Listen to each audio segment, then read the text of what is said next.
Hey, what's up? Welcome to the start of the stream. We're back.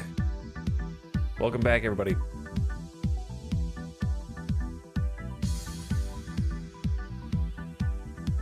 Hope you guys are having a sick Tuesday.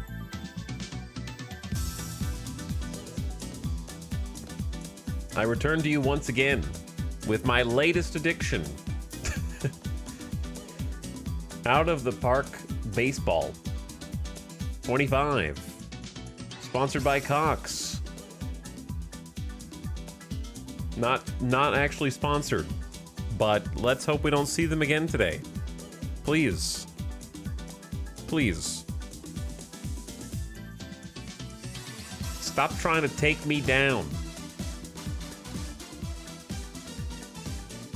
Internet service provider is trying to take down the expansion baseball team in Las Vegas.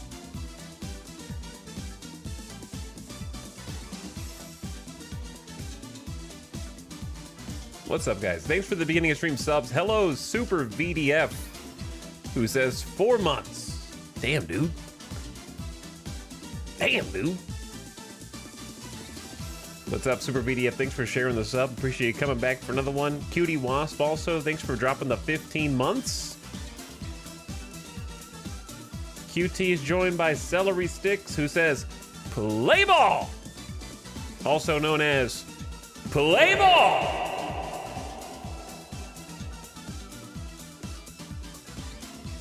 No Berserker, thank you for the 41 months. Says, been catching up on the game from last night. Lots of fun to watch. I believe in the team. Let's go, Vultures. Yo, let's go, Vultures. Let's go! Let's go!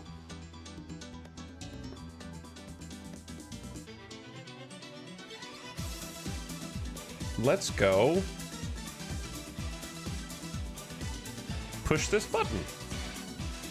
There we go. Fixed. What's up? I can see you now. We had one attempted opening day, yes. But what about second opening day? What about it indeed?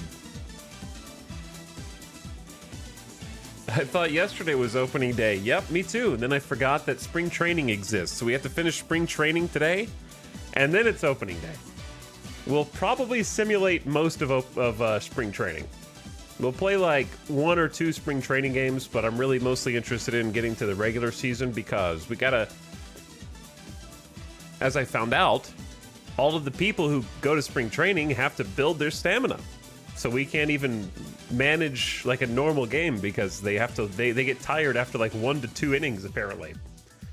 I feel a sneeze coming on.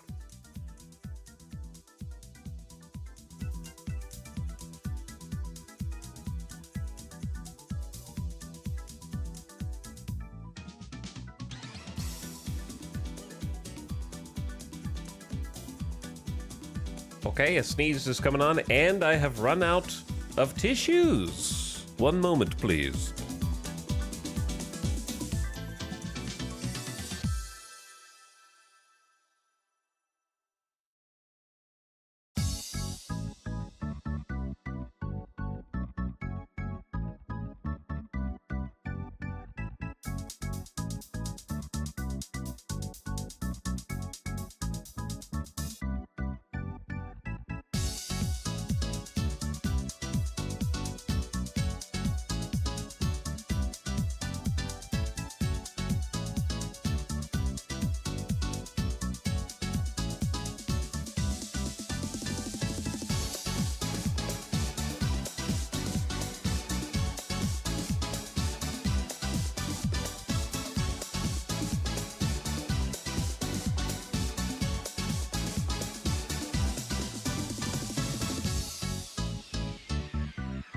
Oh, okay. Allergies kicking in. I started talking to you, and now I'm sneezing. What's up with that?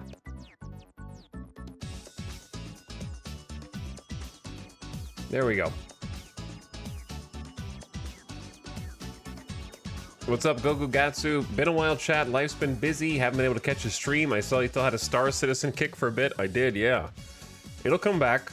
Just waiting on the next update. I'm waiting on 3.24 and 4.0 later this year. Apparently. Noted your thank you for the 22 months. I appreciate you dropping the prime. How's it going? It's Tuesday afternoon, 2:48 here in fabulous Las Vegas. Baseball. That's right, Craspro.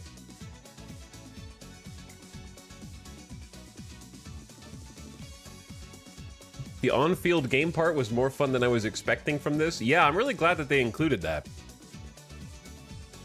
I'm sure there's not a large number of people who actually use it out of the like core player base. But I'm glad that it exists. I would definitely like a few more options. Like I wasn't able to tell if there was any kind of like autoplay where it just plays without you having to kind of click through. That would be cool. Dude, if only there was a game. I know this is an impossible ask, but if only there was a game that had the gameplay of MLB The Show from the like 3D control the batters and whatnot perspective and the management of out of the park baseball combined. That would be amazing.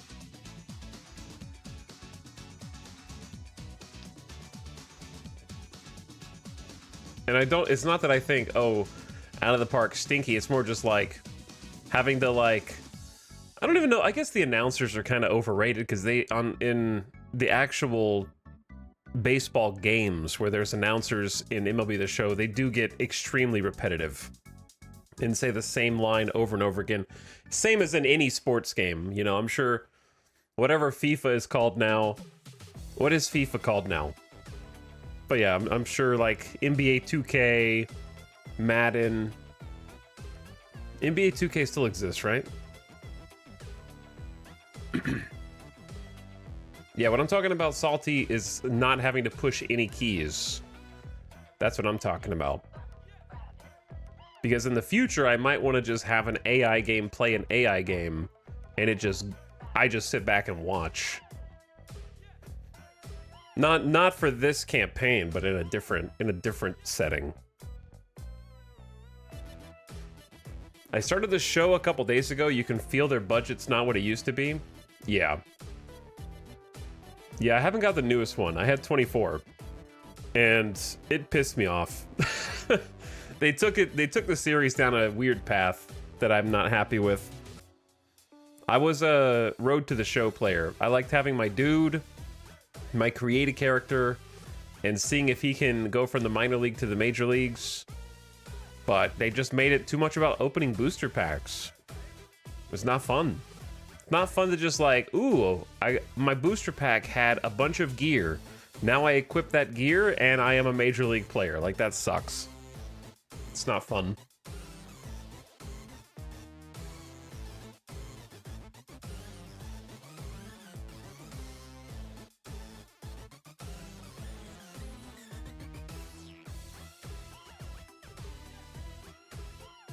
However, the core gameplay of MLB The Show and just like trying to hit the ball is so addicting. And every time you get that perfect hit and it just knocks on the ball perfectly, it makes that crack sound. Oh, that's fantastic. You know, like that's the one thing that keeps me going back, and I'll probably end up playing the MLB The Show 25 just for myself at some point. Just because it is really addicting to actually like play the core. Just hit the ball. Just hit the ball. It's easy. Or pitch. Pitching's fun too. If you change the settings. I think there's like so many different ways that you can do it, you know? Like, there's at least like 4 different ways that you can configure the game to let you deliver the pitches. I like the one where you pull the right thumbstick back and then you have to like flick it straight forward to try to hit your spot. I don't like the one that's just a meter pulsing back and forth and you just click X.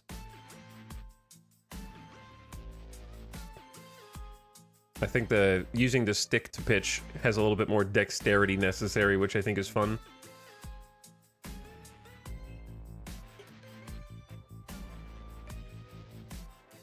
But yeah, I think every Football Manager fan thought at one point, yo, what if there were FIFA graphics? No, for sure, yeah.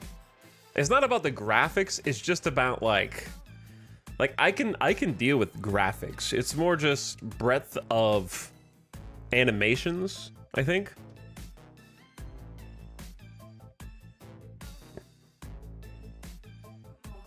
And also all this, like, I think there will be more stadiums once we actually get out of spring training, because spring training has kind of just like regular parks, which is pretty typical. But yeah, just any kind of visual representation is really nice. Shows you what's actually going on. And I think I will probably try... Eventually, I'll probably try the next Football Manager. Isn't the next one supposed to be like a big change?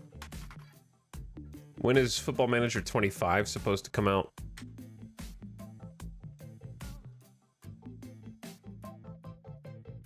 I don't know. I don't know when 24 came out.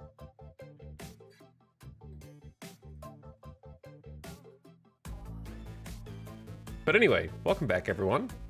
What we're gonna do today is obviously play more games, do some spring training. And I messed with some stuff last night before I went to bed to try to get the AI a little bit more organized. Let's take you over there now. Should be out around November. Okay, that's not too far away. By the time that comes out in November, I might be ready to learn how to play soccer more in depth. Perhaps. I think what's really nice about Out of the Park is once you finally like bite your teeth into it and start to learn how to play, it's one of those things that it is initially daunting, but you'll basically know how to play forever. Like any future edition of the game, I'm sure Football Manager is the same in that respect, where it's just like initially quite intimidating to try and parse all the information that's on screen. But once you sit down and actually do your homework for a while, then you just learned a new skill. You learned a new trait, basically. And you can expand upon that and start to actually master things and get good and get better.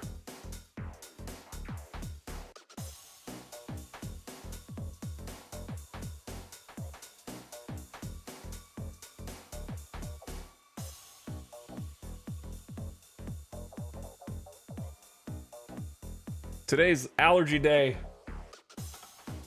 Also, it's kind of warm in here, so we might have to work on that. Once you understand how to get around, it sticks with you. Yeah, you also just have to learn baseball intricacies you may not have known before, right? Like, I didn't know how a Rule 5 draft worked. Like, I've heard that phrase before, and I understood, oh, someone was drafted on the Rule 5 draft, but actually seeing it in practice is a different beast. Or actually, like, I understand the active and the expanded roster, but I've never actually had to set one up myself. So actually setting it up myself, it changes your perspective. So there's a lot of stuff to learn, like how do contracts work? What is a vested contract? So there's a lot of minutia and stuff still to get over and to learn and figure out. And you will have to do some Googling to learn what those technicalities, there's a lot of technicalities, but I don't think that they're obstacles. Have you screwed yourself by using up all the players' options yet? No, we haven't had the choice because we haven't even done regular season play yet. But what I have done is I drafted a player from the international market. Or rather, like, I gave an international player a contract from the pool of international amateur players. And then someone, because I forgot to put him on the expanded roster, he got drafted by another team from the Rule 5 draft. I think that's what happened yesterday. So, I did make that mistake.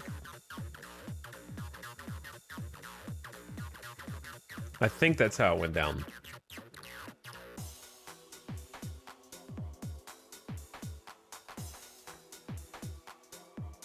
But yeah, I haven't accidentally activated anybody's player options to maximum yet. I know for sure the thing I'm gonna forget is I have a few players that are in minor league contracts, and if they're moved to the majors, I have to pay them like $1.5 million, and I'm gonna forget. I'm gonna be like, oh, look at this minor league player. Looks like a gamer. Put him up in there, and then, oops, where did $1.5 million go? I feel like that's gonna happen at some point. I need to be able to like mark individual people with like a highlighted name or something. Be like, warning. Warning.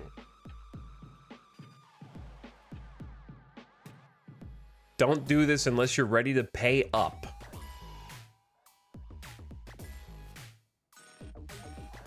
So let me show you what I did last night before I went to bed.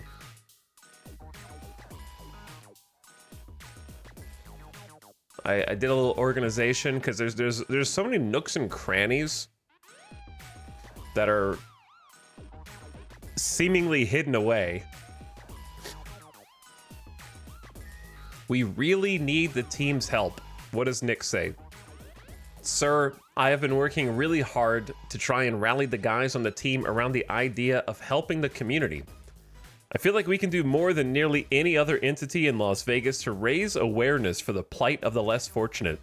What can you do to show support and provide awareness for the community? Remember, the amount of money you can give will be nothing compared to the amount of goodwill you'll receive from the local community. Nick Sandlin. I don't know, dude. Can I actually do something, or is this just flavor text? Nick, such a good guy. What a good guy. Always trying to give back. You can get news from the whole world, the whole league. Respond to message. Oh, I can start a charity or give a donation? Sorry, we can't help. How much does it cost to start? I have replied with start a charity $signs.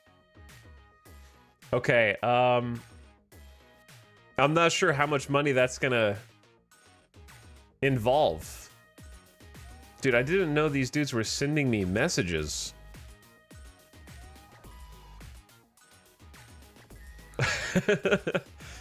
Bankruptcy incoming. Is there any other mail that I haven't read? I feel like that's the only one. That one's recent, right? 2/14, yes, the 16th. Okay, that one just came in. Note about Mauricio Dubon. No, I was learning how to write notes. So you can leave note. I love the amount of organization. Like, certainly it could use some more quality of life stuff. Every management game can. But you can like pick individual players and leave notes about them and set like alarms and reminders, which is cool. And then another thing that I think is pretty sweet. GM transaction history. Oh, this is just telling you what everybody's, who we have acquired and any decisions that we've made. For the pitching staff,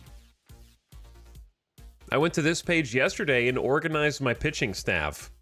So I have created for the AI a 6-man rotation. Normally it's a 5-man rotation in baseball. A rotation in this case being starting pitchers.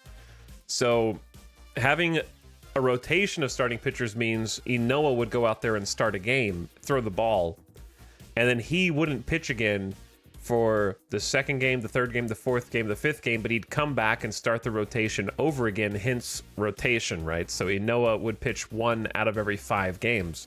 And the reason you do that is because pitching is an extremely physically taxing position, where if you're expecting a guy to go out there and throw a ball as hard as he can 70 to 100 times in a game, his arm gets really, really sore and tired, and you need to give him time to rest. And if you don't give them time to rest and you throw them back out there, that's how you get injuries. That's how you overwork your pitchers. And that's how long-term you end up grinding your pitching staff into dust. And they'll be retiring nice and early because they'll be having to get multiple surgeries. So you got to give them time to rest. So usually it's a 5-man rotation. A 6-man rotation is not unheard of, though. It is not common, but it's not rare. I would say, like, it's definitely a thing that you can do. And that gives them even more rest. And the reason you might want a 6-man rotation instead of a 5-man rotation is normally a 5-man rotation exists because you want, like, let's say our ace pitcher is our first pitcher. You want that dude to pitch as many games as he can. So if you have a 6-man rotation, he's waiting longer to get back out there, right? But you want your ace to be pitching more often, so you want to stick with the 5-man rotation if you've got like really solid pitching staff. In my case, I think a 6-man rotation makes sense because we don't really know who among our pitching staff is like the most solid in this point. So we can A, give them a little extra rest between starts, and B, test them to see kind of who wants to lock in the starting rotation and just kind of eliminate the worst guy, because we don't really have a clear idea of who. We don't really have any aces, so we don't need to get a guy out there as fast as possible.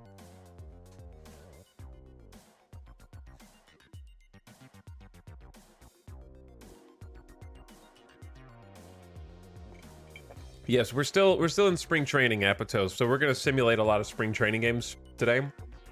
Did we pull Wade from the starting rotation? No, Wade just had a bad game. Wade got blown up, and we played a full game last night where Wade Miley started, and he got blown up. He gave up 5 runs by the 3rd inning, and after we pulled him, the relief pitching locked it down. Our relievers did not give up another run the rest of the game. In fact, I've been quite pleased. We've played 1 full game and simulated 2 games. We've kind of played 3 games total. Our pitching has actually been pretty good. Let me see if I can show the, how do I see just like previous games, team schedule maybe. So we lost, this is the game we fully played, the whole game. We lost 3-5. So there's Wade Miley gave up 3 runs in the 2nd and 2 runs in the 3rd. So, but when he came out, we locked it down for the remaining 1, 2, 3, 4, 5, 6, 7 innings, or 6 innings, sorry. Counting is hard. In fact, if we take a look at our pitchers, we only get our relievers only gave up 1 hit for the rest of the game, and 1 walk. 1 hit, 1 walk. So they were lights out pretty much in that game. Martinez came out and pitched 2 innings. Inoa came out and pitched 1 inning, gave up 1 hit, 1 walk, but no runs. Sandlin came out for 1.2 innings, got 4 strikeouts. That's good. Yowanadon came in just because Sandlin was tired, so I didn't want to overwork Sandlin, so we brought Yowanadon in just to get 1 out, which he did. And then Fernandez came in to close down the 9th and locked it in with the strikeouts. So in 8 pitches. So the bullpen, yeah, bullpen spending is manifesting already. Now here's the thing about Miley. I know that he's the highest paid dude on the team, but I was like, there's definitely something up. And the reason that something is up is because he has low adaptability, is my opinion. Which basically means he is not able to adjust to being on a new team in a new ball club quickly. And it takes him some time to get comfortable. So I'm thinking that was just sort of like new team nerves. New team nerves. And I think that when he's here for a little longer, if we give him some time to cool off and straighten up, I think he'll rise to the occasion.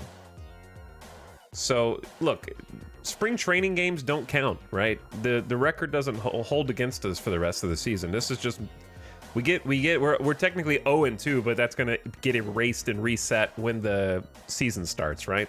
So just let him get out there, let him shake it off, let him throw, and he'll figure it out. He'll fix it. This game is way more in-depth than I even thought.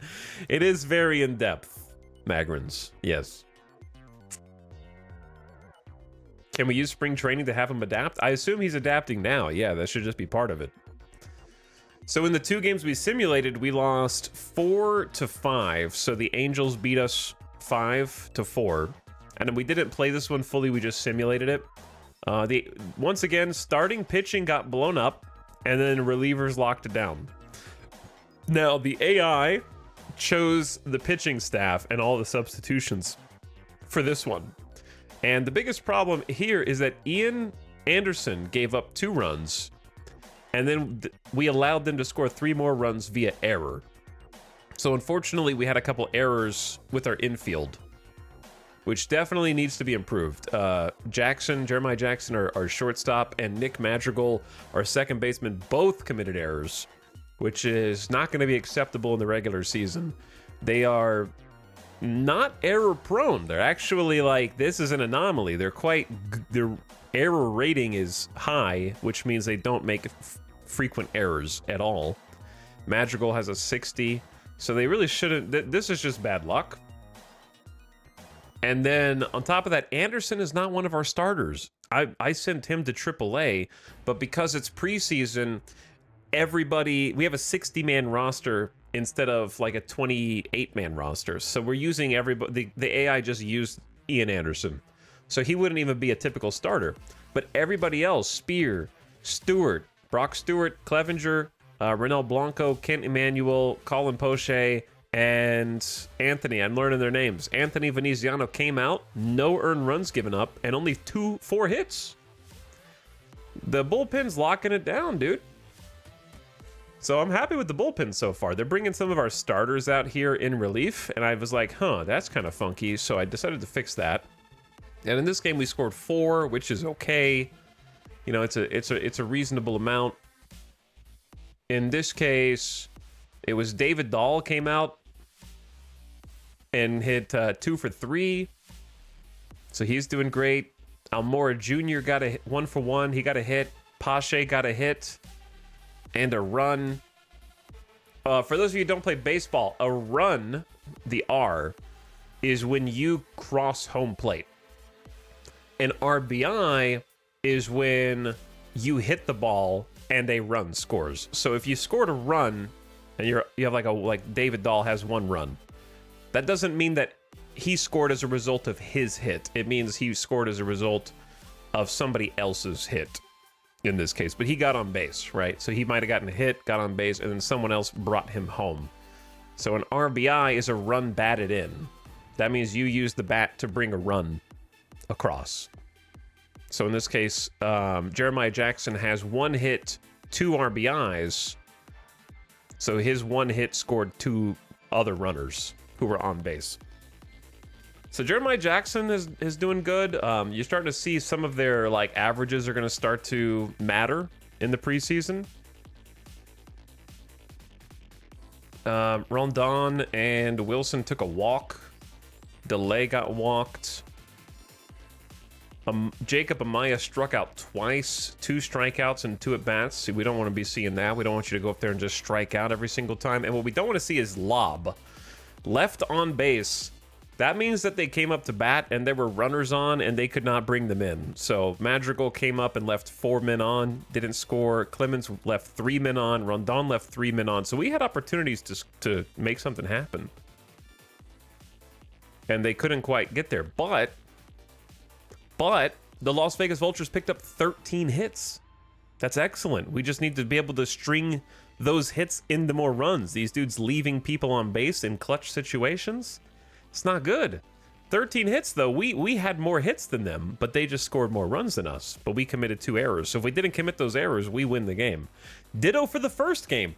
The very first game, we had a chance to at least tie Texas because 2 of these runs scored because our starting pitcher got a ball hit right back to him. He picked it up. He threw it to start the double play at second base. Overthrew, committed an error. That could have been 2 outs.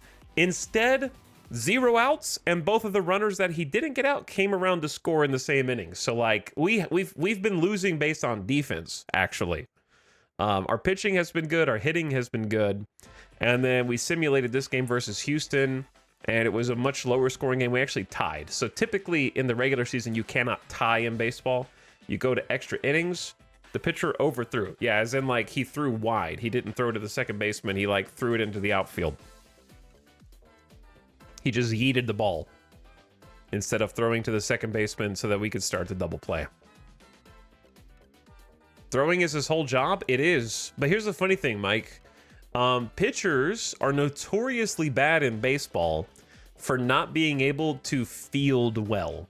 Because all they do day in and day out, hundreds of times a week, is throw the ball as hard as they can to the catcher from the mound, right? From the pitcher's mound. but throwing the ball to like the first baseman, second baseman, third baseman is a different beast altogether. So weirdly, most pitchers struggle at least a little bit because their muscle memory has only taught them how to do one type of throwing. So lots of errors are committed and lots of bad fielding is a result of a pitcher having to make an infield play. And it's very common throughout baseball that the pitcher just like sucks at making regular infield plays that seem easy, that seem super simple, because they just have no like training to do it. So some pitchers are better than others at fielding. Like if we click on, let's see, like Veneziano. Veneziano is rated 50 out of 80 at his, so he's like league average at fielding his position. Hernandez is a 70, right? That's quite good. So he's pretty adept at fielding from pitcher position. Pache is 65. Grove is a 60.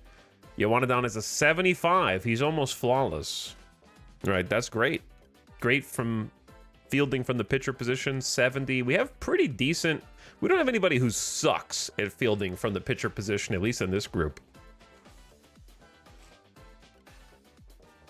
But anyway, in the third game, we tied. You can't tie in the regular season, but you can in the preseason. We had 6 hits. We out-hit them again. We just couldn't bring the runs in. And in this case, I think we only scored because Altuve made an error on the Astros. If I'm not mistaken. Alvarez gets a first inning homer off of Veneziano, classic. We left 7 men on base, couldn't bring them home. Jackson got a stolen base. Veneziano gave up 1 earned run.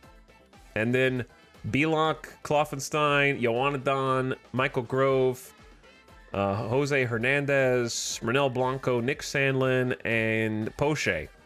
Colin Poche came in, no earned runs given, and only gave up 3 hits in relief and 2 walks. So 3 games in a row, our relievers have come out and shut it down. We're just getting hit right at the beginning, and the bats need to do more work. So, like, I'm pretty happy with what I'm seeing so far, even though we haven't won a game, if that makes sense. Now, here's the issue.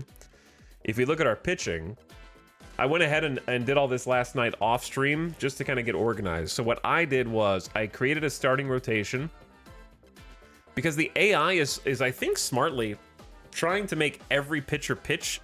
You have to warm them up in the preseason because they have to build their muscle again. And so they've been using all the starting pitchers for like 1 inning of relief and they're gassed. Like Renel Blanco, exhausted. Michael Grove, exhausted. Brandon Belak, exhausted. Anthony Veneziano and Ian Anderson, exhausted. Wade Miley's resting, so he's still tired.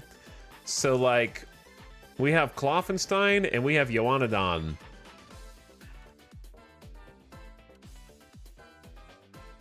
And we could have either of them start. But they threw pitches yesterday, so I really don't want to do that. So the AI's been using so many pitchers that we might just throw out Kent Emanuel as a starting pitcher, just like an emergency starter. Because he didn't pitch yesterday. So let's do that.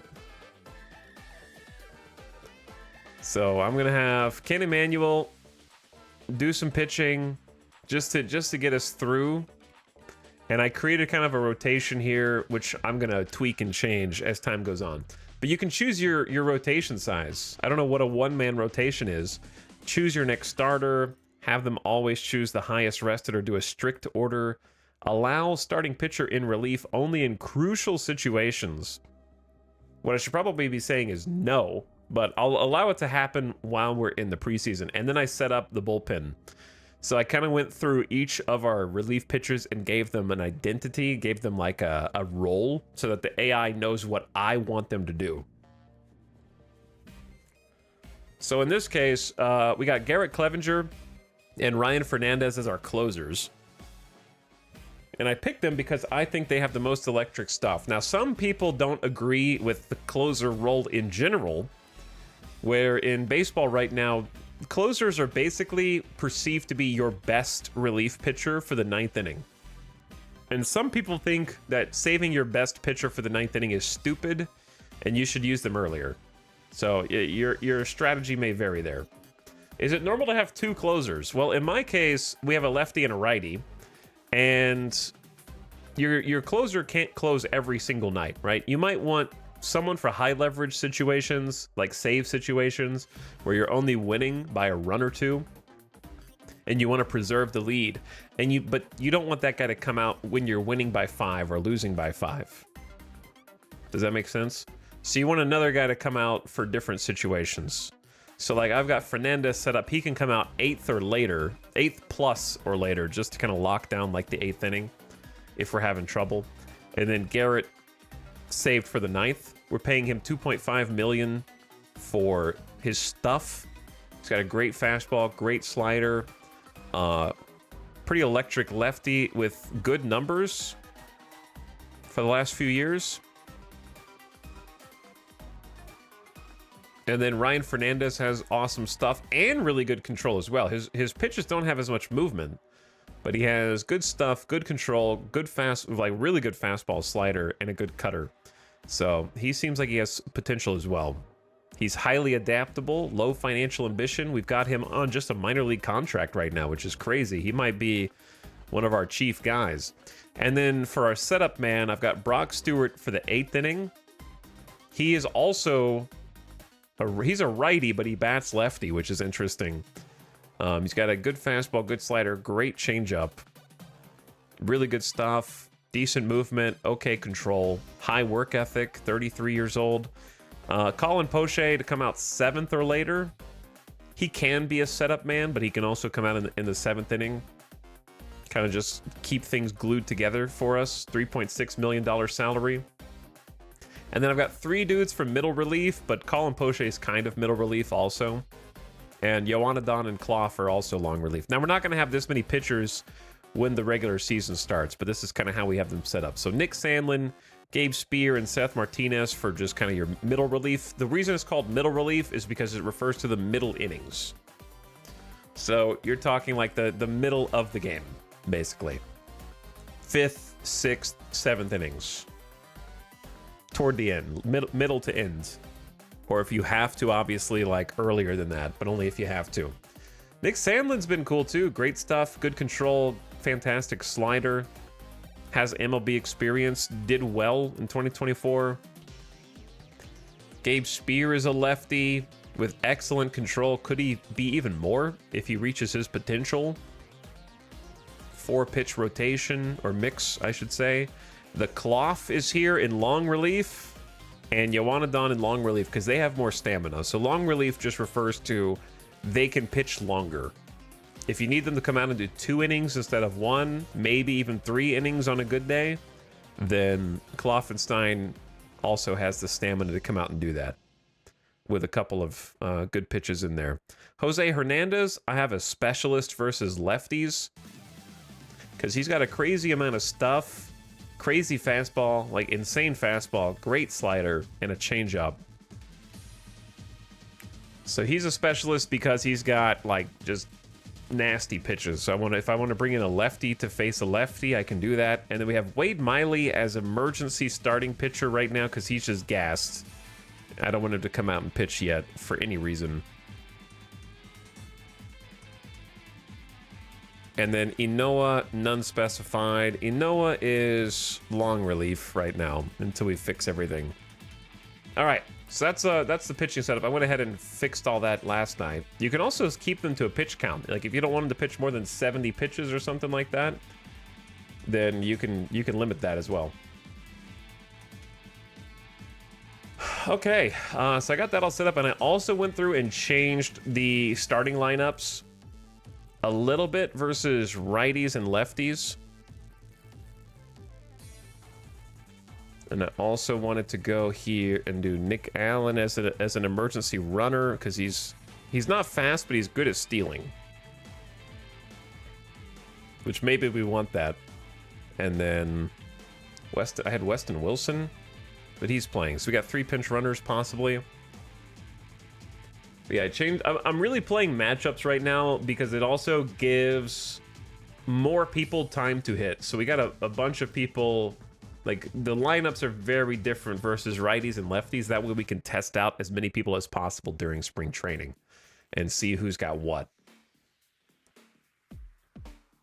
So I have a question for the people who actually know how to play this game before we actually start simulating the off-season, or not the off-season, the preseason, or playing some games in the preseason. How many of these are real teams or players? All of them. 100% of them right now. But the game will generate fictional players as you progress through fictional future seasons. All the teams are real except for mine. And all the players are real. You can also play any historical season in baseball.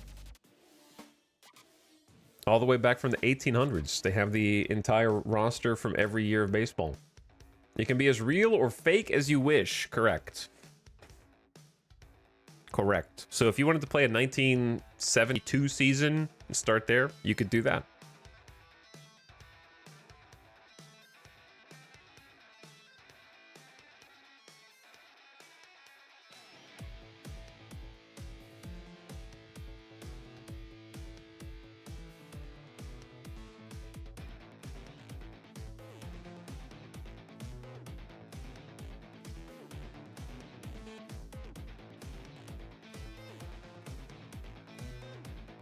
I play a random debut league, started from 1900, and random historical players show up each draft. That's pretty cool. Does it simulate AI manager decisions on how to build a team? What do you mean? You can let the AI do everything if you want. They're going to do as good as they can, but you're meant to play some. You have full control over what you want the AI to do on this screen. So if you want the AI to make all the roster moves, set up the pitching staff, set up the lineups, do trades, draft players, set the budgets. You can automate basically everything, but they're only going to do as good as the AI can do. So yeah, I'm controlling most of it. I should probably be in charge of signing and firing minor league personnel, to be honest, so I'm going to start doing that. Now, what I was going to ask was actually related to the minor leagues. We need a minor league team. Okay, we don't have one. Where's my roster transactions? We have 2 players on the Memphis Pork Shoulders, nobody on the Nashville Ribs, and nobody on the El Paso Burn-Ins.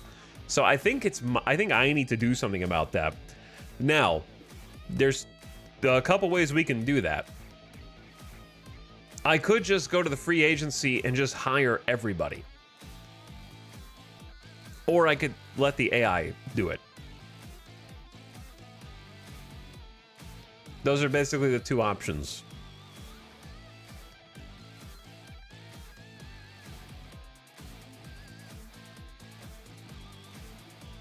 All barbecue minor leagues.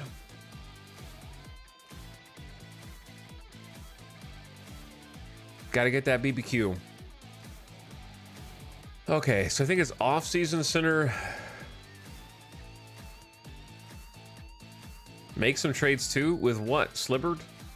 The only people on my team are the people that nobody else wanted. You can't, as an expansion team, you don't really make trades. Because the only people you drafted are the people that the other teams literally didn't want. So how are you going to use them to trade? Every single person I have is a prospect, basically. Because those are the only people I was allowed to pick from. The people that were unproven on their roster. So our team is made up almost entirely of prospects. We have no famous players on our team. No superstars. We had the option to hire Juan Soto, but I didn't want to pay him $50 million a year, which is over half our budget. Anyway, here's what we do. I think we just go in here and check every single box and offer them a job. Does anybody who plays this game have a suggestion for how to do this? If they don't have a demand in this box here, it means they won't usually have... You won't have to pay them any additional money, is my understanding. So I could literally just go check, check, check, check, check, check, check, and then right click and then offer them all minor league contracts. In mass. But is that stupid? Like, do I need to offer them that many? Or do I need to be a little bit more specific? I guess we could just sort by overall. Jurickson Profar, that's a Ranger, wasn't he? He was on. I thought he was on the Texas Rangers. Apparently he was on the Rockies. All right, this music's getting on my nerves. There's a good soundtrack, but it has some weird songs. Let's go somewhere else. Let's go to... I need some different music, man. I feel like I'm just playing the same soundtracks every day. I need some variety.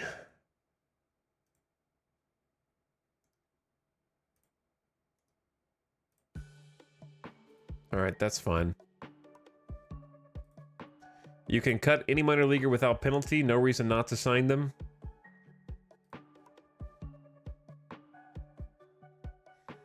But yeah, Jurickson Profar played MLB last year.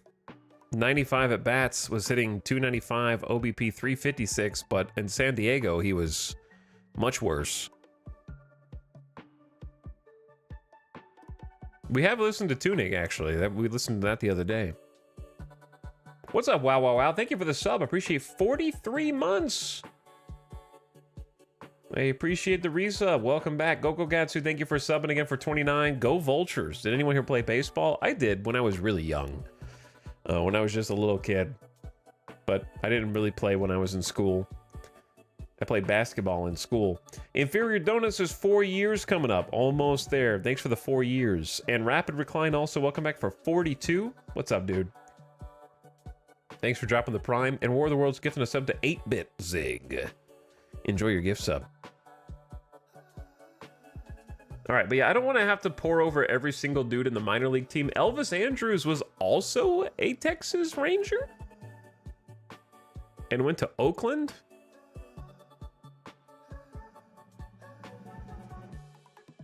These guys are like, I guess he's just old, 36 years old.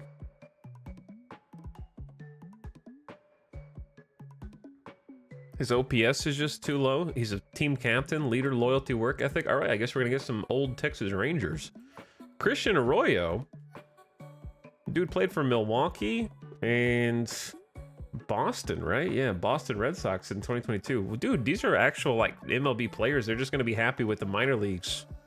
Okay. Yeah, Matt Carpenter. I remember Aledmus Diaz. He used to be on the Astros. And then he went to Oakland, I think. Well, yeah, Oakland 2023. A first baseman. Let's sign all these oldies. Tony Kemp is here. I actually put Tony Kemp on the free agency list because he seems like the simulation really liked him last year, right? 2023, his historical stats, not so good. Hitting 209, on base percentage of 303. That's only like less than 1 in 3 on base. But then the simulation last year was like, yo, this guy's awesome. Hitting 284 with a 354 on base percentage.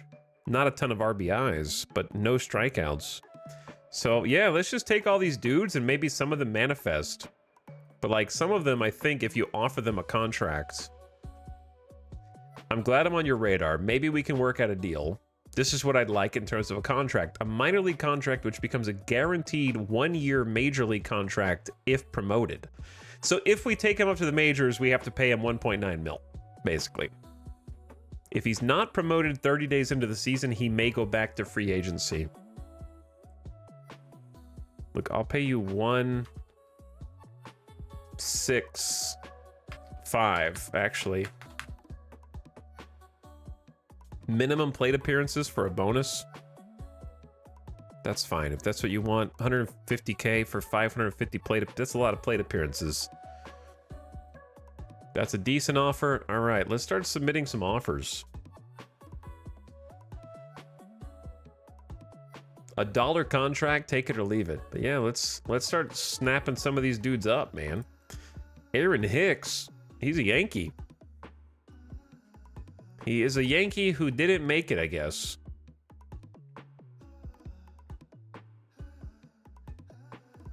Left fielder.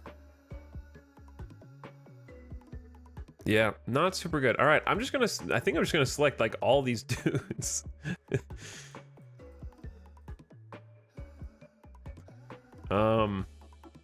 Adam Frazier, Jan Gomes, dude, Yasmani Grandal. All these free agents. They're just old, 36 years old, man. They just want to still play. We're gonna have the oldie team, the oldest team in baseball.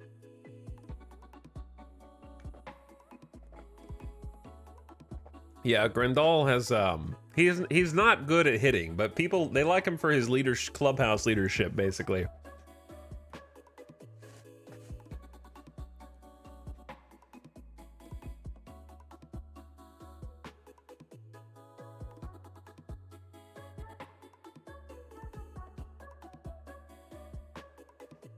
Okay, well, I guess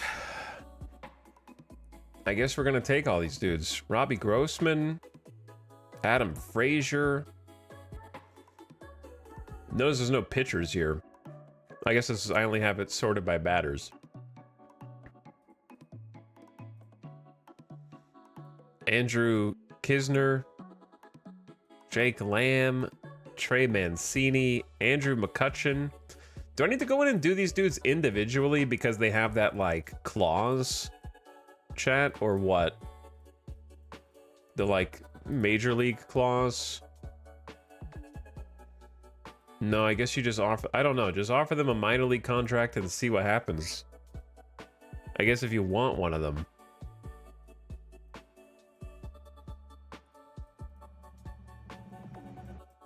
Eddie Rosario, Kevin Pillar... Tommy Pham, you guys have fallen. Andrew McCutcheon, you guys have fallen so far from grace. Garrett Stubbs, Gary Sanchez. Abandoned. Gary Sanchez, your numbers were good in the MLB last year? Hitting 309 and they dropped you? Tim Anderson, Miguel Andujar. Yeah, I recognize a lot of these names. Austin Barnes. This is way too many fielders, right? We just have to fill out the minor league teams, and if they want to leave, they can leave, I think, right? We're grabbing people for our minor league system. We don't have anybody on our minor league teams are empty. We're offering them minor league contracts. This is an expansion team with no minor league teams.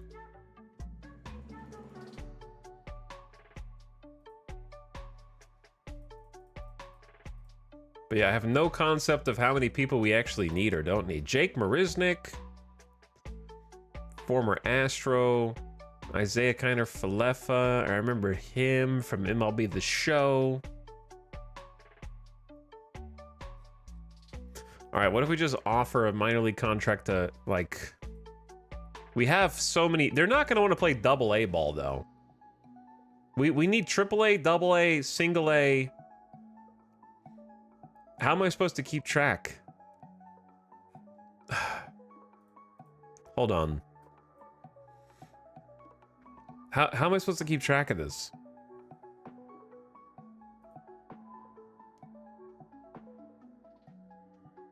You know what I'm saying? I don't want 50 left fielders, but they might be able to play a different position. All right, hold on. I'm sorry that I undid that. Let's get a count. How many people should be on each minor league team, and we'll just send a thing to that many people. Is it the active roster? Is there an active roster, secondary roster for the minor leagues also, or no?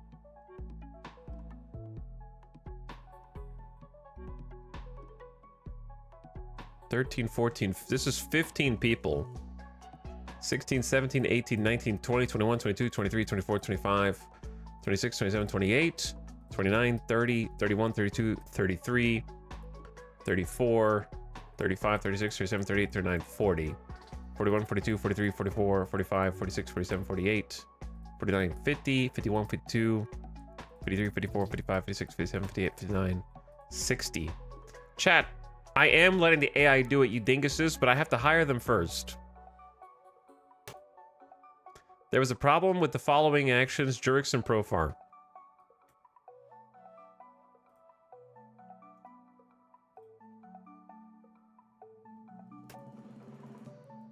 You recently submitted an offer of 1 year, $0. I'm still thinking.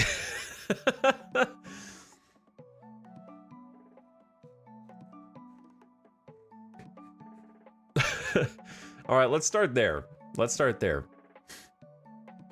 It's a good deal. Anyway, I just putting them on the team. The AI is going to deal with giving them a position and whatnot. They're going to move them up and down from the minor league systems and give them all that. You know what I mean? Like they're going to handle all that. I'm only just putting them on the team.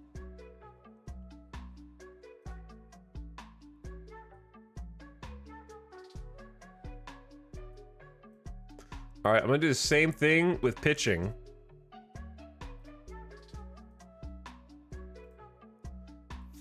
I'm avoiding the people who have monetary demands. We need what, like... At least what, like 24 pitchers?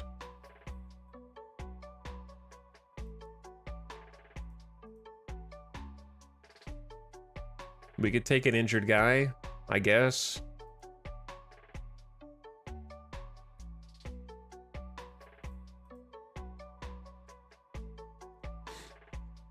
Is a minor league system made entirely of late 20s, early 30-year-olds sustainable? We'll find out. Okay, look. Hold on.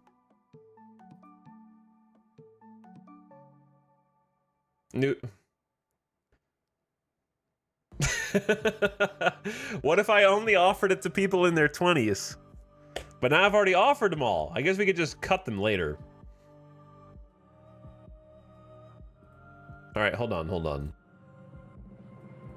Filter, customize, age. Age is between, perfect, 18 and 28?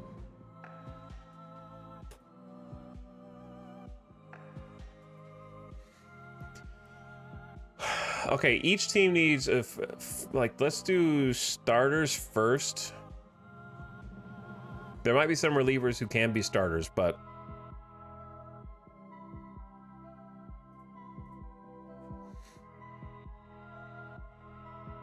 like, what's the maximum age I should even be doing for this system? For pitchers, I feel like this is fine. 1, 2, 3, 4, 5, 6, 7, 8, 9, 10. There's a starting rotation for 2 teams. And each of them can have 2 extras to go in relief. All right, we're gonna send you guys all a minor league contract. And then relievers, ditto.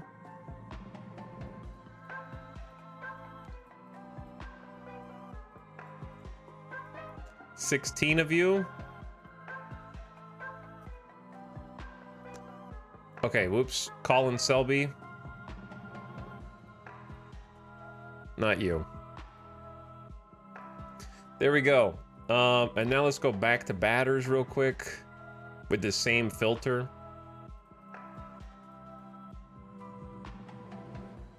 And then we're gonna actually change the filter. Let's do 18 and 26.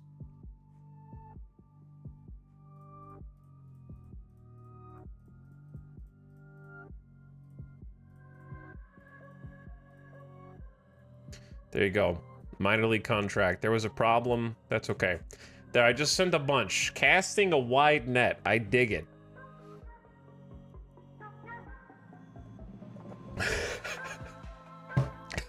We just ask that you sign a small contract and play a little baseball for us. I'm not asking too much. This feels like Crusader Kings 2 playthroughs. Unironically, Out of the Park Baseball is weirdly similar to Crusader Kings. You spend much of your time looking at all the other lords around you for potential matches, aka trades, with your children and offspring. You also look throughout all the lands trying to find the perfect spouse with the right age and the correct traits that could be inheritable, and you're hoping that when they have a child that is a someone for your dynasty that can rise up and lead your peoples to victory. It's very similar because you spend a lot of time just looking at numbers, looking at stats, looking at traits, and hoping that if you take a chance on this person, they might actually blossom and realize their full potential. You know? It has a lot of similarities and overlap. Okay, one other thing I want to do before we start simming games and then playing games is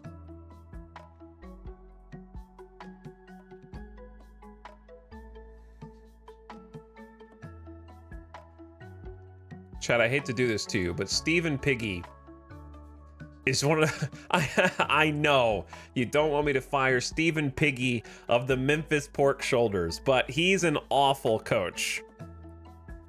Just truly bad. Josh Hodges, also truly bad. And Chris Papano, the worst.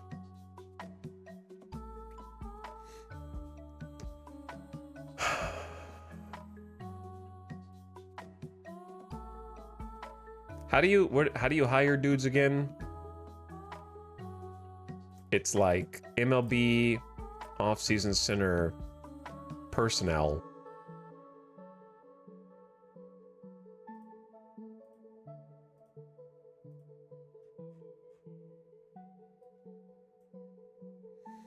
Okay, preferred occupation. What were the spots? We need a manager, a pitching coach, and a hitting coach.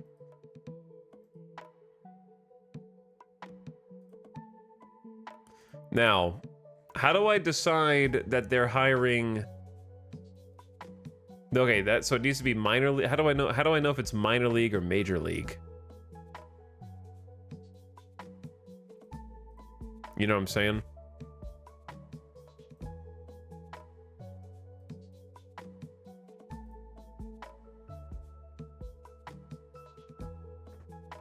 Because these guys might only want to be major league dudes.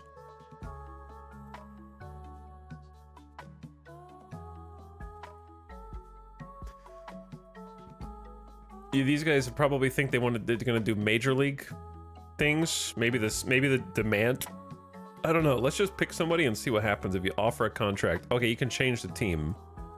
And then they're going to say, I have no interest in working for Memphis.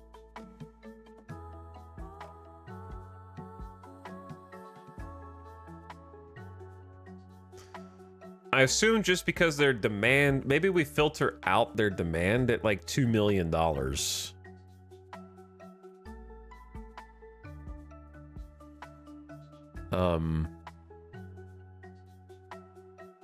Demand, there we go.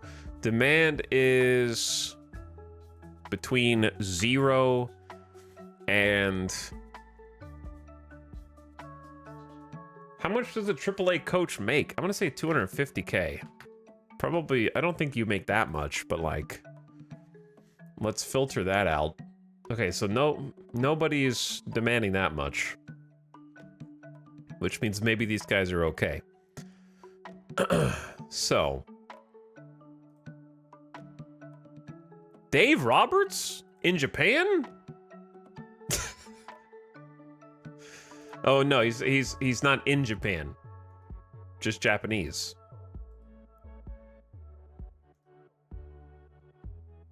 What's Dave Roberts doing here?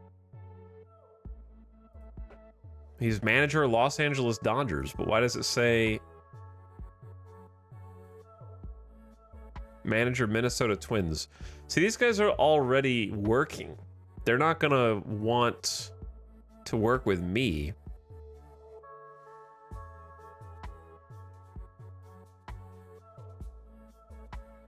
You gotta go. Oh yeah, I gotta go to the free agent personnel tab. You're right.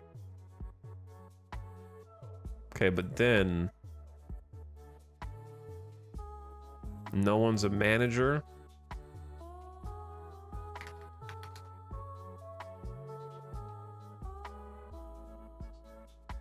Who wants 250K? There's only 4 that show up who have preferred occupation manager. Can we just promote somebody, like any coach, to be a manager? But they don't have any stats here. Do they just want a ton of money? Is that the issue? How much is our actual manager making? I mean, I'm the manager, but I don't know how much an actual manager makes. See, I'm sure anybody can coach, but I can't see their stats. Right? You see what I'm saying? Like, I can't see any of this. If they don't have... Maybe we'll just leave it like this. Dude, you guys are getting paid for this? All right. Heavily favors prospects versus vets. Does this guy even... Before we even look at you, if I offer you a contract for the pork shoulders... No interest in working for Memphis. But because he's already got a job. So we need to find the people that don't have the job.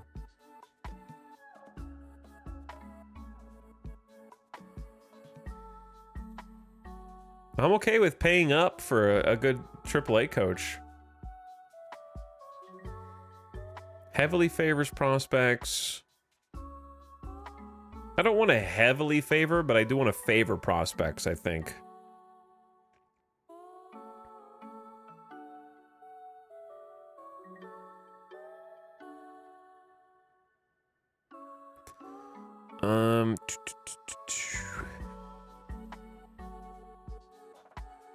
This is tough. I want to find someone who favors prospects and favors on-base percentage and then just has okay stuff in the middle.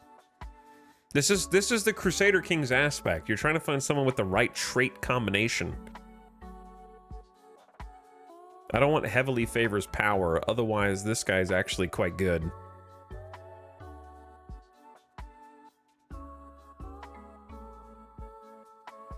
And I don't want heavily favors defense.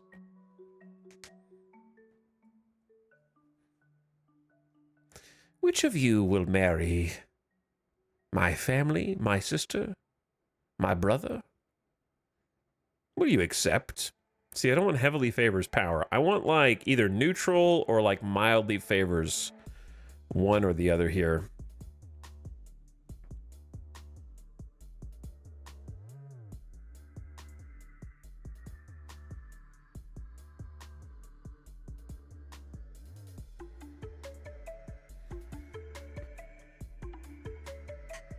See, like, this one's okay. I want a little more focus on current stats. This one seems good. Travis Rush, 8 years. His reputation sucks, though. That's not good. Is poor reputation fixable? What does poor reputation even mean for this game? Because he favors prospects, neutral pitching hitting, favors power, neutral defense offense, and then favors on-base percentage. He has a 11 scout value, which is fine. Current stats is still a 6.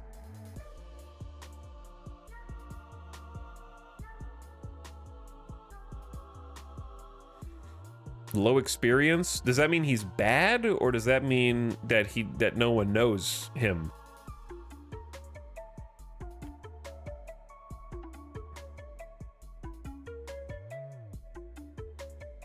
I guess that's what I'm trying to figure out.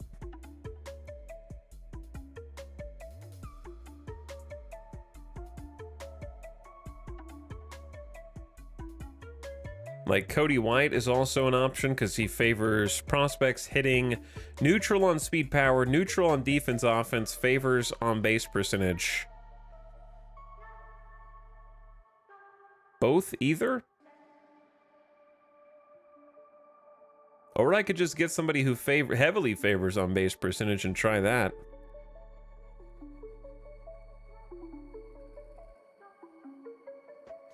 Compare it to the years. Like, he has 0 years. Nobody knows him. He could be good.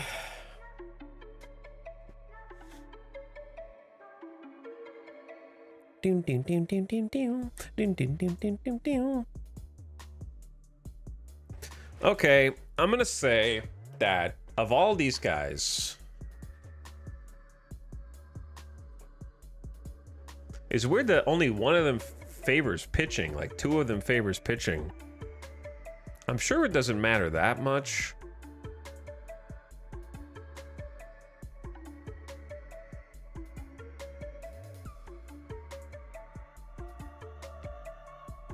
But yeah, I think I'm just gonna try Cody White and see how he goes. Let's see if he'll even accept the contract. Offer contract for the Memphis Pork Shoulders. Manager, I would sign a 2-year contract for $215K per season. Let's go $175K. He will respond to you shortly. Okay, we're gonna need somebody for the AA team also and the single A team, so we may as well just grab them all while we're here. Let's get the other dude who has a poor reputation for the Nashville Ribs. I have no interest in working for Nashville. Travis Rush wants to be picky. I think it's probably because he has 8 years experience. So I assume the people who have less experience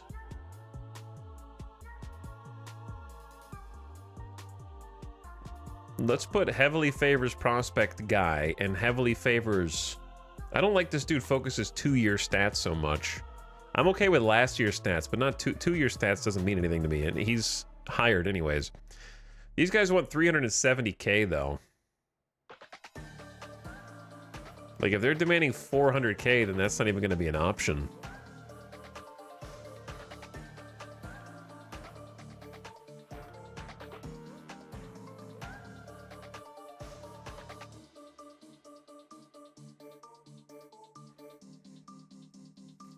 Piggy denied pork shoulder. Yeah, you gotta do it to him.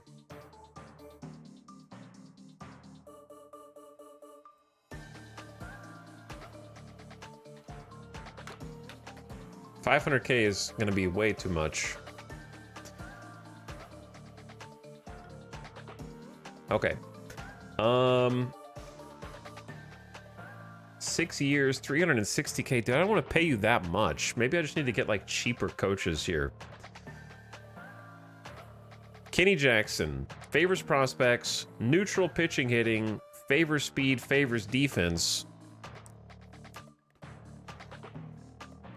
I don't know how I feel about this long term.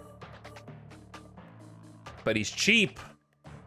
Heavily favors on base percentage, values to scout. Because I kind of don't want to necessarily favor defense over offense. But not making errors wins games. Benjamin Farmer, that's a good pork shoulder name. He's not going to play with us. He's got 20 years experience and wants $500,000. Favors hitting, power, and offense, and heavily favors on base percentage. Do you want to have like consistency through the ranks? Like, what happens if you have your AA coach wants offense and power, and your AAA coach wants speed and defense? Is it going to mess everything up because as they rise up the ranks?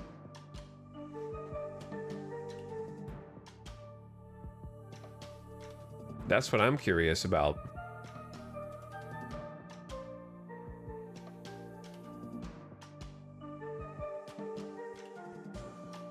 Is the stats on the right are whack? Yeah.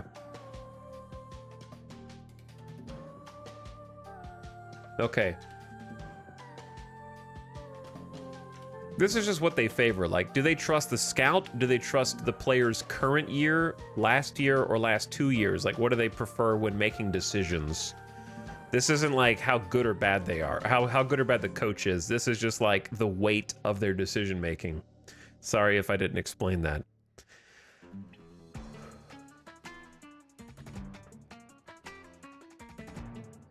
You know what? I'm gonna try Wally Ritchie. Offer him a 2-year contract, 245. Actually, we'll go 225. 2 years for the Nashville Ribs manager. No interest in being the manager. Okay. How did I get the first guy to sign up? Cody Phillips.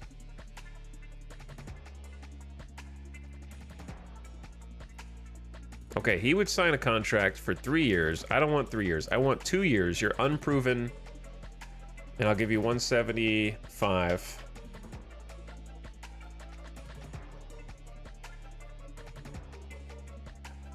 Okay, and then we need maybe a single A coach. We probably won't even have a single A team right now. We can come back and get single A later. So there we go. We got the managers. Now we need a hitting coach.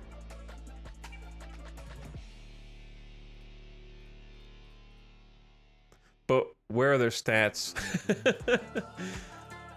Coach ratings. There we go.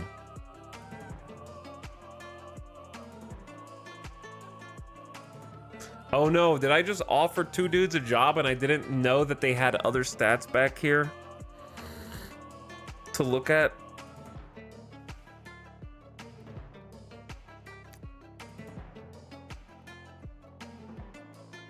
But if they're not teaching, I guess, ah, dear.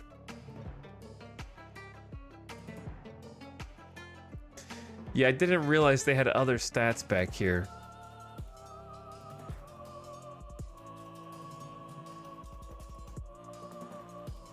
Time to restart the whole career.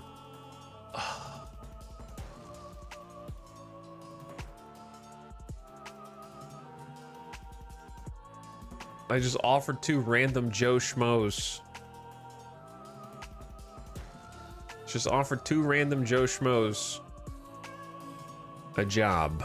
Who scouts the scouts? That's a great question. Yeah, I didn't know there was a coach ratings view. Why doesn't it show me coach ratings and how much money they want? Wouldn't that be nice?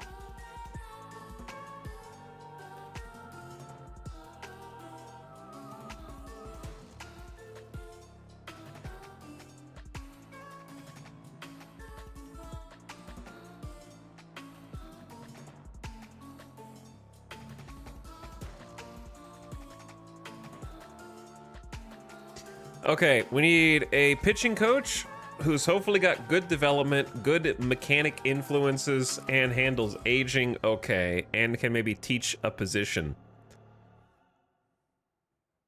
Now, if you want legendary development or legendary talent, you don't really get the other stuff. They can't teach anything. Except pitching, of course. Which I suppose is fine for a pitching coach. If this is a pitching coach, then this is probably what you want. Or this. Right? Legendary pitcher, good development, outstanding mechanics, excellent aging. That seems good to me. Will you join us on the Memphis Pork Shoulders? Dude, you have no interest in working for Memphis? You should be able to, like, pay them enough money, and they're like, yes. You should be able to just pay them enough money, and they're like, yeah, sounds good. All right, how about outstanding? Zach Klein.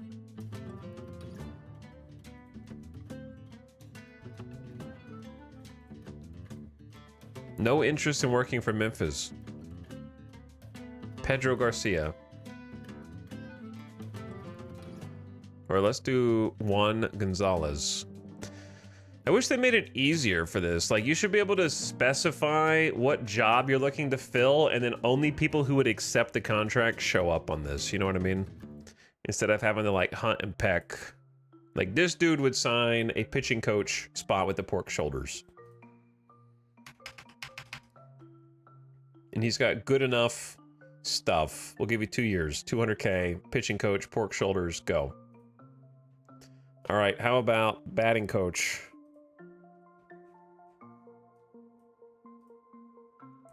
But is he gonna be, does he need to be able to teach them infield stuff too? I don't know. We did, like, the pitching coach didn't have anything. And I have no idea about the manager. He doesn't need to teach pitching. He might need to teach catching. He's got outfield running, great development, great mechanics, outstanding hitting. Can you place job ads? That would be cool. I would love that. That'd be an awesome feature.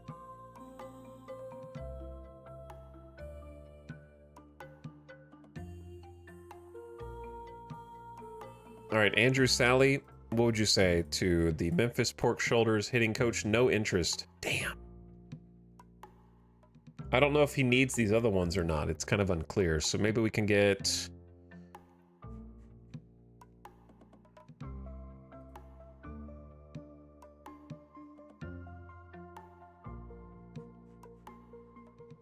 I wish it was easier to set up a filter for this.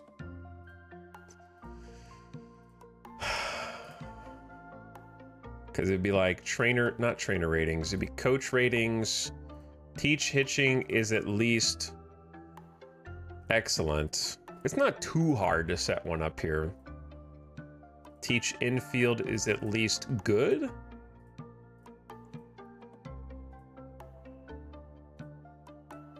Teach outfield is at least good. See if we can just find the perfect dude.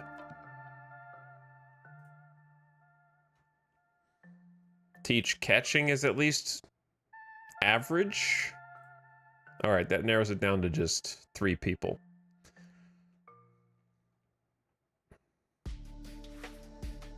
And if you want better development mechanics and aging, you're going to have to loosen up some of these restrictions.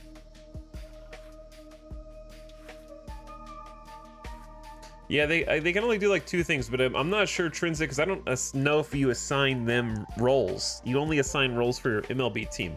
So it's possible these just have an influence behind the scenes, or not. You know what I'm saying? Because in my front office, I only control the staff roles of my team. I don't control the staff roles of minor league teams. So I don't know if the teaching roles matter for the minor league teams. It's unclear. Does your reputation play a factor? I don't know, maybe. I think they just want to... some people want MLB level, and some people are okay with below MLB level.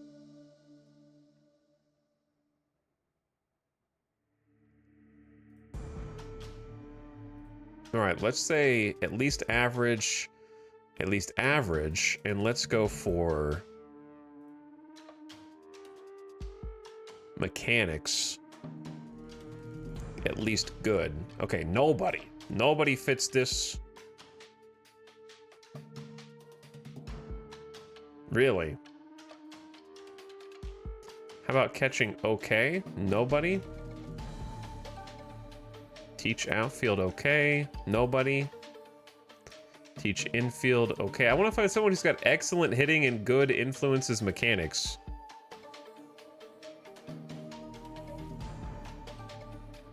See, like this dude, right? Legendary hitter. He's probably not interested.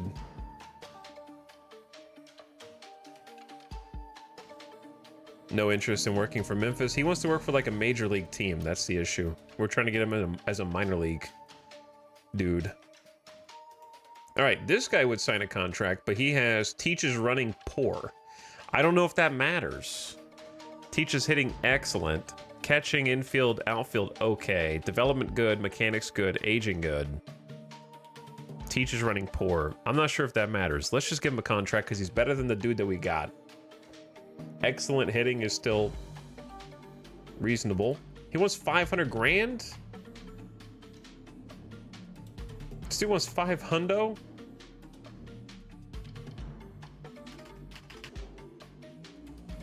Does he already have a job? Oh wait, that's the Vultures. He's not going to want to work for the Pork Shoulders. No, he does. Sick. All right, that saved us some money. There we go.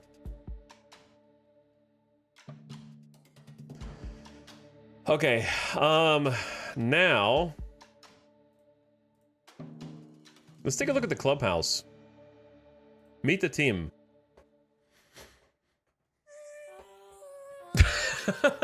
Team position rankings.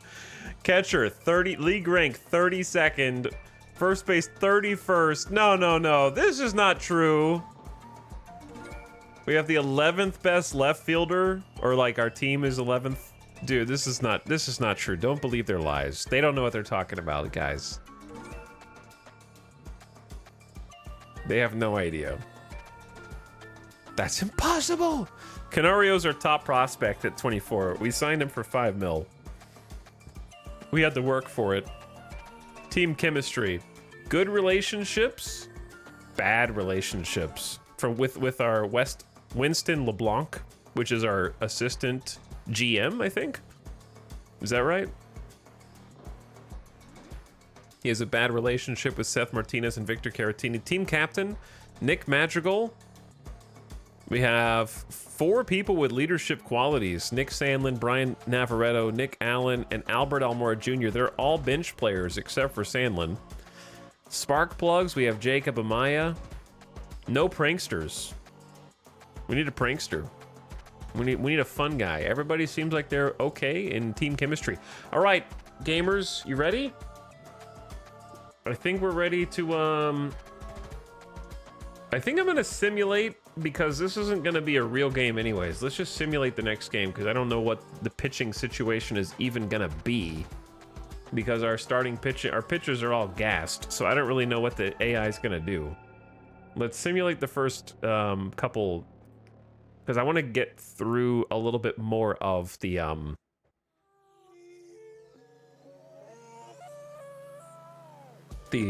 spring training. Game versus Toronto, because it's not going to be like a real game. They're going to play like each pitcher for like 1 to 2 innings. The AI is expecting a 60-man roster. You're right, and I don't know what to do about it. They are expecting a 60-man. We have a 38-man roster, so we don't have enough pitchers. Do I just have to hire... Wait, we did just hire a bunch of free agents. We just have to fast forward time to get a response from them. All right, let's see what happens. You received a personal message. We won! We won 1-0 in the simulation. Our first win, yeah! It doesn't count though. It's not regular season. This is just for funsies. But hey, we only got 3 hits, scored a run. We gave up nothing, dude. It counts to me, damn it. That's great though. Our pitching is actually doing pretty good, I think. We only had 3 hits. So this should be pretty easy. Look at the scorecard here. Cody Clemens got a homer. I had Cody Clemens leading off. I didn't really tell you guys about this. Why do I have 127 emails? Dear God. Yeah, I didn't really tell you guys about this, but I told you I changed the lineups. So, versus righties, I decided to try giving Cody Clemens the leadoff spot. Seems like it's working. He is sort of mildly tested in the MLB. Didn't really show up to the MLB, but in AAA, he's smashing 331 batting average and 329 at-bats. And hit 30 homers last season and had a 418 on base percentage with a 1.1 OPS. So in AAA, he's doing fantastic. He's 28, and I decided to give him a shot. He's got great speed when he does get on base, and he plays first decently. He doesn't have good range, but he has a strong arm, makes an average amount of errors. But yeah, I'm trying to leverage these. I'm trying to give him a chance to lead off, you know? And it seems like it worked. And then I follow him up with Jacob Amaya, our shortstop prospect, who's 26. Isn't that Roger Clemens' son? I think it's Roger Clemens' son. So we got Roger Clemens' son on our team. I got Jason Vosler, bat. He's a lefty. I got a bunch of lefty bats to go up against right-handed pitchers. But Vosler smashed 44 homers in AAA last season also. So he's up there. So we have Cody Clemens to maybe get a leadoff homer, maybe get on base for us because his on-base percentage was huge. Jacob Amaya to follow that up because he doesn't hit that many homers. But I think that he's good in the 2 spot. We'll see if that ends up being the case. We might move around Vosler to try to bring him in. And then David Dahl batting cleanup in the 4 spot, who hit 25 homers and also just had like nice numbers in terms of on-base percentage as well. And get some stolen bases. He's a decent base runner. Caratini after him is our catcher, who has put up nice on-base percentage numbers and doesn't really smash too many homers. And then Cameron Meisner in the 6th spot.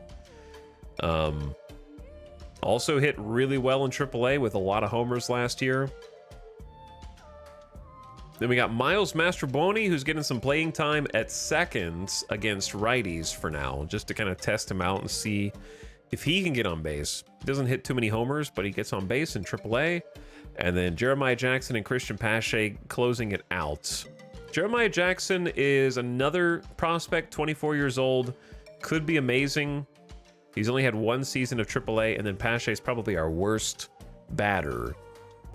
But he's an amazing defender. So we'll see. We'll see how this goes. It seems like we struggled on offense, but we came through. Pitching came through. We only needed 1 run to win. 1-0 against Toronto. We only had 3 hits. Cody Clemens had a hit, David Dahl had a hit, and Victor Caratini had a hit.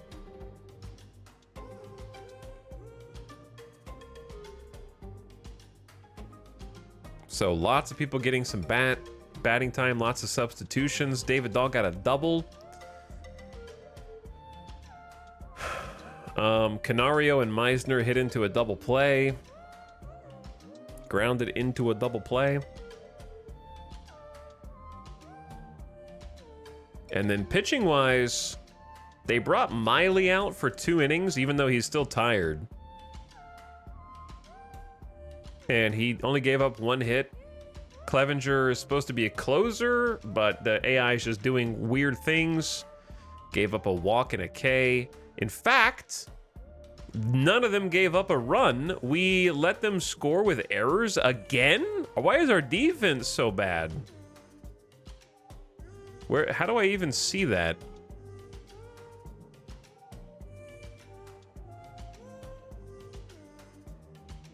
I don't see any notes. How did Caratini get an RBI if only 1 run? He is the run. He scored it. Oh yeah, we shut them out. My bad. Yeah. They didn't score. So we had a solid 0 put up. I'm so used to them committing errors every single game. So Inoa had a clean inning with a strikeout. Clough came back out for 1.1, gave up a hit, but three strikeouts. Kloffenstein is a strikeout machine. What constitutes an error? Basically, if a player does not make a play that they are expected to make. I know it sounds nebulous, but if you watch enough baseball, you can look at it's kind of like you know they're supposed to make the play because the way that it is.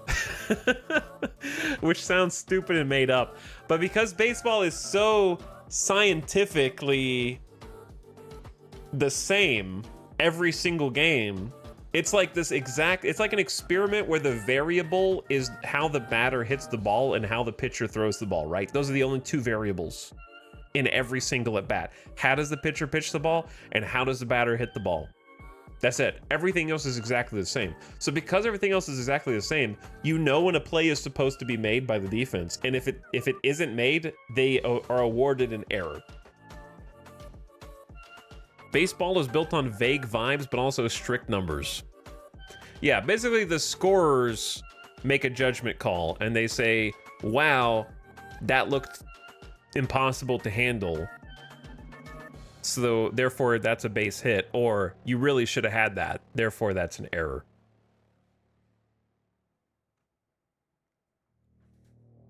You can tell by the way that it is. Typically a routine play that should have been made but wasn't. Yeah.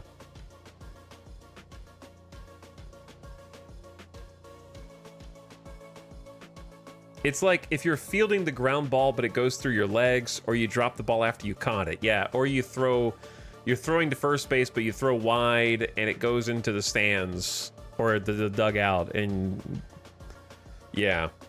Or like overthrowing second and missing a double play. Stare. Yeah. Oh, so pitching is looking great. We got a strikeout, at least one strikeout every inning. That's nice. Miley got through 2 innings with 35 pitches, which is reasonable. It's not great, but it's like he's struggling, I feel like, with that. He gave up a hit. Everybody else's pitch count was very low, except for Kloffenstein. He had to take 30 pitches to get through 1.1 innings. So they shouldn't be too gassed from that. Only 5 pitchers on the other team. Well played. Let's check our 127 emails. Don't worry, we're going to play some full games today, too. I just want to get through, oh, God. The honor is fair. The honor is fair. The honor is fair. The honor is fair. The offer is fair. Sorry, not the honor. Offer. I just offered like 80 to 100 free agents the ability to get a contract in our minor league system, because we need to fill out our minor league teams, and we also need more people on our 60-man roster temporarily.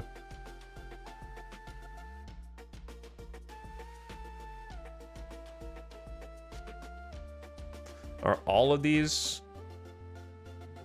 Cody White, I can tell you're serious. You're in the driver's seat. Cody White, your offer's a good one, the best I've gotten, none as good as yours. Okay, how do you like mark? Can you mark these as red?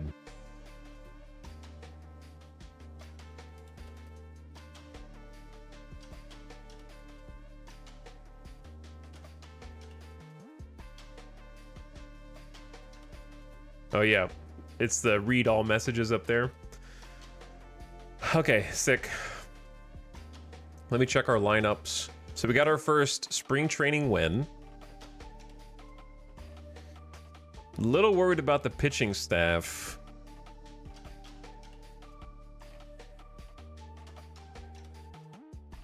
Because they're all like pretty tired. Because we don't have enough pitchers in here. They're all weak. They're all weak.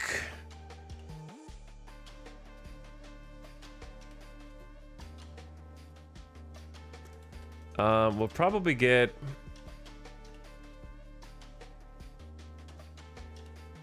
Let's just get Seth Martinez to start the next one.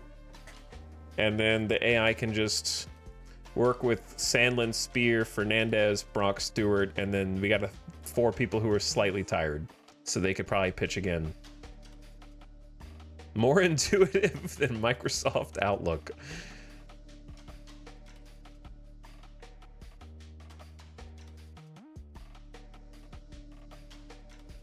Okay.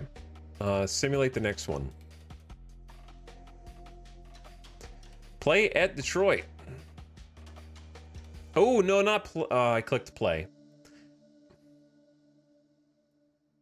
If I cancel game, what happens? Okay, there we go. Finish today. You've received important messages. We won! 7-1.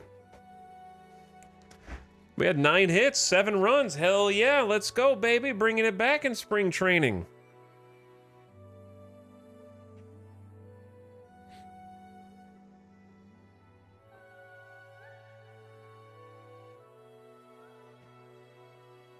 Who carried? Cody Clemens with a homer from the leadoff spot. Okay, that's already starting to pay off. Pinch hit Dubon. Got Dubon had a walk, which resulted in a run batted in. So he walked a run in. Bases must have been loaded. Weston Wilson came in for 3 ABs. Dude, AI let Cody Clemens get a leadoff homer and then substituted him immediately. If a dude gets a leadoff homer, leave him in, man. All right, whatever. We still won. He let Weston Wilson come in for 3 ABs and left 2 on. Amaya did nothing, left 2 people on. Nick Allen came in, got a hit and a strikeout for 3 ABs.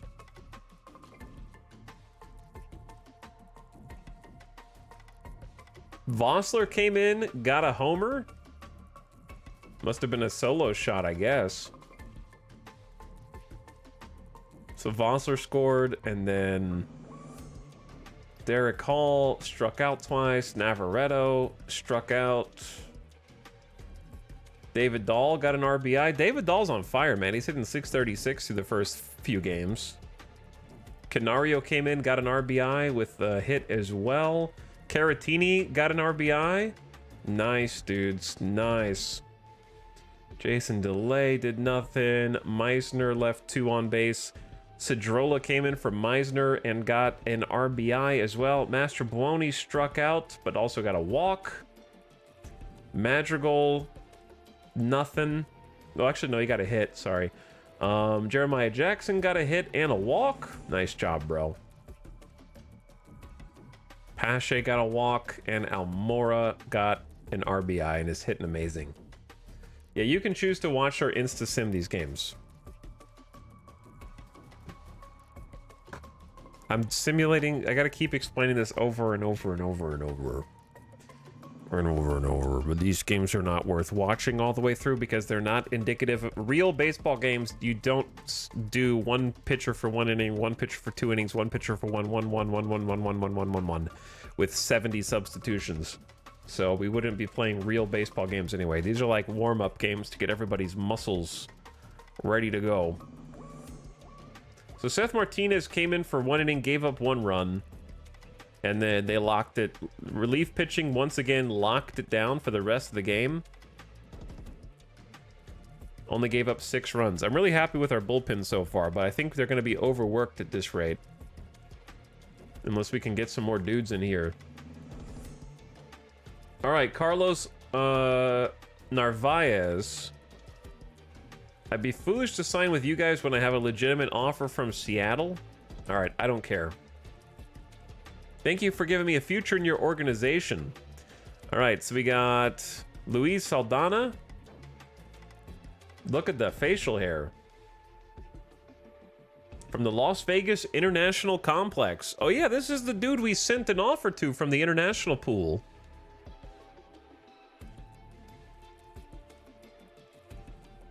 Sick. Chat, when are they allowed to play? 18? Great contact potential, some power potential.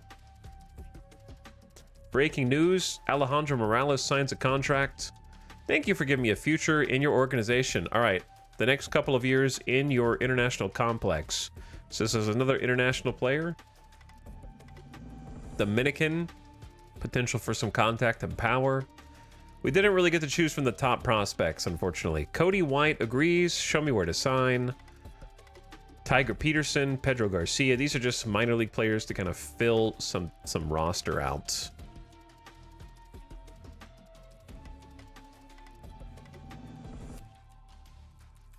When do we actually see them show up? Chad, these 1, 2, 3, 4 guys just signed a contract. Where are they in the roster?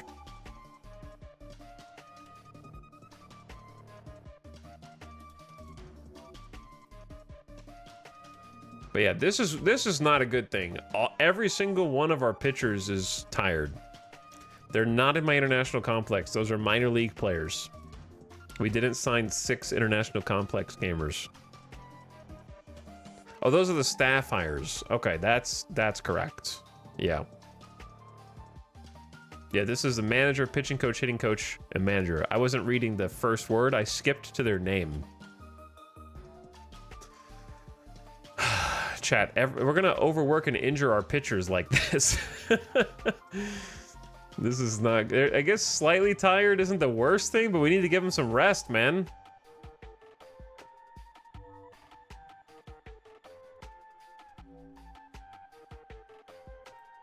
This is how you get injuries in the preseason.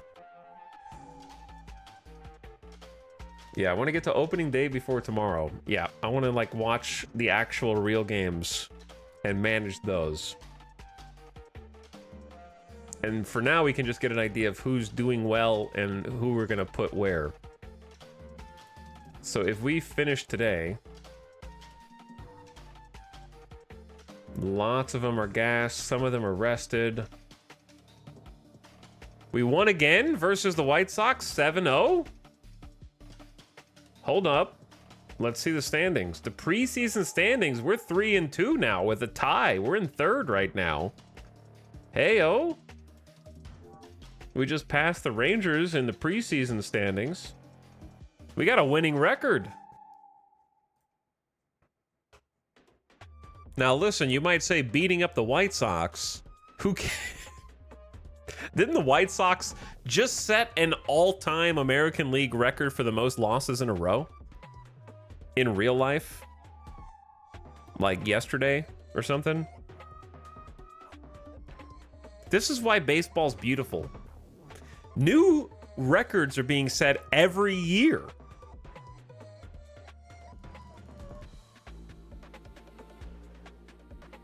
Let's take a look.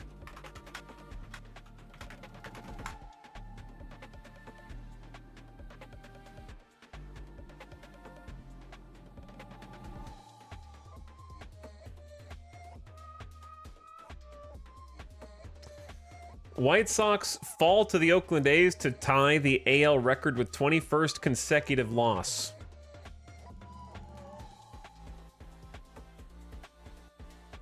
They're playing again today against the A's at 6:40 p.m. And if they lose again, they'll stand alone as the record holder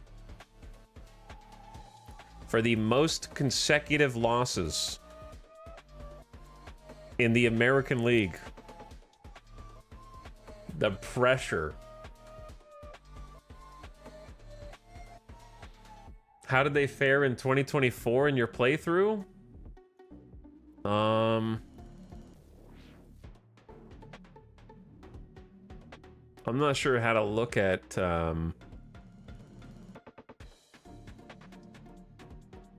previous years,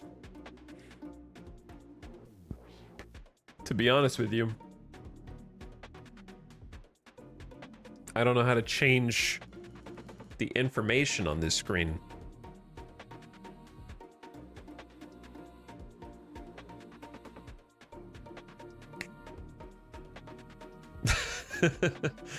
Under MLB, then stats.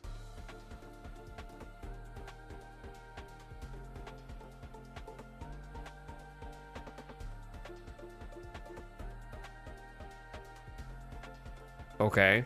We're gonna need to be more specific than that.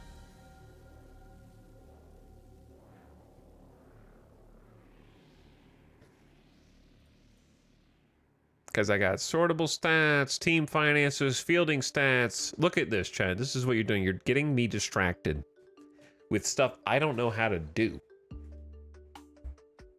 I feel like there should just be standings and then by year and just move it back like left, like an arrow over here and an arrow over here that says left and right. All right, who cares? I don't want to get stuck here forever. All right, let me check our scores. I want to see who did what. We shut him out. Veneziano came in for 3 innings. No runs given up. Excellent. Great job, Anthony. Ian Anderson came in, clean inning with a strikeout. Veneziano had 3 Ks. Sandlin, 1 strikeout, 1 inning. Yowanadon, 1.1 innings, got substituted. Pache came in to clean out the inning, got 2 strikeouts to finish it out. Kloffenstein with another clean inning, 1 K, and Spear gave up 1 hit, no runs. Shutout. Now for them, we scored 1 run off of, at least 1 run off of 4 different pitchers. The offense is clicking right now. Dude, Cody Clemens came in with a 2-homer game? Okay, we may have found our leadoff man, to be honest with you. Now, I'm starting to immediately get rewarded for putting Cody Clemens in the leadoff spot here. 28 years old. He hit 30 homers last year. 2 homers from leadoff, and then Weston Wilson came in as a substitute, picked up a hit. Amaya picked up a hit, which resulted in 2 runs batted in. Nice job, Amaya. Get on the board. Madrigal with a hit, 1 for 2. Get on the board. Vossler, no hit in 2 attempts. Derek Hall came in with an RBI, probably like a sacrifice fly, because he didn't get a hit. David Dahl, 1 for 3. David Dahl still hitting well. Cedrola, 0 for 1. Mastrobuoni, 2 strikeouts. Almora Jr., 0 for 2. Meisner with a walk. Canario, 0 for 2. Jeremiah Jackson, a walk, which came around to score. Meisner also came around to score. Rondon, 0 for 2. 0 for 2 Pache. 0 for 1 Allen. And Jason DeLay, 3 RBI on a single hit. Oh yeah, Almora got a homer. My bad. Vossler and Almora each got a homer. I got to start looking over on this side. No, wait, no, that's just their total home run numbers. Yeah, he hit a homer in this game, but Cody Clemens had a homer in this game and last game to total 2 homers. I get confused with the totals on the right side. That's so confusing that it combines game and total in the same frame. Yeah. Either way, he still had another homer from the leadoff spot.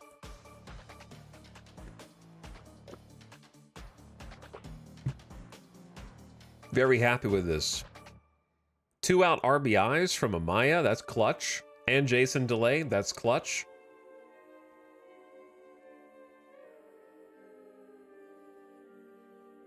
Cody Clemens, first inning off of Jay Lambert, 0 on, 0 outs. Leadoff homer, baby.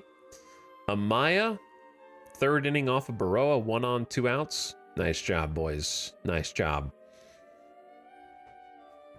And then pitching-wise, really happy with the pitching so far, but I'm afraid that I'm going to overwork them. So let's go ahead and head to my mail. Vultures announced new Las Vegas charity at the urging of their reliever Nick Sandlin to help the local community. The Vegas Vultures brass decided to step up to the plate and do everything it could to help. Said team owner Steve Peterson, Nick came to us and told us about the work he was doing, and we were inspired. That's the kind of civic-minded thinking I really admire. I personally asked him how much he needed to get the new program off the ground and wrote him a check. The team's proud to be a part of the Las Vegas community, and we want to help any way we can. We are confident that we can help. Local fans and Sandlin were overjoyed by the news, said a grinning Sandlin, for the team and owner to step up like that really shows me the type of people I work with. Let's put it this way, as long as they want me here, I'll play for them. I'm so proud to be a part of this organization. That's our leader right there. That's our leader who's been sitting on the bench for the last 2 games. We got Derek Fisher. Hope I'll be in the big league soon. I'm curious, when we sign this, do they just have a regular minor league contract? I think Derek Fisher used to be an Astro. A long time, like a little bit. Ronaldo Hernandez, Carlos Guzman, JT Brubaker, C. Garrett Stubbs. Yeah, we got all these dudes. Carlos Navarez signed with Seattle instead. All right, we just inked a deal with a bunch of minor league players just to try to fill in, so we don't have to read all these. I just randomly selected like 100+ players.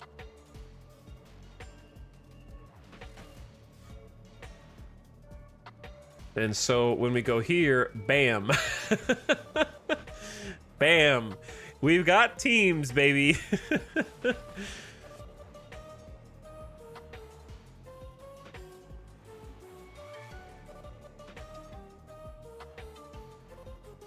Look at this. We got a Pork Shoulders team. We got a Nashville Ribs team. We got an El Paso Burn-Ins team. And we can put as many people as we want on the spring training roster.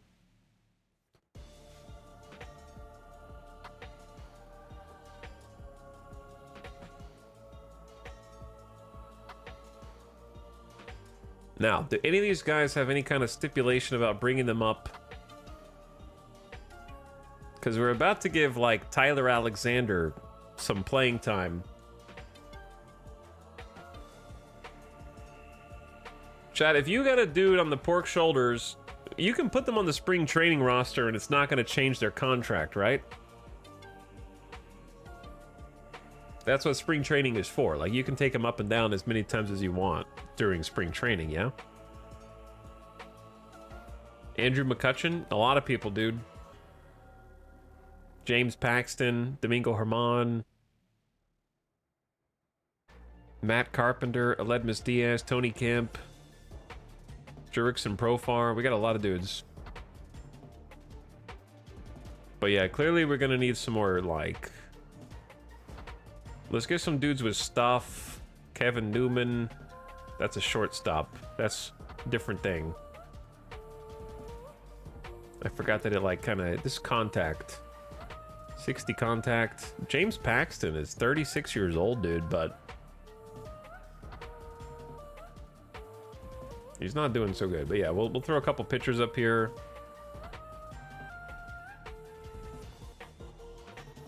How hard was it to sign that many guys? Easy. You just go to MLB, Off-Season Center, free agents, all free agents. Do you want pitchers or batters? Let's say you want pitchers. Let's say you want starters. You go sort by potential. 3, 4, 5, 6, 7, 8. You want 10 of them? Right click, offer contract. Sends all of them a contract. Easy peasy. So we just filled them all in and we're gonna let the AI sort it out. Not gonna be my problem. I just gotta drag some people over to the spring training roster because our pitching situation.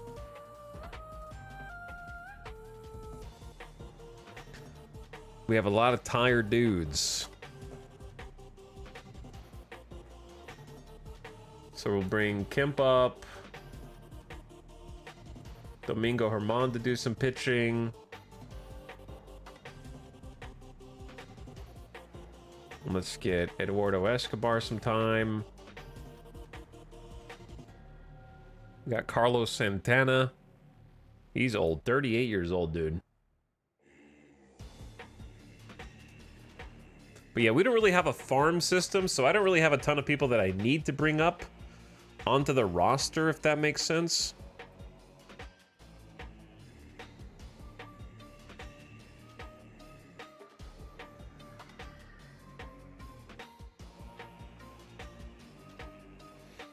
Yeah, Andrew McCutcheon has a pretty good eye, but he doesn't really have too much power in contact. He didn't do great in the MLB in the simulation last year. But you know what? Who cares? Just go up and hit the ball. All right, I just needed to kind of fill the roster because I was worried about the pitchers getting gassed. Now we've got some fresh arms in here that can come in and just pitch some innings. Yeah, it'll take a few years. It'll take a few years. That's okay. All right, let's make sure we keep saving so we don't lose any of this progress. Does the team, them being tired early into spring training, bode poorly? No, I think that they're supposed to be tired in spring training, and that's what spring training is for. It's to build up their stamina. Spring training should make them better for the actual league. And ditto, when they're playing AAA and they're getting playtime in AAA, bringing up and down, they won't be tired because they'll have been playing in AAA or AA or whatever. You know what I mean? So that'll be their, like, constant practice. All right, let's see what our schedule looks like. So when's opening day, chat? March what? Is it 11th or 20th? Okay, I'm pretty sure it was against Cleveland.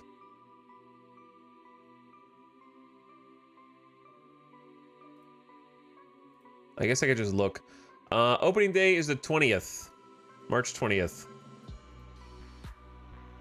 Oh yeah, you can tell because we play Cleveland 3 times, actual series, Seattle 3 times, Kansas City 3 times, Tampa Bay 3 times, yeah. Yeah. Alright, so we just have to play through the 20th. Well, we've won 3 in a row in spring training. Let's just keep simming the spring training games. Unless there's anything I need to address. We lost 1-8 against Kansas City. We got blown out a little bit. And we had 7 hits and we just couldn't score. We had an error. Another error. We're getting killed by errors, I feel like. All right, what happened? Did Clemens get another leadoff homer? 3 in a row? Cody Clemens got another leadoff homer. 3 games in a row he's had a leadoff homer. Damn, dude. He's the only thing that can score right now. Amaya was 1 for 2. Hall was 1 for 2. Eduardo Escobar came in. I don't really know if I need these guys to come in. Maybe we just want the fielders to stay in. Allen was 1 for 2. All right, who gave it up? Kent Emmanuel, I think, wasn't Kent tired? He gave up 3 earned runs, and Domingo Herman gave up 4. So we don't care about that because Domingo Herman is not in our pitching rotation. He's just a dude we brought up to try and eat innings, but ironically, he couldn't even get 1 out. But yeah, so we had to come, Ian Anderson had to come rescue him, maybe. But yeah, the pitchers that we brought in just to try to get us through couldn't get 1 out. 4 earned runs, 4 hits back to back. It's rough, buddy. That's rough. But yeah, he's not one of our pitching staff anyway. Kent Emmanuel is one of our pitching staff. 3 earned runs isn't great, but I feel like he was tired, wasn't he? I don't think he was fully rested.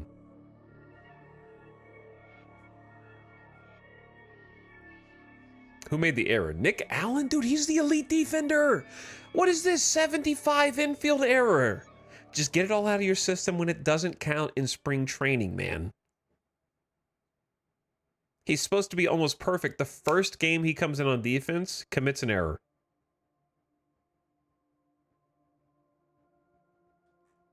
All right. Anyway, it is what it is. What's the email? So, of course, he has a 75% chance to commit an error. Yeah, I think that's how it works. Daniel Burgos goes to our international complex. He signed with us. I don't know what the bonus we gave him was. I don't know how to see that history. But yeah, he's 17, so he's not able to play yet, but he has the potential for a crazy amount of stuff. He's got high loyalty, high work ethic. I think we paid him like the big bucks, like 1.5 mil. Or something. His nickname is Crayon. Throws lefty. He's already 6'5", 200 pounds almost at 17. It's huge. Massive lad.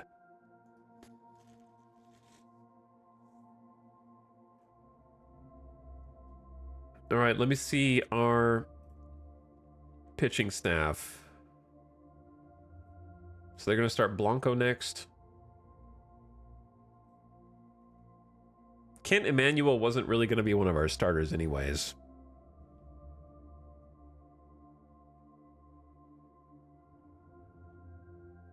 Is Wade Miley back? No, he's tired as well.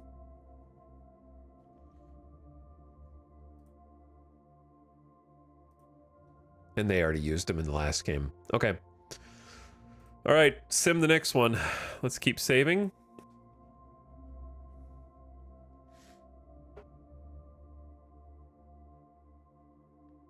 And keep simming and just kind of see how the spring training is funky, dude. It is funky.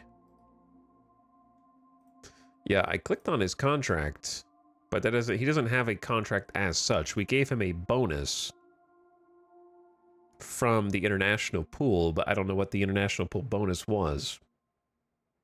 Jenks, that's what I was just saying. Is there a history page?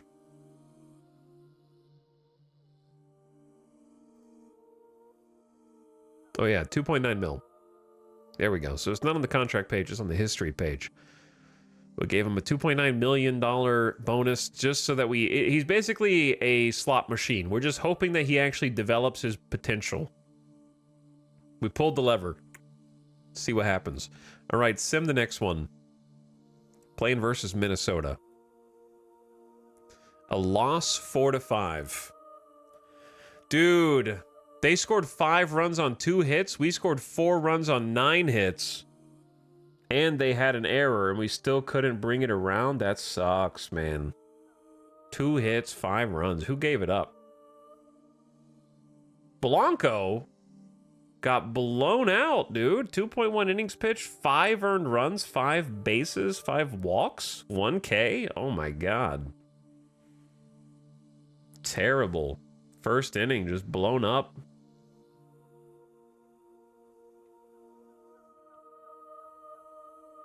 Okay, on our side, Jeremiah Jackson got a homer, 2 on, so it was a 3-run homer. On their side, Carlos Correa, yeah. Why is Carlos Correa only rated this low?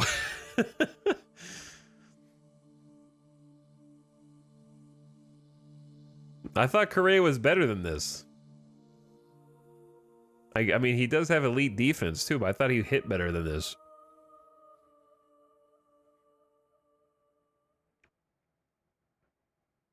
A 3-run homer off of Blanco. Okay, Clemens, let's look on the bright side. Clemens was 1 for 2 with an RBI. So he's getting it done, dude. Weston Wilson picked up a hit. Madrigal picked up a hit. Amaya took a walk. I mean, we had 9 hits, so we did okay. Vossler struck out twice. Hall picked up a hit. David Dahl. We got Hall and Dahl with hits. Dubon 0 for 1 with a K. Tony Kemp is not really a teammate. We just got some people in here. Maybe we should take some of these dudes out so they're not getting mixed in. They're only coming in occasionally, though. Mastroboni with a hit. Canario with a hit. Jackson with 2 hits and a homer. 3 RBI. And then the 4th run must have been on an error. Okay.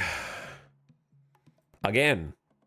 Hey, Streamerman in chat. Hope the Tuesday spreadsheets are good. What's up, Maria? We're currently simming the preseason so we can start playing some regular season games. Have you been looking at the game log? I mean, I can gather what happened in the game. Like, I can see we got blown up in the first and then locked it down for the rest of the game. Fernandez, Clevenger, the other guys are just here to eat innings to give our dudes some rest. So I don't need to look at the game logs because some of these players are not going to be on our actual roster. I just have to have too many pitchers because the pitchers I actually want to keep are getting like they're losing their stuff. Well, that's disappointing from Blanco. All right, Brandon Belock is gonna start the next game. Let's see if he does better. Seattle win. All right, 5-2. Bringing it back. Vultures with 7 hits, 5 runs, 3 in the 8th. Nice. Broke the tie. It was tied up until the 8th. Broke it open with 3 runs. Clemens 0 for 2 with a strikeout. Wilson 1 hit, 1 for 2. People aren't striking out too much. Mastroboni struck out twice. Jackson struck out twice. That's not great. Nobody got more than 1 hit, so we got 1 hit from a bunch of different people, but I guess in clutch situations, because Almora brought a runner in, Vossler brought a runner in. Andrew McCutcheon is not going to be one of our players, brought a run in.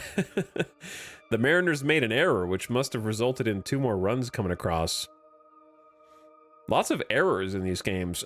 Belock came out, 2.2 innings, no runs, 1 walk. Inoa came out, gave up 1 run in 2 innings. Yawanadon gave up 1 run in 2.1 innings. Not too bad, guys. Miley came out in relief. Brock Stewart came out to close the game. Vossler got a solo... Wait, no. Yeah, no, Vossler got a solo homer. And then we had a bunch of base runners. Okay, sick. Sacrifice fly from Almora Jr. What was the error on their team? Their third baseman? Okay, again. A win at Cleveland, 2-1. 7 hits to their 8 hits. So we're doing okay. We're doing all right.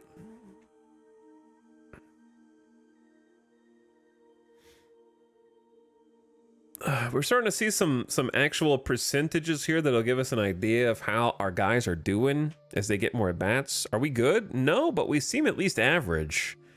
But also, we're not really getting a good idea of what's really going down here. So let's see. Grove started the game. He went 3 innings of 1-run baseball.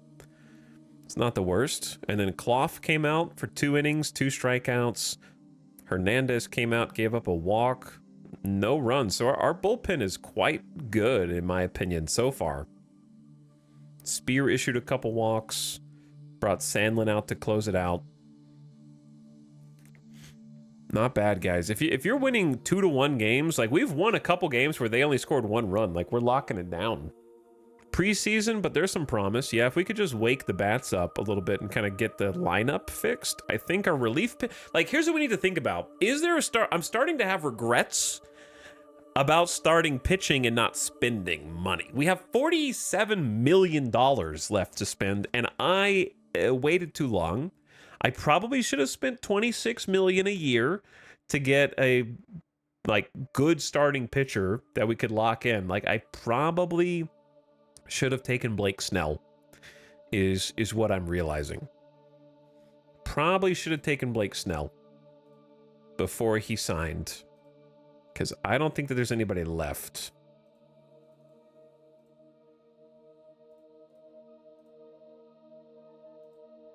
I also don't know what this music is. I know it's called The Lamb still. Okay, it's just funky back there.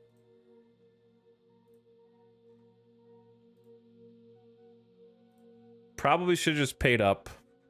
Because, yeah, there's nobody left that's better than like a 45. There's definitely no superstars. Now, we could try and trade, but we don't have anything to trade except money. And I don't think trading is going to go well unless the organization we're trading with has too many pitchers. You know what I'm saying? I kind of looked at how to trade to get an idea. We also only... Why do we only have 27 million in cash? Where did the rest of our cash go? I thought we had like 40 mil. Maybe not.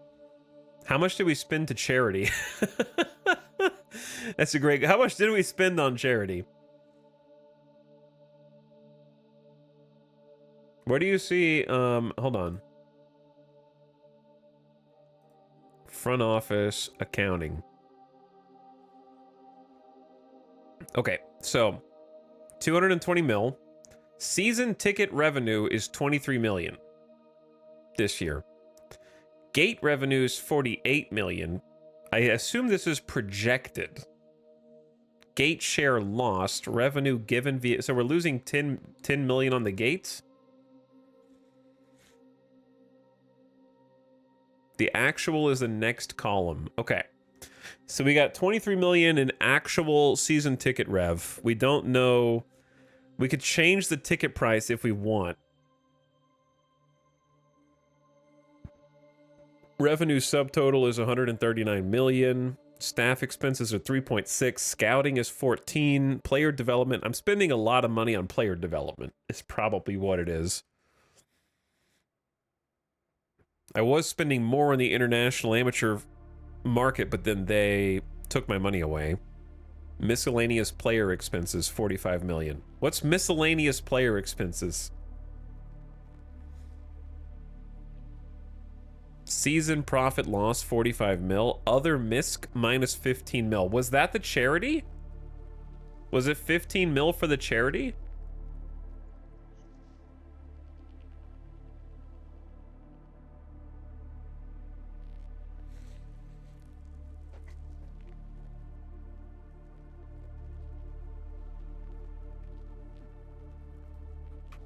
Out of the park. Other misc, minus 15 mil. Does anyone know where this other misc expense comes from?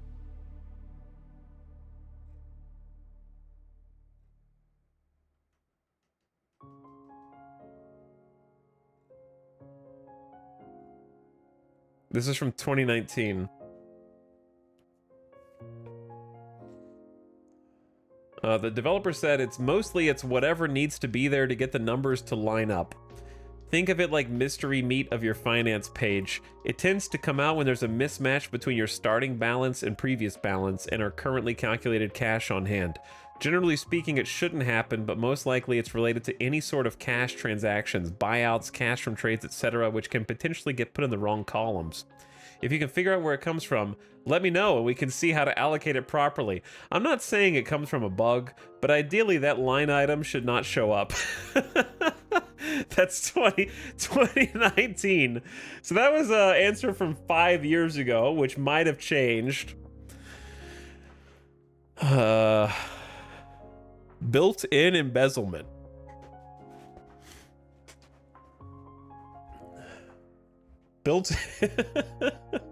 So we did have like 45 mil, but now we don't, is what you're saying. I see.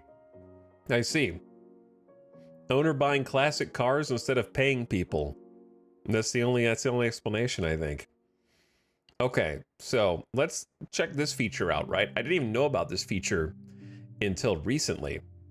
If you go to MLB Off-Season Center, you can click on players and do a full search of any kind of player you want in all leagues. So if I really wanted a 6 starting pitcher, I can say, I don't want that pitcher to be 44. I want that pitcher to be like up to 35, 36. Like 18 to 36, because we need him to actually be able to play. Service time left. We don't want 10 years of service time. That's like contract length left, right? No more than like 5 years, probably, maybe 6 at the tops. Or no, that's service time is how long they've been playing. Okay, contract years, my bad. Chat's already typing out a correction. And then salary, we don't want any more than like 20 mil. Any popularity, any awards, and then we want him to have at least like 55 stuff, at least 55 movement, at least 55 control, hopefully higher than that, right? And then you can search and be like, bam, there's people. Like, this search feature is so good, and it'll tell you whose team they're on, what their stats were last year, what their contract is, what their overall is. 55 burgers, yeah, you know the rest, etc.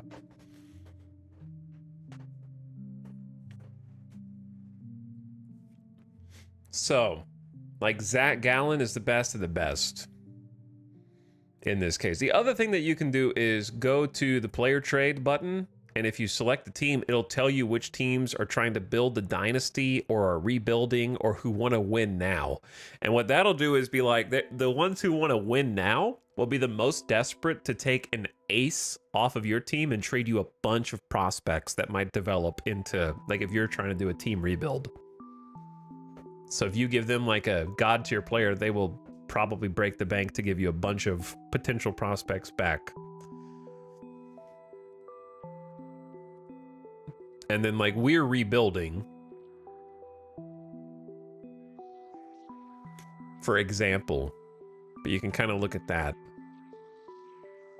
So yeah, one thing I wish you could do is tell like one of your side managers what you want, and they could go maybe find some potential trades for you. That would be cool. Because it's a little intimidating for me. Somebody in chat asked earlier if I filled in my minor leagues. I did, yeah. I kind of filled them in. We hired a bunch of minor league personnel. We hired some AAA personnel, and we hired a bunch of just random free agents with cheap contracts, or like non-existent contracts, basically. So we can fire them whenever we want. We just did it en masse. I didn't actually like pick over it.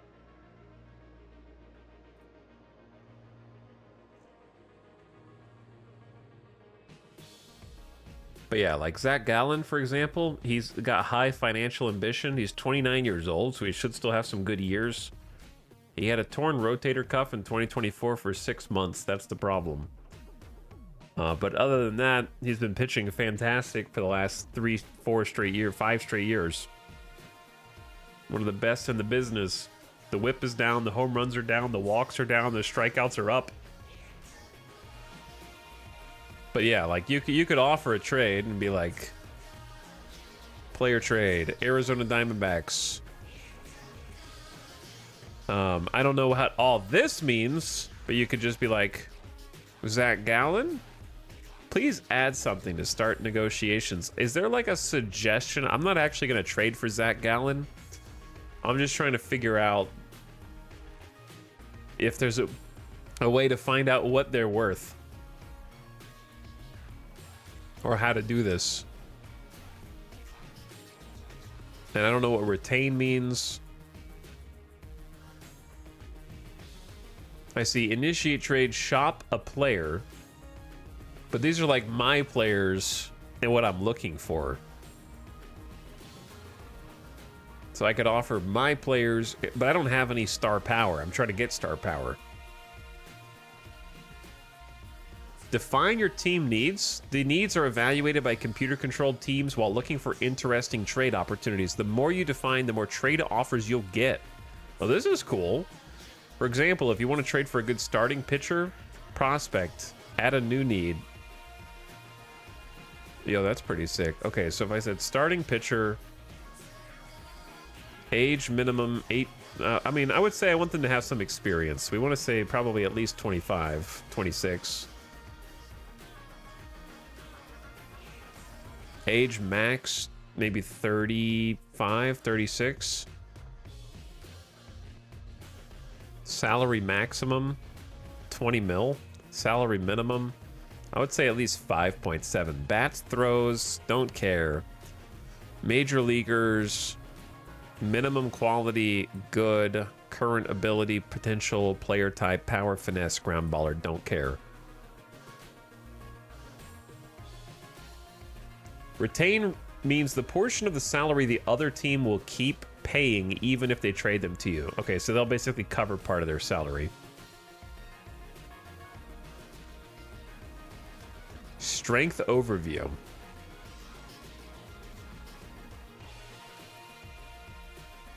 So basically, chat, we are 31st organizational ranking. Overall, 32nd. That's bad. That's last. That's worst.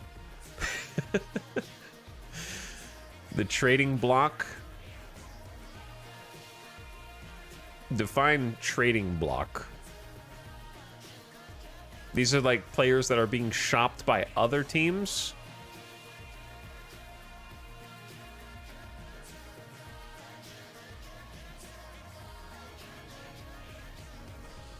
So like Austin Adams, potential closers being shopped. Interesting. Or like Tyler Anderson. There's Sean Armstrong. We almost signed Sean Armstrong. He was just too expensive. And now they're already shopping him. I almost picked them up on the expansion draft.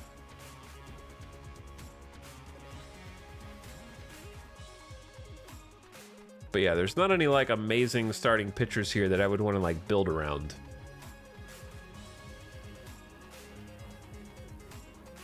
Tyler Anderson's 35 and he wants 13 mil to come out and deliver mediocre 5.4 ERA, 1.5 whip seasons for me.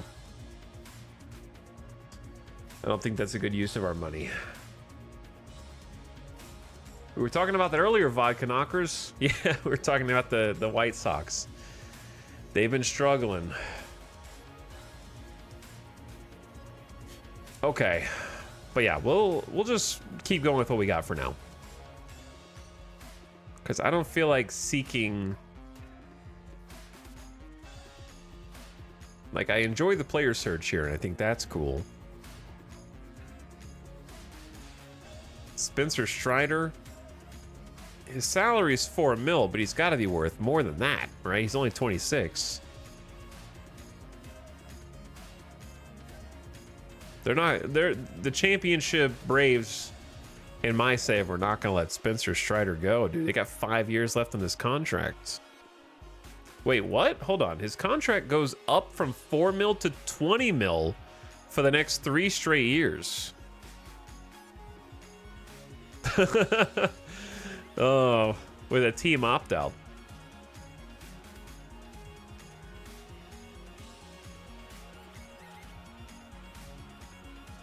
Is this the arbitration number? Total value when signed was 92 million. It says he signed for 7 years. He must have got a juicy extension, I guess so. Yeah. So if I wanted Spencer Strider,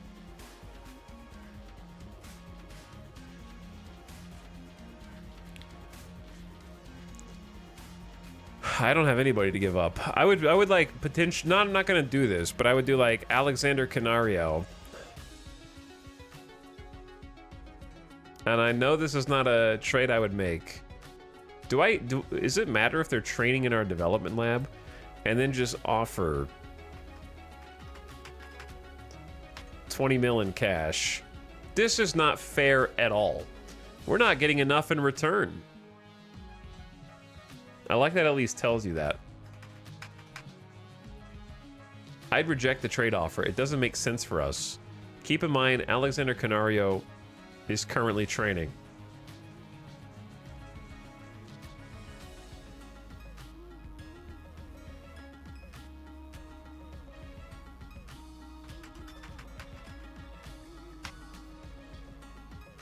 I don't think we get enough in return. So like, if I remove Canario, a definite yes from me, they'll reject this proposal hands down if we take Canario off.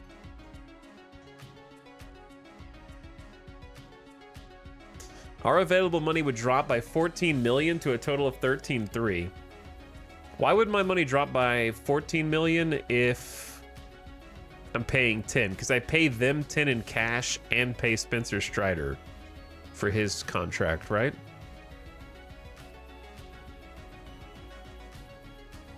So I'm paying them cash and taking over the contract.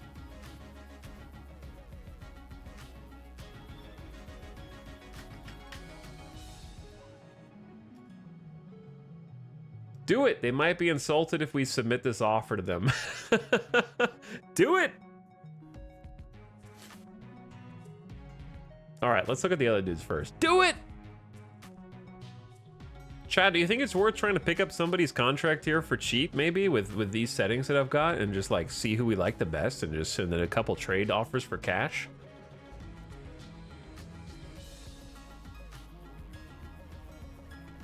Maybe let's limit overall to like 60? Somewhere in there. And just try to trade for one of these guys. I saw Nick Allen's first Major League home run IRL. Oh, that's cool. Maybe more stamina? That's a... yeah. Good point. Like, I know you can do 45, but I feel more comfortable with at least 50. At least.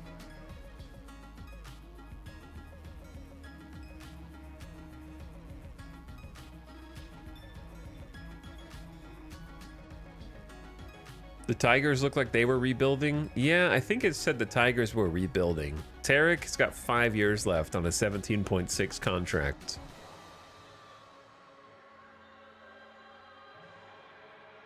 High leader, low loyalty, low adaptability, low intelligence. Oof. Oof. But he had a league-leading ERA, league-leading innings pitched, and league-leading home runs per 9. Can't argue with this whip. Decent strikeouts per 9, 7.5 league-leading wins above replacement, 181 ERA plus. What a gamer, dude.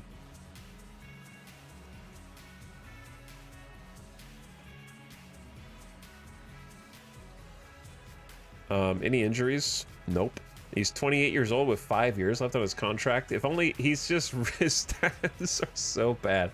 All right, let's take a look at the...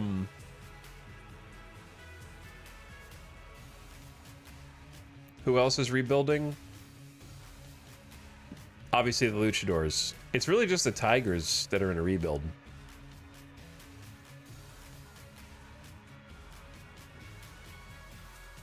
But yeah, there's an ace right there. Paul Skeens is right here. Dude, they still got him on 760K with Pittsburgh. That's crazy. He's only 22, man. They ain't gonna trade that. He's on a 1 year.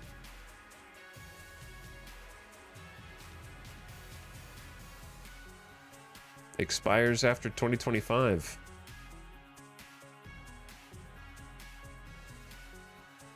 So really, like, Tarek Skubal might be the play if we really, really wanted like an ace starter. We can afford him, but we'd have to go broke doing it. Because Zach Gallen's overall is worse. His stats are worse. He's being paid more. Like Spencer Strider is a great pickup too, but he's about to get way more expensive. Kyle Bradish is not quite ace material, but he is solid. He's really good. He's got good numbers last year. And he's going to be way cheaper. What was the rest of Skubal's contract? Oh. Oh dear. 40. Yeah, that makes sense. Good call, Stukov. 44 mil in 2027, 2028, and 2029. To be fair, he is insane. He is, yeah, but there's not even an option. That could have been Soto! I just don't want to get locked into that.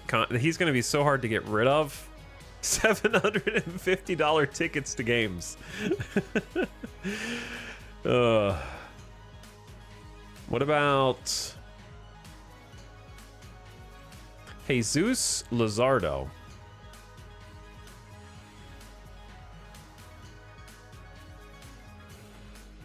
He's on a 1 year deal, 10,400,000. Arbitration estimate is 16 mil.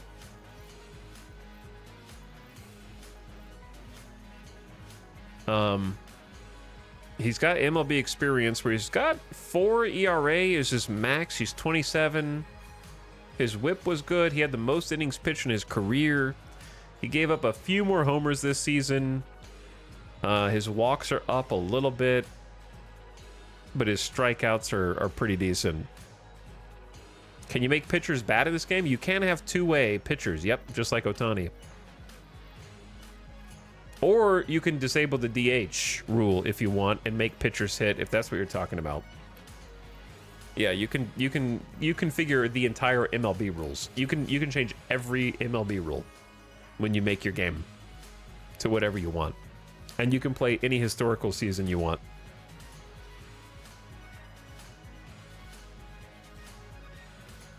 But yeah, Jesus Luzardo we could probably afford.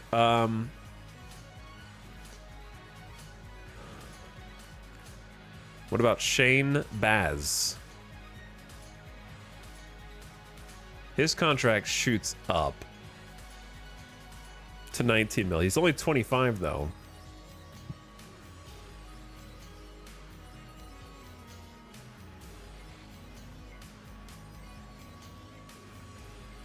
Did you do DH in both leagues? The MLB did, actually. It's DH is in both leagues in the MLB right now.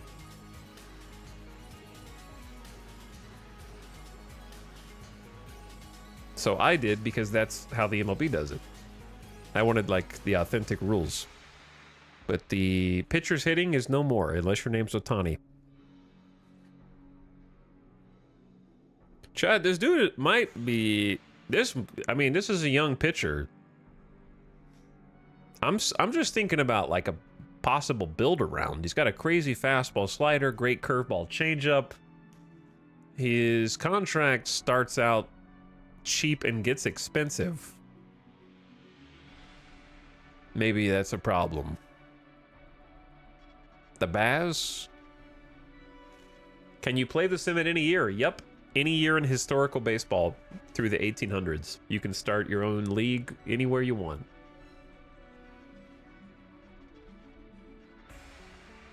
And you'll see all the historical players enter the league over time, and you can try and draft them.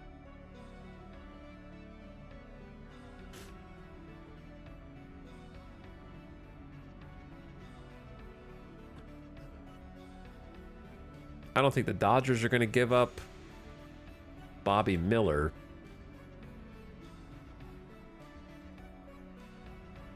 Probably not. I wouldn't mind at least trying to make a trade offer for one of these dudes, but what do you think I should do, chat? Should I just forget about it for now and see if we can make do? I just feel like in spring training, our starters are just getting blown up, and it would be nice to have one really good... Chat was saying just try and take some oldie, but like, how old is old? Who's only got, what, like 2 years left on their contract or something?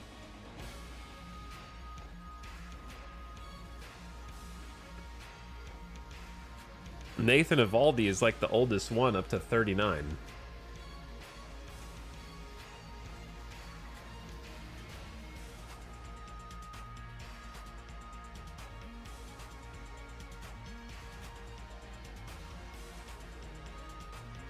Everybody else is in their 20s.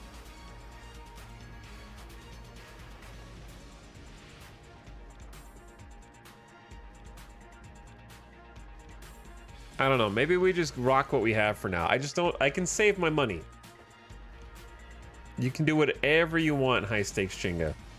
You can do anything you want. You can change every single rule and qualification. Every option's on the table. All right, let's simulate the preseason game against Tampa. A win, 4-3. Lots of close games. Picked up 10 hits against their 7. We scored 2 in the 8th. They scored 1 in the 9th, and we were able to lock it down. So they almost came back.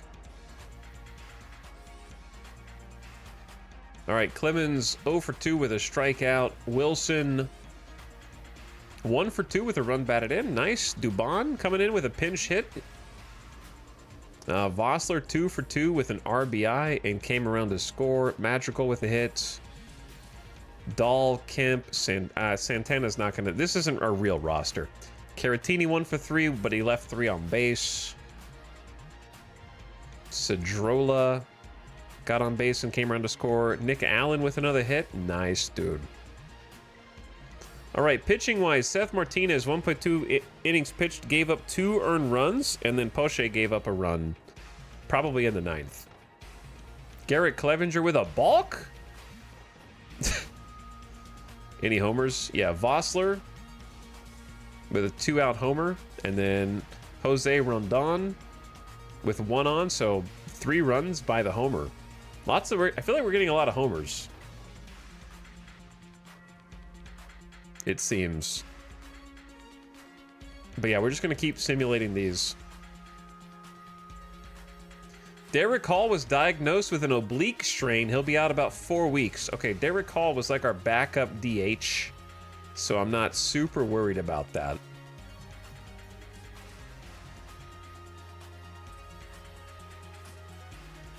So I put him on the injured list. 60-day IL. Right? Wait. 4 weeks. How do you... There was no in between. Okay, he might be stuck on the 60-day... Is he stuck on the 60-day IL now? Maybe I was supposed to pick the shorter one. But I was like, 10 days is not 4 weeks. That doesn't make any sense. No, he just lives there now. Oops. I guess you update it after 10 days. I've never had to put anybody on an injured list before.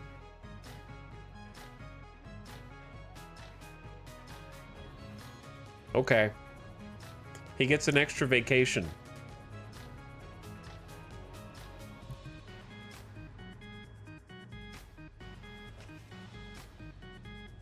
I don't want to reload there, dude, but I also don't want him to be stuck out of baseball for an extra month. Ugh. Yeah, the benefit of putting players on the injured list is they don't count against your roster spot.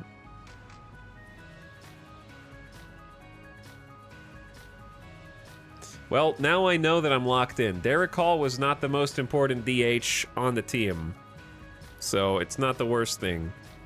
But yeah, oopsie whoopsie. Can you adjust the time under actions? I don't think so. I think I just, like, confirmed it.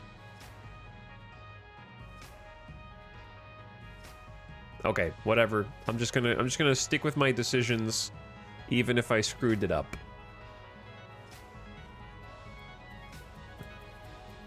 So we had a win at Baltimore today. Nice, boys. We're putting some runs up, man. 4 runs, holding them to 1. Don't worry, we're gonna play some full games once we get into, like, we're gonna do the regular season. Veneziano came in, 3.2 clean innings, 4 strikeouts. Herman is not one of our pitchers. He's just here to fill in. He's the only dude that gave up a run, and our bullpen locked it down. Stewart picking up a save opportunity. A walk, a strikeout. I like to see it. Derek Hall was injured running the bases. Come on, bro. Player of the game was David Dahl with a 2-out RBI. Vossler got 2 doubles? Why does it say Vossler 2 parentheses 3? What does the 3 in parentheses mean?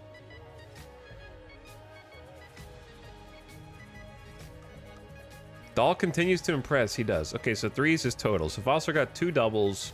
Tony Kemp filling in, got a double. Navarretto got a double in the 9th. Hall got a double in the 9th. So no homers. That was all just like doubles.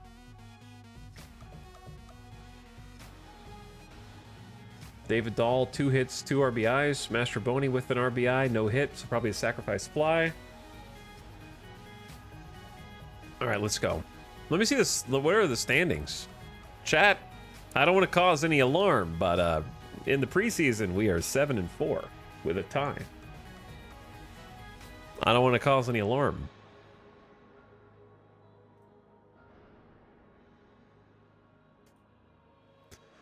Today, no game. Today, play versus Boston. So we had like 2 days off for rest. Tomorrow versus Snell in New York. You joined to New York? What contract did he get? Oh my God, 29 to 33 million for 5 years as a 32-year-old.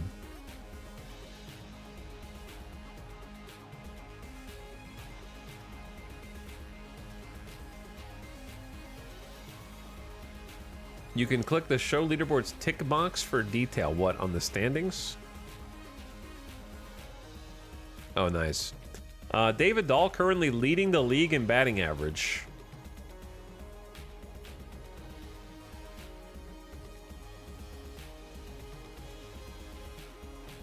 Cody Clemens currently tied for first with Yordan Alvarez with home runs. It's easy. It's easy, dude. How do I see his stats for the preseason other than the average? I don't know. All right, it's fine. So today, play Boston.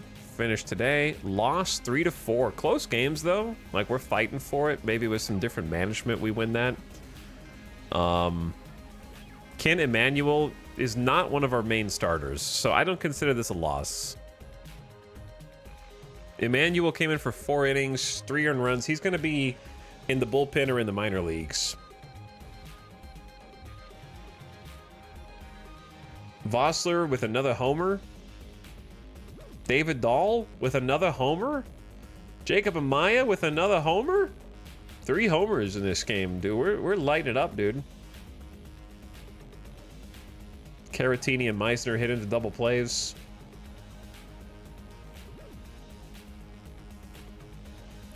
But yeah, just going by batting average right now.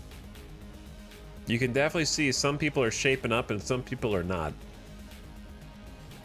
But yeah, David Dahl was 1 for 1 with an RBI. Just got another one, dude. Add it up.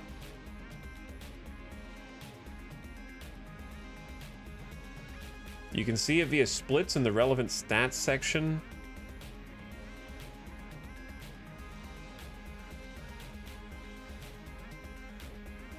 Is not postseason or regular season though, right?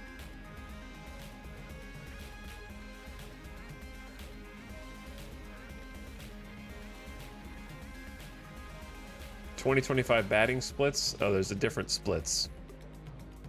All right, there we go. Spring training. So he's had 25 at bats and 14 hits with a .607 on base percentage. 30 years old. Keep it up. He's on a roll, dude.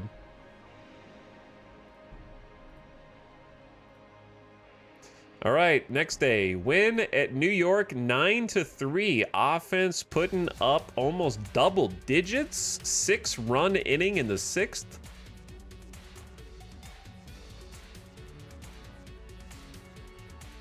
Get it, man. Get it. Nick Madrigal with a 2-hit game from second base.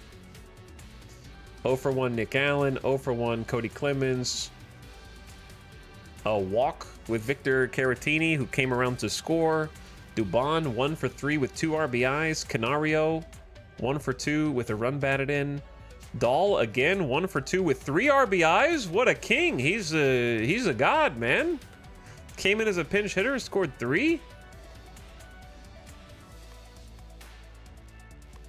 Vossler.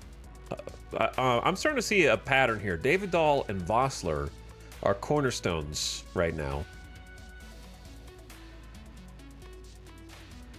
Meisner 1 for 3. He needs to work on it a little bit. He needs some time.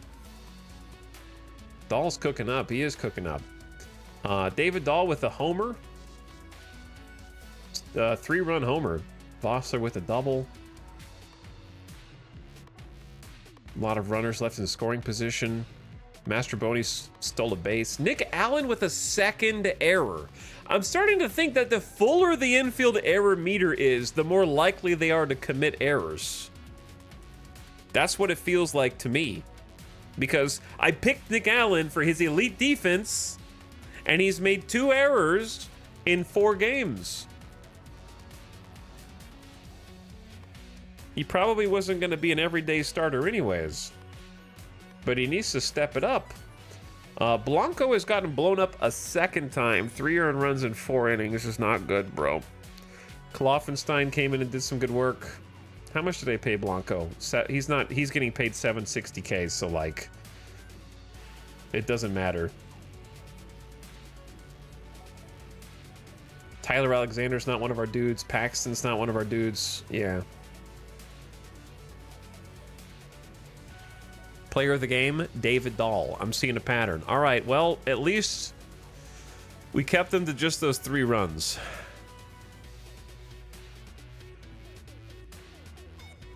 All right, finish the game versus Oakland. It's going to do a save because we advanced to a new month. And I'm excited to play some full games here once we get to the regular season and actually like manage some of those regular games.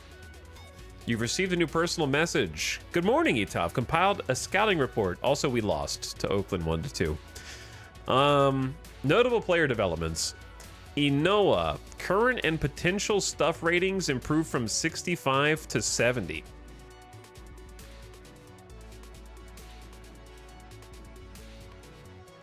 Current and potential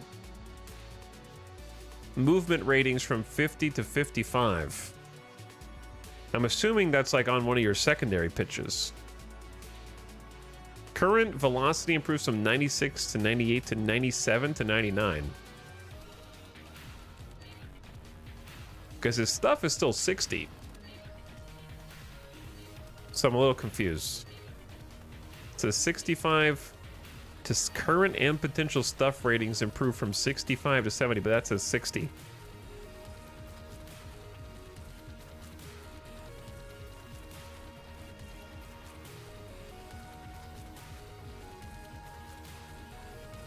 I'm confused by the top line. I understand the other two. Yeah, I think his movement went up to 55.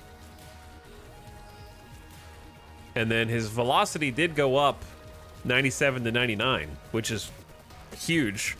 So he got more speed and more movement. But I don't understand the stuff rating there. Victor Caratini, he got worse. Uh-oh. 40 current potential power and 50 current potential I. Oh dear. After we paid you 6 mil.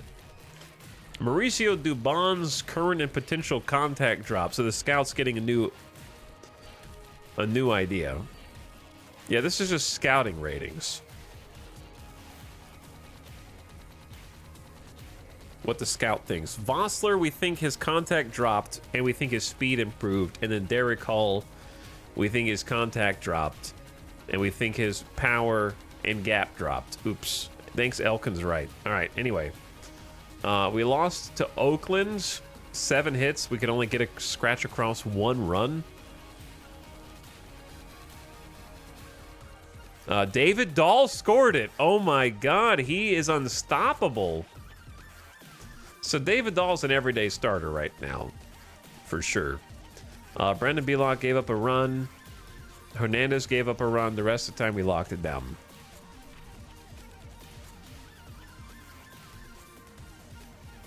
All right, sim the next one. A loss at Texas, 3-5. Okay. Only could get 4 hits. We gave up 12. Seth Martinez. And Nick Sandlin. Come on, boys. What else did you do? David Dahl was 1 for 2 and scored a run, so he's still getting hits. Who made an error on the previous game?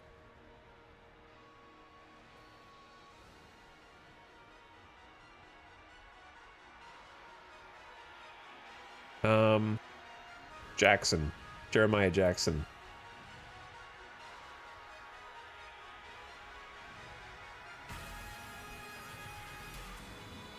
All those sub 200 batting averages. Yeah, we're not ready. We're not quite there yet. We lost a close game here with decent pitching. And then the loss at Texas was worse. Martinez and Sandlin just giving up too many runs for us to be able to hold it down. Kind of is a bullpen team. David Dahl got a double. Jeremiah Jackson got a homer. We couldn't do anything with that, though. I don't know. Do I need to be making any changes right now or just keep doing what I'm doing? We're hurtling toward... All right, we got a win against the Angels.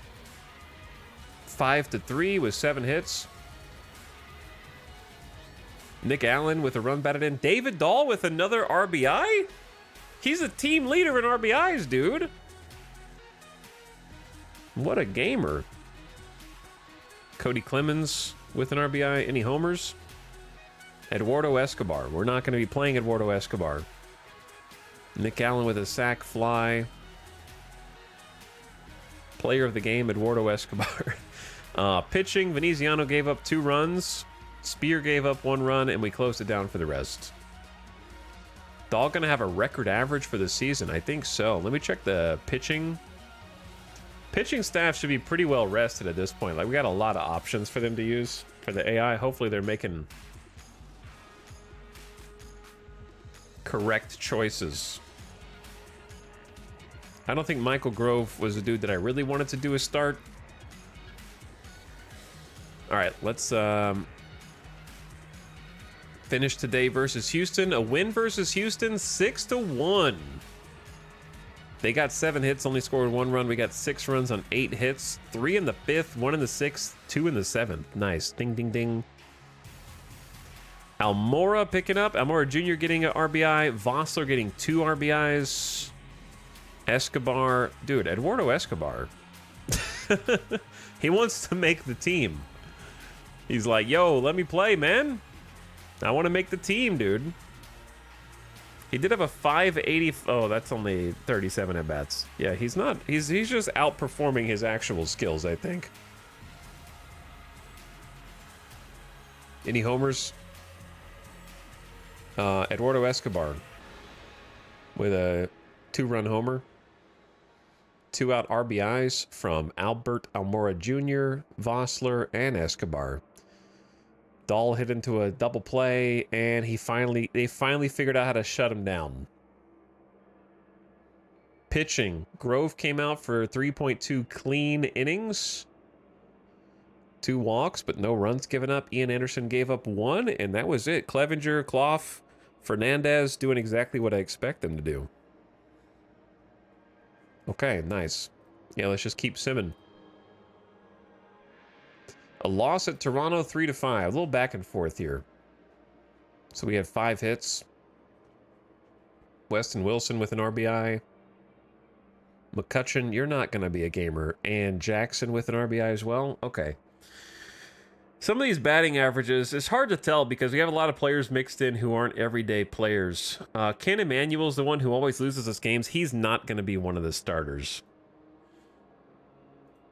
Let me just go ahead and fix that.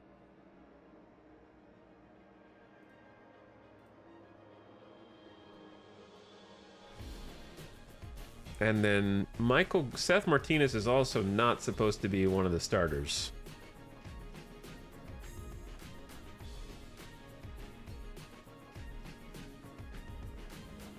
I'm pretty sure Michael Grove was not supposed to be in the starting rotation. It was Wade Miley.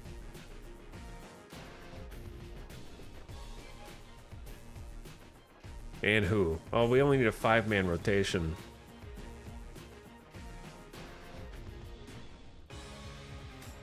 For now.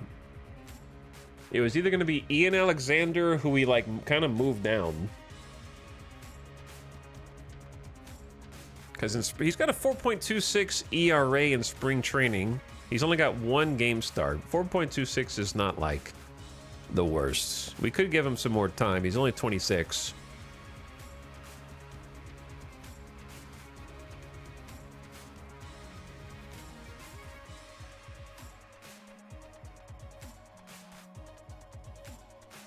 What I don't get is why the team's based in Vegas, but we're clearly playing spring training in Florida.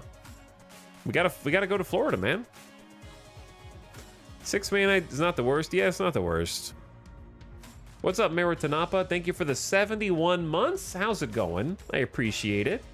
Hi, Maritanapa. Also, if I missed you earlier, what's up, Reezy Meow? Are you winning? Let's see. We are in spring training. We're 2nd in our division right now. Somehow. So we're doing better than I think Chad expected. We have a winning record in spring training at the moment, actually. But thanks, Breezy Meow, for 34 months. Wow, wow, wow said howdy. I think I saw you earlier, but thanks again, dude. David Dahl leading on base plus slugging. Vossler 2nd in homers, and David Dahl with the highest batting average in the league, dude.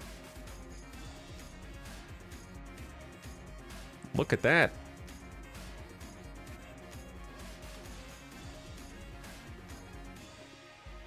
Let's let Ian Anderson get some starts just to kind of try. Seth Martinez is not supposed to be a starter.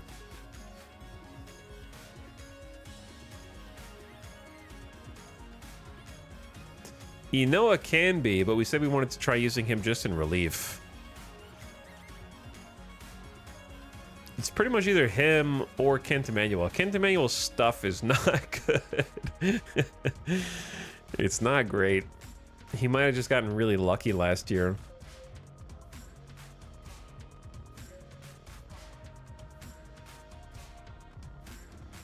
If we sort by Stam,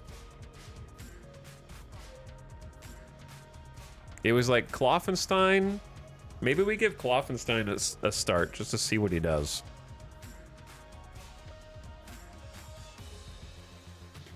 Instead of Michael Grove.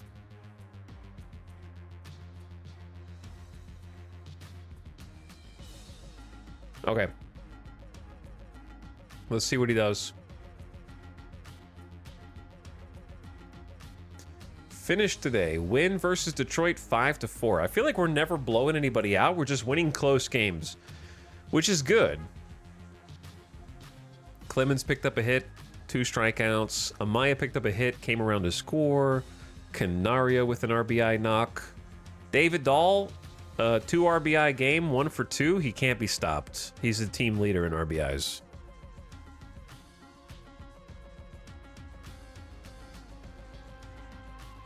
Cedrola with a hit. Jackson with a hit. Rondon, 1 for 1 with an RBI. And then pitching-wise, actually home run-wise, David Dahl with a 2-run homer. He can't be stopped. What's his power? It's not even that much power. He's just a gamer. And then Canario got a homer too. That's what we pay him for.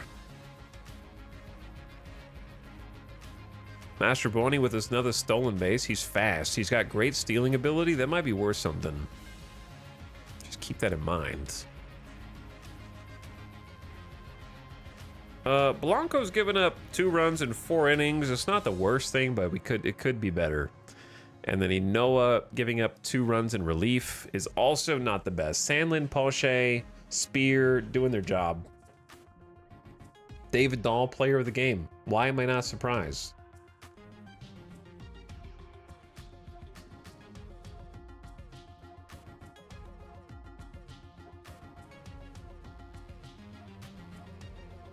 I'm scrolling up in chat.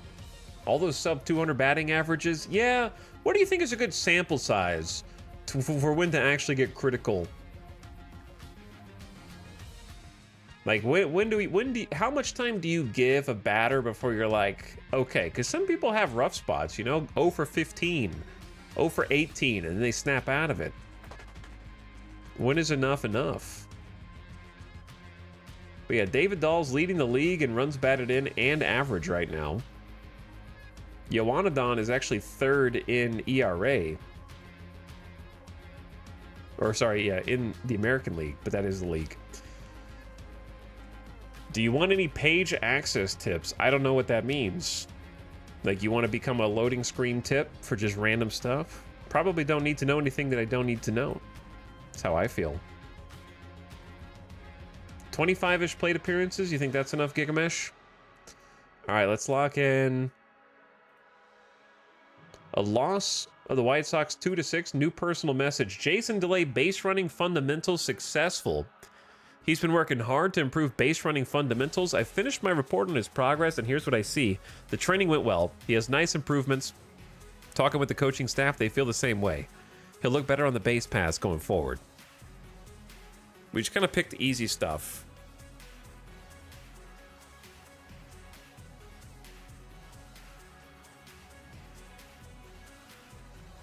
And then Canario has completed his development complex training. He's been working hard with staff to improve his base running fundamentals.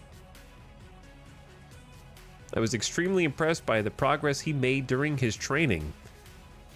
I expect him to be noticeably better at base running. We said that base running was like the shortest one that we could do.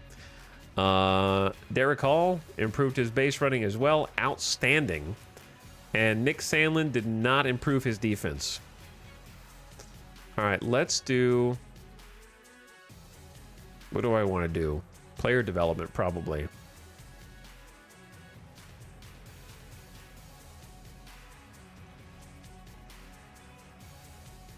No, some of your most accessed pages are along the right margin, single click. Right now, I like looking at words and not having to mouse over these. Wait for the tooltip to make sure that I'm clicking the thing that I want. So, if that works for you, more power to you. I like being able to see all my options because since I'm new to the game, I need to know what pages, what all the pages are, not just 7,000 hours in and I have my favorites saved, you know? I want to see some regular season ABs too. Yeah, for sure. And let them like play full games without getting like substituted after just 3 at-bats or something like that.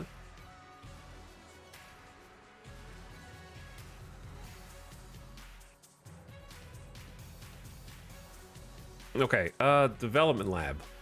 Let's get some people in here.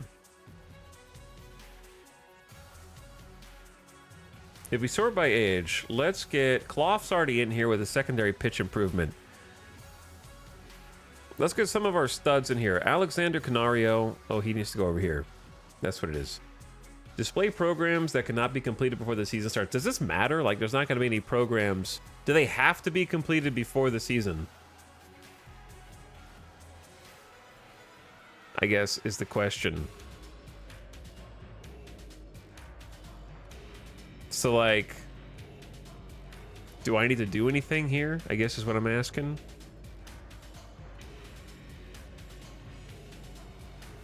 Is the development lab, it's off-season and preseason.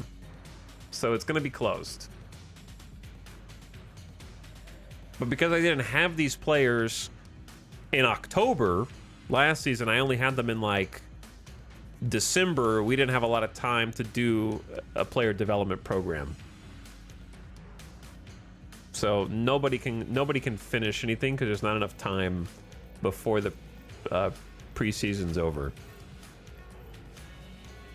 is my understanding.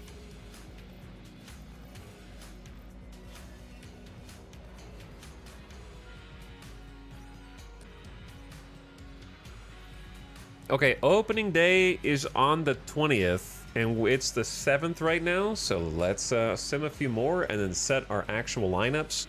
Win at Kansas City, 5-3. Good job, boys. 5 runs on 6 hits. You love to see it. Nick Allen picking up an RBI.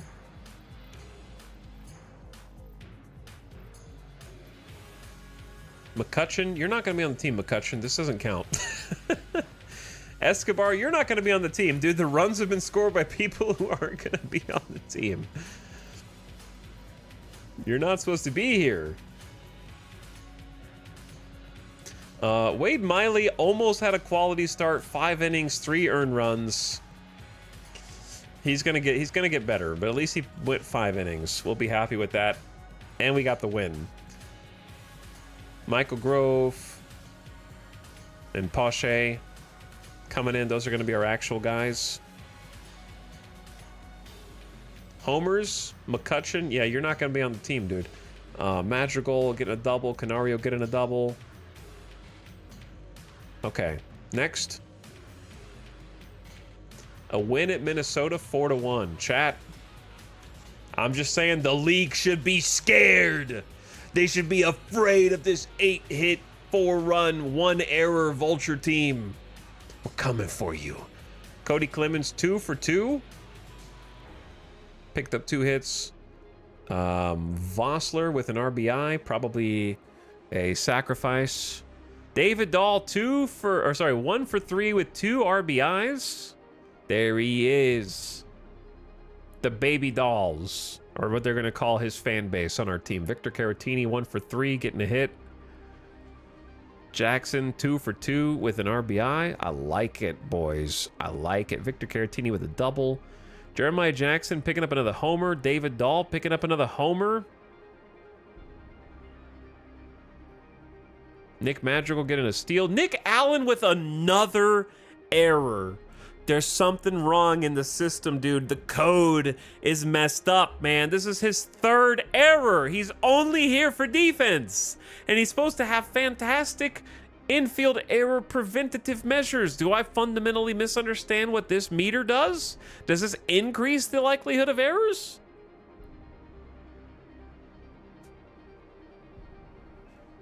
Somehow you found yourself with quality depth players. It's called spending 2 full streams poring over every single option without ever actually playing a game.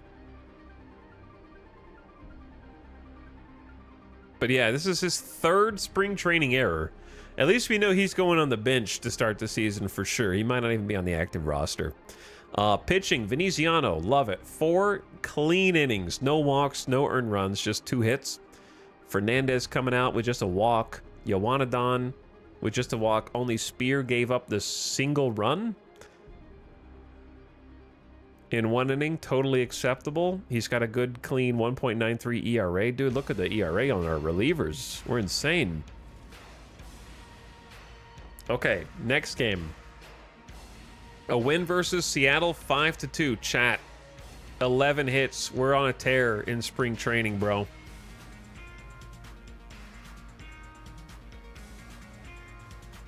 Two hits for Cody Clemens. I like him in the leadoff spot. He's earning it.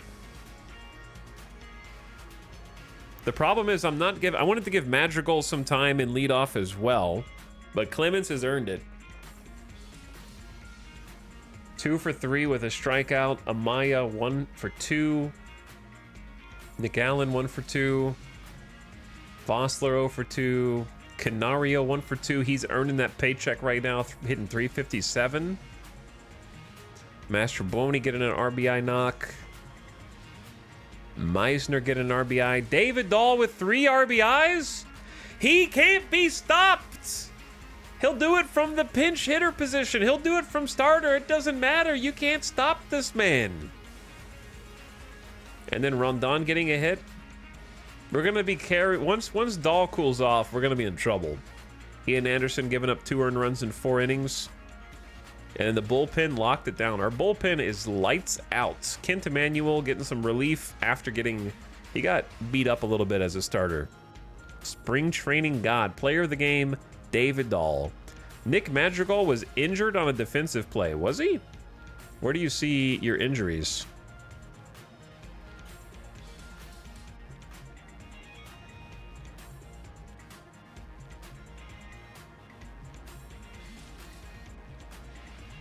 Injured diagnosis pending. Pending knee. Should I just put him on the 10-day?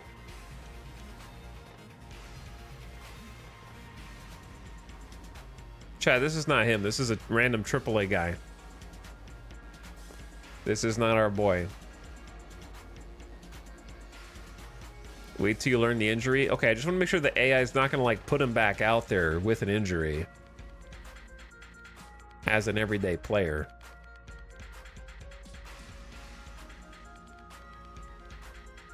We'll see what happens. First Sandlin, now Madrigal. Well, Sandlin's fine. It's Derek Hall. I accidentally put on the 60-day IL. What's the MLB tab? It's International Amateurs, which we've already spent our pool of money, I believe. Yeah, we've already spent everything except $290K, which I guess we could spend even more on, but I just don't see the point.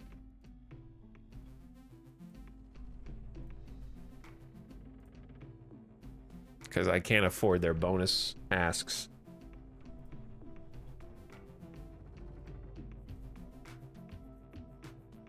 Because he wants a signing bonus of, they want like 1.1 mil, yeah, like by demand over here. I could maybe afford this dude. Just to put him in this, like we have money, we may as well spend it.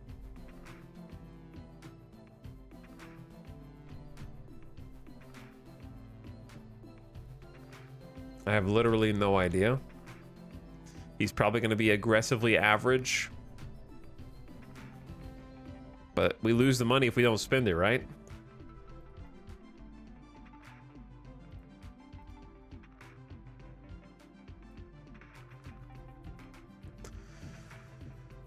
Okay. Anyway. We're not the regular season yet, but we're close. We're 10 days away. I've just been simming the off-season games, and we're going to play the regular season games. Okay, check this out, though. In the preseason, we're tied for first in our division. And we've got leader of the batting average in the American League, David Dahl. Unknown prodigy, David Dahl, with 5 homers, 17 runs batted in, batting .458. Well, second in our division. Actually, we have the 3rd best record in spring training in the American League. And we're tied. If we were in the National League, we'd be tied for the best record in spring training. With less than half the payroll. Yeah, we still got 27 million to play with in the bank right now. But, you know, it could just be because David Dahl is on fire and he's going to cool off. And then, you know, we'll see. Play versus Cleveland. Okay, I don't think anything happened yesterday. Attention, a personal message.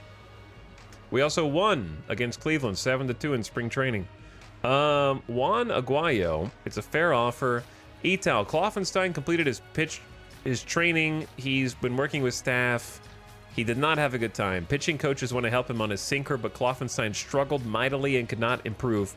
He was also coming out of his mechanics and overthrowing the ball a lot, which seems to have worn down his arm. I can't say if this will cause any issues in the future, but you may notice he's not able to throw as many innings or he may be prone to injury. Dude, this is the development lab, not the undevelopment lab. I didn't know there was a risk of negatives. They developed tiredness. Anthony Veneziano, no improvement. Yeah, so far the development lab has not been... I see why people are ignoring it. It's kind of just meh. It just seems like RNG. It's basically like a FTL event. You're just like, it's either going to be really good RNG, really bad RNG, or nothing happens. It seems like you kind of just throw somebody in the pot and hope for the best. Which is fine. That's kind of how a lot of other factors are, but it seems like kind of not fun RNG. Because I don't really understand what decisions I'm making or not making, or what I should be doing or not doing. Maybe I need to watch a tutorial on it. All right, anyway, let's celebrate the win at Cleveland. They're getting 10 hits, but they're just not scoring. They also committed an error.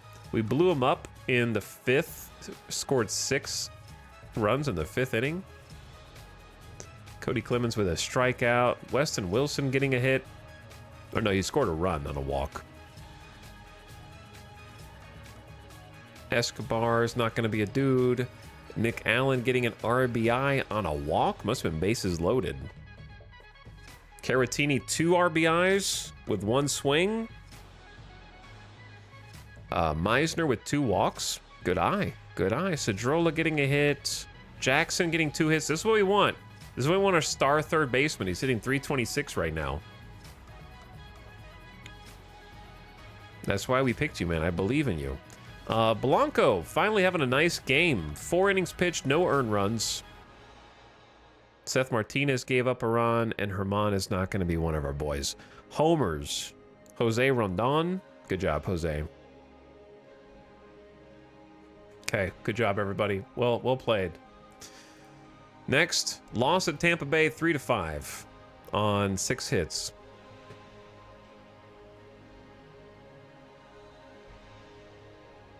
Canario, 2-hit game, 1 RBI. Canario's doing exactly what we wanted to do. Cody Clemens is doing what we want. Nick Allen's doing what we expect. Amaya's doing below what we want. Ponche's doing what we expect. Was he batting leadoff? Dude, I don't know. We'll fix the lineups.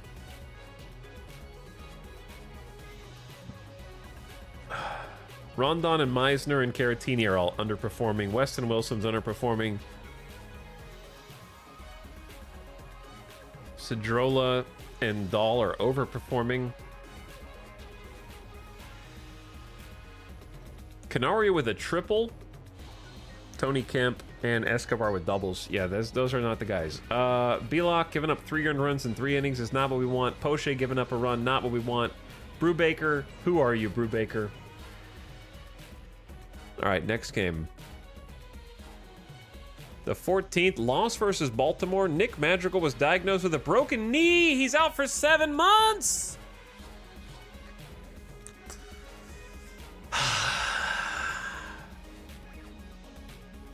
Well, I guess the gods have spoken, because guess who's been playing second base? I was going to have Nick Madrigal at second as leadoff as the team leader. The team leader, the captain, high work ethic, high intelligence, paying him $3.3 million, and he's out for the season. He's out for the season. So we won't even get to see what happens. Broken knee in spring training. Welcome to sports management. Here's your terrible RNG. Yep. That is the case. Guess who was... Oh, wait, no. David Dahl's been playing the outfield. We got Miles Mastrobuoni, who's been... He can play second. We've also got... this is why we picked up utility players earlier.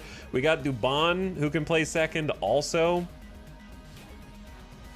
So there's people there. What's his cost? We're paying like 3.5 million. Yeah, that sucks, dude. All right, put him on the IL. So he's got to be on at least the 60-day IL this time for sure. He's out. Okay, well, we already got to fill in a couple gaps. I got mail. Madrigal learns about his injury. The injury that didn't he start the... No, was it the pitcher that started the charity, not Nick? Las Vegas Vultures officials made the announcement this afternoon. He'll miss 7 months with a broken kneecap. What's his contract? 1 year? So this is... We can let him go after this if we want.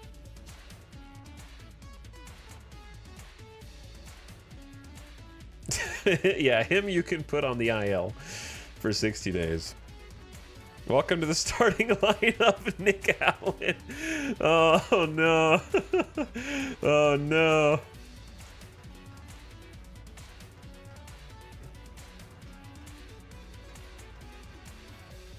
So we got Miles Mastrobuoni against righties.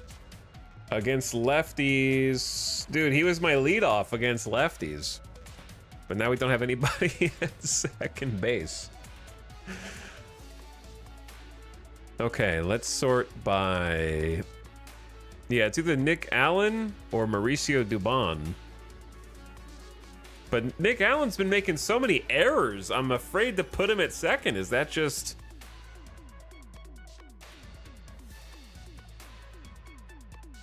You know, is that going to be fixed? Well, he does have high leadership, adaptability, work ethic, and intelligence. He's made 3 errors in spring training. He's not there for his bat. It's either him, Mauricio Dubon, or you can move Jacob Amaya from shortstop.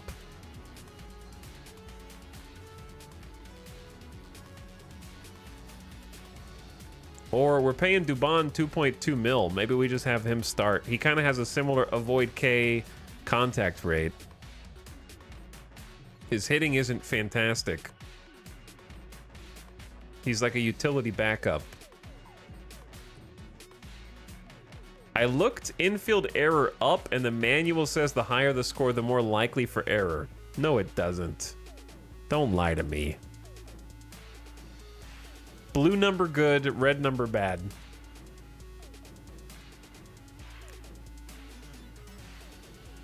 Can you still buy a new player? I mean, I could try and trade for a second baseman. We definitely need... We have room for a star second baseman now.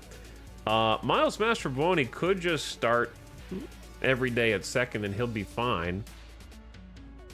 I was just trying to have a righty go up against the lefty pitching just to play matchups.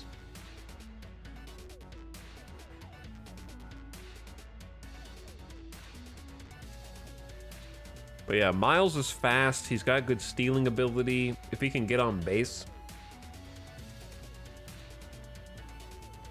He's got kind of average defensive ratings. Let's compare him.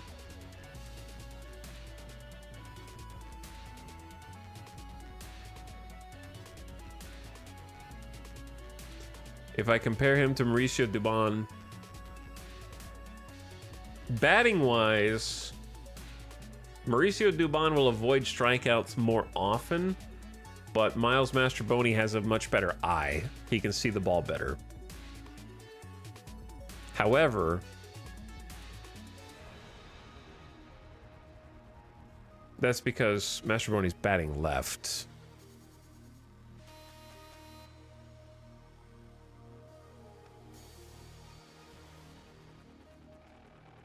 Yeah, I know I equals walks.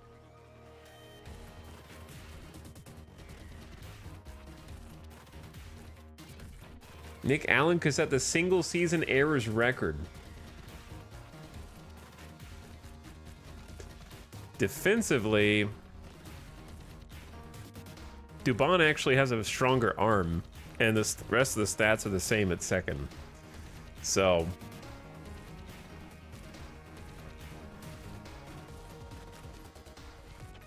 Dubon is really here to be like kind of like a center field utility or some pinch hitting potential.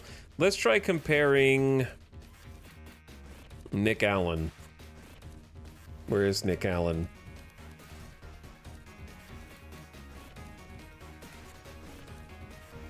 I see Nick Sandlin. There he is. All right. Nick Allen has same contact, lower batting average on balls in play, lower home run power, a worse eye, slightly better avoid Ks. That's pretty much it. Our scout does think that he's got more contact against left-handed pitching, more batting average against left-handed pitching, which is what you expect, and significantly more avoid Ks. And then defensively, he should just be better in every way on defense on the infield. Though we're not seeing that yet. I say, let's go ahead and give Nick a chance, dude. I'm going to try and be patient with the man. He also bats righty. I don't know if I'm going to bat him leadoff against lefties.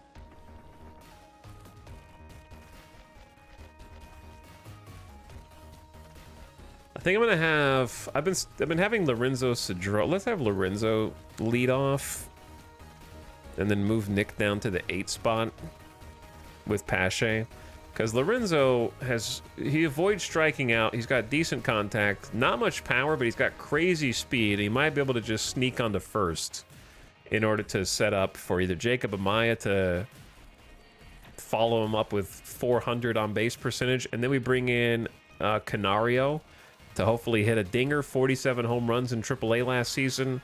And we got Jose Rondon at cleanup with 39 homers. And then Caratini, who had a good on-base percentage last year in the MLB, 370-something. Weston Wilson, 43 homers last season, just kind of alternating these. And then Jeremiah Jackson has 29. So we got a lot of homer potential here.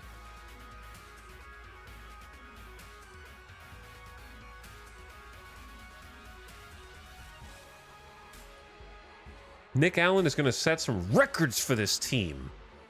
But yeah, we'll keep an eye out for a possible second baseman in the future. I'm pretty sure there's nobody in the international amateurs, or sorry, the free agents, who really fits what we want.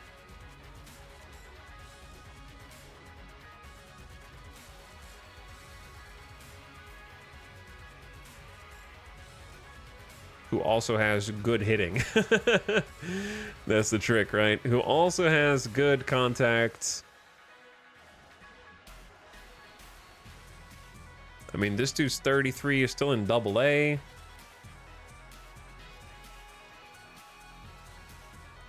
They got great range and just nothing else. Okay. Yeah, let's just check the loss versus Baltimore. See what went wrong. We had 9 hits. We had 2 errors. It better not be Nick Allen. It was Weston Wilson at first and Jeremiah Jackson at third. He's still kind of learning third base. He's made like 2 errors already, dude. Miley gave up 2 runs in 3.2 innings. He's 0-3, dude. Miley is not doing so good. Yeah, they only scored 3 earned runs, yet they have 7 runs. Did they score 4 runs on errors? Bro. We're losing games because of defense. Our defense is costing us right now. Because, like, putting up 6 runs is good. And our relief, our pitching is good. 3 runs.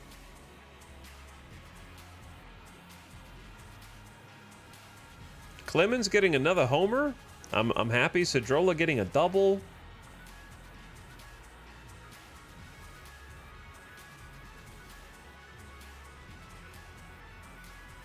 Nick Allen made this happen. Nick Allen did this, dude. Do players move into free agency at the same time? Yeah, I think it's at the same time at the end of the year. All right, next. Loss at Boston. We got shut out. Oof. 2-hit game for us. That feels bad, man.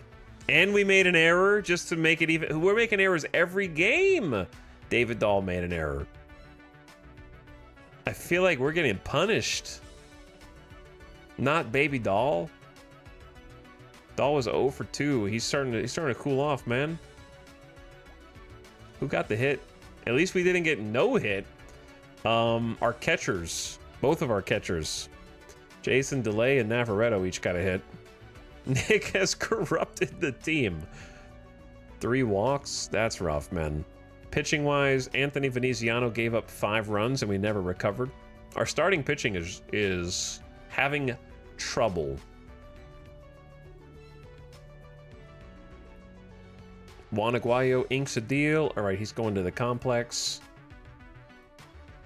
We're still in second in spring training. So, like, we're still doing well. We're 15 and 12. We're over 500 right now. And it's almost time for opening day, dude. Let me see the schedule.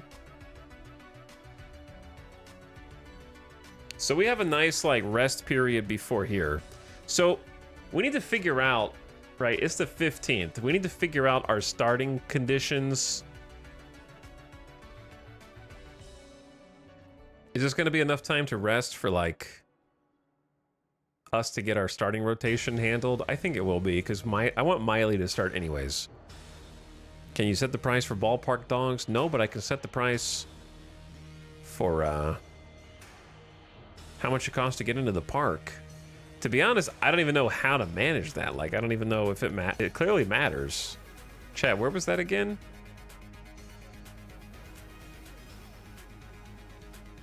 Where's the price of entry?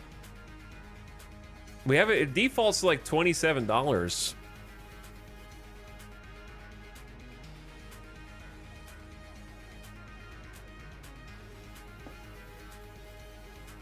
This is why chat was bullish on Pache because of his weak bat. Yeah, but the outfield isn't. Well, David Dahl made 1 error, but the errors are all in the infield right now. And Nick Allen, with elite defense, has made 3 of them. Upsetting shorts. So defensive stats are only as good. That's why I said before, stats matter more than ratings. Because Nick Allen has elite ratings per our scout, but in practice, he's the biggest defender right now. He's supposed to be the best defender on the team. Front office finances.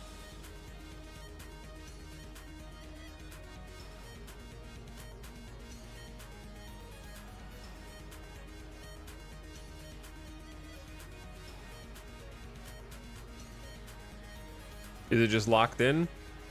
Ticket price $24. It's too late to change. Okay, well, we just left it there. Season tickets projected. We're gonna sell only 14,300. Attendance per game. Revenue per game, 1 mil.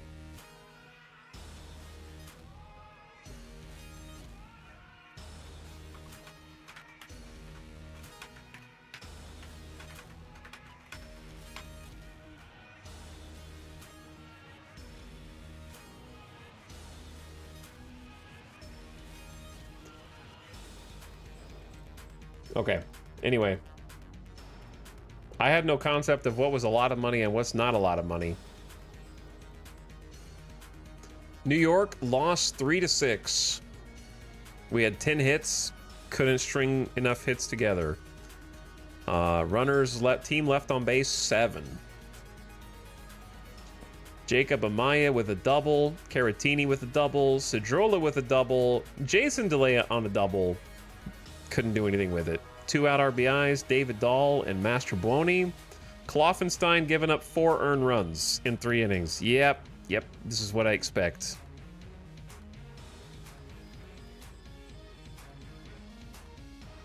That is what I expect. Weston Wilson with 3 Ks, 3 strikeouts. He's hitting 160. He's not shaping up. Clemens didn't get hits, but Clemens is definitely doing better. Between first baseman right now, Wilson is definitely at the bottom of that. How many ABs has he had so far? He said 50 ABs. He's hitting 160 with a 236 OBP. It's not great. Minus .2 WAR. Whereas Clemens in spring training is not taking any walks whatsoever, but has 4 homers, hitting 283 with an 845 OPS. So maybe we actually start Cody Clemens instead of Weston Wilson, have Weston Wilson DH. The thing is, Cody Clemens' defense sucks, but so does Weston Wilson's. Weston Wilson's defense is a little better. Amaya at shortstop has also not been doing super good.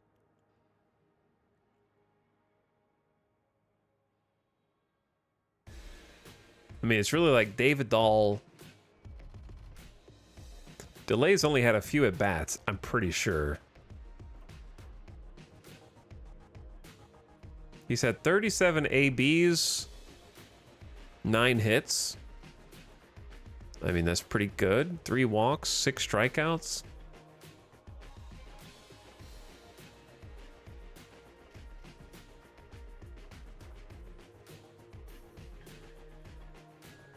But yeah, starting pitching's hard, chat. Starting pitching is hard. We're kind of testing all of our guys out right now. This is the experimental phase to see who's got what it takes. Kloff's ERA is still only 2.92. You're allowed to have a bad game every so often. Like, Yowanadon gave up a run, but he's got a .95 ERA. You're allowed to have bad games. It's just baseball, right? You play averages. I'm just trying to see whose averages are worse here with our batters. Like, Jeremiah Jackson is doing great at third. Canario's going to be an everyday starter in right. Cedrola has potential in left. I like what I've been seeing out of Cedrola compared to Meisner. Because, like, Meisner right now has had 51 ABs, 157 average, 259 on base. At least, I mean, he's striking out a lot, but at least he's taking some walks every now and then. But, all right, we only got one more game, and then it's time to get real. 0-7.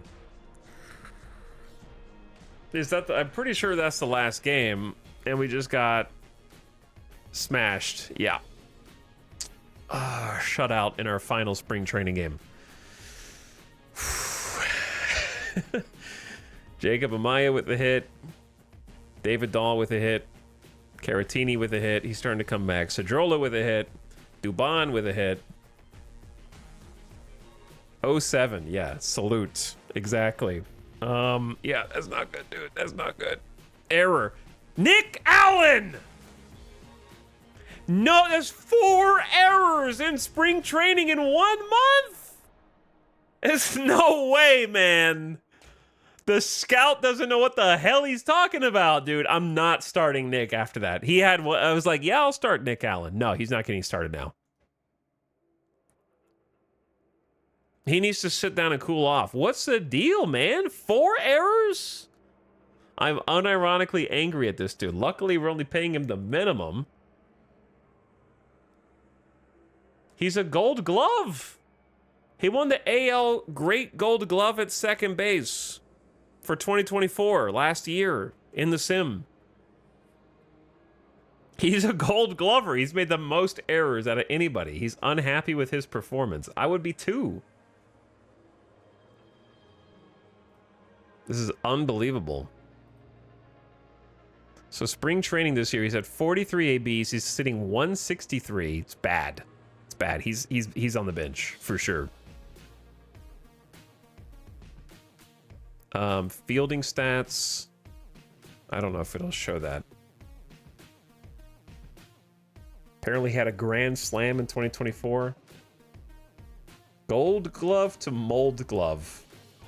And then pitching wise, once again, Ian Anderson giving up 5 runs in the first. Okay, so Anderson is not a starter. And so we got to fix the rotation here before the actual season begins. We need to save also. We need to fix we need to fix the roster as well, do we not?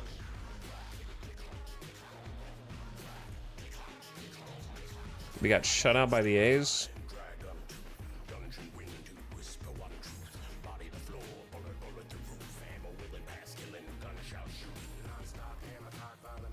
All right, so opening day's on the 20th. Tomorrow, opening day. All right, we're gonna play opening day. The real games begin now. The real games begin now. We simmed the entire. If you want to see how we ended up, we dropped. We fell. We were second in our division. We are now 4th in our division, but we're still above 500.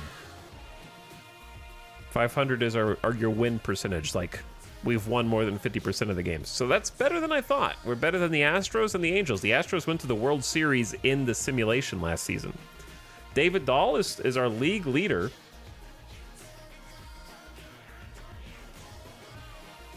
Yeah, this is the Enter the Gungeon soundtrack. We're good. Okay. We got some issues with our starters. We need some new starting pitchers, dude. I'm gonna take a game or death break because it's been like 3 hours and 45 minutes. I haven't stood up, and then it's playtime. We're like, we did all spring training's over. Actual opening day is next. We just got to set up our final lineups and our final pitching order and get ready to rock because now it's actually gonna count. This song is good. The Enter the Gungeon like credit song. But listen to this, and I'll be right back. And then, oh yeah, Gamba on opening day.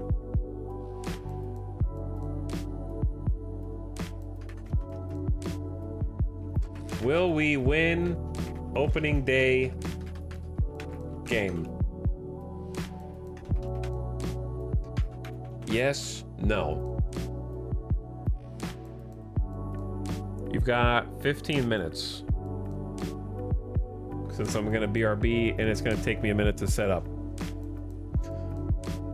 Gamba. And the game's against the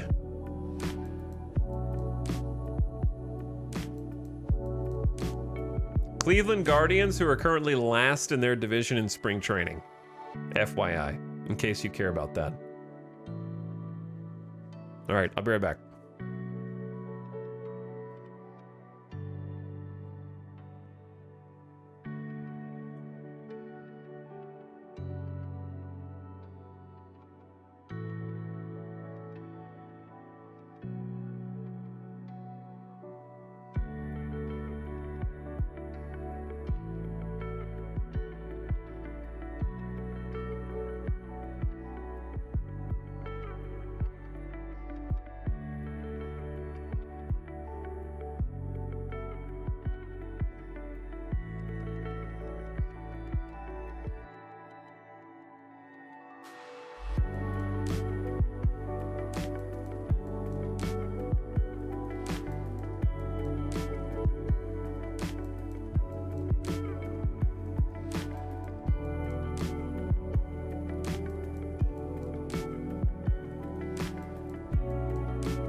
Yo.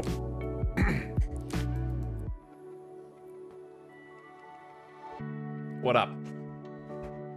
This game is like XCOM, but with spreadsheets. It is, yeah. All sports management games are like Crusade. This is Crusader Kings with XCOM RNG. We're trying to pick the perfect team of RimWorld pawns who have the traits and the stats that we like, and then just like bang the action figures together and see if we win. Basically how it goes.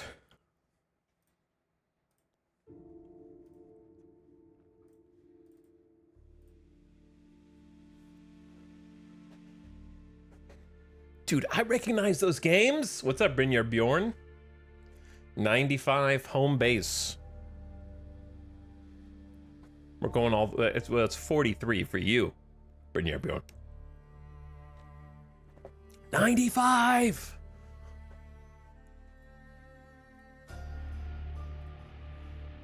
So check it out. I modified the team uniforms. Ignore our beautiful model. Quite Adept made a different ball cap logo.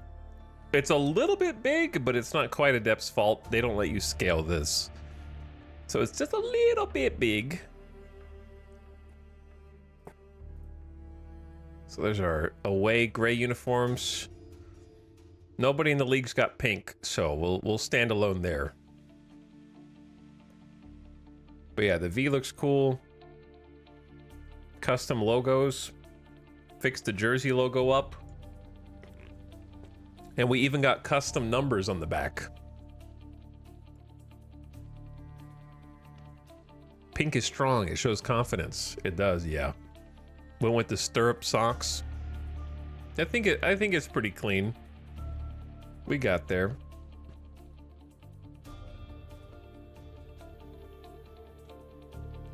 Okay, so we have a few things to do before we start. We're gonna play the first game, obviously, but we need to make sure that we're all set up and ready to go. Because my assumption is the roster, like the lineup and whatnot, is about to change off the spring training roster, right? Maybe that won't happen till tomorrow. We did get 2 people on the injured list, which is very sad. They're going to be gone for a while, and we'll have to make do without them. And I accidentally put one dude on the 60-day list when I wasn't supposed to. But our pitchers are resting. They're going to be all rested by the time the season starts, so we can do whatever we want. So let's finish today. It's going to calculate league stats for finishing spring training. Wait. Oh yeah, I can still look at their spring training stats, I guess, but it's going to I forgot that it's going to reset all of their current stats. Whoops. That's why I've been paying attention, though, to each game to see who's doing what. I think I have a good idea of who I want in each spot. You received a personal message. Etal, welcome to the new season. I hope the offseason has treated you well. This is a reminder your goal is to stay respectable on the field. Steve, what does that mean? What does that mean, Steve? Do I not look respectable to you? Scout Wright evaluates Cleveland before a 3-game series. Hello, Etal. We have a 3-game series on the road against the Guardians kicking off today. Here's my opponent report. We'll meet in Progressive Field, which seats 35,000 and plays like a slight pitcher's park. It's too early to comment on their season success and stats so far. Here are the projected pitching matchups. Our pitchers listed first. Miley, Blanco, Bielak. It's pretty much what I was probably going to do anyways. The top 5 players on their team are Bo Naylor, Emmanuel Clace, Andres Jimenez, Daniel Espino, and Tristan McKenzie. So they bat lefty, bat righty, bat lefty, bat righty, bat righty. Okay. So 25 years old, 27, 26, 24. They got a lot of young guys with high marks.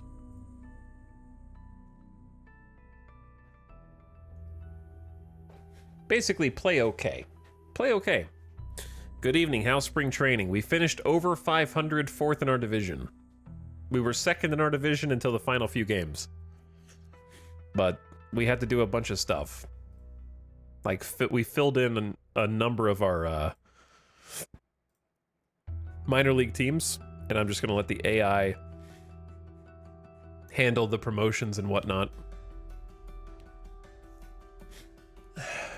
I could fire all minor league personnel. Should I just let the assistant GM do this now? Now that we've actually got some teams in there? Until I figure out kind of what I want to do with it?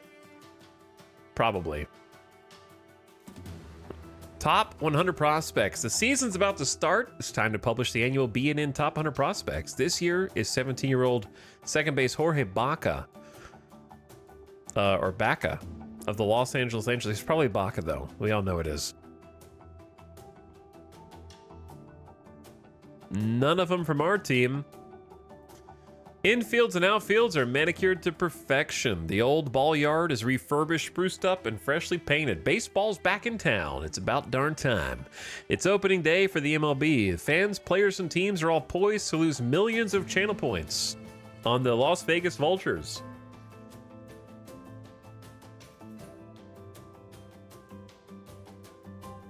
Okay, let's get everything set up then.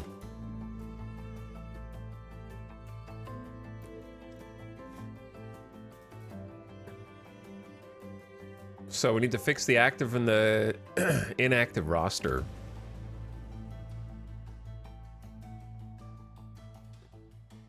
We got a bunch of oldies in our AAA program right now because we didn't have anybody else. We got jerks and look at the oldies. We got 39-year-olds in our AAA system. Yasmani Grandal, Elvis Andrews, Tommy Pham, Jan Gomes, Matt Carpenter, Aaron Hicks.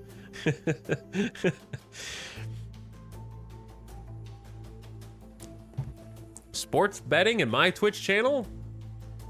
You guys should be betting more. I'm surprised there's only, well, actually, there's 3.5 million channel points on the line, I guess. Gotta get those last second gambas in. You better hurry. It's almost over.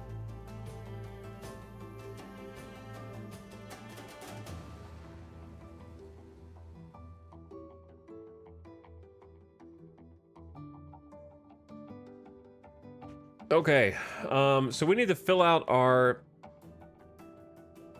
26-player roster. Does that say we have 44 players on the roster? It does, doesn't it?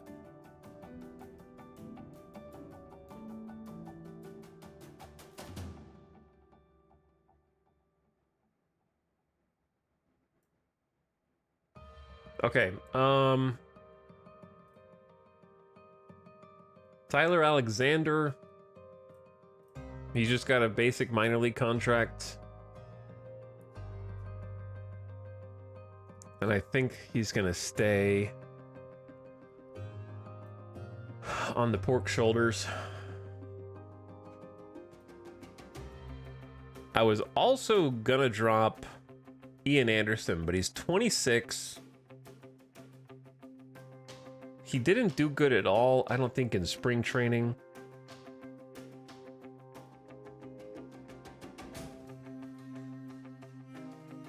.92 ERA with 13 innings pitched. He got blown up every time he started. Giving up way too many homers. That doesn't mean that he doesn't have potential. Kent Emmanuel with the exact same problem. Got blown up each time he started a game.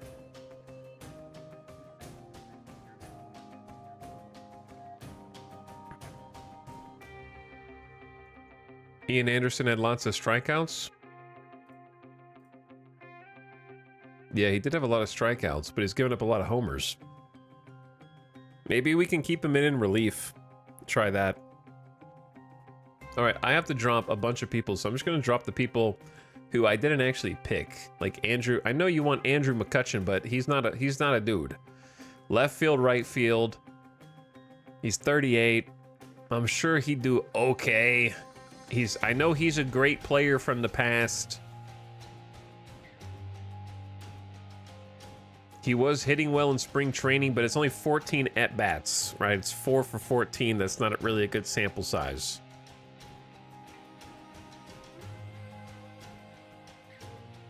He doesn't play the outfield very well. and he doesn't hit dingers. So he's kind of like a DH who might just get on base.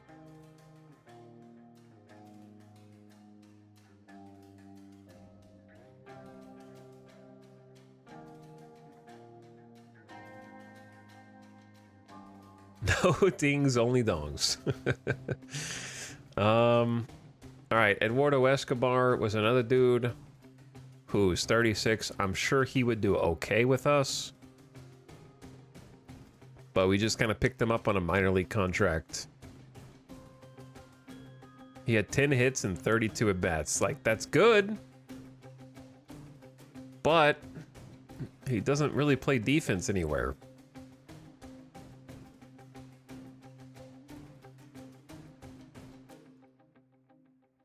I don't know. I kind of want to stick with the team that I've already researched and tried to put together. I could put people on the secondary roster, but I'm hesitant to do that.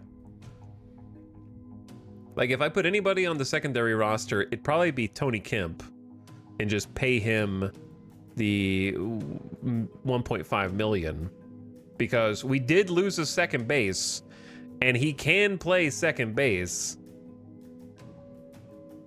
with reasonable consistency here. And in real life, he didn't do so good, batting 209. But in the simulation last year, he had a great year, hitting 284, 354 on base percentage. He gets on base and he plays utility, second, left, center, right. Might be good to put him in the secondary roster at least, and just go ahead and pay him. Since our second baseman got injured, I think Escobar probably sits out.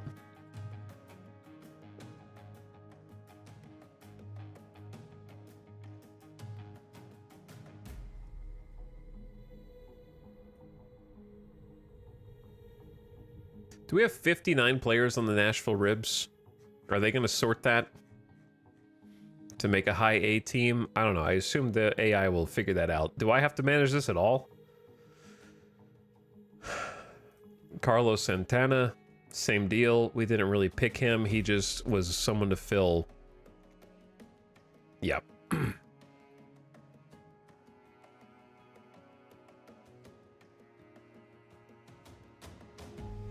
James Paxton, similar deal.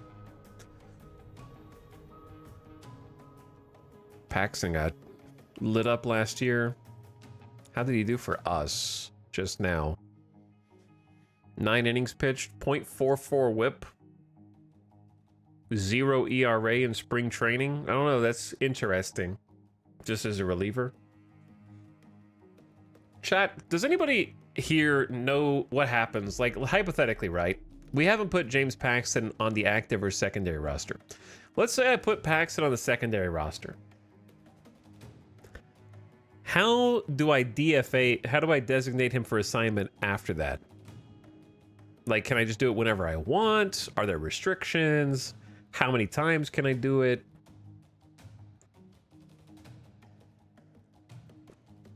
If his contract is just a minor league contract.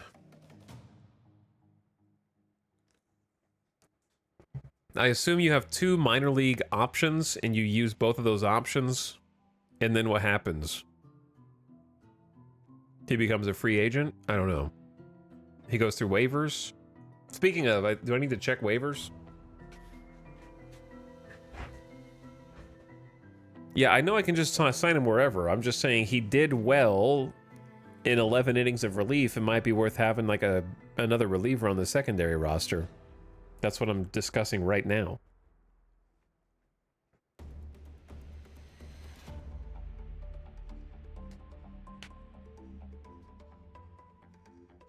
Chat is too busy writing different instructions or suggestions other than answering my specific question. Okay, let's look at the other people. Yeah, he's been pretty good IRL also. Yeah. He's not great when he starts games last year for the White Sox. But he is a veteran dude with a good fastball, changeup, knuckle curve, and he's still got good stuff and good control. So I was thinking about putting him on the expanded roster, since we still have 4 slots open on the secondary. Okay, who else was getting cut? JT Brubaker.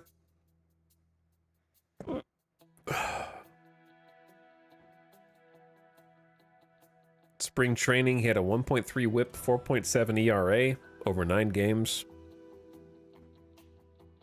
286 batting average against. I mean, that's okay. But I think we're going to send you down and try to stick with our guys for now. Domingo Germán, similarly, just has a, like, 32 years old, has a great fastball, curveball, changeup. But something, he's definitely not, he thinks he's a starter.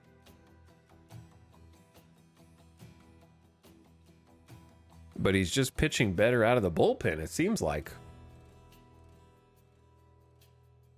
Because he pitched awful for us. 8 games, 7.4 ERA, 2 whip, getting a lot of strikeouts, but 7 walks per 9 is crazy. All right, you're going down.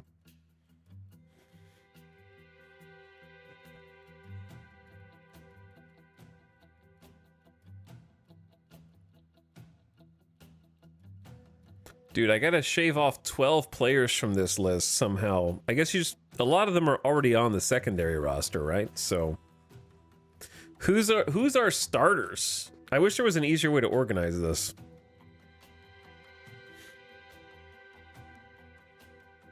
All right, where's Nick? This player's already on the 40-man. How do you remove them from the active?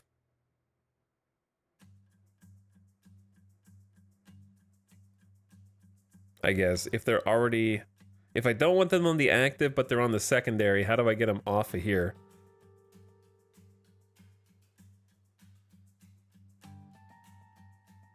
Right click for options. I've already been right clicked. I still don't know what to do.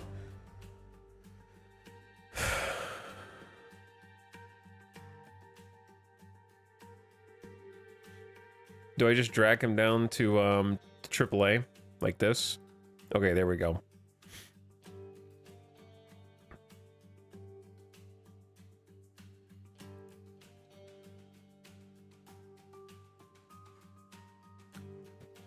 I think Ian Anderson, again, has potential. What music is this? Oh yeah, and this is good.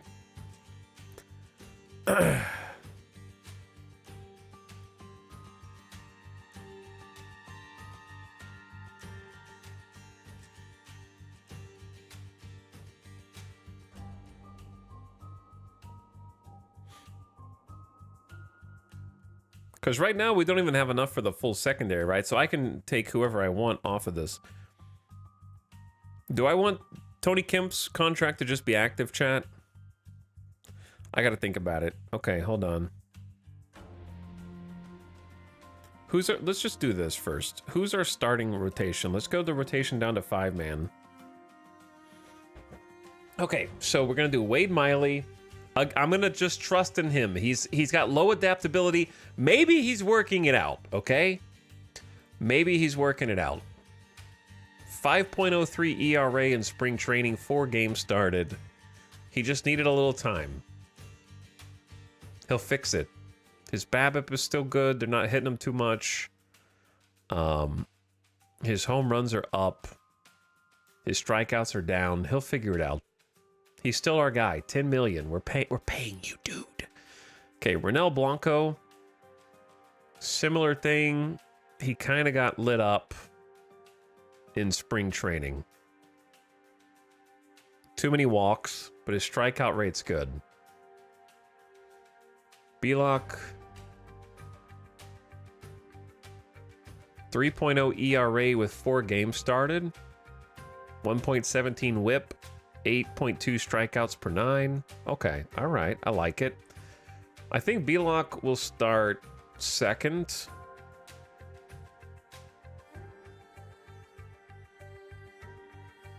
Anthony Veneziano. Spring training 4.0 ERA with 6 games started. We could make that work. That'll... The Cloth recently lost some stamina. He took like an injury in training. He wasn't really going to be a starter anyway for us. I was going to have him come in as a reliever. But he pitched well, but he was mostly a reliever. All right, our other starting pitchers. We have a Noah, Michael Grove, and Ken Emanuel. I did not like Ken Emanuel.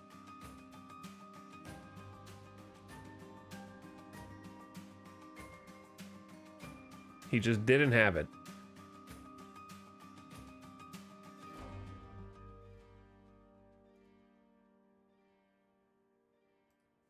Okay. Our other options include... Let's sort by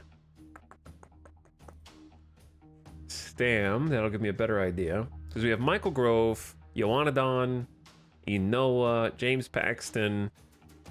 Those are pretty much our starters. How did Michael Grove do? 0.75 ERA. Only 2 games started. 0.92 whip.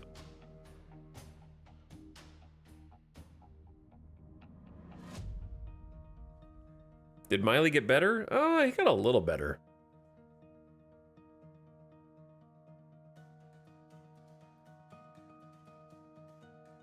Yeah, don't worry, Shanks. Just give me a minute. Give me a minute, bro. I'm sorting all my stuff out, one thing at a time. Until I start the first game, nothing is set in stone here.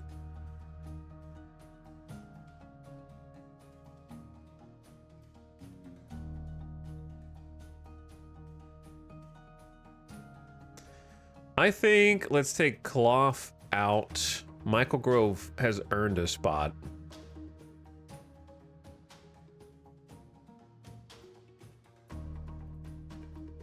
And then Yoanadon, let's see, pitching, spring training, 0.95 ERA, but he didn't start any games. That was out of the bullpen, which is exactly what I thought he was going to do. I thought he was going to dominate out of the bullpen. And I could try letting him get some starts. Who gets the opening day start? We're going to give it to Miley. He's our top paid man. I have to have faith in my top paid man to pull it together.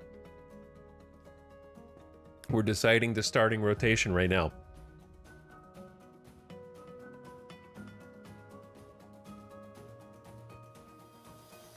I say we start with this and see how it goes.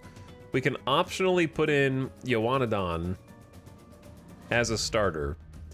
Enoa could also get a start. Yeah, he did good, but he didn't start any games. Enoa and Yoanadon both didn't get any starts during spring training. But they pitched amazing in relief, so maybe we just stay with that for now. And then maybe we give them an opportunity if it presents itself.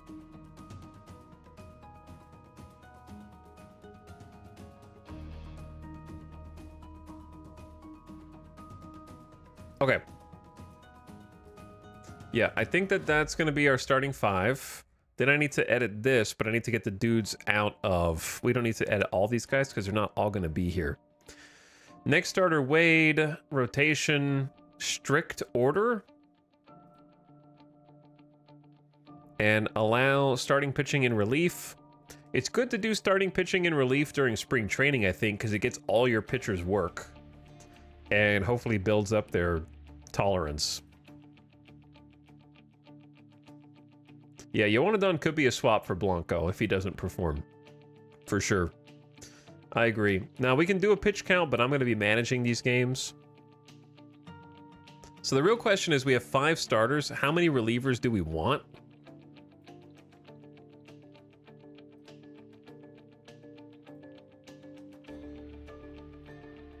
Send these starters to relievers.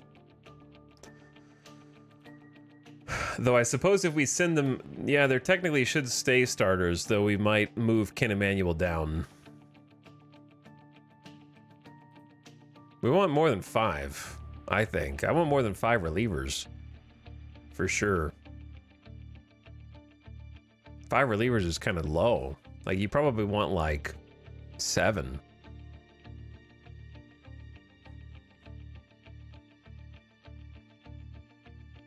Yeah, 7 or 8. 5 is super low.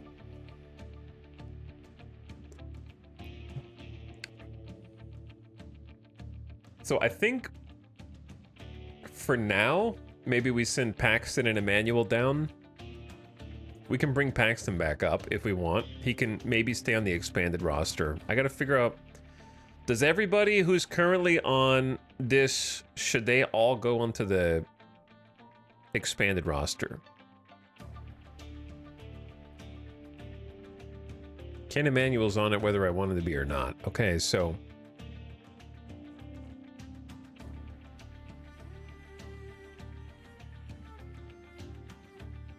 he's going down there. Paxton can be on this. All right, Paxton's on the expanded roster. We got 3 more spots.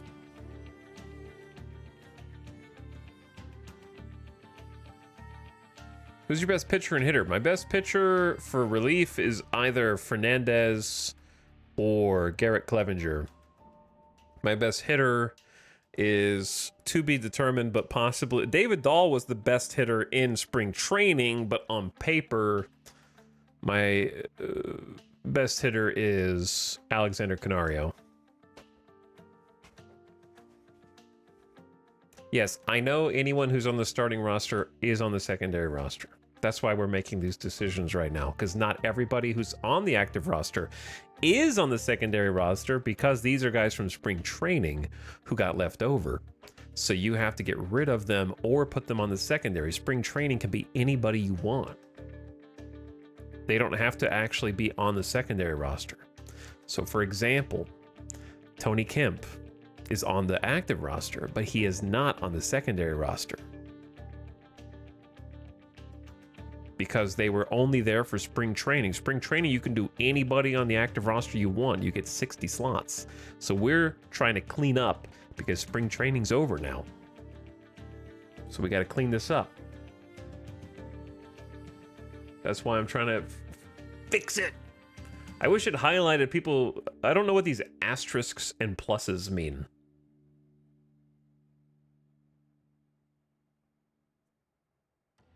Chat keeps writing redundant loading screen tips that I have to keep reading over. I'm going to start ignoring and just do my thing.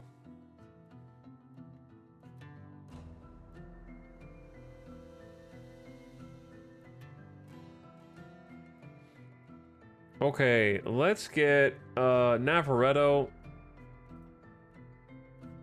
He's on the expanded roster. 4 hits and 19 at bats, 318 on base percentage. He's kind of like the backup catcher.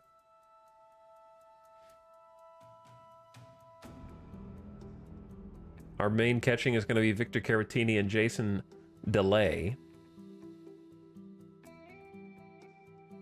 And we have 1, 2, 3, 4, 5, 6, 7, 8, 9, 10, 11, 12. We have 12 pitchers in relief, so we need to get rid of like 4.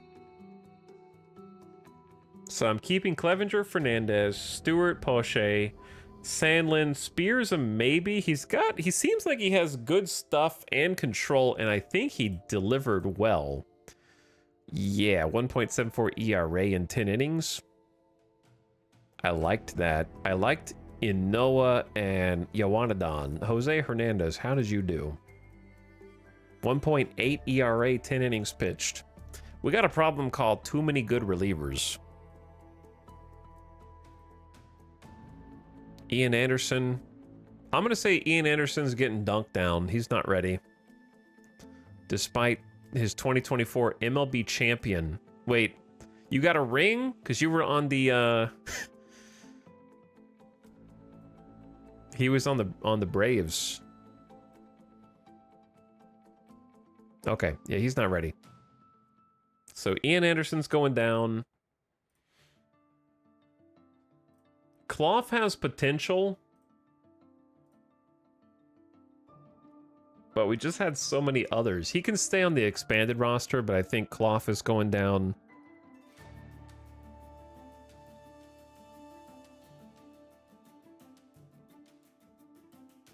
Where are they? Ian. Okay, Cloth. There's Ian. All right, that got rid of 2. Now I have to get rid of 1, 2, 3, 4, 5, 6, 7, 8, 9, 10. We got to get rid of 2 more? This is tough, man.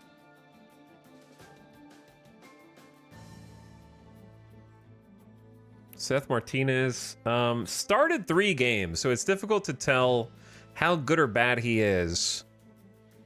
Because the dudes who are not starters, the AI was just having them start games sometimes because the other dudes were tired. But maybe we send Seth down.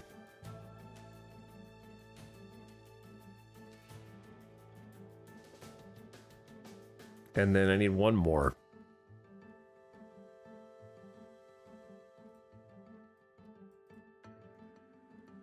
How do I see pitching, maybe pitching stats? It doesn't, I wish it showed me the stuff from spring training.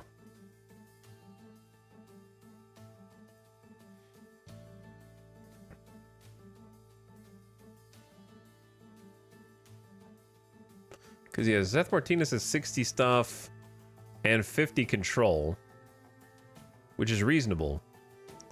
Time Fram in the menu you were in. The menu. Okay.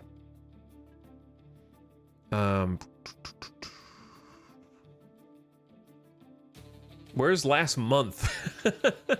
Well, is there a last week, last year? Because this is spring training was Feb and March. And also, it's not working.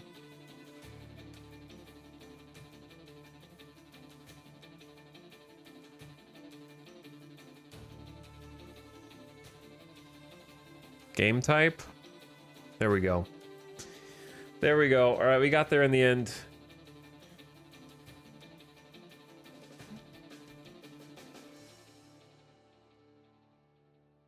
So,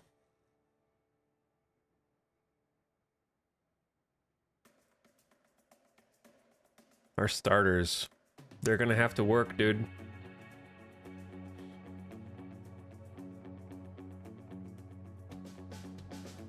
I say Martinez definitely goes. Spear is a maybe.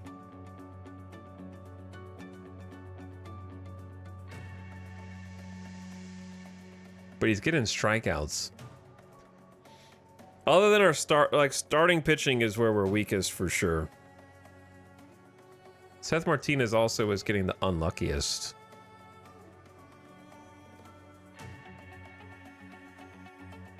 Maybe it's Martinez and Spear. Okay, we gotta make a choice. Martinez.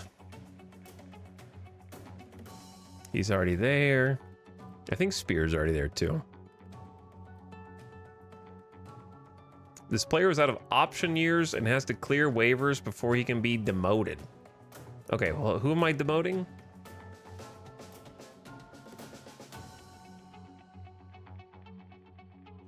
So Spear has to stay on the team. Am I understanding this correctly? Why is this? I understand he's out of option years. He's just old. So if I can't get rid of Spear, then who do I have to move down?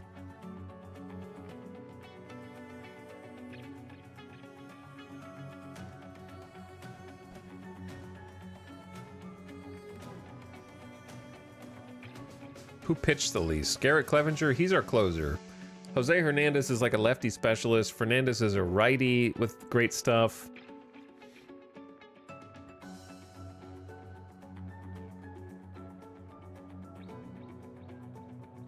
I liked Inoa and Yowanadon in like long relief in the middle innings. This is tough, man. I guess I could just keep 9 pitchers on there, but then I have... It seems like a lot. I have to get rid of 5 other players then. Which I'm not going to be able to do easily.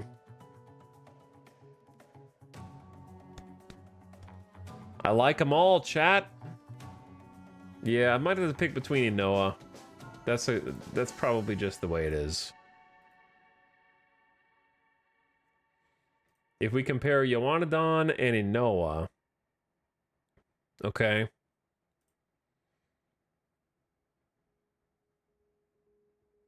.95 ERA, Yowanadon in 19 innings. Inoa 1.76. Average against Inoa 200, Adon 148. BABIP, Inoa 275. So they got luckier against Inoa.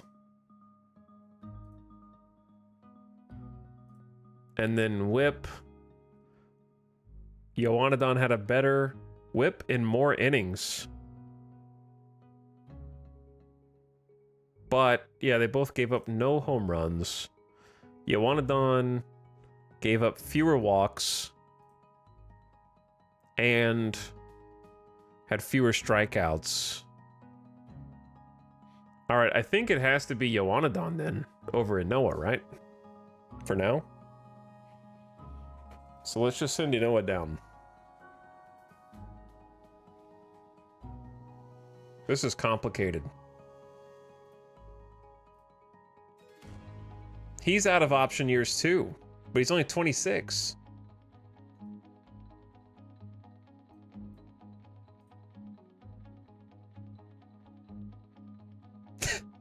We're stuck with all these nerds unless we want to send them through waivers, which I don't want to do. I didn't use these option years. Their other teams did, apparently. He's out of option years. Uh-oh. Both of them are out of option years. Okay, of my pitchers, who's not out of option years? Fernandez has 3 option years left, but I liked Fernandez a lot. There's a legend? Okay, yeah, sure. On the secondary man roster, out plus equals... Wait, is it plus and the equals? Or just... No. Okay, the plus equals out of minor league options. So if they have a plus, they have no minor league options. Okay. The asterisk means they're on the secondary roster. Rule 5 eligible, must be on the active roster. Has the right to refuse assignment. Okay, and there's a lot of symbols. So basically no plus signs. So it'd have to be either Nick Sandlin. Colin Poche can refuse. Sandlin has 2 option years left. We signed him for $2 million though.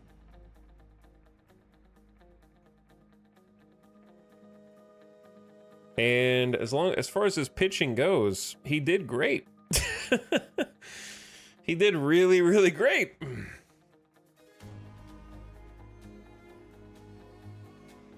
He's also the guy you made the charity for. That's true. Yeah, we don't have really good choices here. Unless we just, again, kept 9 relief pitchers. It's just a massive squad.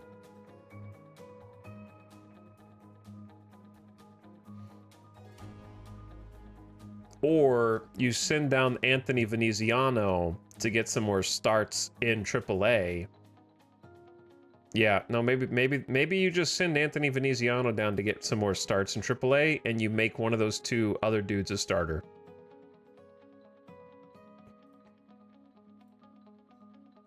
That might be the play, because he's good, but he's not great. Yeah, let's send Veneziano down. Okay, I think that's the play. Veneziano, you head down, and then we'll just pick one of these dudes to start, and hopefully they got what it takes.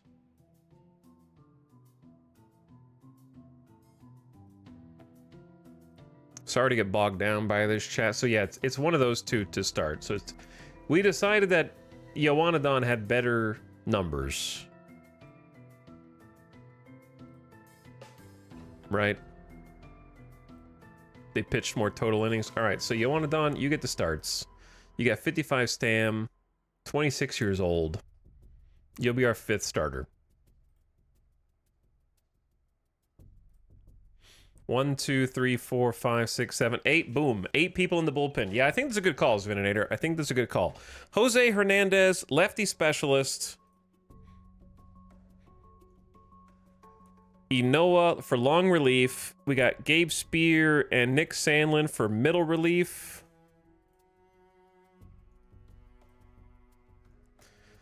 We probably want to choose who's the setup man here. Colin Poche did okay. He did really good, actually. 2.45 ERA, but so did Brock Stewart. He didn't give up a run. Brock Stewart locked it down, man, in 11 innings. He walked 1, 4 hits against, 13 Ks per 9. That's our man right there. All right, Colin Poche, you go middle relief as well. We can obviously use a middle relief as a setup guy. And these guys are both... Let's have Ryan Fernandez also be set up. There we go. 3 middle relief, 2 setup, 1 closer. I like it. Let's save and keep making some changes.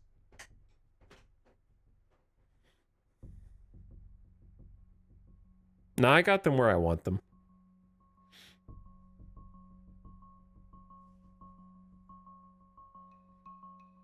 Unless you mean assign them on the Memphis pork shoulders.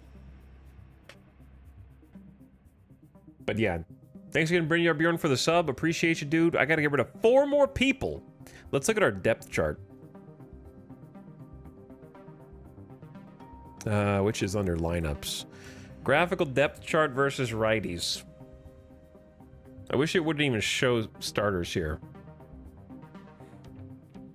Ottercog, what are you smiling for? What are you smiling about? You didn't even get to bet your channel points.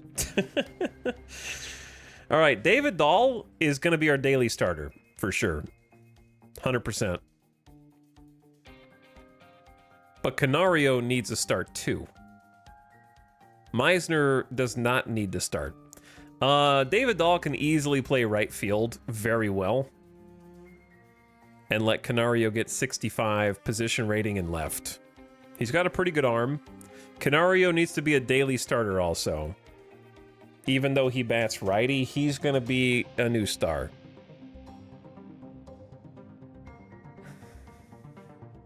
Is there a way to, like, clear this whole board? It's fine.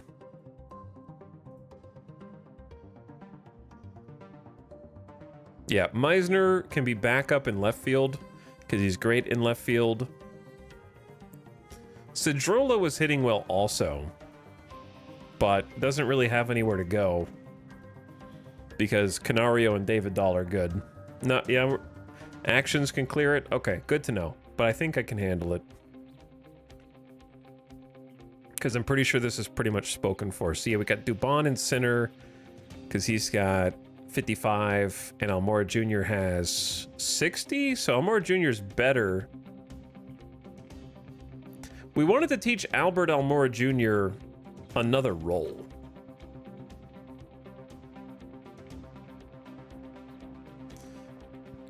Dubon is going to be taken over at probably second and shortstop more frequently now. Christian Pache starting in center field with his absolute cannon for an arm. Great range, great work ethic. We'll see if he can get some hits. But yeah, Canario and Dahl were it. And I don't want to play super matchups every single day. I think if Canario and David Dahl are my best hitters, I want them out there.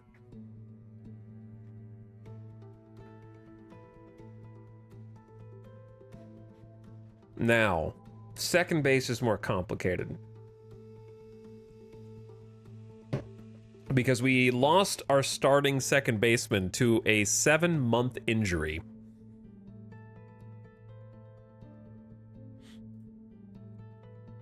Now, Jose Rondon can also play second. I wish there was a way to sort this page better.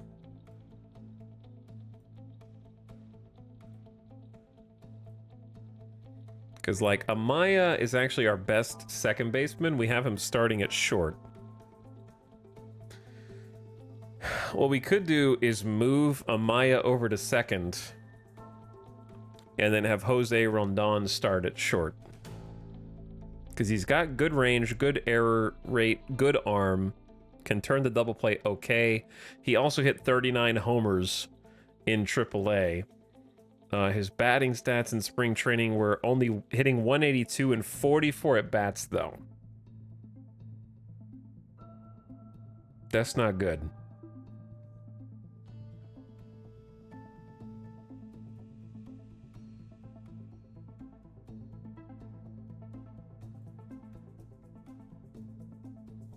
Dubon was hitting also 194 in 36 at bats, smaller sample size.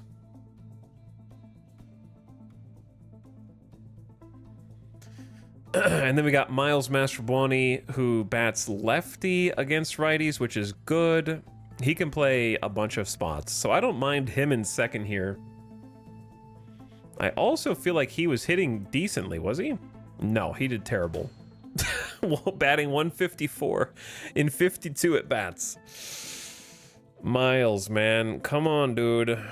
You gotta figure out. You got the speed, you got the steals, you got the utility. Both of you guys are messed up.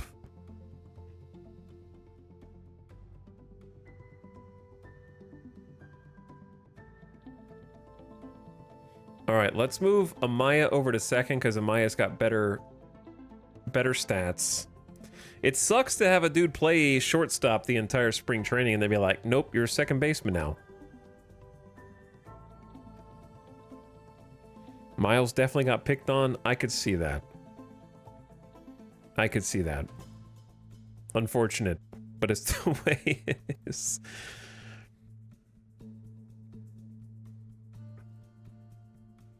We can try Rondon at short. Then just see what happens.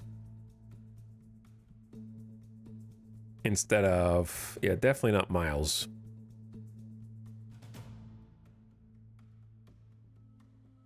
I appreciate that he hits lefty, but he had plenty of time to get some hits in spring training. He didn't show. Rondon didn't either. But we're struggling right now to fill some gaps.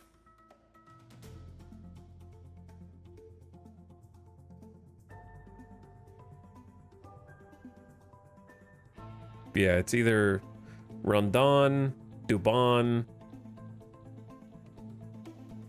and that's it.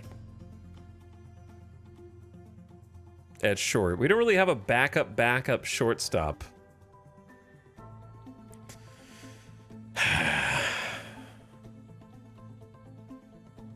Yeah, this didn't work out quite the way I wanted to.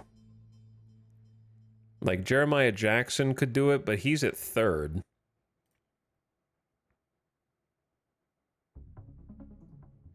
Yeah, I think our third base, I liked Jeremiah Jackson in spring training. He was actually doing great. 52 at bats, hitting 288 with a 393 on base percentage and 4 homers. So, like, leaving him at third for sure. And then out of all the potential third base dudes that we've got, it's either Jose Rondon or Weston Wilson, and that's it. Yeah, we need another infielder for sure. No doubt.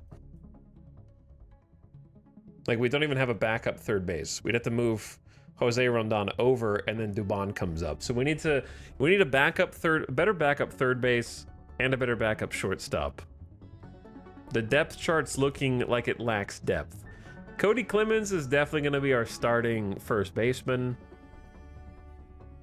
This stays exactly as it is for right-handers. This stays the way it is here. The DH.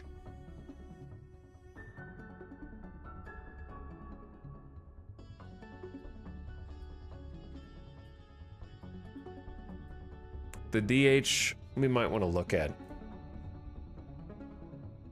Because we got Wade Miley. That's a pitcher. This confuses me. That's a pitch. I knew that. I hate they have to go all the way over here to, they could probably just shortcut it from here and that would be fine. Okay. Yeah, I think Vosler in the DH works.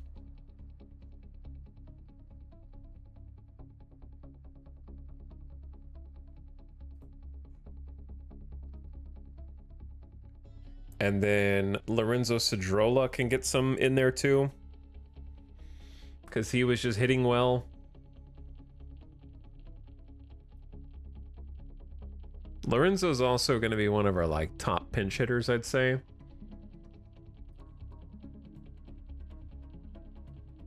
Cody Clemens is already in the game. So probably like Weston Wilson after him. The shallow chart. Yeah, it's a real shallow chart. We got only 2 catchers, pinch hitters. We got 3 choices. Who else isn't on the field here? Cameron Meisner is a pinch hitter.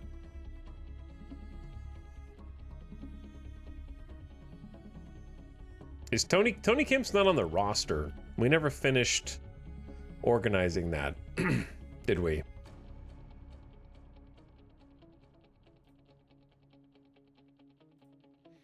Wait, not lineups. Chat, I'm ready to get into a game, dude. I gotta remove 4 people. Okay, so we have room for 3 people in the secondary, but you don't have to have, do you have to have 40? Tony Kemp can play second, but he can't play short.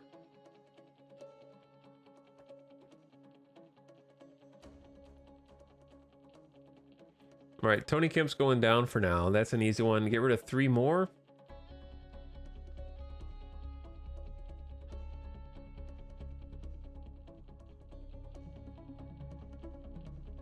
Dude, how am I gonna get rid of 3? I have to get 3 more? I could get rid of another pitcher.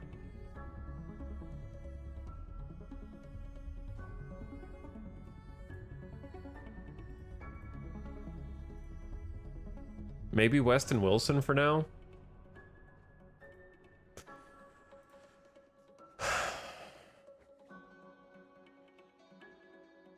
He's got 3 option years left.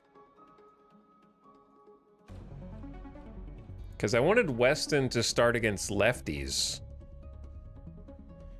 As a righty himself, he hit 43 homers last year in AAA. Like, I want him to get some play time. Is Almora doing anything? Almora's is going to start against lefties in center field. Because Pache's got good defense out there, but I want Albert Almora. Albert Almora was kind of tearing it up in AAA. He deserves some playing time for sure, I think. Let me see his splits. No, he doesn't. He was hitting 139, 238 on base percentage. Okay. Yeah, we could just send Almora down. Yeah, I think that's fine.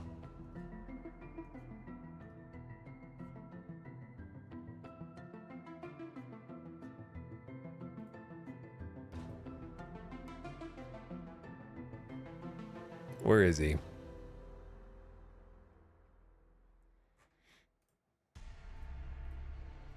Albert Almora Jr., where are you? Did I already pass him up? There he is. He's got an asterisk and an up arrow, which means he has the right to refuse minor league assignment.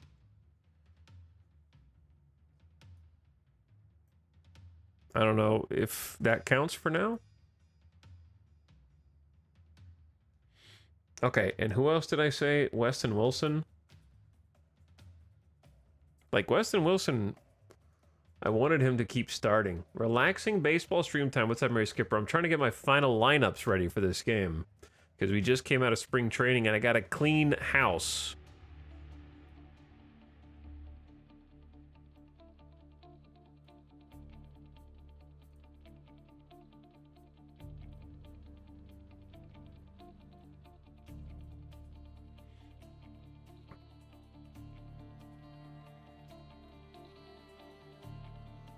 Do we have anybody for depth at center?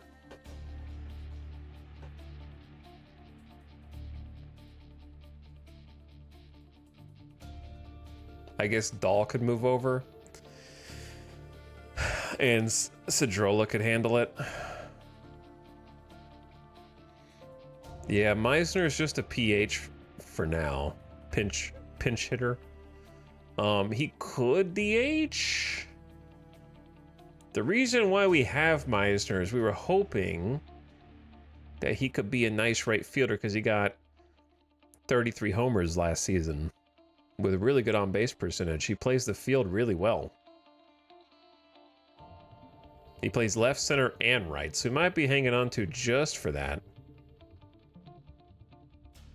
I wish this told you if they were righty or lefty. David Dahl bats left, bats right, bats right. Who's our first matchup? Play at Cleveland. We're playing against a lefty. Of course, I'm setting up the right-handed depth chart.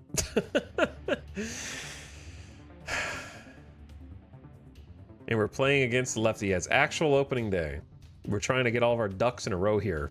Sorry it's taking so long. Because this all just got screwed up recently.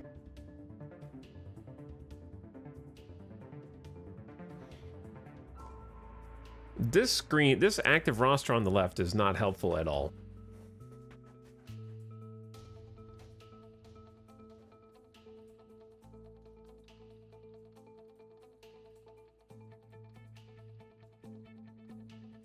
So versus righties, we have Canario, Pache, and Dahl. Versus lefties, we have Canario, Pache, Cedrola.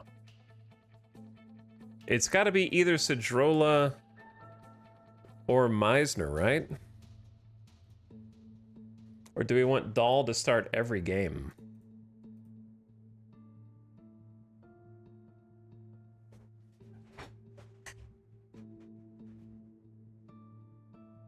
I'm actually going to do this. I don't want to clear all depth charts. I just want to clear the lefties. Because this is driving me. I can't. My ADHD brain is overheating, dude.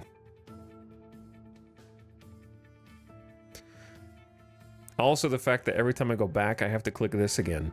Okay. It's David Dahl in right.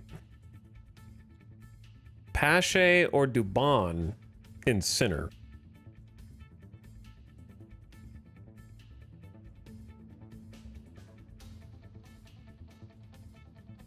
And then Canario, who bats righty in left, right?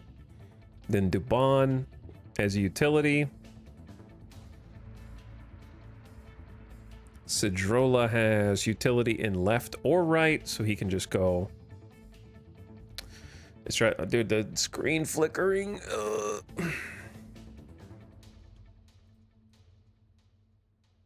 Everybody wants to play right field, dude, because Cedrola is good, better in left than right. Meisner's better in left than right. Canario's better. Why is everyone better in left field than right field? Like, every single one of my outfielders prefers left field over right field. It's just easier. I'm not really sure. They got weak arms. Maybe. They got noodles. They're on the noodles. But yeah, this screen needs way better information because got to keep going back and forth between these. So on the righties, I have Cedrola in right. And Meisner on left as backup. Let's just get our starters out there first. We have a Maya at... You're second now, I think. And then Rondon, you're short now.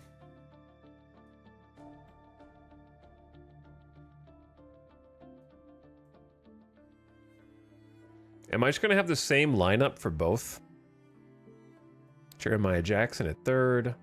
Cody Clemens bats lefty. It might be a good opportunity to give Weston Wilson a start at first. Play matchups a little bit. Cody come in utility.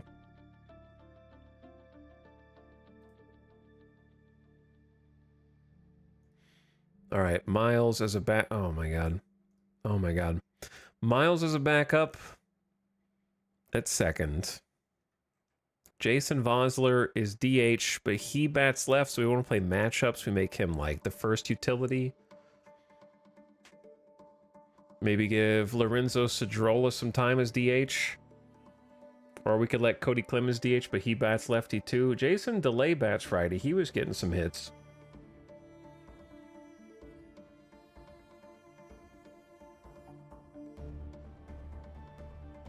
Lefty on lefty, you know, I feel like Cody Clemens was batting good enough. He deserves to be the DH, even though he's not. We're not really playing the matchups. And then Cedrola, you'll be a pinch hitter.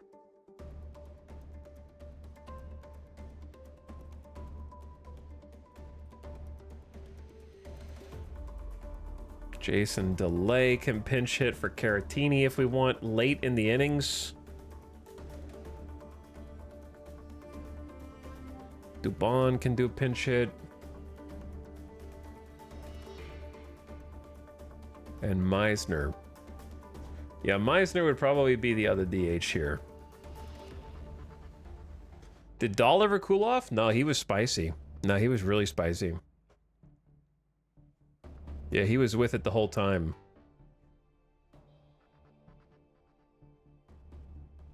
Okay, so Cedrola can come in for either left or right. Let's do Cedrola left.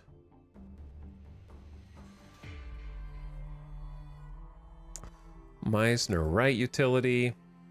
Does Vosler do anything? He can back up first base.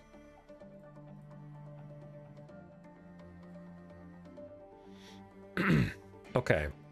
And then Miles can do second, right or left, but mostly second base.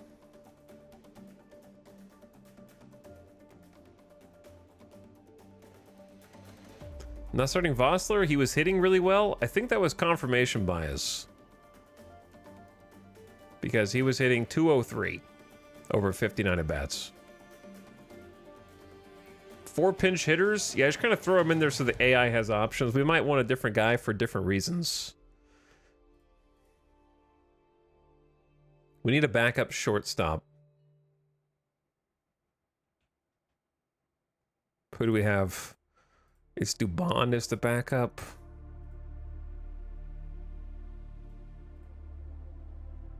Yeah. He is the utility player, so he's a backup second.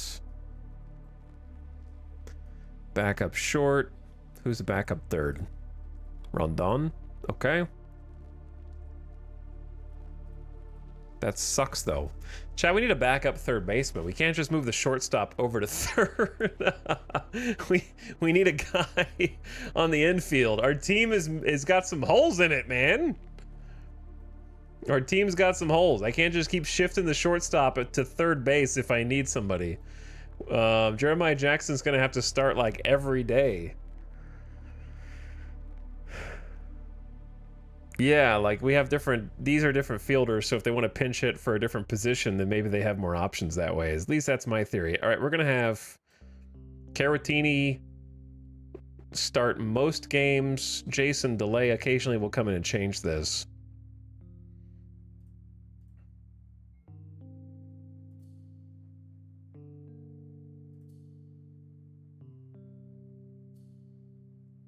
Okay, where's Cedrola?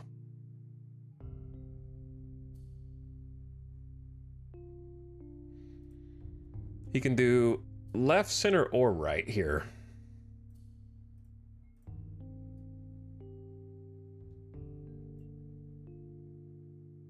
So there's some overlap. And then who else can do left field? You could just move Christian Pache over if you really needed to, and that would work. All right. I think that's it. We just have a big hole in shortstop and third base. Unfortunately. But I think we're ready. What's up, Shaq Genie? We're about to start opening day, dude. I think I've got my pitch selection. I've got my... I need to get rid of 2 more players on the roster still? What? I thought I already did this.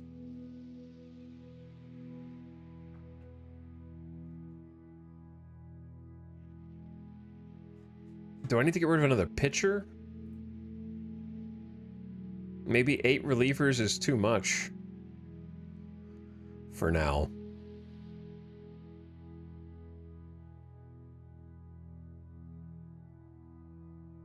Just drop Spear. He's out of option years too.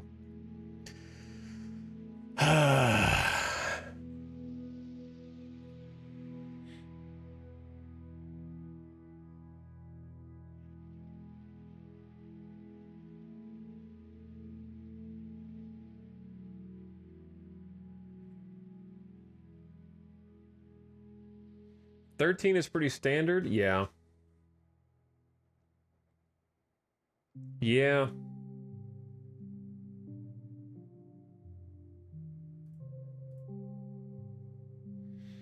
I think we can afford to get rid of Weston Wilson, at least until he starts producing and kind of figures his stuff out, because he's doing terrible in spring training, but he did amazing. Well, that doesn't count. In AAA, he did amazing.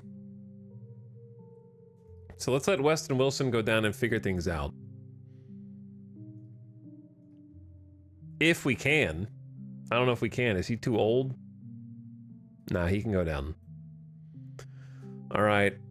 And then I need one more dude to go down before we're allowed to play. Because Vossler can just pick up for Cody Clemens, and then and then Vossler would move to first, and then Cedrola would be the DH, so that would be fine.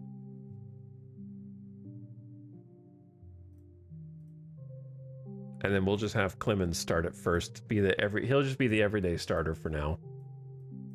And Vossler will be the everyday DH, I guess. Hopefully he figures his stuff out. I feel like our depth chart does not have the depth that I want. I think we just have to use Miles Mastrobuoni as like a utility guy. Second, he can technically do second, third, short. Technically. If we have to, then we'll do that. And then for first base, I don't want to use Victor Caratini as a first baseman, but like, it could, if something tragic happens in a game, you know, if something really tragic happened, then yeah, there you go.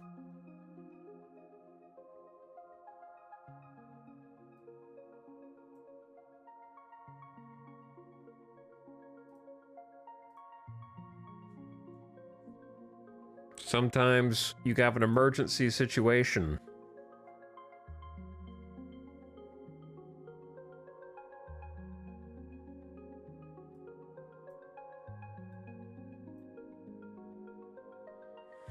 Okay.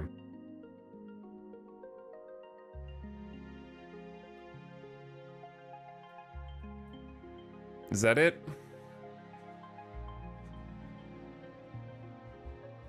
I think that's it. Let me make sure that their like positions are. It should be correct. Got to get rid of one more dude. Do I? I had somehow written that out of my brain.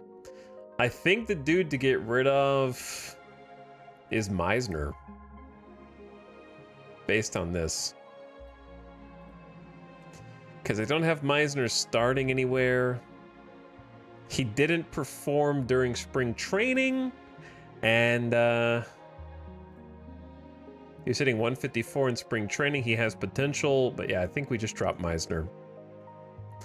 Okay. Wait. Didn't I say this before and then I couldn't do it? No, he can. All right, he's good. There we go. Poof. This wrinkles the brain a little bit.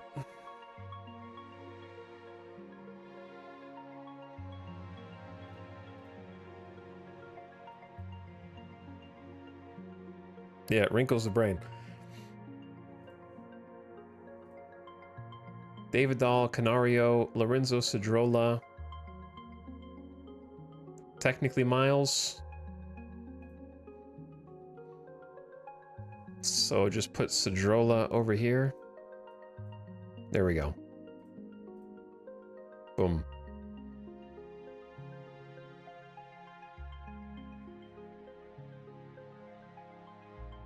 Yeah, we already know we don't have enough infielders.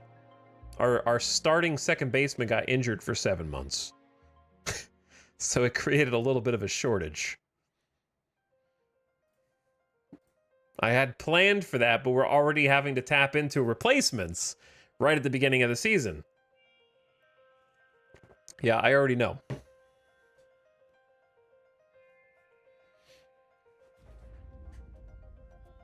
Anyway, I believe we're set to play opening day.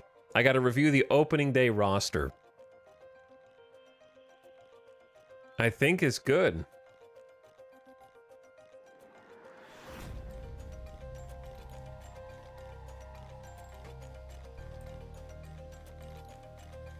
Song is cool, but let's get a different soundtrack on here because it's on random.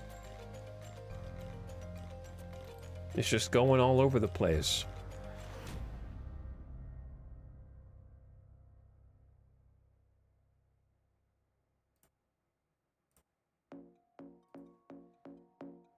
Okay. There we go. Who's your starting pitcher for opening day? Miley is going to be our starting pitcher for opening day. We're going with Miley, our highest paid lefty. We're going to see if he can make it happen. So, do we like... We got to actually do the lineup. Did we like David Dahl at leadoff? Versus lefties? He bats lefty also. But he's got to be in the lineup every day because he's our hottest hitter right now. So let's just let him hit. If he's doing good, let him hit. Lurking, go team. What's up, Gina Prime?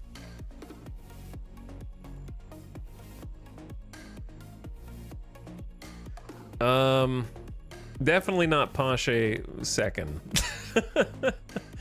Pache ninth. He's not going to be getting on base much for us. Cody Clemens was batting leadoff. We may as well just leave him in the leadoff spot. Let him get comfy there.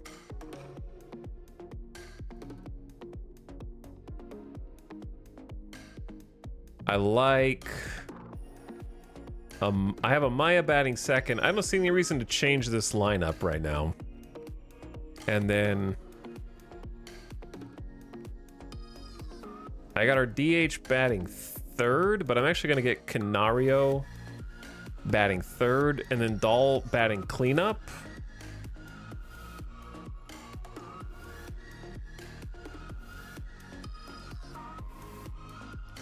Chad, I'm a little confused by this because don't we have different starters versus righties versus lefties, or did I end up doing the same thing on both? Okay, so we're not playing any matchups. I thought we were playing matchups. Apparently we're not playing matchups. We have the same starters. That's fine. Yeah, it's just... I'm gonna make these substitutions anyways.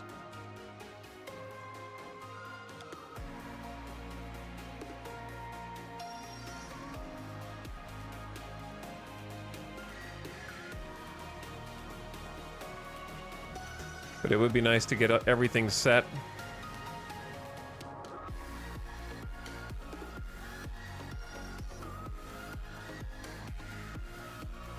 Okay, so if we have the same lineup, then I want the same...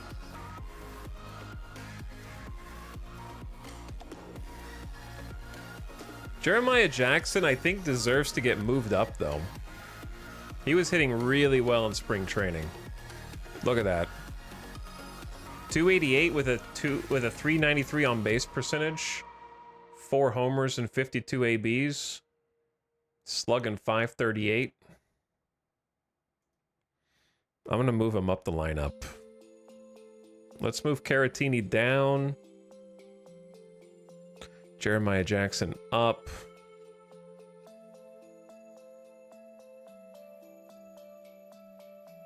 Yeah, I like that better. DH is hitting 6th, Vossler, then Jose Rondon, which is he's a bit unproven. He wasn't hitting well in spring training. Was Pache hitting better? No, not really. So we'll have Caratini. Just put our worst hitters at the bottom for now.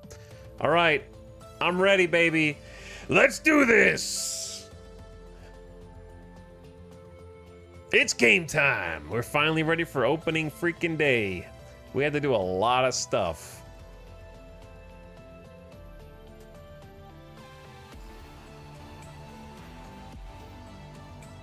The Las Vegas Vultures versus the Cleveland Guardians. I guess I'll handle my own strategy. Base running is just stealing or not stealing, or is that like whether you want to push a single into a double? Maybe I should leave base running to the AI. Pitching strategy. Defense strategy. I'll handle that. I guess I could see what base running is. Well, I'd rather let the AI handle that. I don't want to have to deal with whether to stretch a single into a double or like run home. I want them to figure that out. That's what the base coaches are for. Okay, everything else I think is set.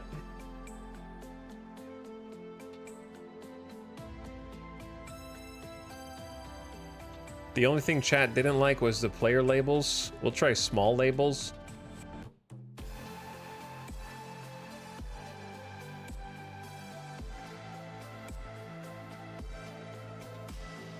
All right, the first game of the season. Let's go, baby.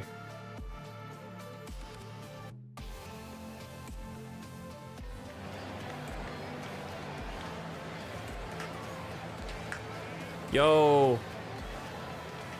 We got an actual stadium. It's not spring training anymore. They got stands.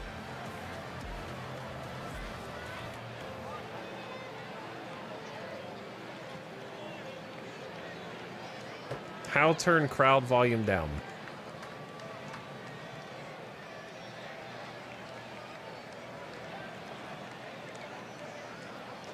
That's the neat part.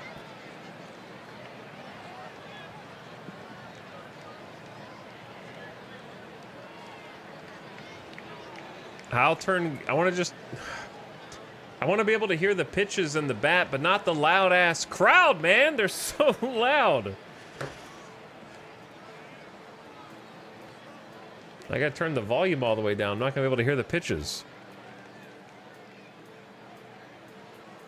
How to turn crowd volume down out of the park. Turn crowd sound off. This is from 2019. When you first start out of the park, it's under preferences in the in-game. It's either on or off?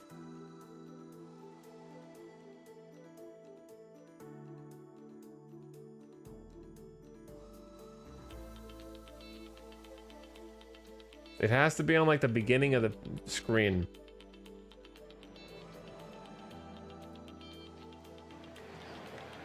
I'd have to basically quit out of the game in order to do it. Maybe we just live with it for now. Okay. Anyway. I don't like the mini cards either. These are like kind of worse. Are these worse? Maybe it's better.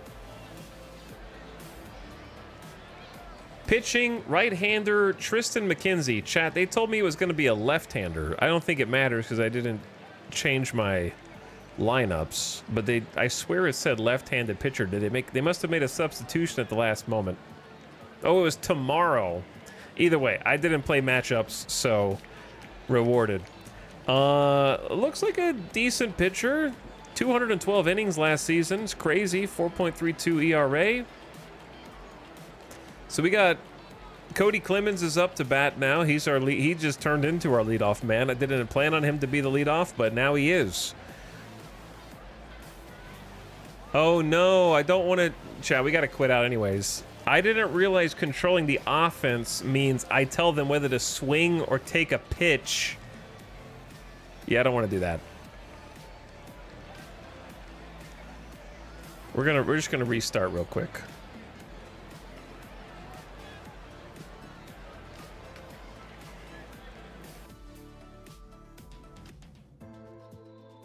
Yeah, I want them to have some autonomy, man.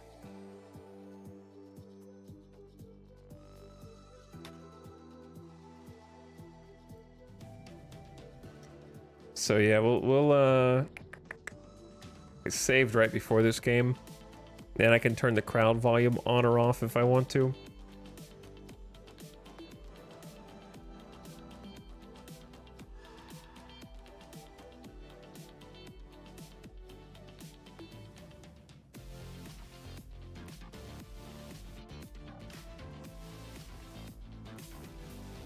I want to be able to watch the game to some extent.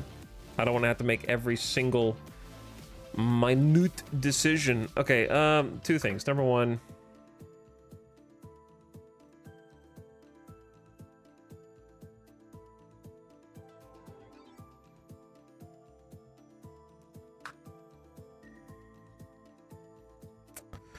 how do you change the volume?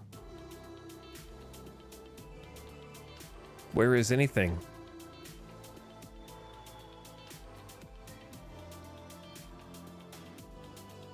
Devs. There's a bajillion settings for every single option that could possibly exist. And there's no sound options.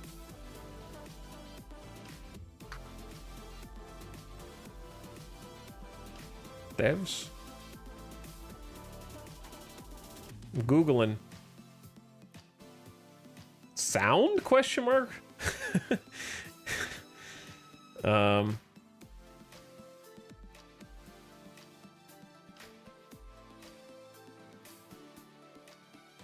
Is there a way to disable crowd noises?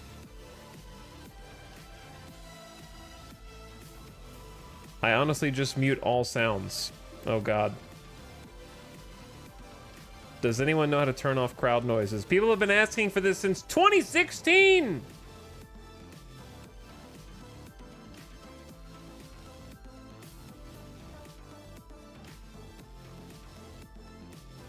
You have like 1,000 game options, but you can't change the sounds? Yeah, no one. I don't want to mute all sounds, dude. Just silence the whole game.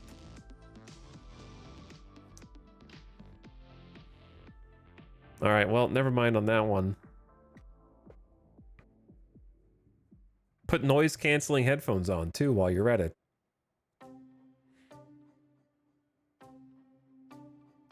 Let me make sure it actually saved my lineup. Cody, Jacob, Canario, David Dahl, Jeremiah Jackson, Vossler, Caratini, Rondon, Pache. Looks good.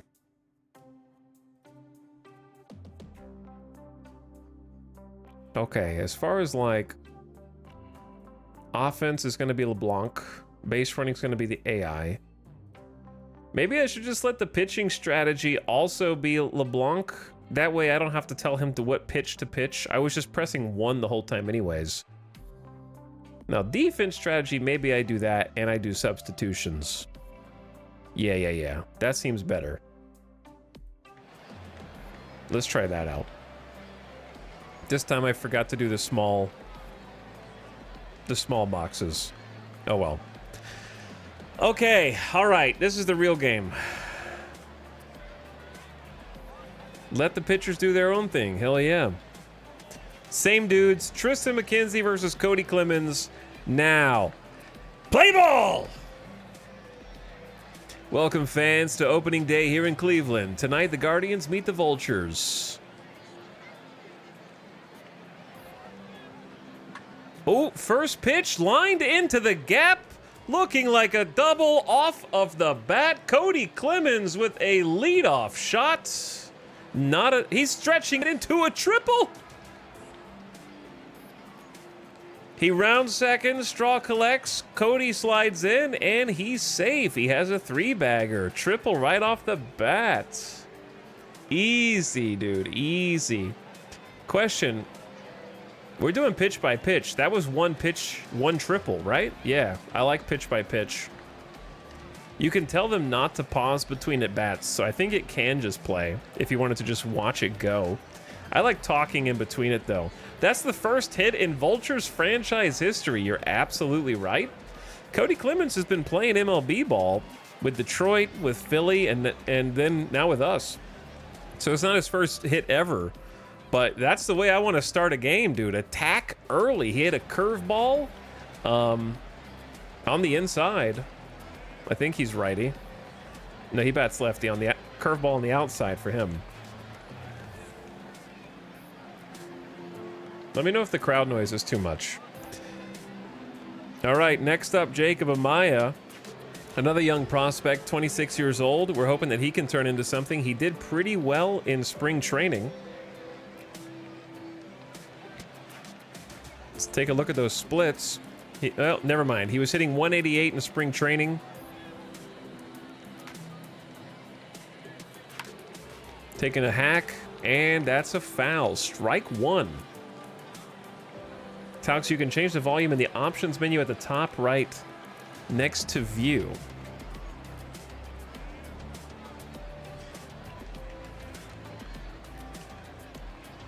Then on the right side panel. Wait, what?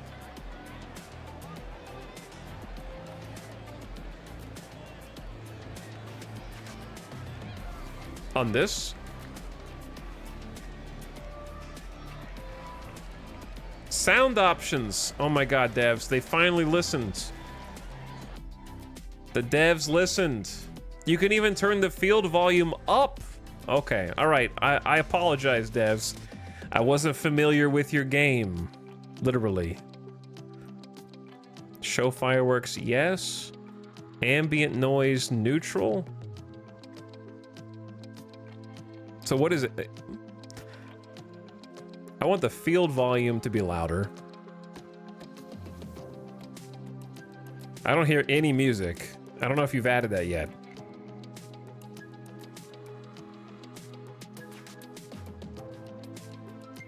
Ambient volume, not sure what that is either.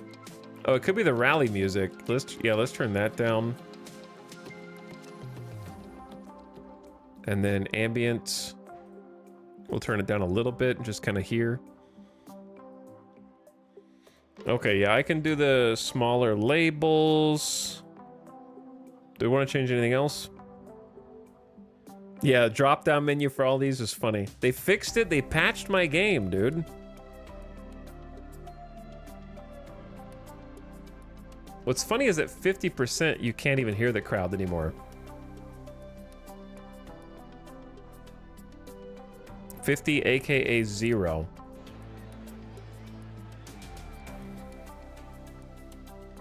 All right, let's try 70. All right, right-hander. Tristan McKenzie already given up a triple.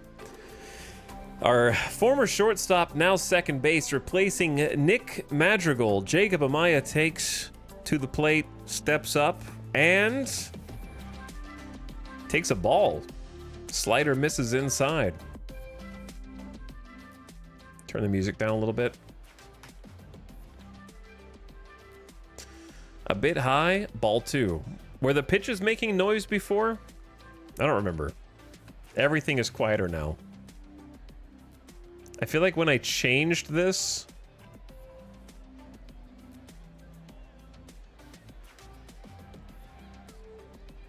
it quieted everything. Like it was like a bug that it was too loud. Pitcher can't find the zone. Yeah. 2 balls, 1 strike. Chad, how much baseball do I need to explain right now? Misses for ball 3. All right, 1 more ball, and we walk to first. He might want to do that with the bases open and not give Amaya anything to hit, because Amaya is going to be looking for something to hit right now with only 1 strike and a man on third. That looked like a strike to me. The count has run full. Yeah, the fifth pitch right there. Right there on the outside edge. Fastball at 94 miles an hour. I've been watching the VODs. I know enough about baseball now that even I can take the White Sox out of their rut. Me too. Me too. What happened to Madrigal? He got injured. The pitch misses low. Ball 4. Why was that loud? The glove sound was way, way loud. Good eye, by the way. That's a great eye, Amaya. It was down here off the corner. The mic is in the catcher's glove. First pitch right down the middle to Alexander Canario. Possibly our biggest future star. Yeah, the crowd is back and louder. That's so funny.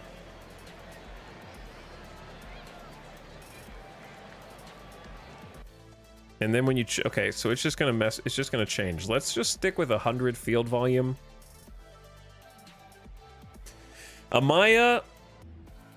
this is probably not friendly for colorblind, but yeah, we got Amaya on first, and we've got Cody Clemens on third. We need somebody to drive him home. Is Alexander Canario ready for the responsibility? Taking another one right down the middle. Fastball taken for strike 2. High in the zone. Not quite down the middle, but definitely in there. 2 fastballs. Canario falling behind. All right, the bat sound definitely did get louder. So sometimes you just hear the bat sound or the glove sound, I guess. Fouling it off to stay alive. Yeah, the colors are hard to tell apart for sure. My bad. All right, the pitch... the delivery looked low. Ball 1. Canario spitting on a slider as it misses low and inside. Taking a hack, fouling off another one, staying alive. Yeah, the uniforms from here look so funny. Still down in the count, 2 strikes. Don't swing, baby. Don't swing. Make him pitch to you. I'm letting the AI handle all this so we can just see. I want to see what they do. You know, I'm the GM. I manage a little bit. We handle the substitutions. Show them why you're going to be a star, Canario. That looked like a strike, but it missed outside. Caught a little bit of the edge, but the ump says no.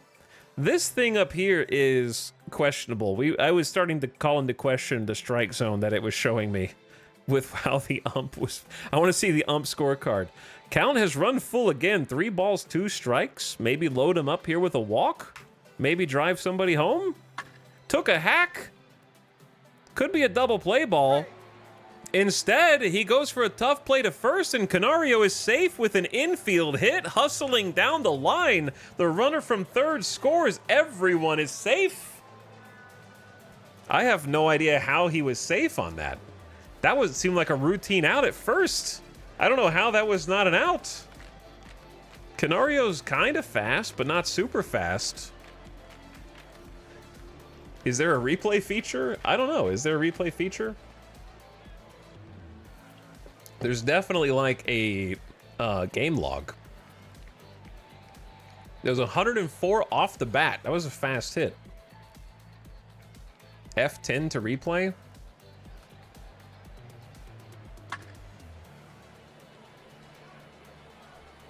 Yeah, dude, that should have been an out. I'm pretty sure he may have jostled the. Okay, yeah, he may have jostled the ball during the transfer because it was fast off the bat. The game doesn't have an animation for every single event, so it's possible that there was like a behind-the-scenes bobble of the ball or something.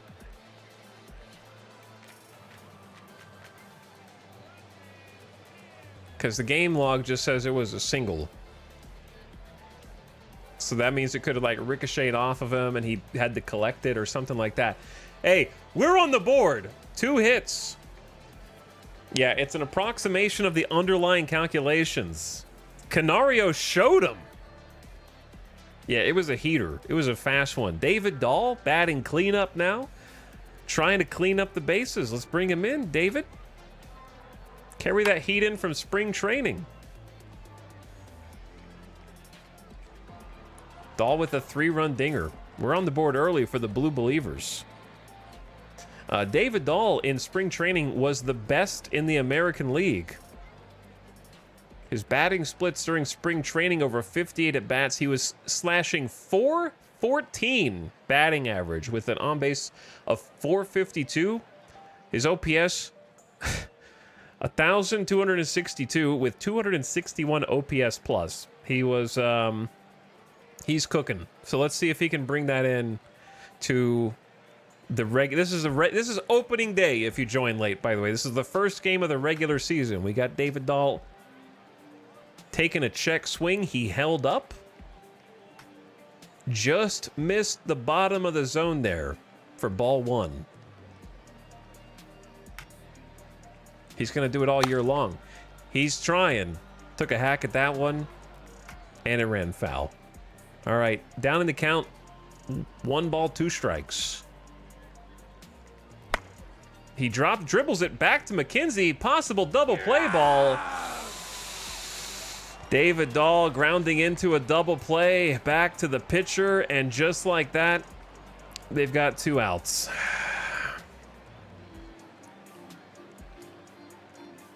Unfortunate. So first and second are now cleared. We have Amaya on third. He needs a single to score. Let's see if we can make something pop. Jeremiah Jackson, our potential star third base, taking strike 1, low and outside. Curveball just dropped in there. Just acquired from the New York Mets in November during the expansion draft. Jeremiah Jackson, during spring training, was hitting .288 with a .393 on-base percentage. He was doing excellent, so he's been moved up in the order as a result. Looks like strike 2. He's fallen behind, not taking the bat off of his shoulder, watching a curveball and a fastball go by. Not sure what he's looking for here. Taking a hack just to try and stay alive. Foul ball. And McKenzie drops one in the dirt right at home base. Kind of dangerous. It'll get a pass ball or a wild pitch there. The runner from third steals. It doesn't steal, but he'll advance. Etal doing primary, secondary, and color commentary here. We're 1 swing away from putting another one up on the board. That looked low as well. Good eye. Good eye. Curveball. Dropped way out. 2 balls, 2 strikes, 2 outs. That one's strike 3, buddy. You got to take the bat off your shoulder for that one and protect the plate. I could see it from here. The final pitch, called strike right there. It was right there. Jackson bats righty, so yeah, dropped it in right on the inside, froze him. All right, first inning's over. We definitely could have done more damage than just 1, but we put a positive number up on the board in the first inning. Now we're sending out our ace, Wade Miley. He got beat up in spring training. We're going to see if he can pull it together. He's 38 years old, on a $10.5 million contract for a single year. Picked him up from free agency. He's our lefty with good stamina. He's got good movement, good control, and a 6-pitch mix that he can tap into whatever he needs in any given moment. So let's see what he brings to the table here versus Andres Jimenez. Puts the ball in play, and that is a leadoff single. All right, Miley. At least it wasn't a leadoff triple, I suppose. A classic Miley. Now to the plate, Brian Rocchio. Batting second, doesn't strike out too much, has good contact, and put up some okay numbers in the MLB in 2023. Didn't fare so well in 2024. Let's see how Miley fares against another righty. Into the stretch, checks the runner at first, and ball 1. Just missed the outside. That's cracked off the bat, but allowed out to our left fielder. Canario hustles after it and makes the grab. 1 pitch, 1 out. Easy. Are all these real players? Yep, they're all real players. That's hence the simulation aspect. All right, Miley, we're back, baby. Let's make this a quick inning. Double play ball. I believe Miley is an extreme ground baller. Let's see it. All right, you want to pitch low to induce the ground ball, because if they take a swing at the low pitch, more likely that it will be a grounder if he swings under the zone, but instead it's a cutter for ball 1. That looked like it hit the corner. A strike. Dropping in. His cutter's 88, his fastball's 89. He doesn't exactly have velocity on his side, but it barely caught the corner on the outside and just missed for ball 2. Trying to get him to chase with a slider outside. I appreciate it. Miley checking over to the runner on first. Pickoff throw just to make sure you keep him honest. And Jimenez is safe on first. Could have tagged him out if he didn't get back to the bag fast enough. Remember, you're handling defense as well. Yeah, but like, normal's fine here. I don't think I want to like mess with anything. DeLauder doesn't hit that many homers. His slugging's not super high.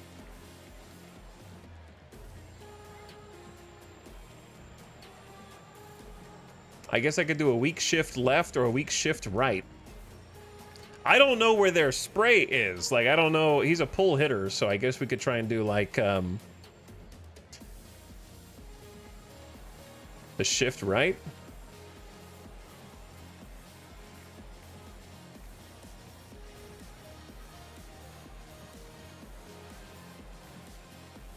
Yeah, double play depth.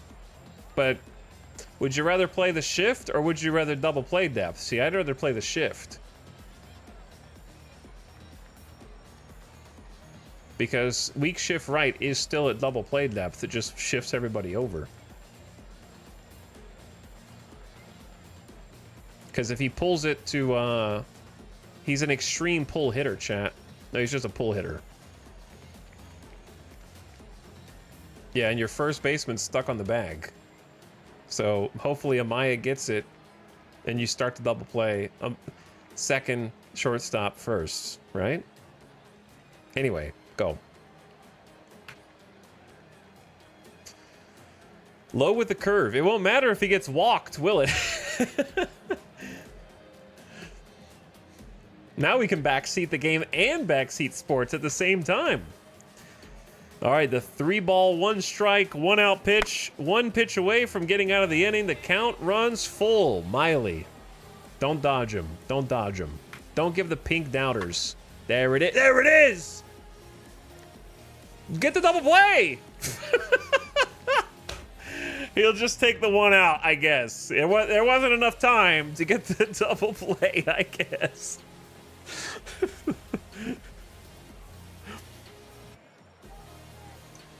Should have been in double play depth. Bro, were you watching the screen? It went right to the guy in the shift. What are you talking about?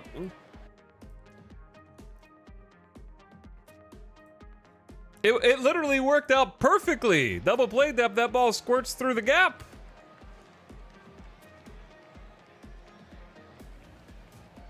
Second baseman, yeah, I think they just have noodle arms.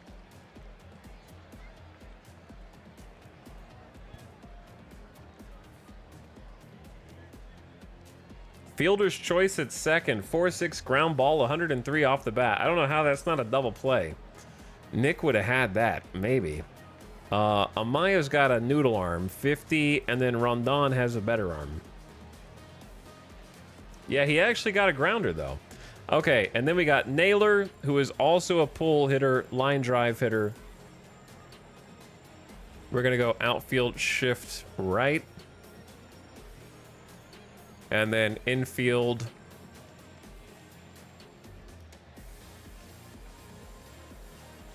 I'm going to stick with the weak shift right.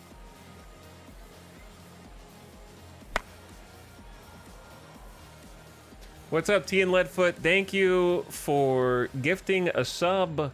I appreciate the gift sub. Shaq Genie, Also for 53 months, thank you for the Prime as well. Welcome to both of you. Yeah, Naylor's got a fantastic eye. He probably takes a lot of walks as a result, and he's got some other stats to back it up. So, missing low there. Took a hack at the first one, watched the ball into the glove, and puts it in play into center. That's going to fall in. The runner's advancing to third. Get the ball back in. All right, playing first to third there. All right, they got a runner on first. We're 1 out away from getting out of this, Smiley. That's all you got to do, dude. Ramirez is up, who last season was hitting 266. He's an extreme pull ground ball hitter. So at this point, we don't need the double play depth. We just want to do infield deep, probably. Right?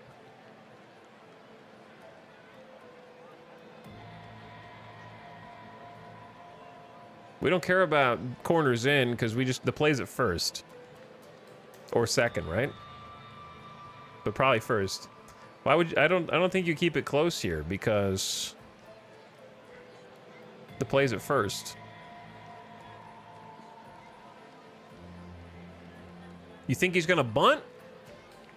He's not gonna bunt. You don't bunt on 2 outs. We'll do deep, and if I get screwed, then I get screwed.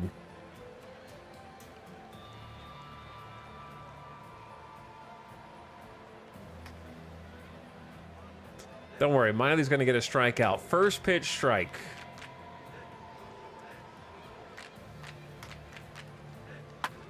Popped up. There you go. There you go, boys. There you go. We're out of the first. The Vultures are still out in front, 1-0.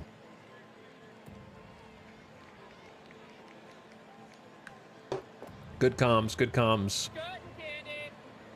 Who said that? All right, at bat, left-hander, our DH, Jason Vosler, who was able to put up 44 home runs in AAA last year, and we're hoping to get some similar production out of him in the regular season this year. Right-hander Tristan McKenzie comes back out. He's up to 25 pitches through 1 inning so far. Keep working that pitch count, boys. McKenzie peers in for the sign, gets one he likes. The windup outside, 1-0. Just missed the zone. That looked down the middle to me. And this is upstairs, though. It was high. Caught a little bit of the zone, but the ump didn't like it. Nice count early, 3-0, 3 balls. I'll take the walk if you wanna hand it to me. That was one in the dirt. Started us with 2 curveballs into a fastball. Might take a hack here. Down the middle for a strike. Decided not to swing on it. Trying to get the walk. He's not giving up. Ooh, squirts by the first baseman. Too hot to handle, and Vossler's on with a single. Leading off, hops over the glove of Jimenez into right field. All right, the bats are definitely awake so far in this game. I like that. We got Caratini following it up, who is our $6 million catcher. Came to us from the Astros with 288 average, 375 on base percentage last year. One of the highest producing catchers in the league, but he wasn't really turning it on for spring training. So let's see, maybe he tries harder during the regular season. Low for, that was a strike? Okay, it looked low to me, ump. That's because it kind of was low. It caught the corner. No, it didn't, ump. Shut up. That's a ball, okay? The graphics too big. You caught the corner, man. That's definitely outside. Strike 2? Ump. Ump! Wake up! What is this strike zone? Why are you screwing me right now, dude? I want to march out of the dugout, yeah, and argue the cause. I'm going to start chirping from the dugout right now and yelling at this ump. Putting my boy into a 0-2 count. Is that a strike two? Because you know what? The pitcher's like, yeah, I got away with the last two. I'm going to go further out and see what happens. Maybe he defends. Maybe he swings through. All right, had to take a hack at it. Can't really blame him. Had to defend the plate after falling behind 0-2. Nice running catch. I don't know what they're saying in that example, but yeah, it was catching the other corner. So the ump's crazy, man. He has to defend. Why is Jose at first?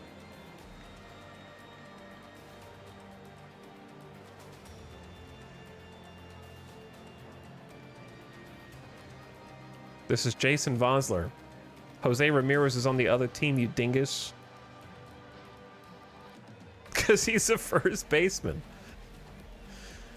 He's playing first base. I don't know. The AI put him at first.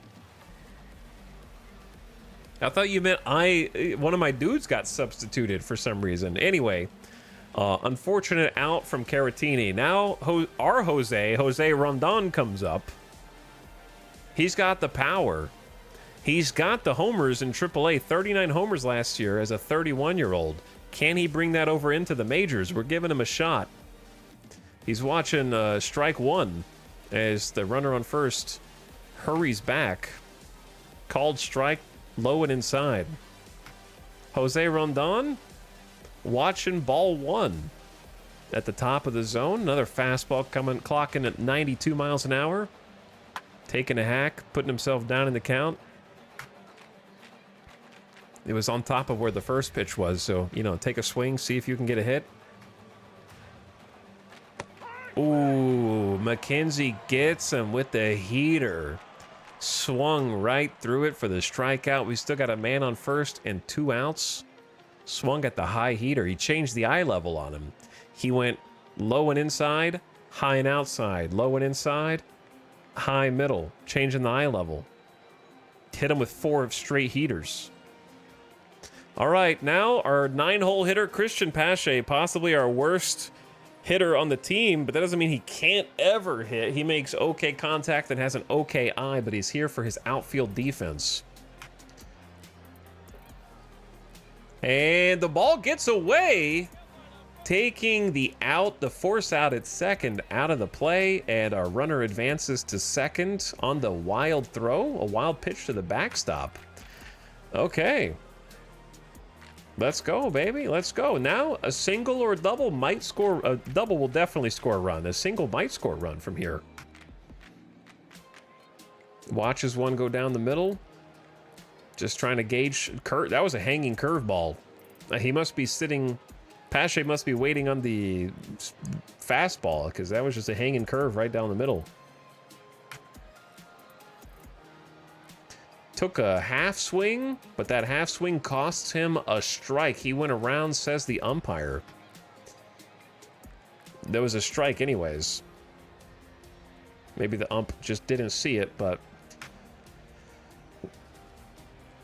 Curveball, very high.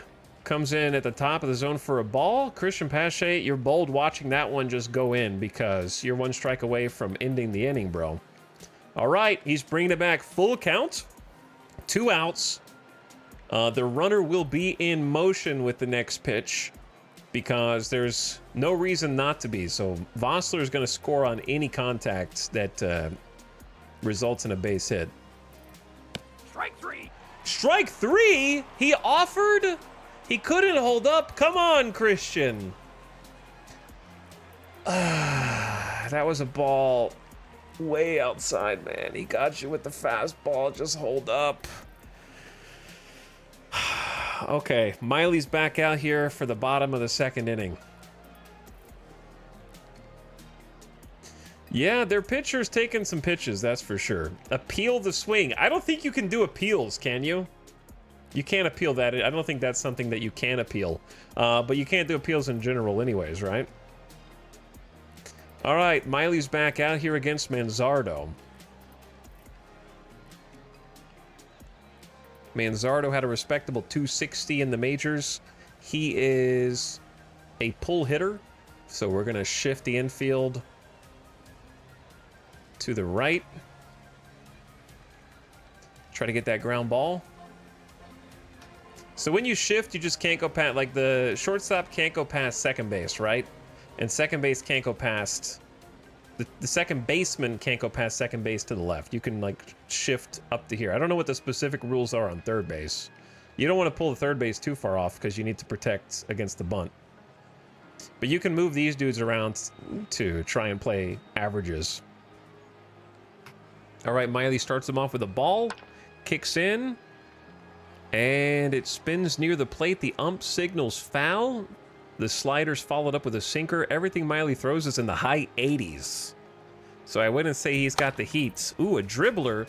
Caratini picks it up, hurdles it to first, and we've got one out.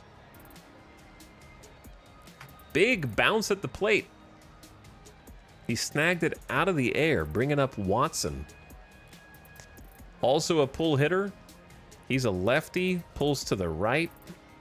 So we'll shift to the right also. Looks low for ball one. Circle change, trying to just start him with a little bit of off speed. I can't look at every single dude. I'm letting them decide who does what anyways. But yeah, this is why I let them decide the offense and the defense. Put it in the air, big fly ball, and it's foul.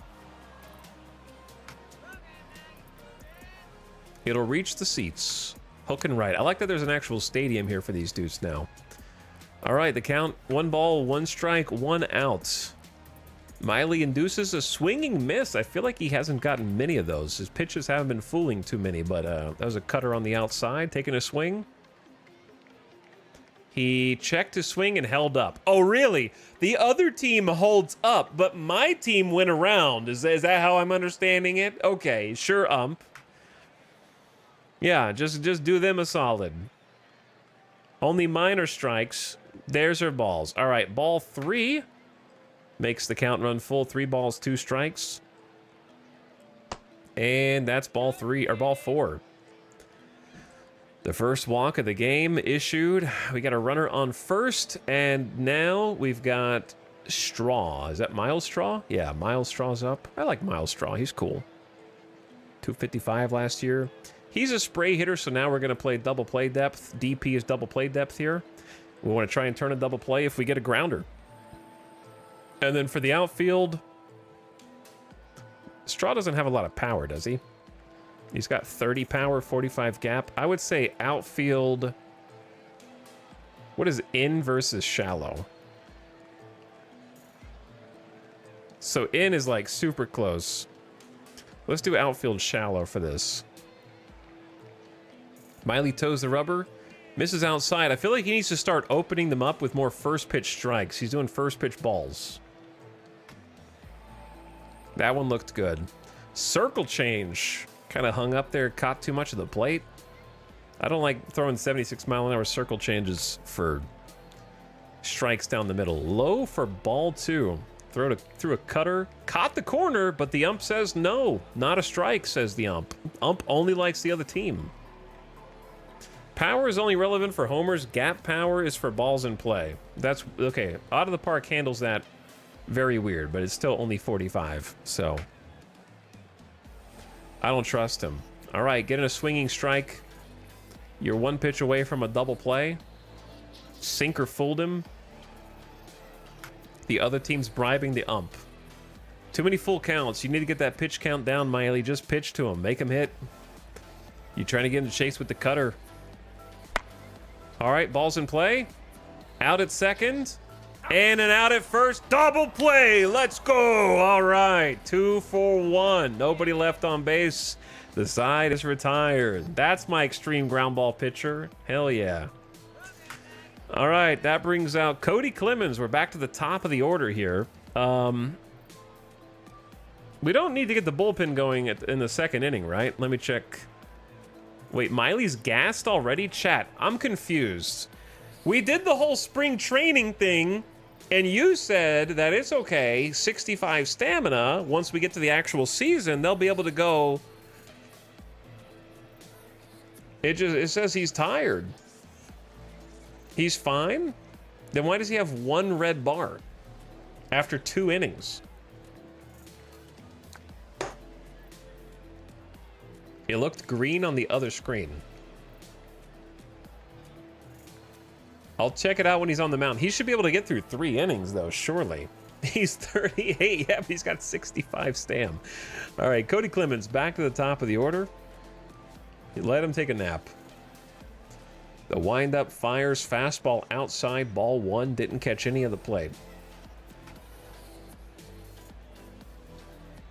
That looked like a strike to me. A lot of bite on that slider. 85 miles an hour, changing the speed. Getting a look at the slider. Come on, Cody. Let's hit a dinger out of here. Oh, he thought about it. Looks like it got too much hang time. Fly out to right. Out number 1. All right, Jacob Amaya, our second base, batting righty. No hits today. Let's see if we can change that. Only 1 at bat, of course. Strike 1 at the knees. Fastball caught from middle of the plate. Okay, down to the count 0-2 after that foul. That's okay, Amaya. You got this. Oh, another high ball put in play and going foul. Not able to catch up to it, thankfully. Gives him another shot. Staying alive. Yeah, that was below the zone. Took a hack. Was fooled by that curveball. That's in the dirt. Missed with the slider. Ball 1. Good eye, Amaya. This is going to be our star. Shortstop turns second base. Bringing it back. 2 balls. 2 strikes. Oh, that one cracked off the bat, but right to the right fielder. Just line drive. Makes a one-handed grab. Puts it away for out 2.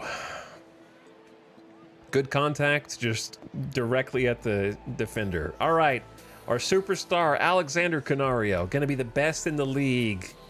Playing left field. Takes a hack. Whiffs. Strike 1 on the slider. Come on, give him something to work for. A curveball over for strike 2. It was right there. He must not be sitting on the curveball. He's looking for something else. And that's strike 3. You gotta take the bat off your shoulder, Canario. You can't just give him 3 strikeouts. They're all right there. He gave you a slider, curve, fastball. Come on, man. All right, Miley's back out. He is still in the green. He is still in the green. I'm gonna trust the heat meter here and hope for the best. Let's see how it goes. He can and he will. Miley up against Estevan Florial at bat. Pull hitter, line drive hitter. We'll do a weak shift to the right. And outfield shift right. Because he bats left, so he'll pull to the side that he's standing on, which means we shift the defenders over to the right because he's pulling the ball to this right side. So we're trying to remove the possibility of something sneaking through that gap. All right, the count is 1-1. Low, check swing, did he go? The appeal denied. Ball. Really? Only my check swings go around for a strike. You're saying he didn't swing up again. High and inside, trying to bust him in, but that's ball 3. And Miley has fallen behind in the count frequently. He's not given up, though. The count has run full. Circle change caught the outside. And he watches ball 4 with a leadoff walk. Miley's issued his second walk of the game. And now we got Jimenez back up, who got a hit earlier. Is a spray hitter. We're just going to go double play depth here. How much power does Jimenez have? A decent amount. I would say outfield normal is fine here. Miley throw a strikeout challenge. Impossible. That one misses low. Miley misses low for ball 1. He's fallen behind in the count early. Every single at bat is what I'm noticing. He got a little bit of the corner on that one, says the ump. We know better. Okay. All right. He's one pitch away from a double play again. He's a ground ball pitcher. He's got one double play so far. He likes that same inside corner. And nice grab. Dude, Jimenez just shot it over to Rondon, who leapt at shortstop and made the snag for an out. Excellent, dude. What's up, Gamer Deathbot? Rondon is getting some starts at short because we don't really have anybody at short. He's got good range. Doesn't make too many errors. Has a good strong arm. We had to kind of do some swap-a-roos because our starting second baseman got injured in spring training for 7 months. So we had to move Amaya over from short to second. And we put Rondon, who's got 39 homers last year in AAA, up at short and see if we can make something happen there. All right, one out. One double play from getting out of the inning, but again, we start him off with a ball. Circle change, missed. Steal! And the runner's safe, says the umpire.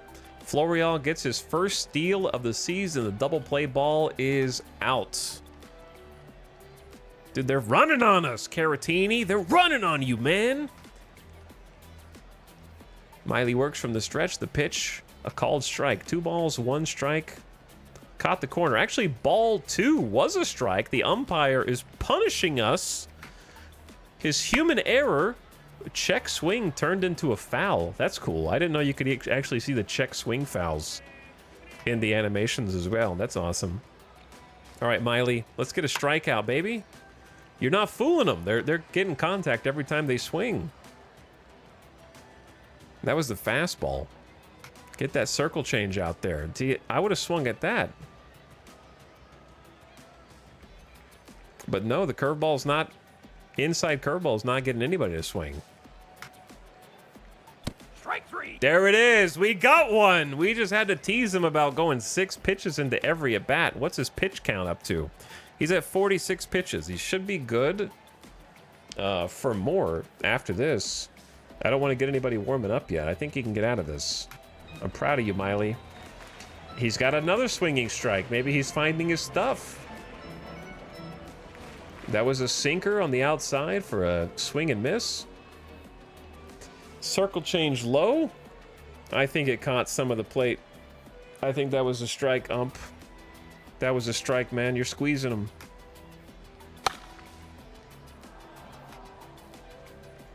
It's not going to matter because that was a swinging foul anyway.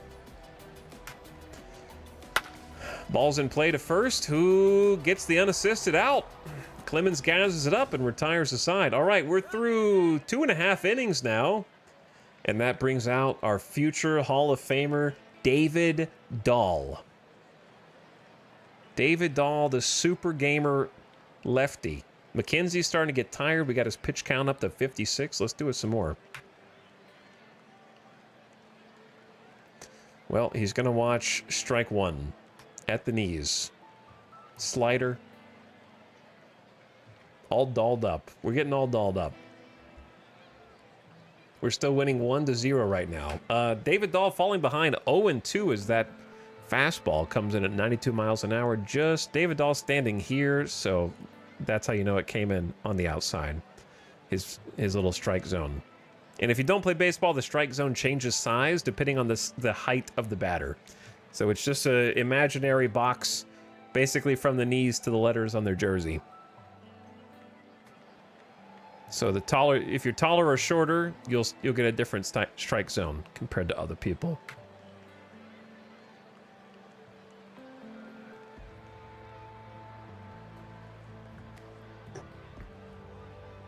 Ball, curveball on the outside, missed the plate. But yeah, that little yellow stick. Ooh. He went for it. He's going to have to protect the plate with 2 strikes. Look at these dude. Look at this dude. this is my favorite dude right there. But yeah, he's going to have to protect the plate, even if it's not a good pitch to hit. That dude is wide.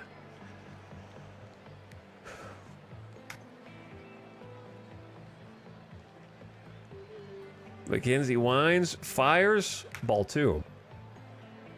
All right, Dahl. Don't get struck out looking, but you got a good eye so far. Ooh, at least you took a swing at it. I like that they even do a throw around the diamond after the strikeouts, too. That's hilarious. You can actually see him doing it.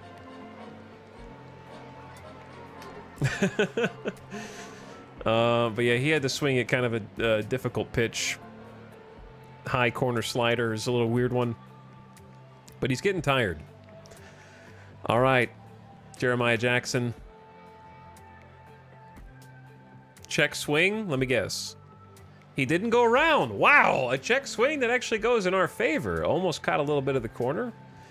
Third baseman Jeremiah Jackson is going to be a superstar, man. Mark my words. Up the middle, right through the second baseman's outstretched glove. He's going to be a superstar. All right, we got a hit. Pass to Menez for a single. Jackson, currently 1 for 2. Now our designated hitter, Jason Vosler, comes up. Takes a huge hack and misses it. That was a high fastball. He wanted every piece of it. The Voss boss, a check on the runner at first to make sure that we're not going to steal. That can be dangerous because if you miss that, we get a, you know, if you overthrow first base, then you end up causing what you were trying to prevent. Okay, okay. 0-2. Not my... I feel like you were 0-2 in the first AB also, Vosler. Good eye. That one's outside. Can you change nicknames in this? I don't know. I like them to get their own nicknames if they can be randomly generated, but we'll see. Hacked at one. Not a double play ball, but does get the out at first. Close play for the second out. Advance to runner to second. A single might score a run if Caratini can put the ball in play. Our catcher's up. Oh, and right to the second baseman for the easy out at first on one pitch. Ah, too bad. Too bad. Miley, do you have what we need? You're 50 pitches in, man.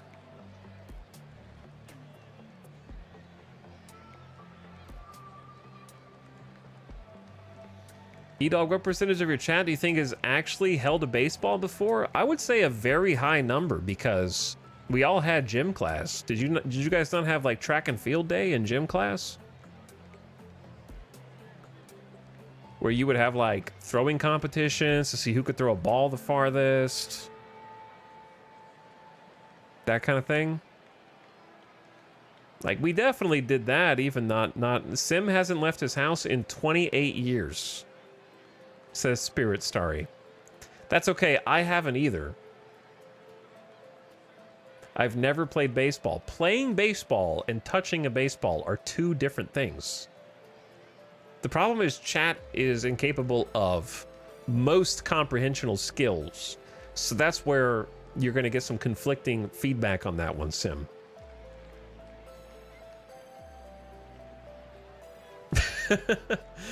What's up, Itkovian? How goes the ball club today? This is our opening day game. We've carefully assembled our baseball team from all the other teams. We're the Las Vegas Vultures, and we have literally picked over the leavings of all the other teams in order to form our own team. So I didn't realize when we chose the name Vultures how true that was going to be for how the team was composed. But yeah, we've got the carcass of every other team in baseball on our team, if you think about it. And we finished up simulating kind of spring training, and we had to organize all of our like pitching roster and the rotation and who's going to be the starter and what's going to be the lineup. And now we're out there, and this is opening day. We're playing against the Cleveland Guardians. Our color schemes are a little too close together for my comfort, the pink and the red. And we've got our hopeful ace, Wade Miley, out here for strike one in the bottom of the fourth inning. We're playing at Cleveland right now. We're winning 1-0. We've been able to pick up some hits, but we've only been able to get one run across so far. Swing and a tap foul, putting him in the hole. 2 strikes. The pink is a great color choice, though. I agree. Strike 3. A swinging miss from Miley. He gets another one. All right, out number 1. The circle change fooled him.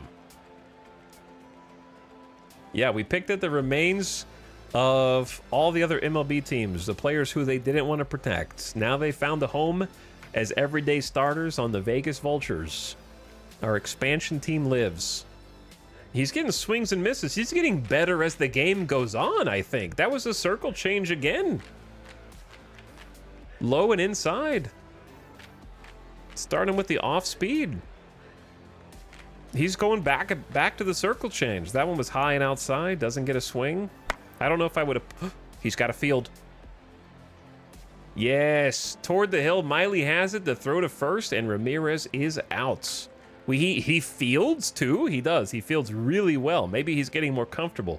The first start that he had, because he has low adaptability, he did terrible. And I think he's slowly... Adaptability basically means how long it takes them to get used to your ball club. Or like any kind of change in their environment. So...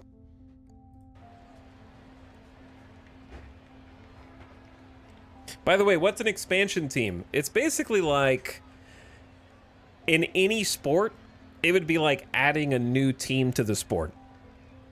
Like if you wanted to get an NBA team in Las Vegas, you'd have to either move an existing team, or the league would have to opt to do an expansion team if there was like a couple new owners who wanted to pay millions of dollars to maybe build a stadium and or put a team together.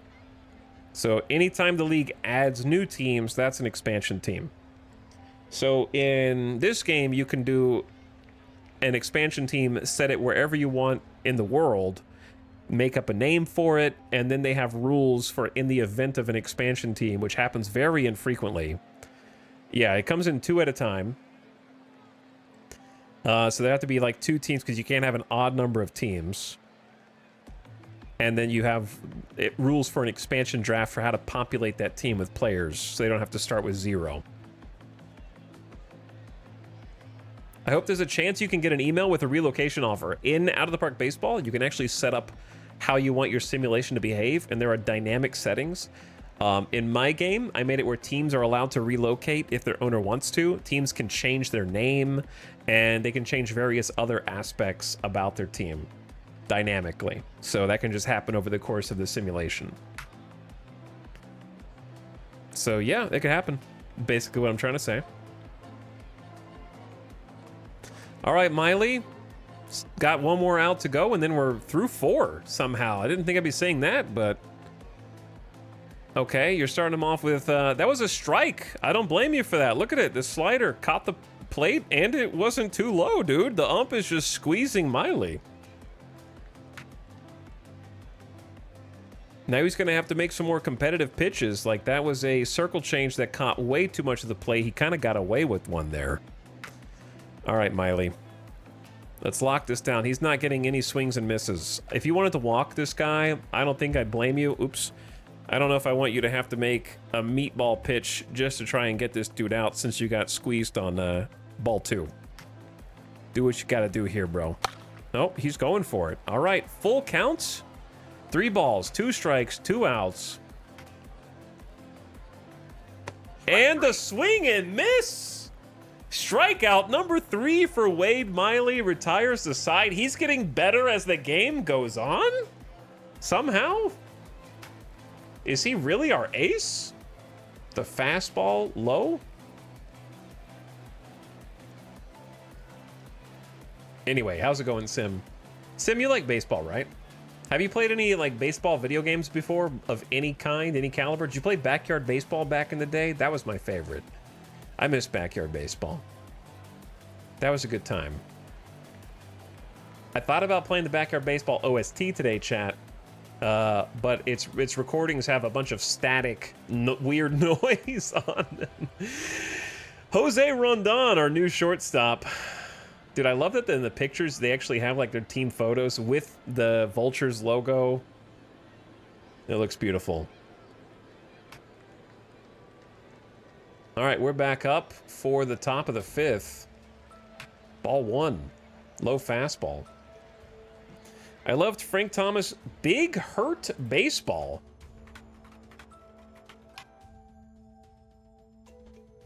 Why do I have never heard of Big Hurt Baseball. Why was it called Big Hurt?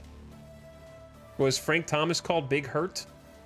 Yeah, he's the Big Hurt. I didn't know Frank Thomas's nickname until now.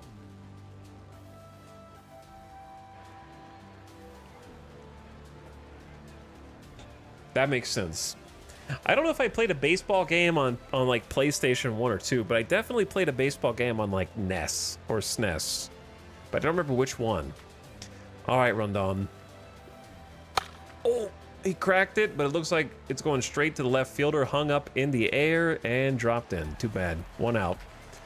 All right, our 9-hole hitter, Christian Pache from center field. Let's see if he can somehow manufacture a base hit or maybe take a good walk. Checks his swing, but he went around. Of course he did, says the ump.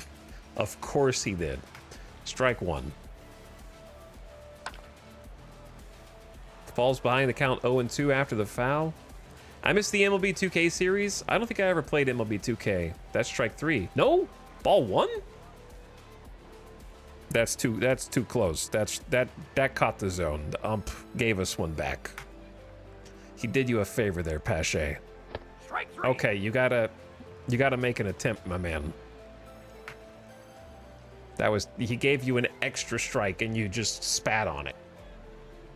Got buckled by the curve. All right, Cody Clemens, our leadoff hitter. He's got 1 hit in the game already, a leadoff triple. And he puts the ball in play and line drive to the shortstop. Quick inning? Too quick. Is it time to start getting someone else warm? 62 pitches. Miley's just now out of the green.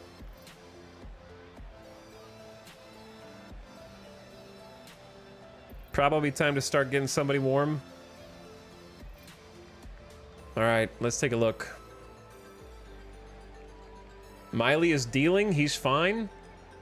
I mean, he is dealing. Let's go have a... Should we have a mound visit? Wait, I can't have a mound visit because I'm not in charge of the pitching things. He's only at 62 pitches, but... Sometimes if you start warming a guy when another dude is dealing, it can affect their morale. I don't know if that's simulated in the game, but like putting up a reliever is like a vote of unconfidence in the starter. Like the starter knows when somebody starts warming up. I wish I could still do mound visits. He's facing the bottom of the order. I say leave him in. Yeah, I say leave him in for one more. It's the bottom of the 5th. I think he's got it. Okay, well, that's a first pitch single. He's a ground ball hitter, okay? It's fine. I got to start playing defense, so I'm not even playing defense. Straw. No power, in my opinion. Spray hitter. Let's go double play depth. You don't have to control this, by the way. You can let the AI control it, and we'll do outfield shallow.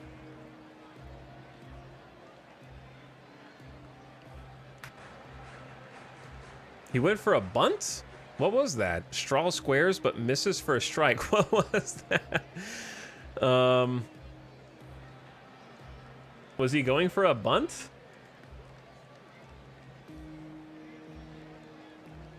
Trying to do a sacrifice bunt?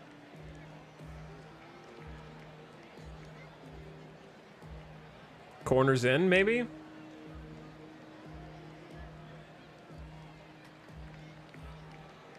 Corners in for the bunt. He bunts it foul. All right, he's not gonna bunt. You can't. Okay, chat. If you try and bunt and it's your 3rd strike, and you miss, you're out. Like if it hits the bat and you tried to bunt, it's an automatic out. So nobody tries to bunt on strike 3. You can try and bunting is basically just holding the bat and trying to make the bat touch the ball with the ball running into the bat, and then the ball would just fall here, and someone has to go run to pick it up. Yeah, it's the starter, but apparently in this game sim, they're more tired toward the beginning of the season, so they actually do have to build up stamina in spring training, which of course we've already passed. So this is our first time trying a pitcher outside of spring training, so I'm not really sure what they're capable of. I'd leave them in for another inning if you're only down. Yeah, we're actually up 1. And we're facing the bottom of the order, so I think I am going to try to leave him in because 5 innings should be fine. Yeah, this is opening day of the regular season, Falcon. This is our first game. Pitch count still green? Yeah. All right, Miley, get another strikeout. I don't know where he's been hiding these the whole time. So Florial has a pull hitter. In my opinion, weak shift to the right. He could try and bunt. How's his power? His power is quite good in the gap, so we're going to play outfield deep. The stretch, the pitch, ball 1 to the Cleveland left fielder. Give him his 6-inning quality start. I miss having, if you control your defense and your pitching, you can actually have the option to go do a mound visit and get an idea from him if he's comfortable or not. But I can't do that since I let the AI control whether they want to pitch to him or not. 2 balls. Apparently he did not go around, says the ump. Gets a swinging strike for strike 1, trying to bring it back. He's been starting a lot of pitchers off with a ball, unfortunately. But strike 2's called. He's digging his way back in. The circle change caught a little bit of the outside corner right there. I believe in you, Miley. You're a double play away. 2-2, the pitch. Florial takes a sinker away. Pitch counts rising up to 71. Maybe we do need to get somebody warming now. Like, it depends on this at bat. All right, let him finish this AB.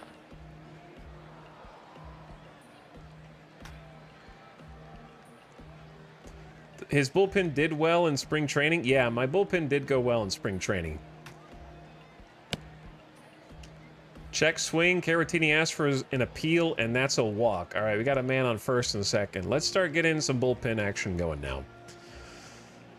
All right, they're going to have a lefty, a lefty, a lefty, and a switch. So let's get a lefty up.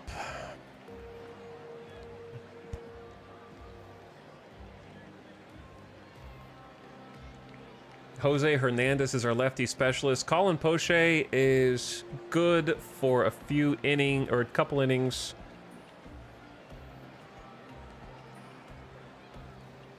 Let's get Jose Hernandez warming. All right. Yeah, he's going to start warming up now. The White Sox have won their first game since July 10th. The record-tying losing streak is over. Oh, no. Oop. Ball in play to the third baseman. Not deep enough to advance the runner from second, one would think. I don't know why the cutoff man was all the way back there toward home. But hey, we're back in it. 2 outs, 2 men on. Yeah, our bullpen's actually really good, Sim. Our starting pitching, not so much. Our bullpen has been crazy, so I spent more money on the bullpen. The ball gets away. Gets a wild pitch near the dugout. The runners advance to second and third.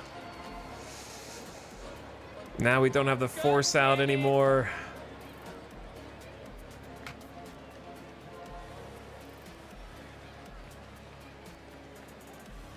Okay, well, we're going to have to trust. Outside with a circle change. We do have a base open now. Time for a mound break. I don't think I can control a mound break. That's the problem. So I didn't think about this. Maybe I should just take control of the pitching from now on. All right, he wants to stay competitive. Got a strike in there, sinker at the knees. This is dangerous. Curveball inside, ball 3. Is he going to issue another walk?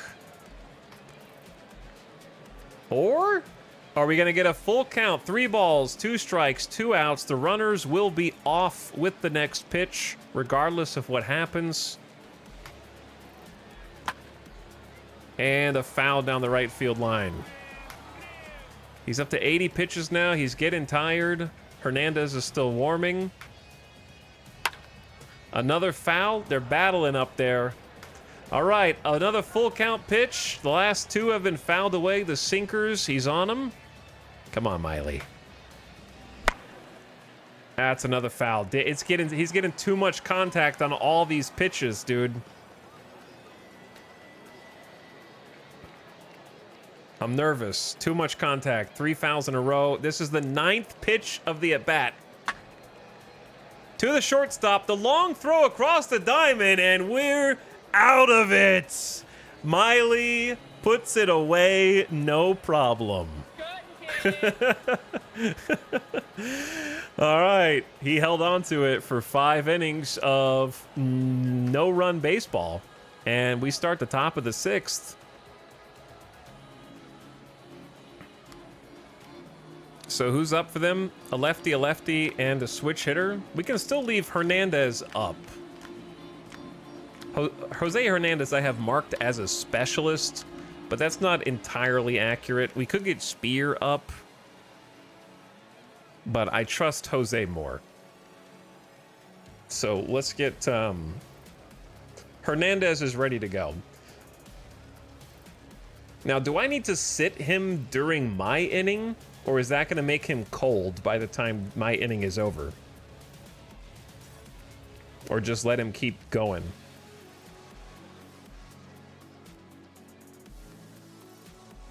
I think he needs to stay up. But I don't know. All right. Jacob Amaya batting righty. You can't sub him in until your inning starts. You have to wait. Is it on auto sit? Nope. Are we doing a 7th inning stretch? Probably. Yeah, actually. All right, Amaya. Let's tack some more runs on, dude. Starts him off with a strike. 91-mile-an-hour fastball. Up. Middle. No idea. I would have taken a swing at that. Instead, we get a swinging miss at the low fastball. Down 0-2. Way outside. These colors are way too similar. A red and pink do have similarities. You're not wrong. But we're the ones batting right now. In the pink uniforms is pretty obvious who's who here. All right, 3 fastballs and a curveball. Trying to work the count back up. Check swing, but it's a foul, so he will stay alive for another pitch. And they are gassing Tristan McKenzie. He's at 81 pitches. He's tired. They just don't want to sub him in. They want him to go 6 innings for a quality start. We got to not let that happen. Ah, oh, right back to the pitcher for out number 1. Little dribbler. Had to swing at it, though, because it was going to be a strike. All right, Canario, you've got 1 hit in the game and the only RBI so far. I don't really want to do any substitutions yet. I'm pretty happy with the starting lineup here. I want to give him a few at-bats. Try to get some consistency, but Canario's going to have to tighten up because he keeps falling behind at 0-2. You're making it easy on him. You guys got to make him work for it. He's getting tired. He's at 85 pitches. Cleveland fan in chat. All right, 2 strikes down in the count. And a swinging strikeout. Is that his 2nd strikeout of the game?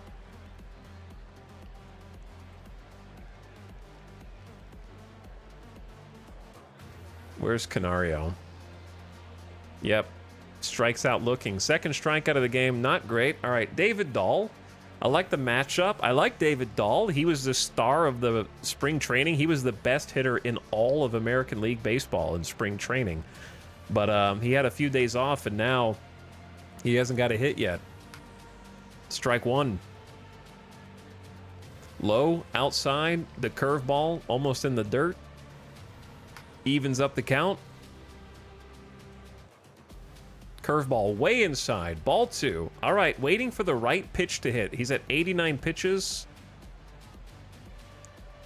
Swinging hack and a miss. Strike 2. Caught a little bit of the plate up and in.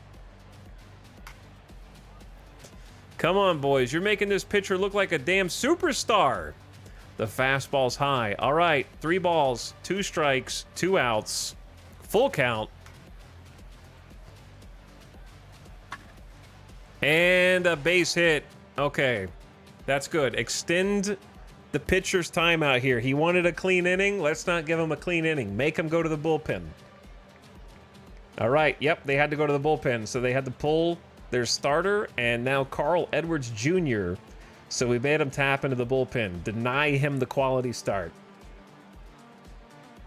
The Heckles word. The String Bean Slinger is this dude's nickname. Carl's Jr. He's got a fastball, curveball, changeup, great movement on his pitches, but not very much stuff or control. And we got right-hander Jeremiah Jackson at third. Do we have anybody to sub in for that?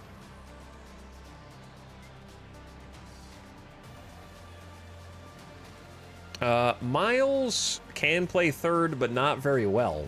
What we could do is we could let Miles take over at second.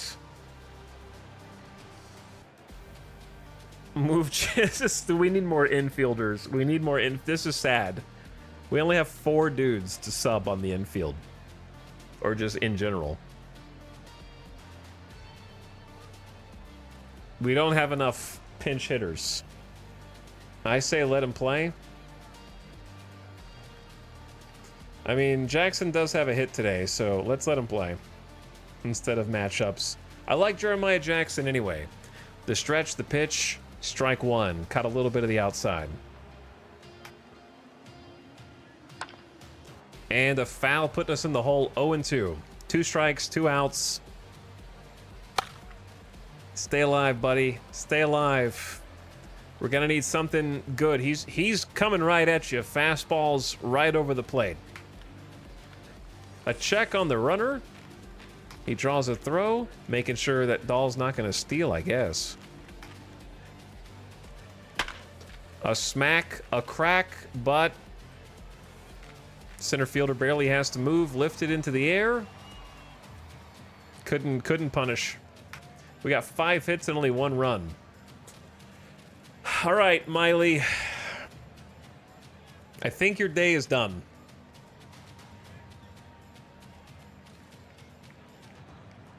I think you did a good job. I want to be able to go talk to Miley and see how he is with a mound visit, but I think let's bring in Hernandez now. All right. Left-hander Jose Hernandez. He has crazy stuff. Could use some more control. Decent movement. Fantastic fastball slider. Give him some different pitches to look at. It was a good game, Miley. 5 innings. Shutout baseball. Let's let somebody else with full power, full energy come take over. Entering the game, left-hander Jose Hernandez. Fastball down and in, misses the plate. Diving play from second baseman to the right side. Jacob Amaya scoops it up. He seems to be in pain. The trainer examines his body. It's not serious. He can remain in the game. A little scare. A little scare. Another injury strikes at the beginning would be bad. He just knocked the wind out of him. F10 for the replay. Whoa, laid out for it. I wish it would did a different. What does shift do for the replay? It's just F10.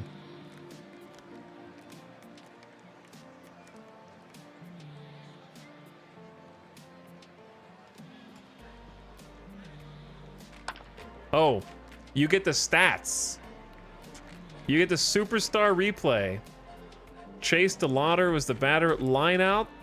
61 miles an hour off the bat. Was it a no-star catch difficulty or a 3-star catch difficulty? Are those stars empty or full? We didn't do the 7th inning stretch. It's the bottom of the 6th. You stinky. All right. Nice first out, Hernandez. Delivers a first pitch fastball for a strike at 94 miles an hour. 3 out of 5? Oh, cool. I'll have to use shift F10. Foul ball. That was a spicy one. All right, give him something in the dirt. Make him swing and miss. All right, I would have done the same thing there. Ball 1. See if he'll bite. Yeah, there you go. Picking up the strikeout. Naylor goes outside the zone as the 4th pitch. Fastball. 97 miles an hour. I haven't been doing the defense at all. Extreme pull hitter. Infield, weak shift to the left. Ramirez has good power, outfield, deep for strike 3. Low for ball 1. Fastball barely misses. In play. Third base. Over to first. Jackson hooks up Clemens, I believe. I got to learn all my players' names. And the side is retired. Okay, now the 7th inning stretch. Take me out to the ball game, etc., etc. I'm going to take a game or death break because I haven't stood up in 3 hours. And then we're going to wrap this game up. I know it's mid-inning, chat, but I got to go. I got to go to the bathroom. All right? Don't correct me here. I'll be back in just a minute. Listen to this.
Yo.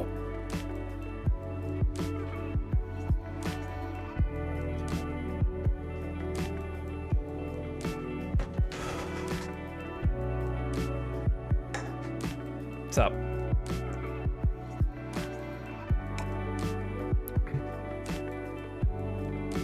Boop. Miley did all right this game? I'm sorry, Spirit Starry, but 5 scoreless innings is phenomenal.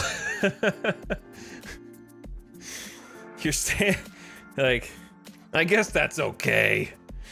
5 scoreless innings, 3 walks, got the double play at least once or twice. Okay, we're back.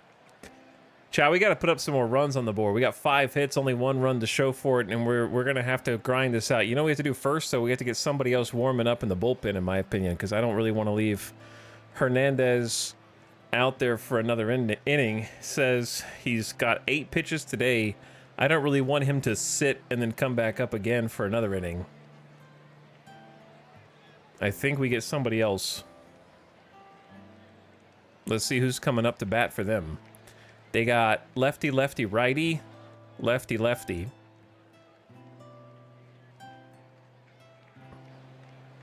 I say it's time for Colin Poche to come out. Wait, how many more innings do we have to pitch? 3?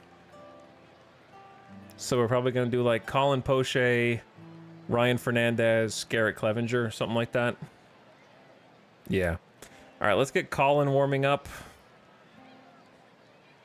That way we can save Jose Hernandez for a future game instead of running him down for no reason. All right, we'll get somebody in the bullpen and play ball again. Vossler, he's 1 for 2. Dude, I should have maybe subbed out Vossler because he had a hit today. But I could have subbed out in a right-hander. You can still do it. It would just be really awkward. But maybe this will be fine. Why is this playing this soundtrack? I don't know. I like that song, but I don't know why it's playing the soundtrack. Let's listen to...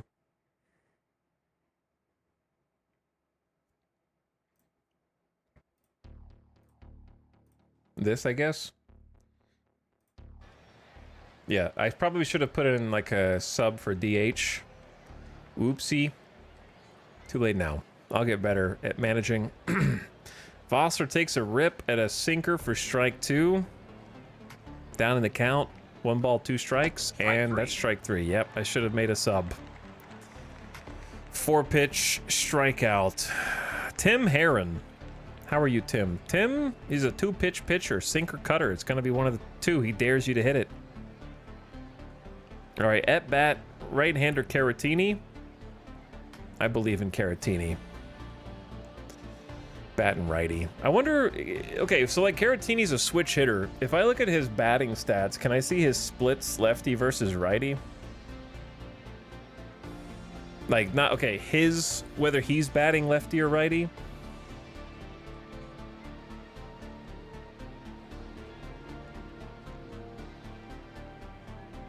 Whether he's, like, not everybody's even, right? I don't know, I just see versus right. I don't see as a righty. Because it kind of just combines all the stats into one. Ball 2. All right, Caratini, good eye, good eye. And a huge pop-up behind the plate. Hopefully into the crowd. All right, thank God. Check his ratings. But are his ratings as a righty or as a lefty?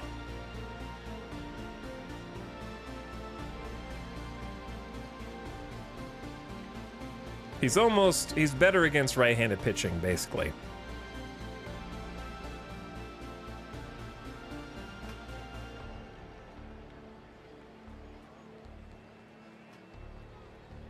Behind your head. I mean, I saw what I wanted to see. Yeah, he's better against righties than lefties. That's what I was just looking at. Okay, 3 balls. Draw a walk. Yeah, Caratini draws a walk. That's what you're here for, the on-base percentage. The OBP. Now we got Rondon, who has not gotten a hit today at short. But I'm going to leave it out there and let it ride for now. The pitch at the knees, strike one. Most switch hitters do favor one side. They do indeed. Strike two. He's just going to watch two sinkers at the knees and not take a swing. Up the middle. Yes! Base hit, Jose Rondon. Caratini scurries back to second as the ball gets sent in. And now we have runners on first and second with one out. Christian Pache in center field. This is the time where it's time to make a pinch hit substitution. I don't trust Pache's bat. I'm going to send Mauricio Dubon or Lorenzo Cedrola out. I'm going to say let's get Dubon because he's got better defense and better range. Let's try and score, dude. All right, pinch hitter to replace Christian Pache. Yes. All right, Dubon, what you got? It's time for a rally. Or he can watch the outside corner get dotted up. Actually, no, that was just in there. A sinker in there. Ball one. Cutter outside. What stats do you see for shift F10 on offense? I don't know. Fouled it off behind him. Oh, check swing. He held up for ball two.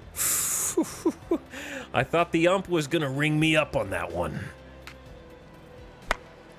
And Dubon cracks the ball in play. It is foul down the right field line.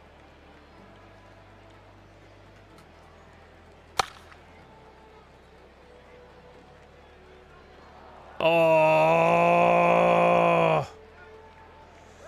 No, dude. Come on.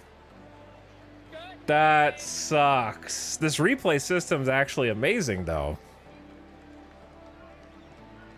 Unnatural curve. It had a lot of spin on it, 103 off the bat. Strike three. No, you didn't just watch strike three right there. A cutter right down Main Street, bro. Come on, Dubon.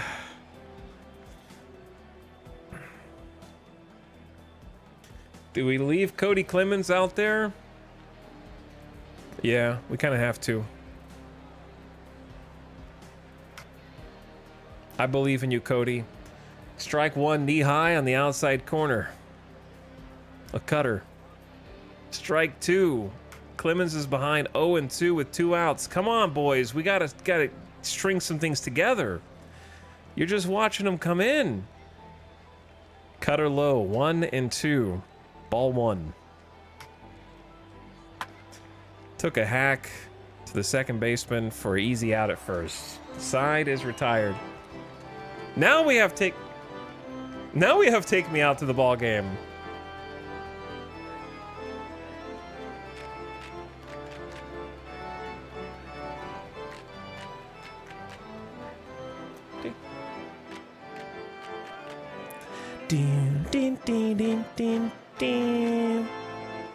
Shut up. We don't want to root for the home team. At the old ball game. All right, go. You have an incomplete lineup. What do I need to do? Jacob Amaya? No, Mauricio Dubon in center. There we go. Dubon almost busted the game open. So we've got Jose. Dude, Jose Hernandez actually he's only 8 pitches in. Do we want to keep using him or do we want... Let's just get Poche out here because this got... Let's use our different dudes so we don't gas this guy so we can use him in the next game. All right, Poche's coming out with a fresh arm. He's got a good fastball, slider, splitter, really good stuff, good control, some movement on the ball as well. He's got MLB experience. And he's going to be facing 2 lefties and a righty. Colin Poche in the 7th inning. Swing and a miss. Strike one on the 93-mile-an-hour fastball at the bottom of the zone. Caught the corner, slider in there for a strike. Apparently it caught the corner, says the ump. I'll take it. It's time for an immaculate, not an immaculate inning. That's foul.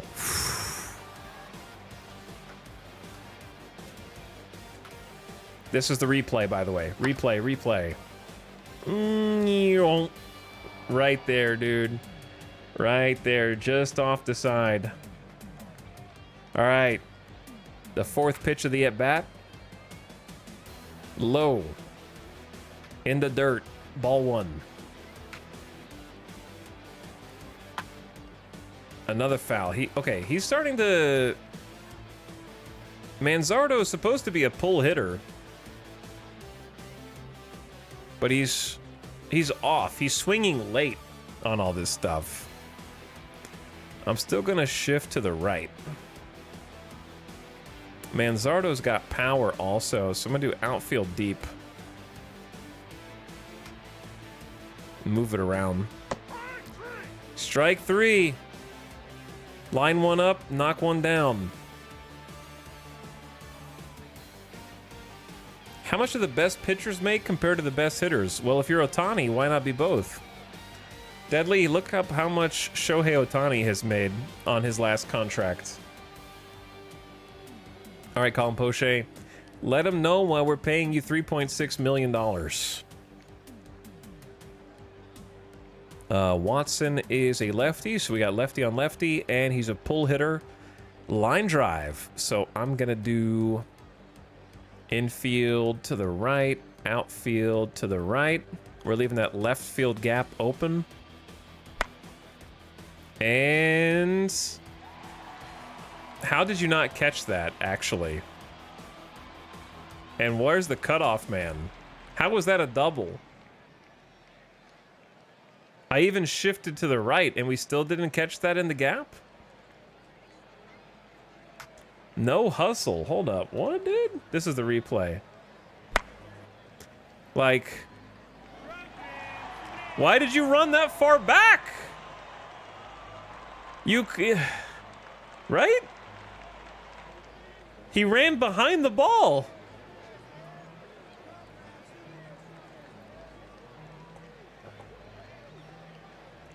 Lost in the lights. The moon was in his eyes. Why is our cutoff man in the infield? I don't know. They're paying him off. Like, this is the replay again. He should have just been able to run in a straight line to catch the ball, and instead he runs back and it drops in front of him?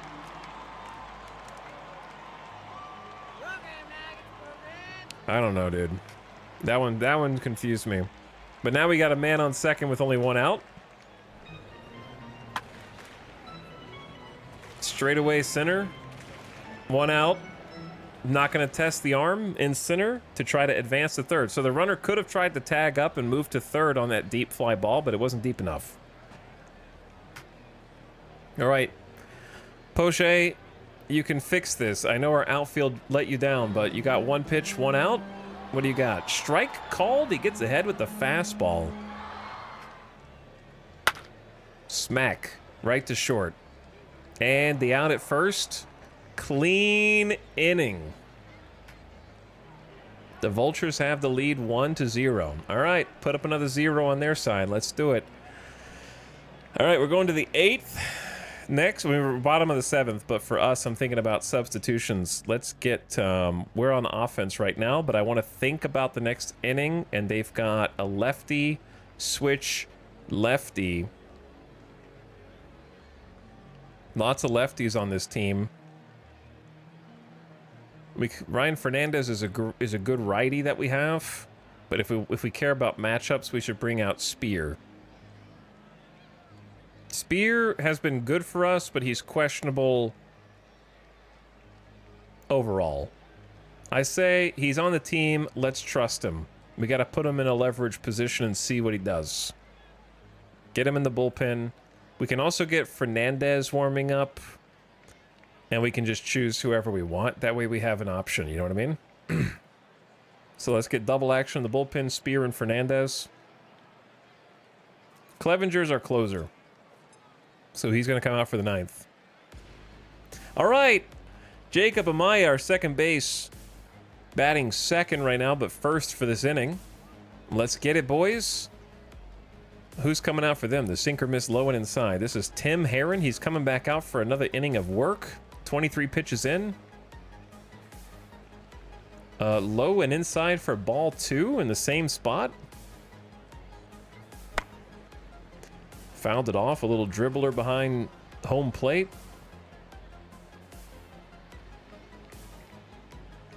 Get one you can hit. No way, dude. No way. This replay.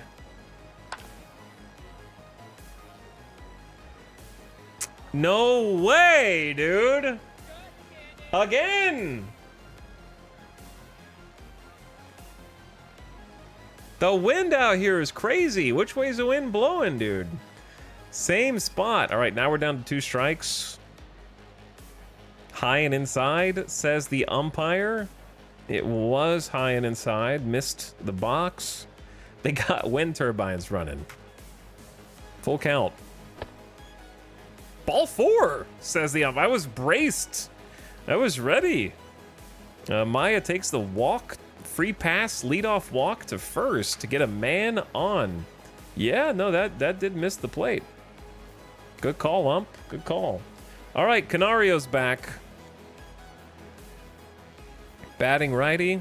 I say we just give him a shot. Ball 1. He's thrown like 4 straight balls in a row. Tim Herron is not our pitcher. We're batting right now. Canario's the boy in pink at the plate. You know the guy dressed in a bunch of pink? That's us. That's how you can tell. We got to move the outfield walls closer. We do. All right, called strike at the knees. The count, 1 ball, 1 strike. Come on, Canario. Strike called? Ump. We got to have a talk after this. That's the same amount off the plate as ball 1, and you just called that a strike on my guy. You're ruining these at-bats. All right, it wouldn't have mattered anyway because he fouled off the next pitch, so it would have taken us to 2 strikes regardless. A check on the runner at first. Slides in safe. Get ejected to fire up your team.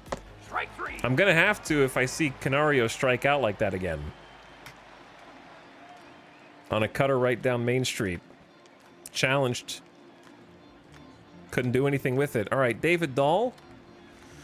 They got a new pitcher. When did Pitt Smith come out? Did he just come out?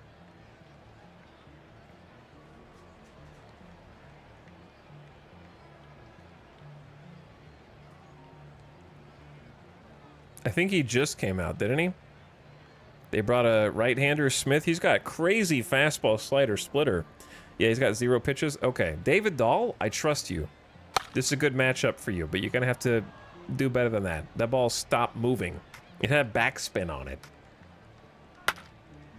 Smack over to third for the grounding into double play. David Dahl. We had a leadoff walk, and you guys squandered it, man. You guys are making these Cleveland pitchers look like aces. They're elite.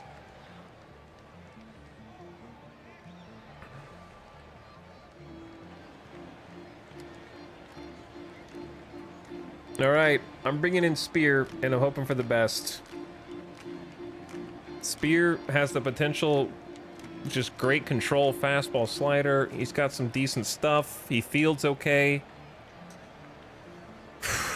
All right, Spear. Let's keep it up. Let's keep the bullpen up. Smacked. Dribbler up to shortstop. For the putout at first, it wasn't even close. It wasn't even close. 1 pitch, 1 out. Easy. All right, they brought in a righty. They substituted a righty against my lefty. Or did they? No, he's a switch hitter. Sorry, he's a switch hitter. He just moved over to the right side. Let's see. Brayan. Brayan is... Sorry, ratings. He is definitely better against lefties than righties. Yeah, so that's us. Gotta warm up the closer? Yeah, I've been warming them up during my offense, and they have enough time while we're out on the field to get warmed up. That's what I did for Spear.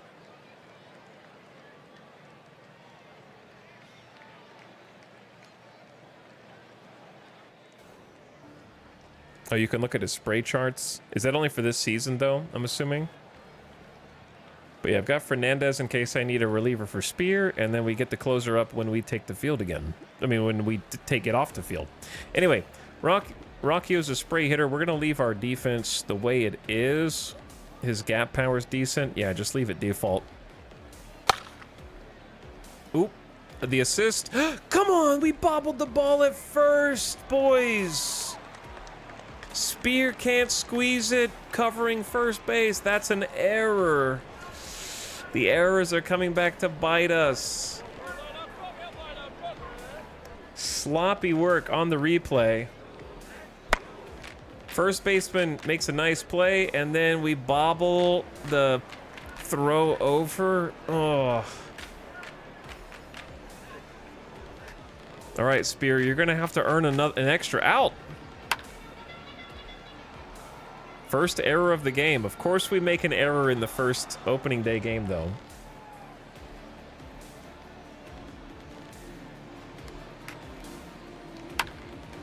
All right. He's swinging over the top. Now, don't give him anything to hit, Spear. Give him a changeup or a slider or something. Don't just throw another sinker in there. Okay, I don't hate that.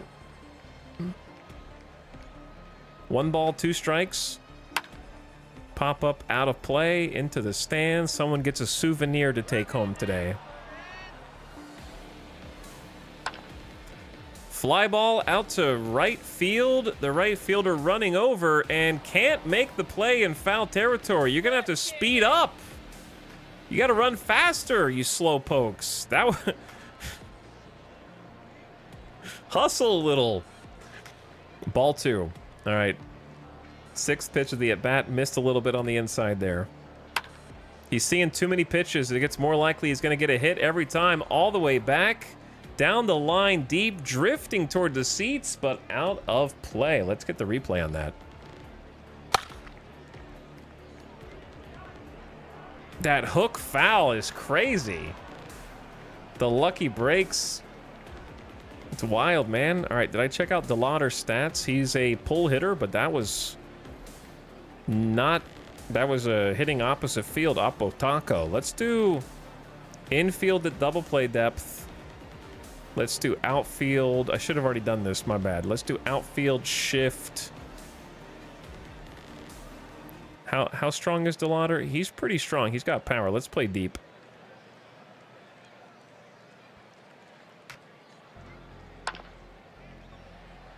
Uh-oh. Yeah. Picked it up. All right, we weren't playing too deep. He did pull the ball. All right. You got to earn that extra out. This is the extra out, Spear. Hopefully it doesn't come back to bite you, letting Rocchio get on first, or Rocchio. He's only 11 pitches in versus Naylor, who's got a hit today, 1 for 3. Check over to first. Trying to hold the runner. Low. Inside, ball 1 with the slider, missed. Low, outside. Didn't catch the corner with the sinker. Smack. That's a base hit. Line drive to the right fielder. Thought about making the turn to go to third, but decided against it. Let's go, let's go. Who is this? Who's saying that? Ramirez watches it miss low and outside. I like the lefty-lefty matchup. We're only 15 pitches in, Spear. You got this, buddy. That's got to be a strike. In there. Sinker. When do I pull him? Sounds like a medieval rowing team. Low and outside. Ball 2. Don't load the bases up, man. Yes, snagged by the shortstop. Rondon reaches up and plucks it out of the sky to end the inning. Okay, and now it is the top of the ninth, the final inning, our possible last chance at getting any at bat. We're going to take Fernandez and sit. He's tiring because I had him warming up too long because I'm a dingus. And I'm learning how that works. We're going to get Clevenger warming up for the 6, 7, and 8 hitter. Get our closer. One more shutout inning. We're putting our ace closer, Garrett Clevenger. He's got nasty stuff. 80 stuff. We paid him how do we only pay him 2.5 mil for 1 year? He's got a crazy fastball slider, good curveball sinker. His contract's up at the end of the year, but still, we picked him up off of some. Who do we pick him up off of? From Tampa Bay. All right. They got a righty versus a righty. I don't think we have anybody to sub in here. Unless we want Miles. But I don't really want Miles in. We need good defense over there, too. I'm just going to let Jackson bat. He's 1 for 3. Ooh, almost hit him. Checked his swing. No swing. Ball 1. Way inside. I can't believe they didn't hit him. Yeah. Clay's keeps the home runs down. He's bad leadership, bad loyalty, bad work ethic, but he's got a mean slider cutter. That was a 95-mile-an-hour cutter. Popped up in the air. Down the left field line. And barely foul again. They can't, this is a replay. They can't keep getting away with it. They can't keep getting away with it.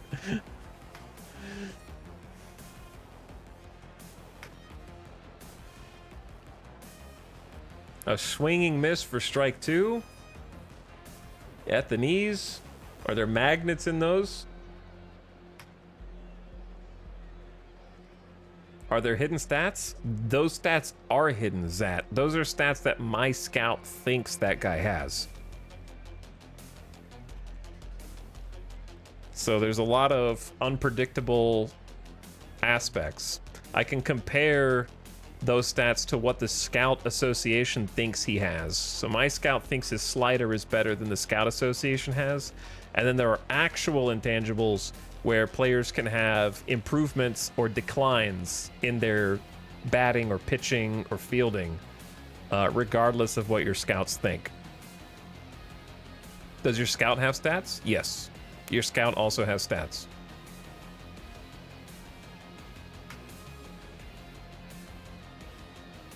Check swing, the appeal, denied. Ball 3, full count. 3 balls, 2 strikes. All right, Jeremiah Jackson. You're a star third baseman, right? Nope, sit down. Yo, sit down, man. I appreciate you bringing it to a full count. That was nice, at least. All right, our DH, Vosler. Now, if we wanted someone for a substitution, I don't think I have anybody I want to sub in.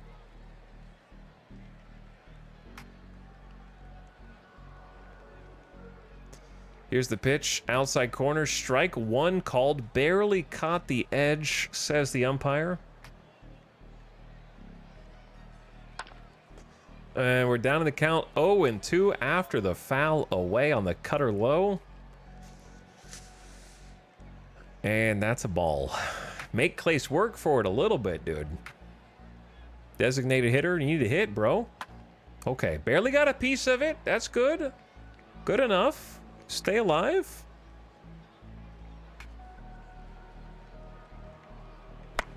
Okay, all right. He's fighting. Fouled off another one. These guys, he's dotting the corners right here. Just right all around the edge of the strike zone. Third foul in a row. He's starting to see more pitches. The more pitches you see, the more likely you get a hit. He's getting familiar. Off the wall! They still can't find the ball! Okay, he slid into second. That is a 1-out double. We got a man in scoring position. Vossler earning that DH spot, bringing up Caratini batting lefty against a right-hander Clace. I think we stick with this, so they can't do a double play. Got a man on second. At the belt, Cutter in there for strike one. A swing, putting Caratini in the hole 0-2. He's got a walk in the game, but he hasn't gotten a hit yet.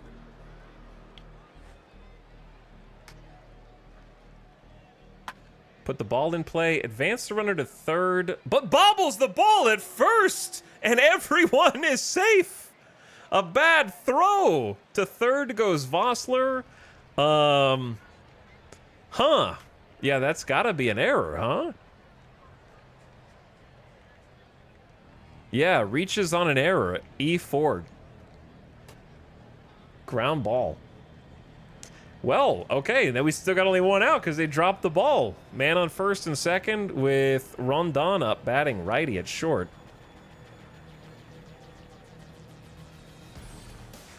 We still have to hold it down in the ninth. I'm going to leave Jose Rondon in, see if he can do something. Dropped ball? They thought about it, but then they scurry back. They thought about trying to take home while the catcher was trying to find the ball in the dirt. But apparently that was a strike? Oh, it was a swinging strike. Okay. Check over to first. They're going crazy, man, with the throwovers. Caratini's not going to steal, my dude. What are you checking first for? He's got 25 speed. Dude, 2 checkovers? Isn't a third one a free base? Didn't they make it where the third checkover is a free base automatically if you don't get the out?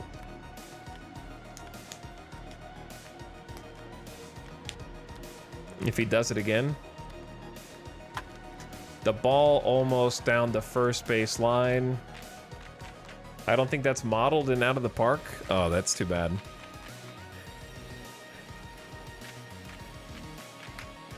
Two strike count. Oh, Caratini, come on, bro. I need you to put the ball in play. And now it's Dubon, bottom of the order, final out, man on first and third.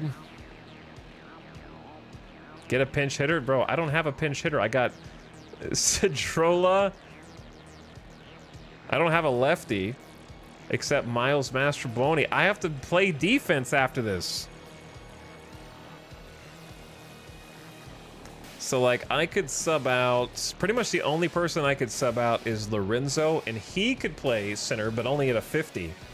Dubon was the pinch hitter. Yeah. The stretch, the pitch, ball one away. I believe in you, Dubon.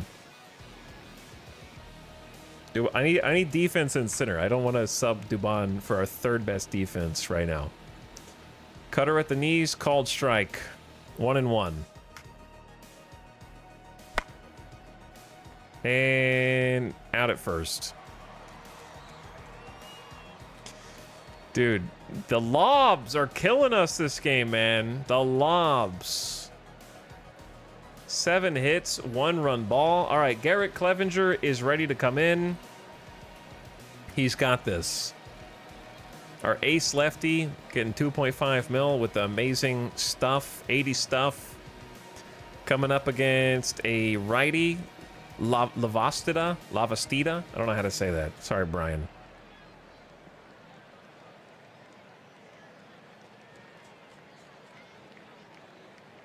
Okay, I was seeing if they did like a swap. Here we go. Let's do it. Your first save opportunity. Clevenger goes into the windup. Ball one low. Misses low and inside. Fouled off behind the plate. Strike one.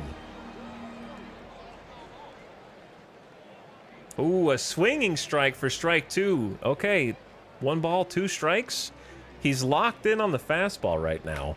Is he going to go off speed? Looked like another fastball. Misses just below the zone. 2-2. Why don't you throw a slider in there? Mix it up, man. Oh, leadoff single?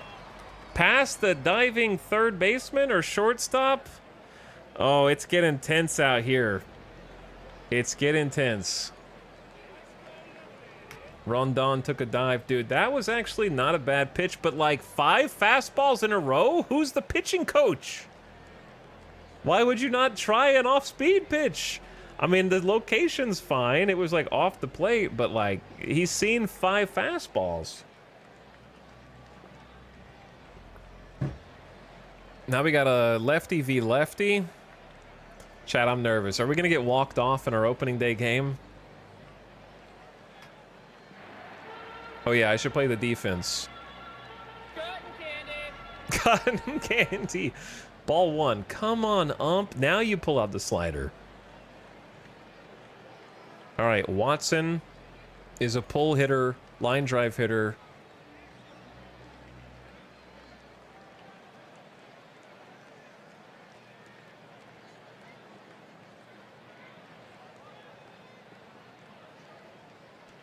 Let's just do double play depth. Keep it simple. How much power does he have? He's got a lot of power. We're going to play outfield deep.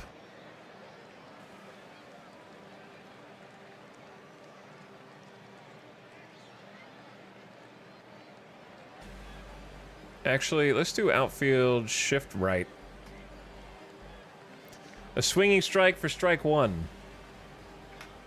Evens up the count. Nobody out. Man on first. Fastball away. Ball 2. Too far outside.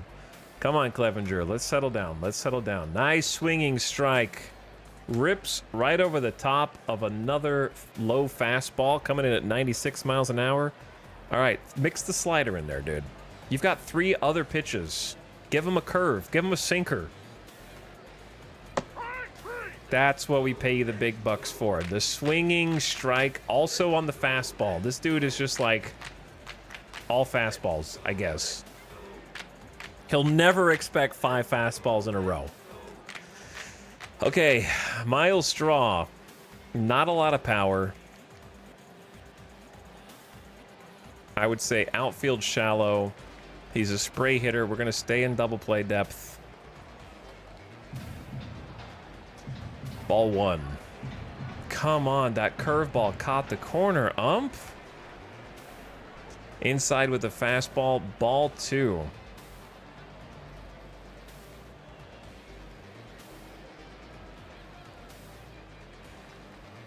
Why not deep so a double doesn't tie the game? Because I don't think he's got it in him. If the ball goes in the gap, it's going to be a double whether they're playing deep or shallow. Fastball, strike 1. Bring it back, Clevenger. Don't issue any free passes. That's right. Another fastball. 3 in a row with the swinging miss. Was that a hundo? Did he dial it up for a hundo in here? He's getting into it. Right at the bottom of the zone. Try to go inside with him. Clevenger stares in for the sign, kicks and deals. Ball 3. Fastball inside. He only has fastballs today. Swung on and fouled. Another fastball.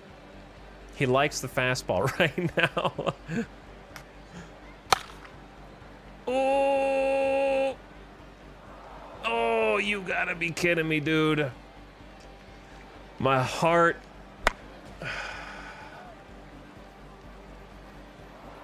How does it keep happening, man? How does it keep happening?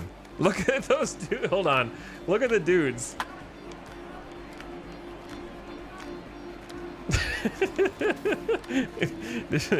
the wide stretch dudes are my favorite ones. All right. 3 balls, 2 strikes. Payoff pitch. Strike 3. Strike 3. Down to their final out with a man on first. Clevenger can see the light at the end of the tunnel. Lefty on lefty. He's thrown 18 pitches. This is his game right now. We got nobody warming up in the pin. Absolute faith. Naylor not with a hit today at all. The 9-hole hitter. The first pitch is a miss with the fastball for ball 1. He kicks and deals. Don't hit him. Sinker way up and in for ball 2. He's losing control a little bit. Josh Naylor hit .239 last year with 18 homers and 62 RBIs. Misses again for ball 3. 3 straight balls. A walk here is not the worst, but... All right, a 4-pitch walk. The tying run is now at second base. It's okay, but they're back to the top of the order now. Got another lefty matchup. Great contact and avoids Ks. Andres Jimenez. I can't do a mound visit. I don't know how to do a mound visit. I can't control that. 22 pitches in. The Guardians are down to their final out. A check swing, a half swing, and he held up, says the umpire. Yeah, I delegated it to the AI. Smack to the shortstop. The out at second is made. And opening day is won by the Las Vegas Vultures with a 1-0 shutout. Let's go. Let's go, Blue Believers. Locking it in. A win is a win. It was never in question. 7 hits of 1-run ball. Our pitchers were lights out. Never even doubted. Never even doubted. Progressive Field was the site of the home opener for the Cleveland Guardians. The contest featured a prime matchup between Wade Miley of the visiting Vegas Vultures and Tristan McKenzie of the Guardians. The final score was 1-0. The Vultures getting the win. Wade Miley turned in the best performance. Garrett Clevenger wrapped it up, recording his first save of the season. Alexandra Canario, who signed a 5-year contract worth $36 million, had a direct impact on the outcome. Canario contributed a run-scoring single in the top of the first to put up Vegas 1-0. We didn't score, said losing manager Steven Vogt. That was the problem.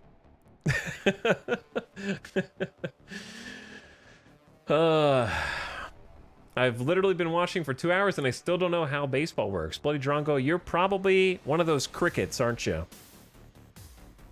Are you one of those cricketeers? The baseball cousins?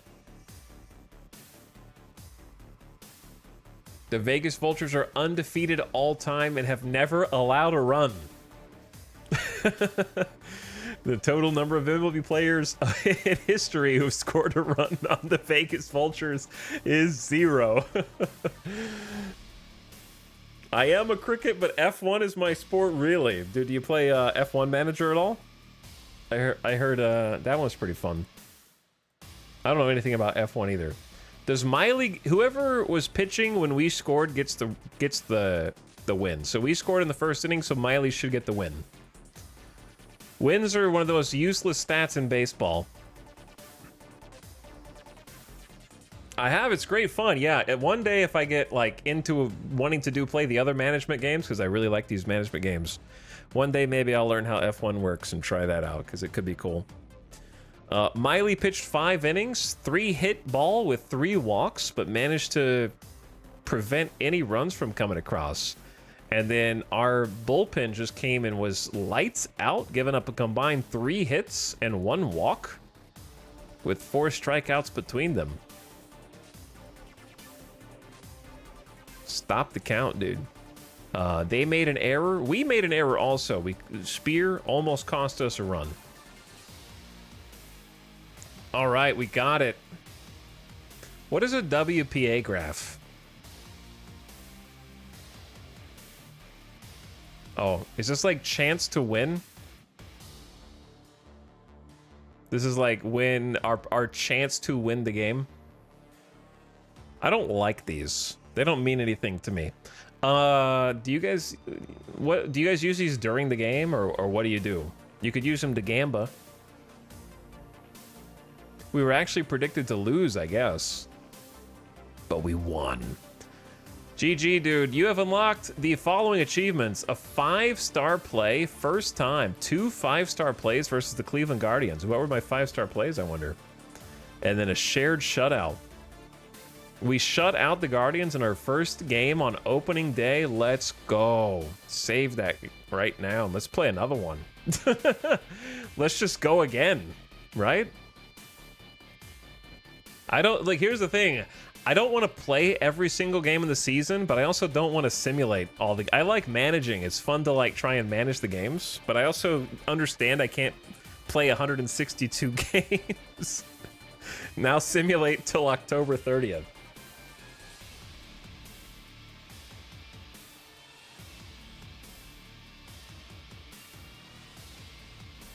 Manage one versus each team? Maybe. One for each series. You could just see the last pitch of every at-bat. Yeah, I know that you can do that, and that's a really great way to watch highlights. But I don't think it's fun to watch. Unless you just really want to see everything that happens. But I like seeing, like, okay, it was a 2-strike count, and we got a hit anyway. That's kind of important. But yeah. I know you can still see that, but you'd have to pay special attention. I like the drama. I like actually watching the game, so it's hard to know how to do it. Sometimes I just manage playoff games. Yeah, you could do that. I'm playing them in real time. 1 game per day forever. Just kidding. Okay,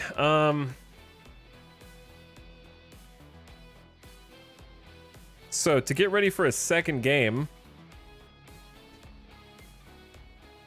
who's going to be pitching? Brandon Belock. He's got 5 pitches. Not great stuff. Okay control. Decent movement. He did good in the simulation last year.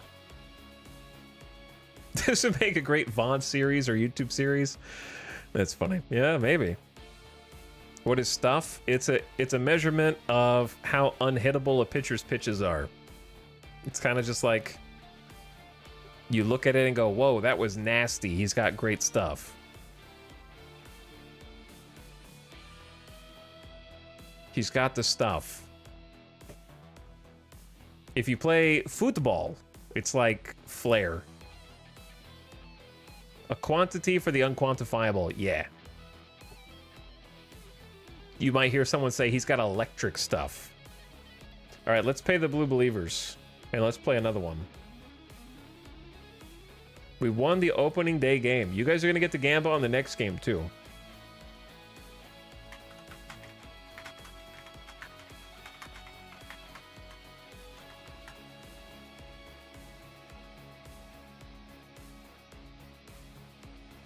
But first, let's see the details. The biggest winner was Dipping Sauce, who put 250,000 channel points on the line. There were fewer Blue Believers in total, and there were fewer points on the Believer side.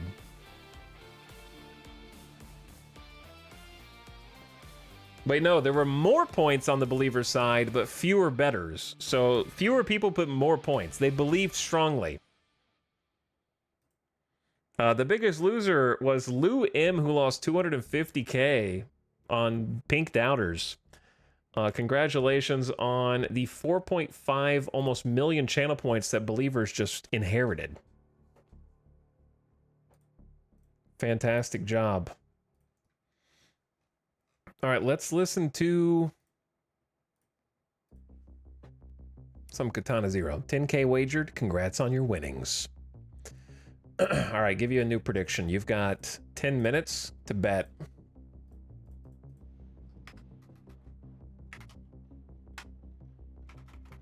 We win the season's second game. Yes or no? 10 minutes to put your channel points. We're playing the same team. So in baseball, you kind of play in a series. Because baseball is a game of averages. So you don't play each team once. You play them 3 or 4 times. Sometimes you play a team twice. Usually when they're in a different league, like the National League versus the American League or something. But we're playing Cleveland again for the next 2, I believe. So the idea is you might lose, you might only win, if you win 2 out of 3 games for the whole season, you're doing great, even though you're still losing 1 out of 3 games, right? Because you want to win on average. So you're not really expected to win every game. So we're playing all these dudes like 3 times in a row. Cleveland, Cleveland, Cleveland, Seattle, Seattle, Seattle, Kansas City, Kansas City, Kansas City, Tampa, Tampa, Tampa. No days off. You play every day and you're gonna like it. Can you check the scores? Oh. Opening day, the Rangers suffer a 5-2 loss on the road to the Angels. Dominant performance by Snell in the... Okay, Snell joined the Yankees in this cursed timeline, and they went 6-0 against the Sox. The Astros beat the Tigers 6-5. Tampa falls to the White Sox 6-7 on opening day. The Toronto Blue Jays beat the Seattle Mariners. No, sorry, Mariners beat... Sorry, I'm looking at the wrong thing because I'm stupid. The Blue Jays lost to the Mariners. My eyeballs weren't working on that one. Orioles spoil opening day for Royals and their fans. That's a good line right there. The Oakland A's beat the Minnesota Twins. This is a crazy timeline. Mexico City Luchadors lose their first game to the Rockies. Cubs beat the Reds. The Nationals beat the Diamondbacks. The Mets beat the Phillies. The Braves beat the Pirates. Cardinals beat the Brewers. Padres beat the Marlins. And the Dodgers beat the Giants. 60.7 ERA. That's crazy. All right, so we're facing a lefty today? Or no, we're facing a... It says tomorrow. Facing right hand Espino? How do you say that? Let's check our roster real quick.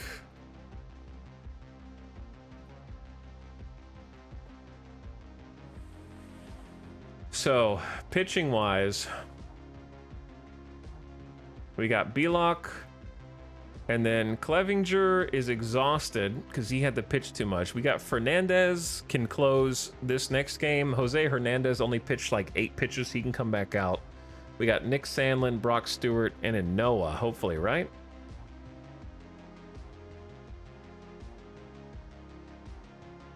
On the active roster.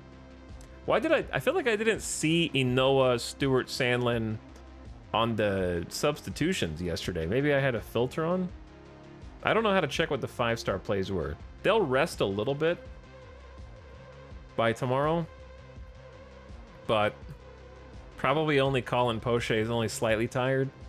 Gabe Spear might move up to slightly tired. Clevenger's going to be exhausted. Miley's going to be real exhausted. And then on the depth chart, who would I even pick from our organization here?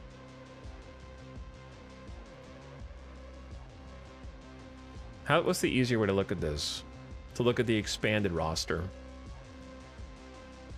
Oh, here we go. All players in the minor league system. Is this the whole how do I look at just my minor league system? Oh, this is my minor league system. Okay.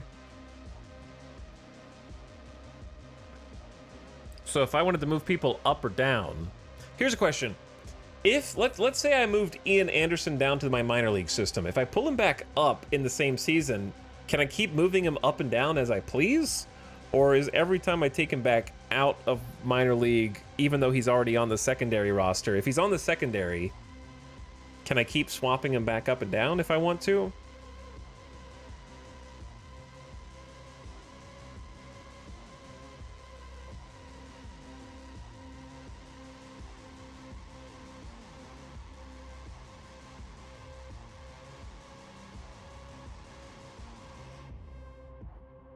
Because I think what I'm confused about is on their contract, they have minor league option 1 option years left.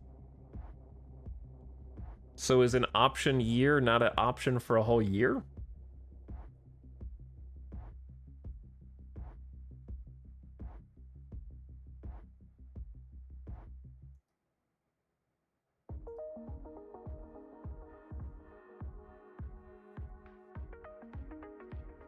Five options per year. What does that mean? Or how do I keep track of that?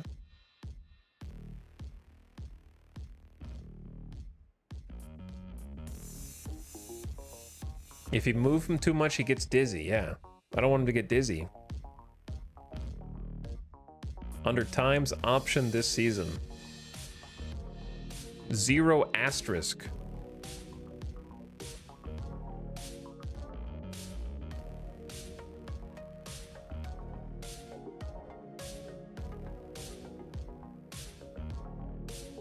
Current minor's assignment may not be counted in the number of times option this year. I don't know what that means.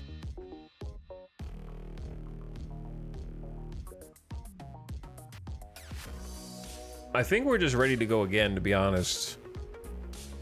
Because our lineup is the same against righties or lefties. Maybe because I started him there. I wish there was a basketball sim. Yeah, basketball or football sim would be cool. Like American football sim. Is there a hockey sim? I think I just don't like that we only have 4 people who aren't playing at any given time. I don't feel like I have a lot of coverage here. Jason delays at catcher. I mean, technically Miles Mastrobuoni could do some stuff, and so can Lorenzo. Lorenzo can play right or left.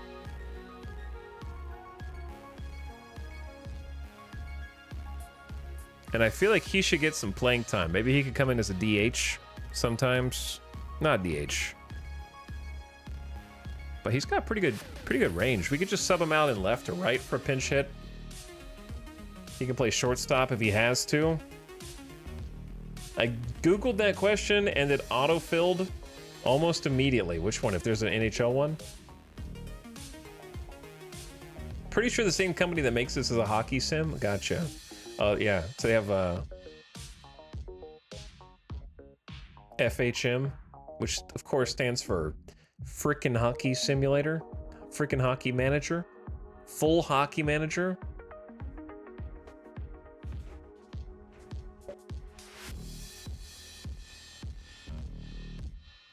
The question about minor league options? Gotcha.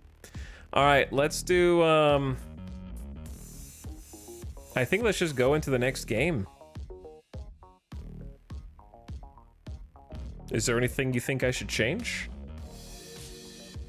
I think we need to work on our hitting, but I don't think one game is enough to know.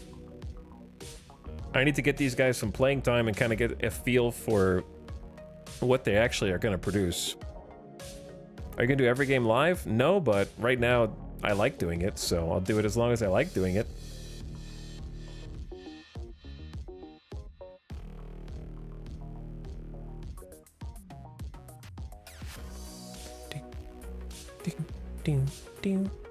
All right, ready? Win at Cleveland opening day. Now here's gonna be the starting pitcher for the Guardians. Crazy fastball, like insane fastball slider, great curveball, good changeup. They're paying him $760K. They're getting away. He's only 24 years old and he's a gamer god. Chad, has anybody ever sniped an opening day starter like this where I was going to play against this guy and I offered money for him to trade him? So I didn't have to face him in a regular game. You play for me now. Proving the old adage that one man's trash is another man's treasure, the Yankees announced the acquisition of 26-year-old minor leaguer... Oh, dude, I was going to get Gomez from the St. Louis Cardinals. Yeah, I was going to get this guy. Gomez was cool. He was on my list. He seemed good. In exchange for 20-year-old minor league Josu Bricino? I don't know how to say that. They really wanted a catcher, I guess. And left fielder Dari Arias. That it isn't the deal of the century, but we think it'll improve both teams. They just called him trash. That seems rude. All right. Let's play versus the Guardians and see what happens today. I guess we can see if the pitchers got better or not. Okay, most of them actually did get some nice rest. Miley's going to take longer to rest because he pitched 5 innings. Clevinger's still tired, so you don't really want to use him if you don't have to. Let's go.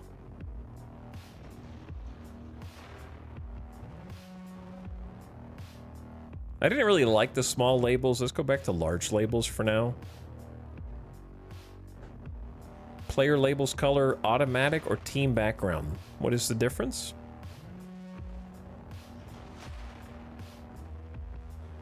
All right, let's give this a try. So, basically, they think the Guardians are way better than us. I guess I can do the pitching strategy and let them handle the offense and the base running.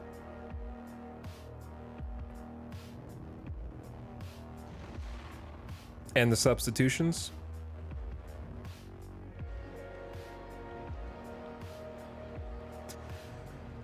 Okay.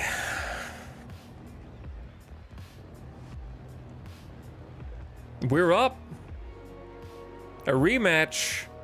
Cody Clemens, 1 for 4. Their averages are starting to mean something.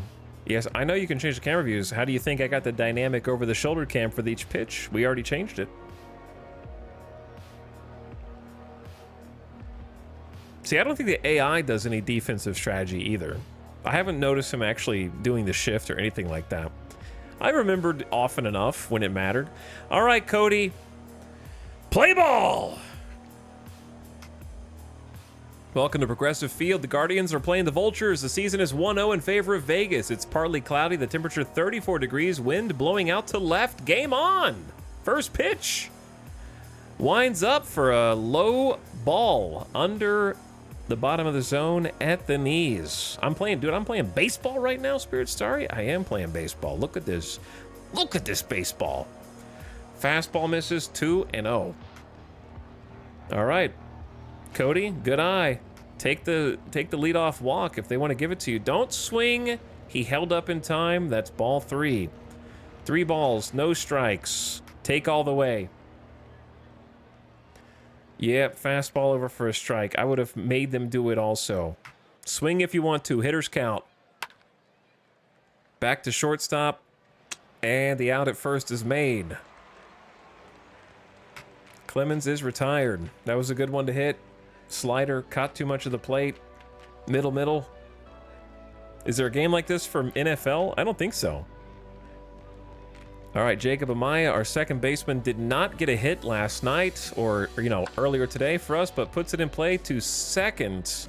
And 1 pitch, 1 out. Amaya, we got to work the count a little bit, my dude. Does a good changeup to hit also, and you were late on the changeup because you were on the right. You were batting righty and you hit here, so you were late on the changeup. You decided to swing too late. How are the Vultures doing? We just won our opening day game 1-0, and chat won a bunch of channel points. They just bet on. Did you guys bet? It's too late. I gave you time. Yeah, we got another 2.7 million channel points on the line. A bunch of people just lost their points on the previous one. Bet. All right, our superstar Canario with a 1 swing of the bat can break this game open, dude. They don't want to pitch to him. They're scared. Low and inside for ball 1. Low and inside for ball 1, ball 2. Ball 1 again, they say. Canario takes a fastball inside for ball 3. Man, they don't want to pitch to us, but we're giving them the easy outs anyways. Espino steps to the rubber. The windup is delivered into a 95-mile-an-hour strike over the heart of the plate. Strike 2, trying to draw the walk, but just gonna bring the count full. And a swing and a hit in between everybody into no man's land. Canario, a 2-out base runner on first. It finds some grass out between left, third, and short. Bringing up David Dahl to the plate, lefty on righty. Dahl 1 for 4 in the first game of the season. Can we work something here? David Dahl, the hero of our spring training, still waiting on his fire to light underneath him. Evens the count up 1-1. High and inside, way up and in. Not gonna bite on that one. That almost hit him. Dahl checks his swing. He holds up. Hitters count, 3 balls, 1 strike, making the pitcher work. 16 pitches in the first inning. We can do better, David Dahl. Take a hack. And out of play. The count is full with 2 outs. The runner on first is going to be running as soon as the pitch is made. The reason why that happens is because if there's 2 outs already, 3 balls, 2 strikes, when the pitcher starts his windup, the guy on first just takes off and runs, because if he delivers a strike and it's a strikeout, the inning's over. If it's a ball, this dude walks to first anyway, so this guy can't get called out at second because he walked the batter. If it's a hit, then he has a head start rounding the bases to get back to first, so you just run right now. And he gets the walk. What if he fouls? If he fouls, then that's out of play, and he'd have to go back to first. It would be like the umps would like wave their arms, and you would just go back to first.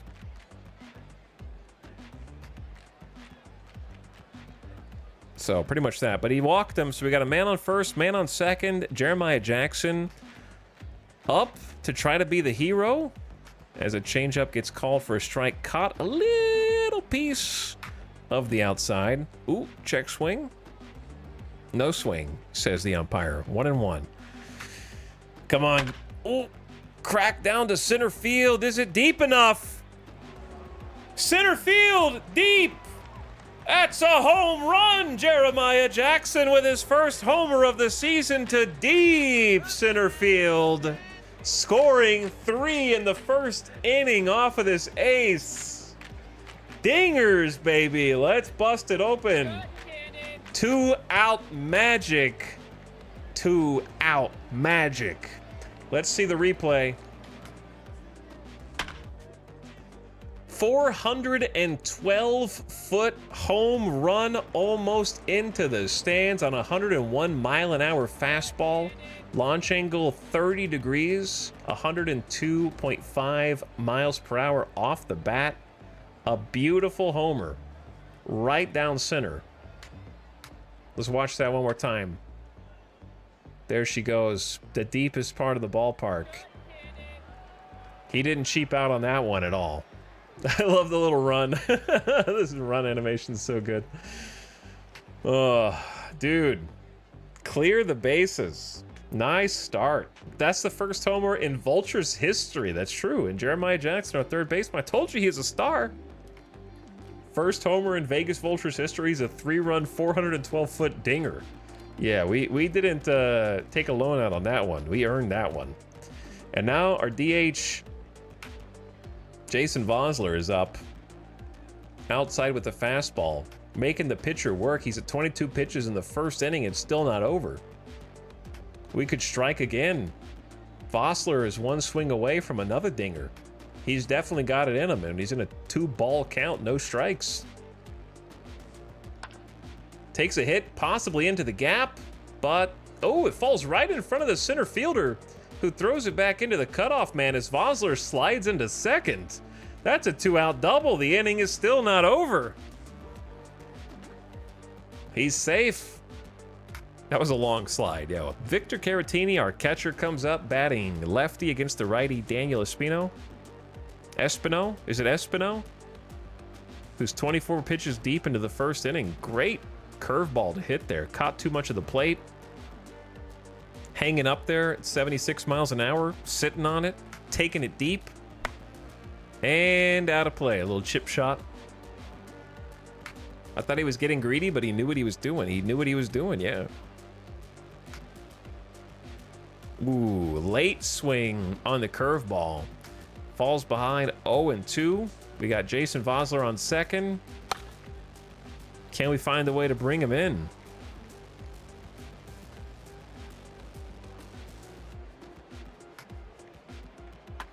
Put the ball in play. A little dribble up the first base line, but they run it back to the bag themselves to get the final out. But we've struck first, putting up a 3 spot in the first inning to get ahead.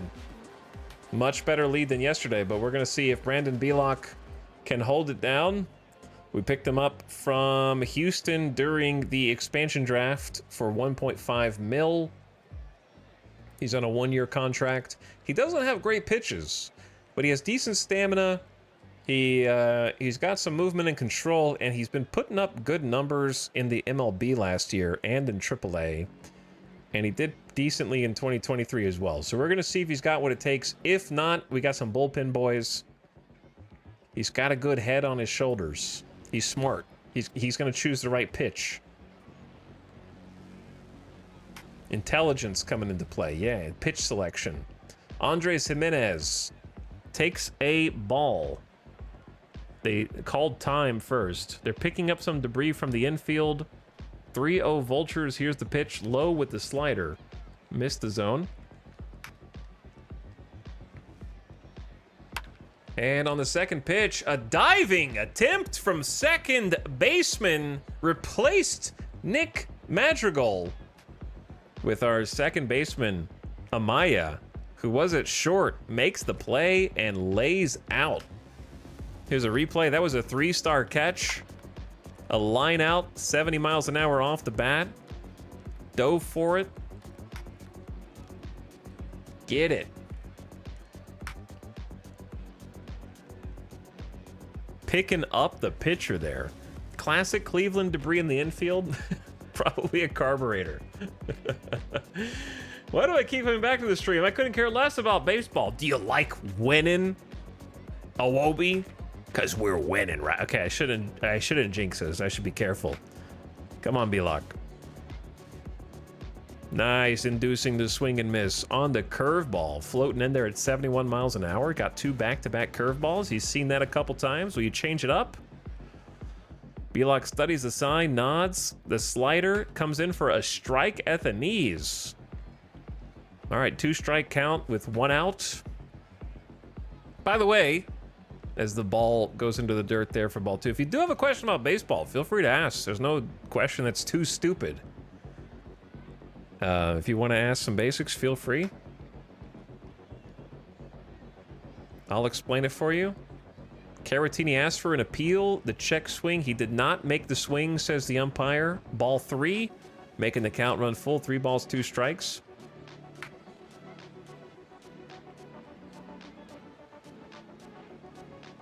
And delivery, he lost it. On to first, he'll go. 1 out walk in the first inning. Where can I buy a Vultures jersey? That would be amazing, actually. How do you score a touchdown? I believe you have to jump over the fence in the outfield, dodge security all the way to the clubhouse of whatever your favorite team is, and then you can spike the baseball and declare touchdown. Knee high on the outside corner with a sinker. Caught the zone, says the umpire. Chase DeLauder's not going to be happy about that. Is this the streamer that never changes the defense? He'll change the defense now. Double play depth. Also, there's really no need for...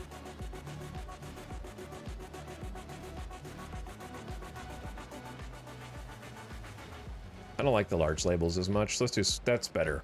Small labels. And then DeLauder has good power in the gap. Let's do outfield shift to the right. Try to close the gap a little bit. See if we can get a double play. A swinging strike is good too. Do you know if this game sims people caught between bases? I don't know. Is the strike zone different for every batter? Yes. Who determines it? You just know by looking. So the first thing is there's one piece of the strike zone that's always consistent, and that's the east to west strike zone. So like, I'll show you. All right, how do I hide?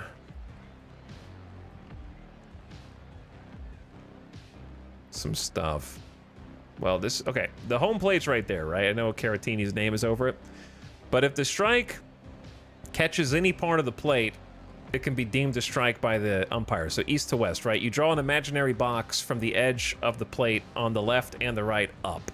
So that determines whether something's inside, which would be toward the batter, or outside, which would be away from the batter, right? So if the ball goes over the plate, and when you watch the ball come in, it doesn't seem to go over that imaginary vertical box then it would be outside or inside, right? And then from up to down, it's technically it's the knees to the letters. The letters being like the logo on the jersey. That's like the vertical strike zone.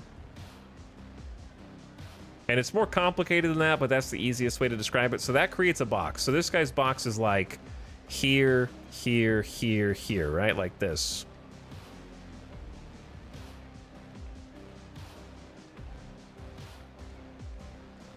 We're playing a game? Yeah, this is the second game today, Jace. We just won our opening day game. So the height of the batter changes the verticality of the box, but not the width of the box. A strike is considered a hittable pitch, yeah.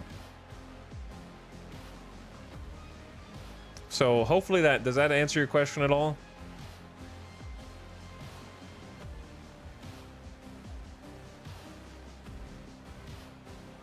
And no, you can't sign a 3 feet tall batter for a tiny strike zone. They made a rule for that, yeah. Sometimes batters will crouch to shrink their strike zone. Yeah, but you can't do that because you can't crouch to shrink your strike zone unless you crouch in every single at bat you ever do. Your strike zone is your default stance, basically.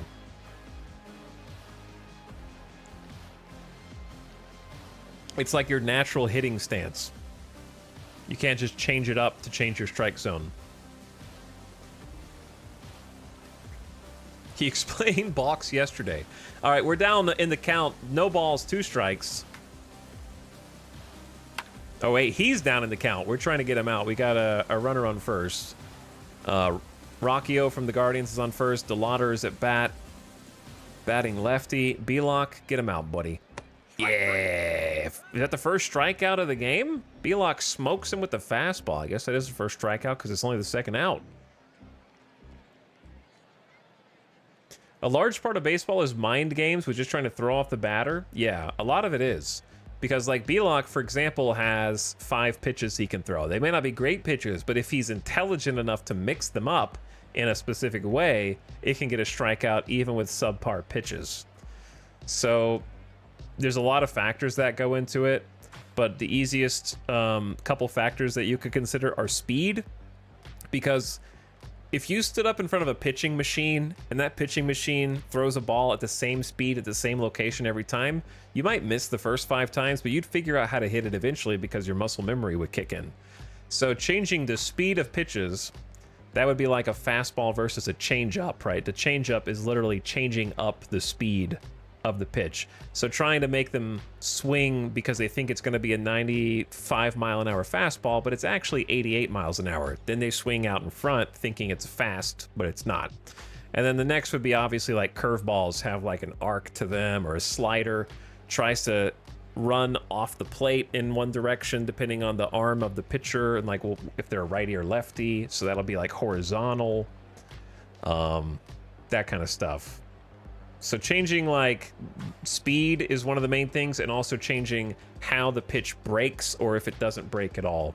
Because you can have 2 pitches that play off of each other that look like the same pitch until they're halfway to you, and one keeps going straight and one goes down and away, for example. And that can throw off the batter. So yeah, it's a bunch of mind games, basically. Like, which pitch do you want to throw next and where do you want to throw it? Changing the eye level is another thing. Like some pitchers, let's get the pitch thingy up. Like, for example, B-Lock right now went with a sinker outside and got a called strike, so he got a little lucky with that one. The second pitch, he went back inside with the fastball, trying to change. He wanted to hit that bottom corner on the inside. Then he went back outside with a slider, got the off-speed pitch, got fouled off, and then went back inside and changed the speed from 86 to 94. So he's going to different locations and also changing up the speed. And maybe he goes for a high heater or something here and tries to change the eye level, get his eyes to light up because he sees something high in the zone that looks juicy, but it's too high. There's a lot of things he can do. So it's a bunch of mind games for sure. So let's see what he goes with. Actually, no, this is a new batter, but that was the last one, right? He got the swing and the miss on the 4th pitch. So this is a new at bat. It's going outside for try to get a slider to run off the plate and trying to get a chase. Ball 1. Kind of down the middle to the first baseman who takes the out at first, and that's it.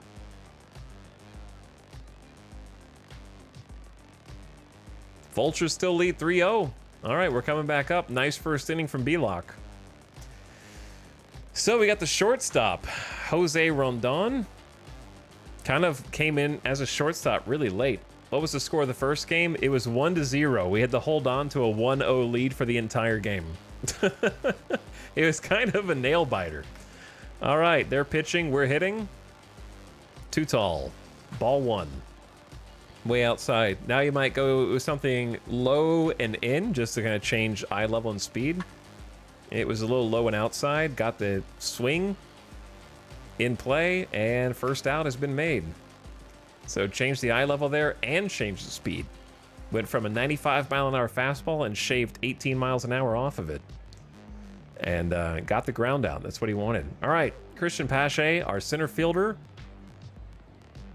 takes ball 1 outside with the curve.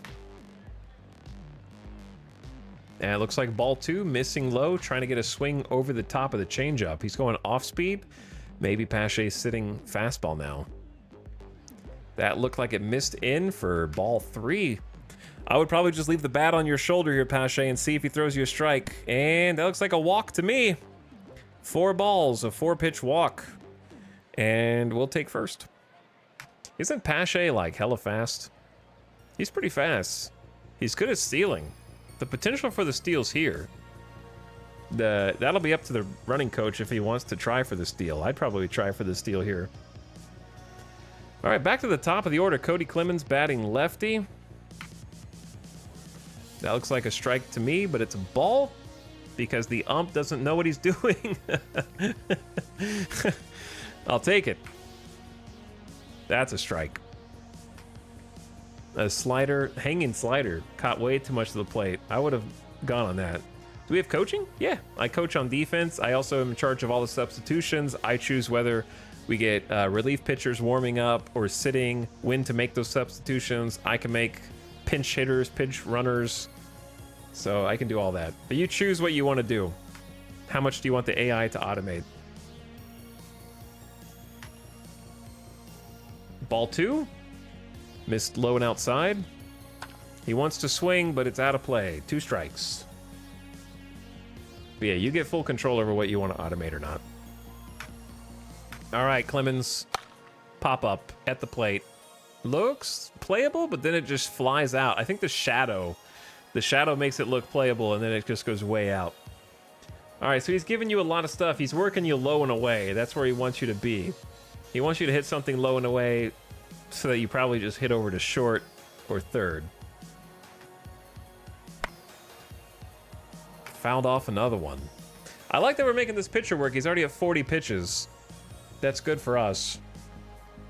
And this is a good at-bat. This will be the 7th pitch of the at-bat. And he smashes it directly to the right fielder on a line drive.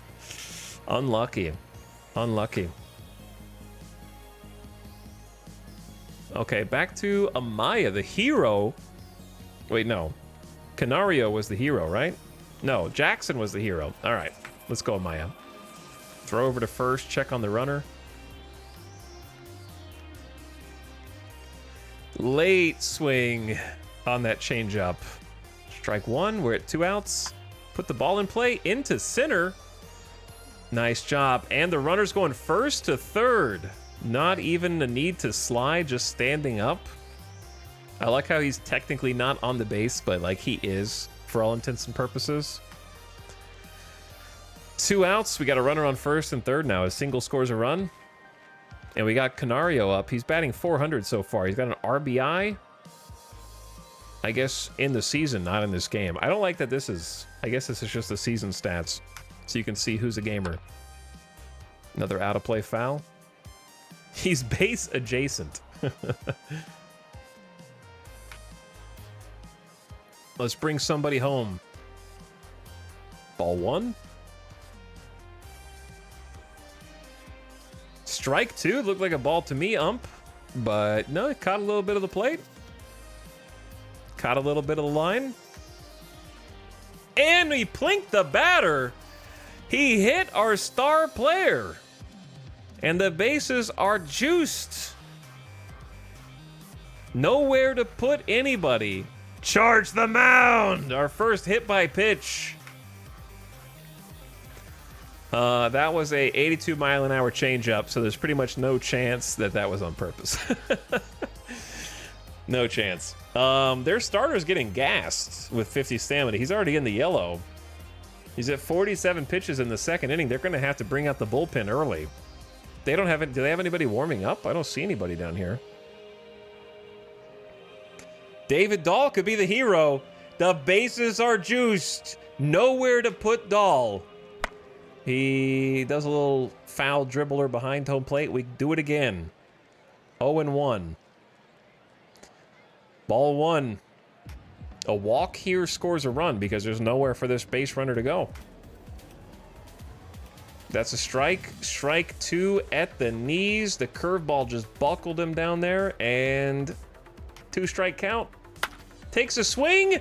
Finds some grass in the outfield. At least 2 runs will score. The throw home is not in time, and will reach home standing up. David Dahl has the clutch in him for the Blue Believers. It is 5-0 in the second inning. Let's go, baby. And they got to leave him out there to dry because it's only the second inning. They don't have anybody warming up in the bullpen. And we've still got a runner on first and second. If you don't play baseball, you can check the status of the diamond up here. The lit gold means runner on first, runner on second, runner on third. Obviously, hopefully you know this by now. This is the ball count. Ball 1, 2, 3. Fourth one is a walk. Strike 1, 2. The third strike is an out. Out 1, 2. The third out is change sides. I don't know why they don't have anybody warming up. How goes the baseball empire? We won our opening day game. 1-0, and we're in game 2 now. We just decided to play this one also, and we're winning 5-0 in the second inning. So we still got 2 men on. They still got to get a third out. Like, that was a great 2-run double. Or, I guess it was a 2-run single. Yeah, 2-run single. Canario on second, Dahl on first. That's a strike down the middle. What inning is it? Right here. So 2, second inning, top of the second, bottom of the second, or you can just look at the score. So, like, since this is highlighted, we're also in the top of the second up there. 1 ball, 1 strike. 2 runners on. Ball 2 low. Yeah, this is the regular season. These are real games, Boyer D. We won our first real game. We did sim the postseason, and we did okay. We were over breaking even. We were more than breaking even. 2 balls, 1 strike. That looks like a strike to me. 4 changeups in a row. You've seen 4 changeups in a row, Jackson. Jackson hit a 3-run homer in the first inning. He's come back around the bat in the second. Takes a swing, a little pop-up. Should be an easy out, unless something crazy happens. And that's out number 3. All right, we did some damage, though. Put 2 more up on the board. We got 5 hits, 5 runs. That's great. Brandon Belock hopefully doesn't get too cold. There's actually danger when you have innings that go too long that your starting pitcher sits, his arm gets kind of sore because, you know, your muscles aren't working. So sometimes your starting pitcher can get cold because your inning went on too long. We'll see what happens here. He's only got 14 pitches in, so he should have plenty of stamina, gas left in the tank. So we're pitching again. Bottom of the second inning. Jose Ramirez is up. It's hitless so far in the first 2 games. Start him with a ball down and in with the circle change. After 3 changeups, it's no longer a changeup, it's a pitch. That's true. Slaps it foul. Check swing. It would have been a strike anyway. Another check swing foul. That's odd. Pulled into the lower box seats. Pitch 4, 1 ball, 2 strikes. Trying to get him to swing at something low and inside. I like it. I like the curveball low and in, trying to get the swing over the top. Try it again. 2-2 sinker misses. The count runs full. All right, let's not hit the leadoff walk. Any of those could have been called a strike by the ump, by the way. Did they just start a new pitcher? No, I'm the pitcher. I'm pitching. They got the final out. We're B-Lock. We're the pink boys. Slap to the first baseman for a 1-out unassisted as he touches the bag for the force out.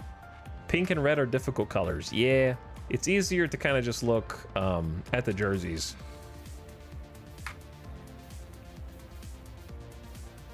Looks like a strike to me. Knee high on the outside corner, 0-1. Yep. Called strike on the outside corner. Nice job, B-Lock. We got 1 out. Bribe the umps. I'm going to pay the umps huge money. Strike 2. Back against the wall. Looks like a ball. Low and inside. Another one. Sinker low. Just trying to get him to swing and miss, but they're being patient up there. Give him something to handle. No, just wanted to go dance around the corner. He's trying to paint the corners. He's just not hitting the corners. 3 balls low. Back to a full count. Trying to work around him a little bit, maybe. I'm telling him to pitch to him. I'm hitting 1. I guess we could be playing actual defense, huh? He's a pull hitter with good power. Outfield shift right. Infield weak shift right.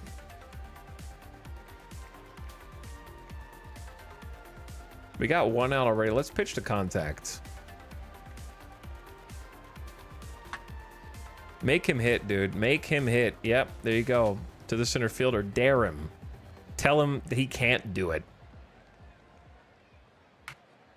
No need to dance around. All right, 2 outs, B-Lock. You're doing good. Here's the pitch. It misses low. Ump. That's a strike, ump. He's not giving us any part of the zone.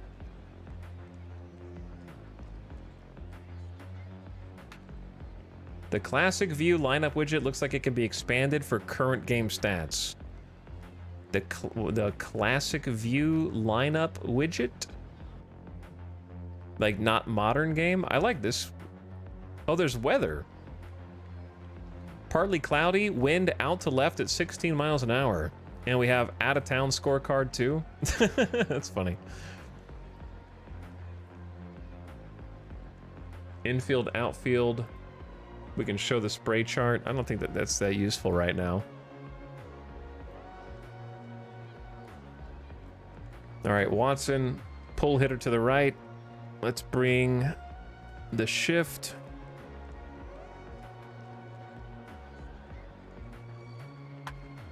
Let him try. The ump is siding with the home team. Oh, where did the,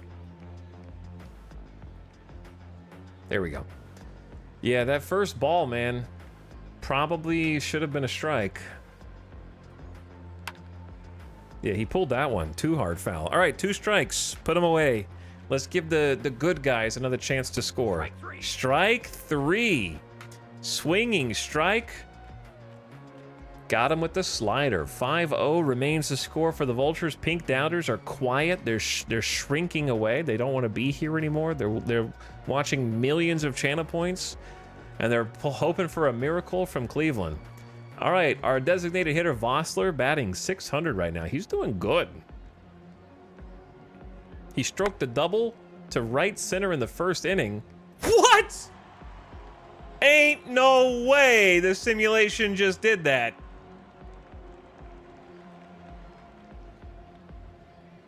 What? Magic? How did the ball... the ball took on a life of its own, I think. That was a 5-star catch difficulty. You look at how fast he's running. Watch the outfielder.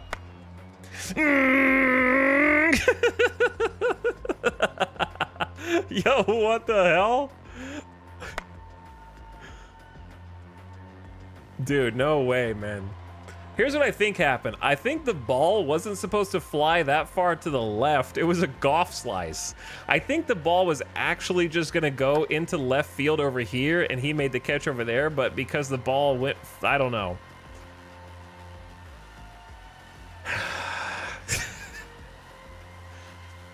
Did he just instant transmission to that? I think so. All right, Ratini, I don't know what the hell that was. It's probably just animations, yeah. A swing over the top of the changeup at the bottom of the zone. That was a fantastic catch. Are you not going to catch that one? You guys are going to fly over there and catch that one and then come back down, touch the ground? 1 out, 2 strikes. Catcher checks his swing, tries to hold up, and he did. Ball 1. That was almost a strikeout. Where is the bullpen for this dude? No relief coming in, man. They're leaving him out there to dry, but he's getting it done. Two outs. Gets the strikeout there. 61 pitches in. I don't know where he's finding the gas in the tank there. He's just getting started, I guess. All right, Rondon, our shortstop. He got a hit earlier, didn't he? Not this time, though. That was an awful one to swing at. Went for one in the dirt, basically. You just helped him out big time. You just let that pitcher dominate. All right, we're back. We're pitching now. They're on offense. Bottom of the 3rd. B-Lock out here for another inning. Oh, yeah, I forgot to change the defense. Knee high on the outside corner for strike 1. Straw. We're going to play the outfield shallow, infield shift left. Low with a fastball. Ball 1. Could have been a strike. Ump says no. Did this game rename the A's? Nope. This is an expansion team. The A's still exist. They won't be in Vegas for a few years yet. They're still in Oakland. But yeah, we made an expansion team, did an expansion draft, created our own team, our own ballpark, and right to the second baseman. Straight to him. Amaya is there and takes it for out number 1. He was giving you a false sense of confidence, letting you have 5 runs. Now he's going to shut everyone out. That was a strike, dude! I still can't believe that's happening, considering that the A's fill seats somehow. What? Def, do you want to write that again? What'd you say? That was a called strike at the knees. That looked like a good one to hit. Missed a sinker. Actually, it wasn't a good one to hit. It was outside. It just looked like... I think B-Lock's finding his stuff right now in the bottom of the 3rd. Throw one away, see if he'll chase. I don't hate it. Yeah, they don't really fill seats. I don't think. Do they? That one bounced across the plate. That one hit the ground in front of the plate. Give him something to hit, man. Pitch to contact.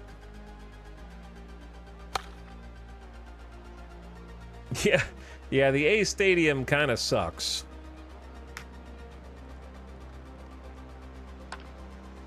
All right, I'll take it. It looked like ball 4, but pop out to shortstop. He calls it. Outfielder's backing him up, and Rondon squeezes the glove. Out number 2. All right, B-Lock. I forgot to change the defense. Don't do anything stupid. Andres Jimenez. He's got a little bit of power, but not much. More of a contact guy. He's a spray hitter.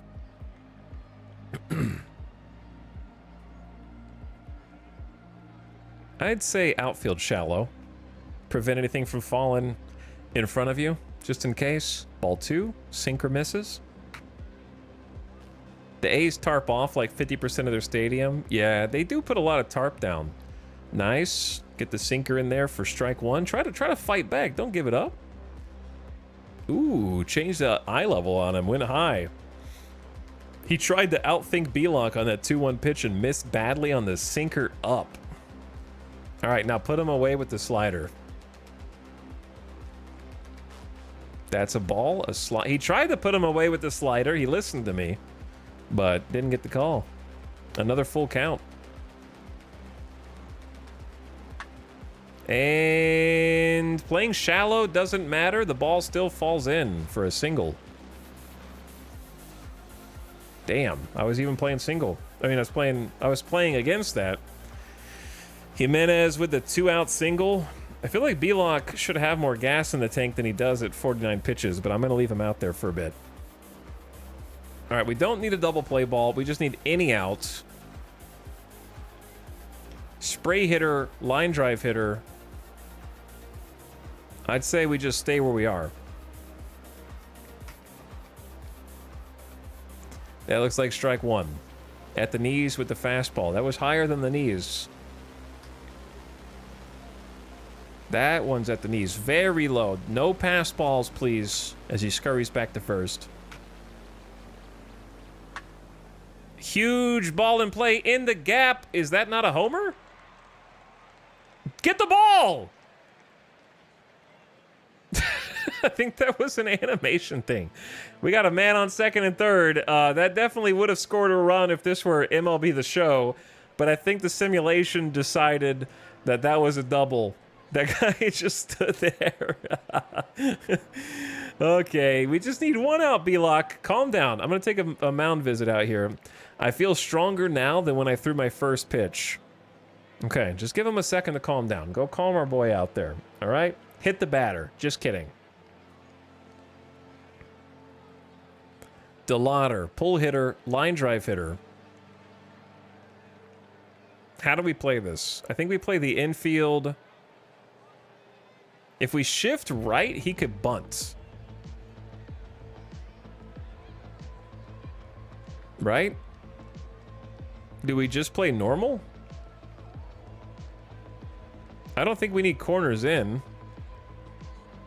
I think we just play normal and then shift right in the outfield.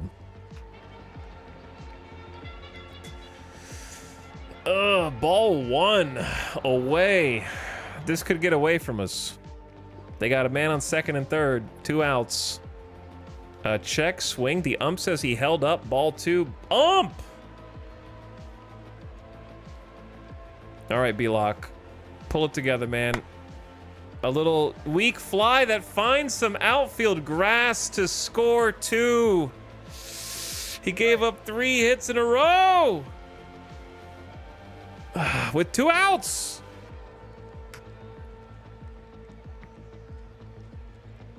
I mean, we're up 5. We're up 5. B-Lock. Come on, man. That was not a bad sinker, to be honest.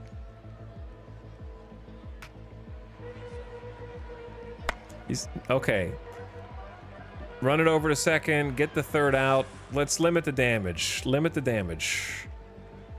The Guardians cut their lead. It's now 5-2, and we're up to bat again. All right. Top of the 4th.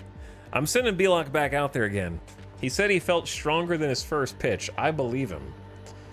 All right, Christian Pache versus Espino. Or Espino. I don't know. Check swing. Appeal. He held up. Ball 1. All right, Christian, you've got no hits this season. Let's change that, buddy. You took a good hack at that one. Fastball for strike 1. Low and inside. 93 miles an hour. Puts it in play. Down the right field line. Hook and foul. Another one of those that hooks super far foul. Here's the replay. Oh, look at what do these guys put their feet through the gates? They're gonna trip somebody.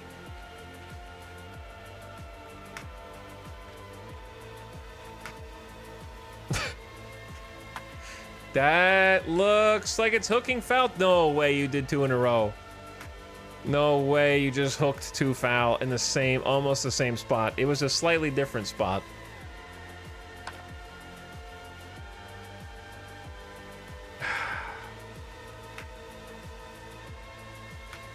He sees the ball well. He doesn't see the ball well. I thought that those 2 fouls were indicative of something to come, man. He got you with the changeup. That changeup was right there. It just had something on it. This dude has no gas in the tank, and you guys are making him look like an ace. We're back to the top of the lineup. Clemens, home run call. Here comes a homer. Okay, that was strike one. Not sure what you're sitting on. That's a good pitch to hit. That's got to be low. Fastball misses low. He tried to catch the bottom of the zone. Didn't do it. All right, home run. Puts the ball sloppy, lazy, grounder to first, rolls it over, making... Okay, they brought in a reliever, Ben Lively, so we got a new pitcher, a righty. I'm just going to leave Amaya in because it's only the 4th inning. That looks like... Wait, did he say he's got a double? He's got a double in 2 times up. All right, Amaya hit a double earlier. Check swing. The appeal, he laid off ball 2, 2-0.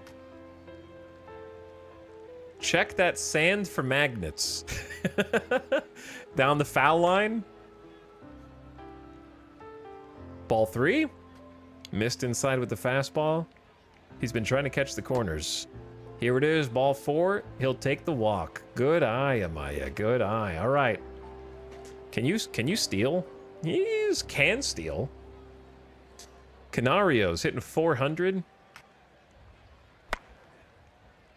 Puts the ball out of play. Dude, Canario. We didn't get the home run before. We're going to get it now. Canario's going to knock one in here. The offense is awake today. Strike low. That was a strike? Ump! Ump! Wake up, dude! There, I could fit another baseball between that baseball and the bottom of the zone, dude. That's a strike too? That was higher than the last one! Where is the zone, ump? I can't believe how realistic this game is. Crazy framing there. I guess so. Very high, ball 2. The count should be 3-1 right now. Instead, it's 2-2. All right, we put the ball in the gap. Nope, it's hooking to the left fielder. I thought it was in the gap. I got excited. Damn. The wind. How does it work? All right, Belok is back out there. I got nobody warming up. He's got 56 pitches. He should be able to make it through the 4th, maybe even the 5th. Their first baseman, Ramirez, extreme pull hitter. We're going to do shift to the right. Outfield shift to the right. Smack. Deep. A diving catch! Dahl gives chase and comes down with it.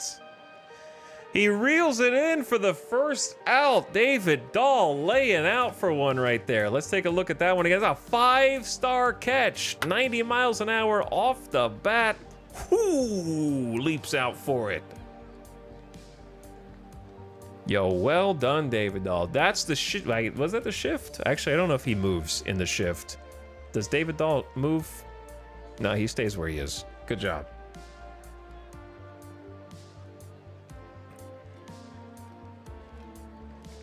Manzardo, pull hitter.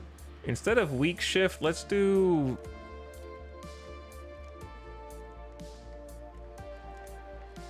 Well, infield can shift right. Outfield deep, let's say.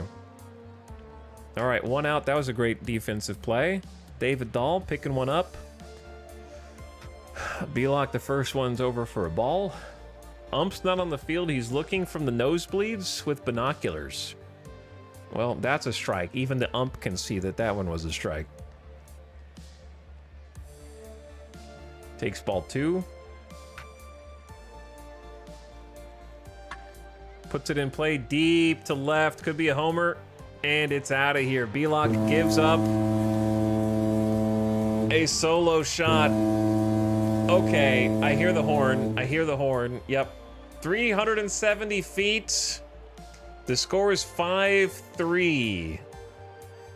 Vegas is still in front. The solo shot. Low fastball. He was just sitting on it, ready to go. Manzardo, he does have the power, but he doesn't really get that many homers. They're clawing their way back. This is a much higher scoring game than last time. Now I'm glad we had the 5 runs in the first 2. All right, B-Lock. Tighten it up a little bit. You're good. Khalil Watson swings over the first pitch. Do we need another mound visit? How many mound visits did I get? 4? What was that horn? The home run horn, I guess.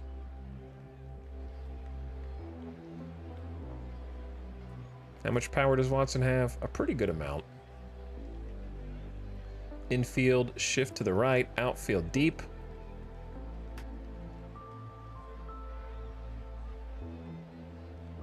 Watson tries to hold up. He thought he checked in time. He did.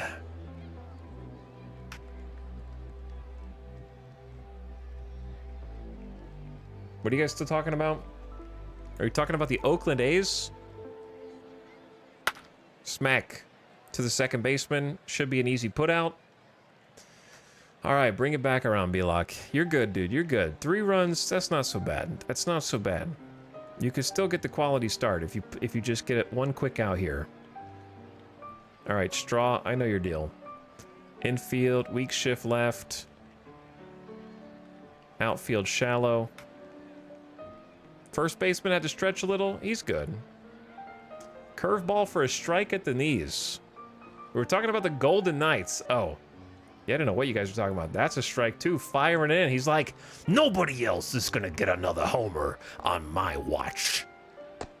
That's 3 strikes looking. All right, they got a solo shot. They're clawing their way back, but we're through the 4th. I'm gonna bring B-Lock back out for the 5th after that. David Dahl laid out for an out in right. That probably saved a run, because if the guy came up and homered after that, there would have been a man on base. That would have been a 2-run homer instead of a 1-run homer.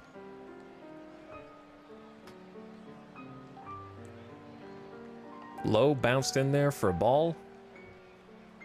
That's definitely a strike. Smack. Lazy pop-up. What is with that? Dude. It looked like a lazy pop-up, and then it gets new life, and it shoots foul. The animations, I guess. Strike 3. Come on, lad. Difference in ownership mentalities of the A's, Raiders, Warriors, Golden Knights, etc. Can this game have wild pitches? Yep, it can have anything that can happen in a regular baseball game. But most people don't even watch what you're watching here unless they really want to manage a close game. Because most of it is like the spreadsheets that we spent 2+ days putting this team together, deciding on the actual lineup, drafting from all the other teams, doing the Rule 5 draft, doing the international scouting, all that stuff. Doing spring training, testing everybody, you know, like all the other simulation aspects. This is just like something that you get to enjoy a visual representation of the game. It's not really trying to be MLB The Show. All right, 1 ball, 1 strike. They were basically right on top of each other, so I'm gonna be real. I don't know how the ump called the first one was slightly more in to the strike zone. Check swing. Did he go? He did not. All right, Jeremiah Jackson. He's already got a homer. Almost shot it down the right field line. He wasn't sure, so he called both, just in case. Put the ball in play to third. Should be an easy out. I wish the dynamic camera was a little faster, but yeah. Ball gets to first, and that's an out. But you had to swing. That was going to be a strike. And 2 outs. Our designated hitter, Vosler's up. Taking a ball outside.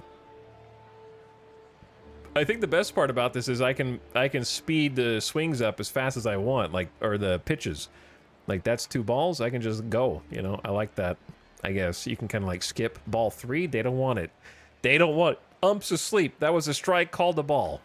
They don't want it. Check swing? There ain't no way that went foul, bro. What the hell? Ain't no way that went foul. What?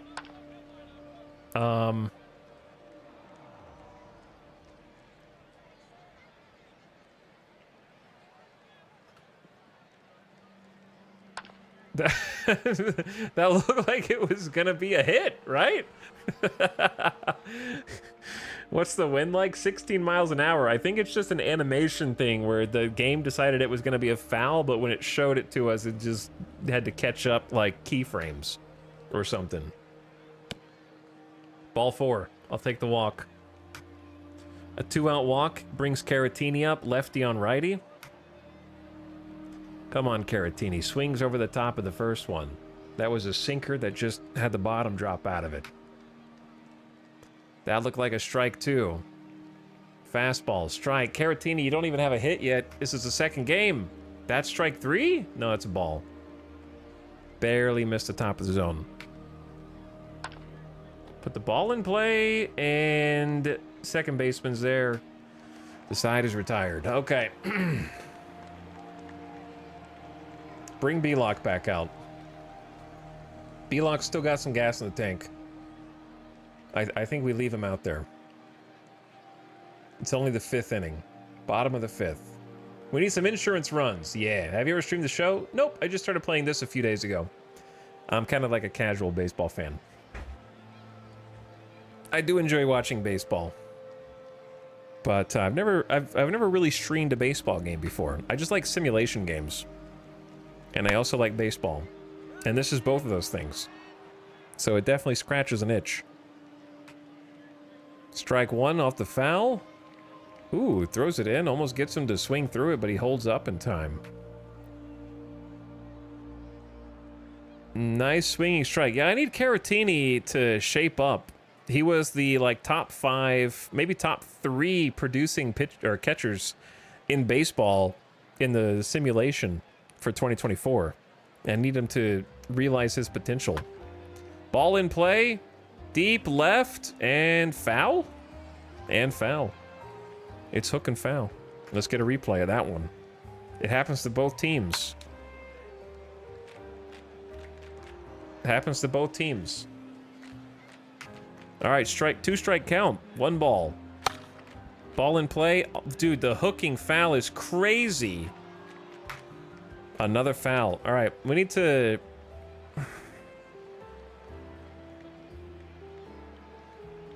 I'm going to play the infield with the shift, but the outfield, you stay where you are. B-Lock toes the rubber into the windup, kicks and fires, ball 2. The 7th pitch of the at-bat. That was a meatball, I think. He's working him. This is going to be the 8th pitch of the at-bat. The 7th one was kind of a middle outside sinker. A swing and a miss. Winning the duel is Brandon B-Lock. How many strikeouts does he have? 4 Ks in this game. Yeah, that was his 4th strikeout on the 8th pitch. Back to the top of the order, Jimenez. Got a little bit of power. Spray hitter. We're going to leave everybody where they are.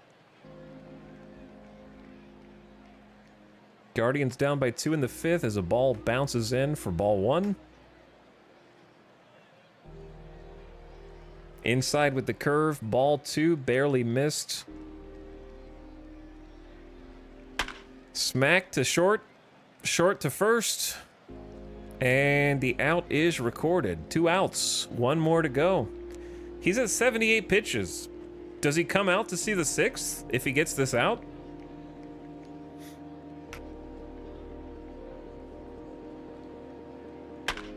Okay, well, he's not going to get the out. That was a 1-pitch single. No biggie. Just get it back in. Because he's at 79 pitches. I can't tell how gassed he is. Let's go visit the mound. Let's give him a sec. Fatigue is beginning to set in, is what he says. All right, we'll get somebody... We'll let him try and get out of this one, and then we'll get somebody warming for him. Uh-oh. Uh-oh, foul. Come on, another foul? It can't keep happening. Here's the replay. It can't keep getting away with this, but they can. All right, B-Lock, 1 strike. That looked like a strike to me.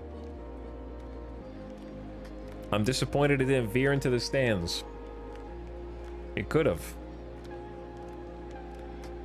How many outs are there in baseball? Let me know when you figure it out. Deep right field, but the right fielder is there. David Dahl hauls it in and gets Belak out of the inning after giving up a single. I think he said fatigue is starting to set in, but do you think he's good? Maybe we let him try and get the quality start, but maybe get somebody else warming up. Do we get somebody else warming up now or when we send them out there? Maybe now. They're gonna face a lefty switch lefty.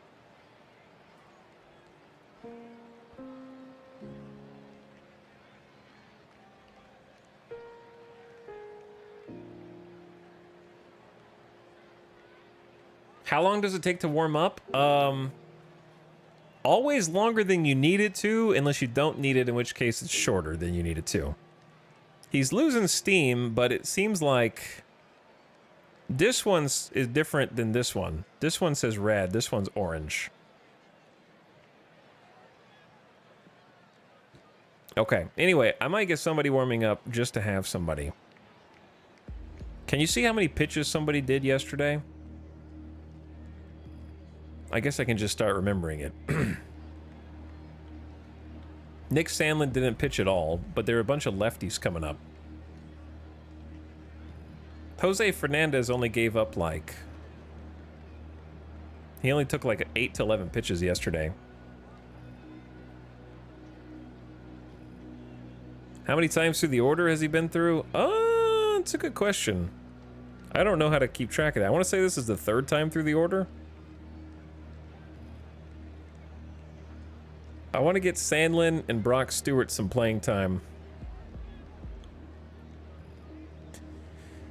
Let's get Sandlin warming up. It's not a great matchup, but the other guys pitched yesterday. I'll get him warming up in the bullpen, just in case. All right. Shortstop, Jose Rondon. We're up to bat. First pitch, first swing, and it's gonna go foul. I'm starting to recognize. I'm starting to recognize it. Easy put out to first. 1 out. All right, Christian Pache still needs a hit this season. Let's get him one. He got a walk earlier, I think. Won't be this one. The pop fly. You're making it easy on Ben Lively, dude. Make him work for it. Back to the top of the order. Cody Clemens. Check swing. He went around. Oh, it was a strike anyways. It doesn't matter if he went around. We haven't had a hit since the 2nd. I know. They've been shutting us down. Fastball at the knees. Strike 2. Strike 3. Oh. He went around. Of course the umpire says he went around. Why do you guys have to make them look like gamer gods? All right, Belak. It says Sandlin's already ready, apparently. Let's let Belak make an attempt. Can we just sit him down? Like, if we sit down Nick Sandlin, does he stop being ready when he sits down? I don't really understand how that works.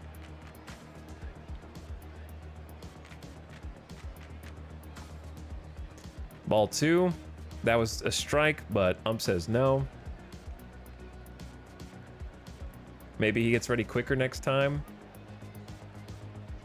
His pitch count is going up. I'm gonna leave Nick Sandlin where it is. Depending on what happens here. I think if Belak gets the out, he stays. If he doesn't get the out, he gets replaced. All right, it's time to pull him. He's at 86 pitches. He's tired. Let's get a fresh arm in. Bring in Nick Sandlin. I never expected to be as into this as I am. Me neither. I normally hate watching IRL baseball. Well, there's no commercials. I don't run ads on my Twitch channel, and I'm making the pitchers go faster sometimes and only stopping to really talk to you guys. Like, what's up, Adanian? We're in the regular season. We won opening day, and this is the second regular season game. We're playing the same team. We play in sets of 3. So this is the second of 3 games against the Guardians, and we're up 5-3 in the 6th inning. So we're pitching. We just brought in a new right-hander in relief. My starter did okay. He got 5 innings of 3-run baseball. Would have liked him to go the 6th, but he didn't make it. So we brought in Nick Sandlin in relief, and we're going to see if a new pitcher can breathe some life into this. The runner's off for second, and he's safe in second with no outs. A stolen base on Caratini. So he's moved up. Double play is not in order. I forgot the defense anyways. Extreme pull hitter. See, I don't want to let them bunt a run over right now. However, I'm going to shift the outfield to the right. What would you do with the infield with a man on second? Anything? Like, I don't think corners in is necessary. Guard lines. I guess I can just click on everything and see what they do. Infield in is for when there's like a runner on third right now. Corners in keeps these guys back, but I don't think there's... This is just to stop the bunt. But you can just do third in to stop the bunt. I think third in to stop the bunt is actually good. That way the bunt doesn't get the runner over from second to third. They play small ball. Inside with a changeup, ball 2. He's getting squeezed by the ump. Anyway, Adanian, yeah, we won our first game. We're going to see if we can win a second. High, 3-0. He's getting squeezed, ump. You're not giving him any of the corners, sides. I'm telling him to keep pitching at him, though. Change up in the heart of the plate. That is a hanging change up. I don't like seeing that Sandlin. We could just give him the walk. Pitch around, try to set up the double play. I say pitch to him. You're better than him. Full count. You're better than him. Oh, I can tell them to throw to second to try and check on the runner. That's funny. The pitch from Sandlin, high and tight. Ramirez reaches with a walk. Okay, so now we want the double play ball. Double play depth. And then Manzardo's got power. He's a pull hitter. Shift the outfield to the right. This is a bit scary, yeah. 2 on, no outs. Sandlin coming in relief. Getting a strike, a swing and miss on the changeup. Time for a triple play, boys. That one's low, misses the mark. Can you throw something besides a changeup? How did that squirt through? Play at the plate? Did he score? The bases are loaded. The bases are loaded. No play at the plate. That was a single. We kept it in. Bases loaded. Nobody out. Pink doubters are starting to come out of their hidey holes. They're starting to get confident. Watson, pull hitter. Sandlin. He's kind of neutral. We want to play... Here's what we want. Best case scenario for us. We play double play depth. If we get the double play, they score a run, and we're totally okay with that. We'll take a double play and let them have the run at any time. Like, that's fine. 100%. So where do you want the outfield? Bases loaded, nobody out.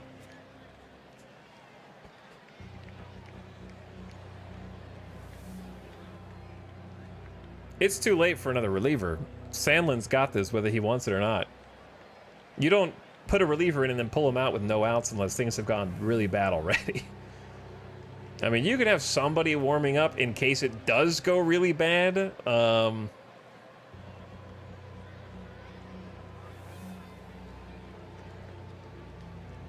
I'm just going to get Inoa to start warming up, I guess. That's like for an emergency. Let's go do a mound visit. Let's slow it down. I feel fine, says the pitcher. Inoa is warming up. All right, stall a little bit. No grand slam. Dunk slide. Shut up. Ball at the plate?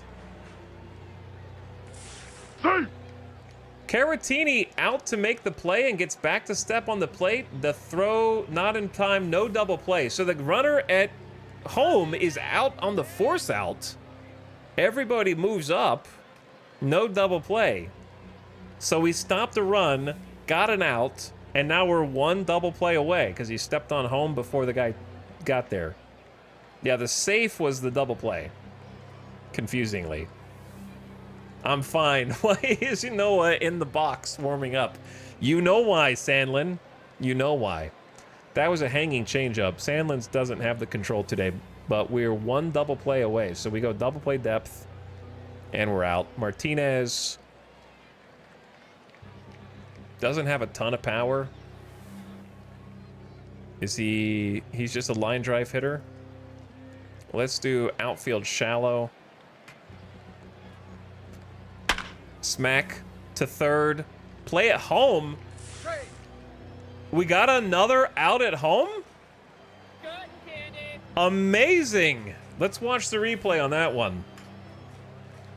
That was a 2-star difficulty play. The play's to third. Third to home for the force. They tried to turn the double play at first and did not succeed. That was close to a double play. So we prevented another run from scoring. I'll play that one more time so you can see it. The ball got home before the runner, so that's a force out, but they couldn't get it to first before the runner. Didn't tag third. There's no need to tag third. It was a ground ball. Watch it bounce. Bounces on the ground, so he didn't have to tag. As long as it touches the ground first.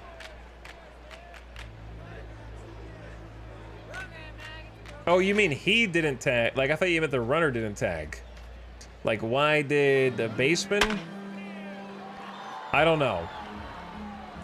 I think they just wanted to be certain that the run didn't score. But yeah, I think the animation, we could have had... Yeah, he stepped on third and then threw to first. But then there's no force at home, so if the runner from third crosses the plate before the throw gets to first... Or no. The catcher would have to make the tag. It would have created some difficulty. You're confusing me, chat. I'm going to go with what they did and say that they did the right thing and stop the run. They're hitting these changeups, but we're somehow getting outs at the plate. Pull hitter, line drive hitter.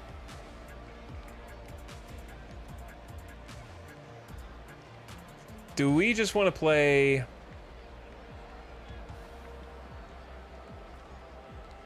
I don't know if we want to play infield deep because they might just bunt on us.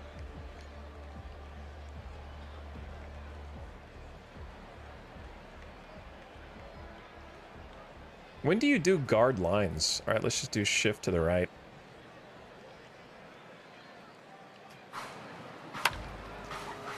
They're making me nervous. The bases are still loaded, but we're one out away from getting out of this. On the corner with a strike. Strike two.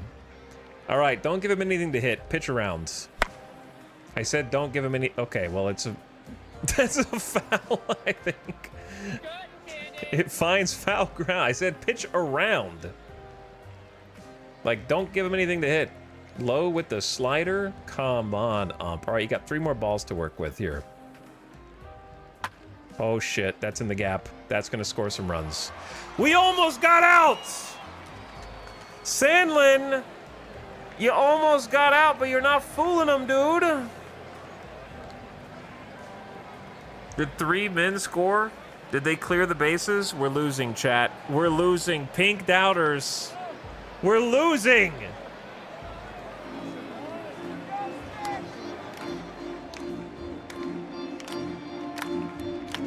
My left ear is not enjoying this. We almost escaped. Let's watch the replay. Actually, watch the replay with this. All the way down here. By the time we threw it back in, 3 runs had scored. The reason why 3 runs scored instead of 2 is because there were 2 outs. Every runner wasn't waiting to see whether we caught the ball or not. They were just going immediately.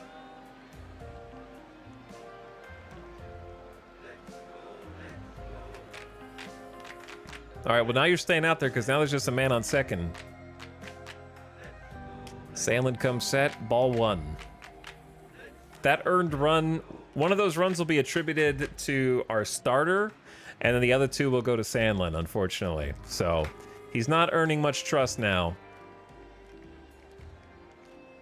Third base should have gone for the double play after all. I guess so. All right, we'll do a shift to the right on both of you. 2-0, ball high. Getting squeezed. That was a ball. That was not a ball, bro.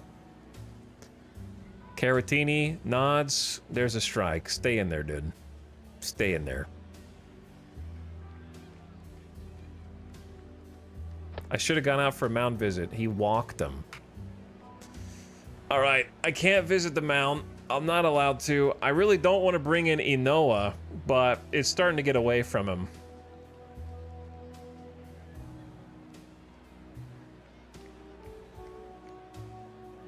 I'm bringing in Inoa to try to stop the bleeding.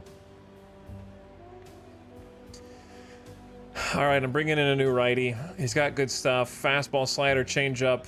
That walk was his last on his leash. He's had enough leash. He's not fooling anybody. Let's see if Inoa's got it.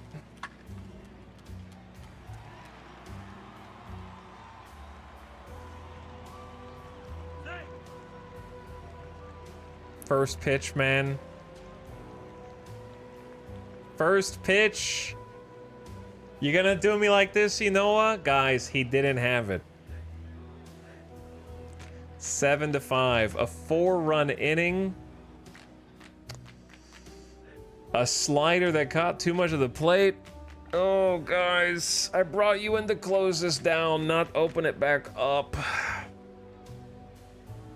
That earned run will be attributed not to Inoa, it'll be attributed to the last reliever, Sandlin. So Sandlin's credited with what? All 4 runs? No, 3 out of 4 runs. Fastball misses low and outside. What happened to our lights out bullpen? Fastball misses low. Gets a swing and a miss. A changeup. Good thing we have strong hitters. Sandlin, 45 ERA. What is his ERA now? 40.5. Jesus. I had to go buy cotton candy. What happened? Nick Sandlin happened. And then Inoa happened. End this miserable inning, please. Okay, well, chat, we got 3 innings. We got 9 outs to try to even it up. And try to... We haven't gotten a hit since the first 2 innings.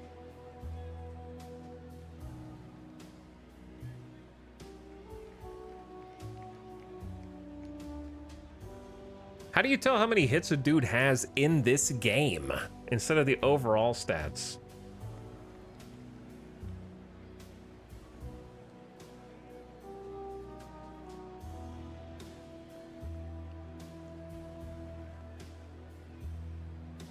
The box score? I gotta look at the box. Why can't it be just on the screen? Amaya is 1 for 2 with a walk. All right, he's seeing the ball well. Let's let him keep hitting. Strike 1. 93-mile-an-hour fastball. He's just measuring Lively. Lively's gone through 35 pitches. This is his 3rd inning of work. Puts the ball in play over the head of the first baseman. He's seeing the ball very well. All right, leadoff single. We're back, baby. We're back. And we got our all-star Canario up. I'm going to have to trust Canario on this one. Let him cook. All right, I know his last time up was a fly out, and that was strike one over the heart of the plate, but let him cook. We don't have anybody to replace him with. Strike two. Okay, maybe don't let him cook. Strike three. Okay, Canario. I should not have let you cook. I'm letting David Dahl cook, though.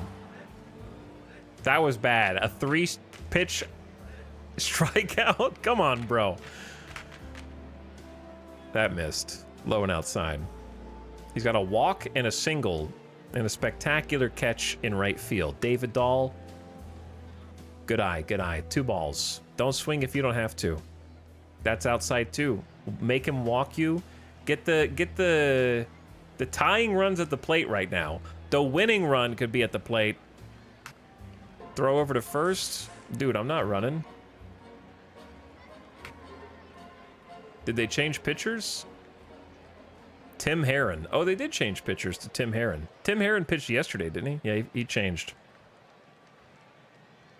What the hell? That's ball 4, ump? I'm going out there and I'm about to get ejected from the game for the boys. If I'm the bench coach right now, I am going to go out there and I'm going to point in the face of the ump and I'm going to yell, "That was outside! That was outside!" Or like any John Boy video, "That was fucking terrible! Terrible!" And they're going to read my lips. Oh, don't do it. Apparently that was not a double play ball. Watson hurdles the sliding runner. Oh, there was a sliding runner that Watson had to hurdle over. There's no animation for, and it disrupted the double play. So aggressive base running disrupted the double play. You should always run and slide, even if you should never slide here. That's bad. Always run through. All right, we got 2 outs, still a man on first. Jackson had a homer in this game, I think, to bust it open. Ball 1. It's not looking great, but ball 1. Throw over to... Stop throwing over. We're going to start booing you. Herron works from the set, low with a cutter, ball 2. Inside, ball 3. The tying run is at the plate. Jeremiah Jackson decides not to take a hack at the 4th pitch down the middle. He wanted to see if he'd get the walk. Can't blame him. And the count runs full. 3 balls, 2 strikes, 2 outs. Final pitch. 6 outs to work with to try to come back.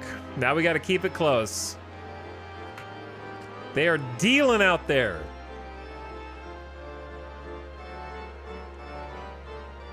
All right, in Noah, you've got the 7th inning. You've got the stam. Bo Naylor, 1 for 3. Fires a strike. I don't know how we got the call on that one, but we got the call. Fastball low, ball 1. He tried to dot it up in the exact same spot, but didn't get it. Swing? He checked it, says the umpire. Trying to hit the same spot multiple times. All right, second baseman over to our first. Amaya snags it, throws it over to Nick. Out number 1. Keep it close, gentlemen. Strike 1. Easy. 99 miles an hour. Inoa heating up. How did you not get that at second? Ripped hard towards center. Is there for a base hit. How did you not catch that, dude?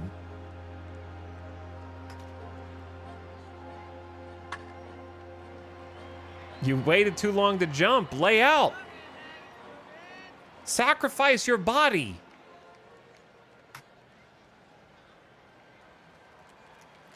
You know what works from the stretch? Outside, ball 1. I think this is Inoa's game, whether he wins or loses. You know what I mean? Like, if he keeps it close, great. If he doesn't, we're not warming anybody else up. But that's 2 balls.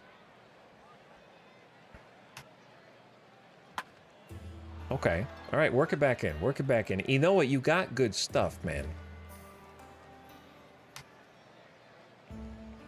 A ball low and away. 3. You got good stuff. You just got to work the zone.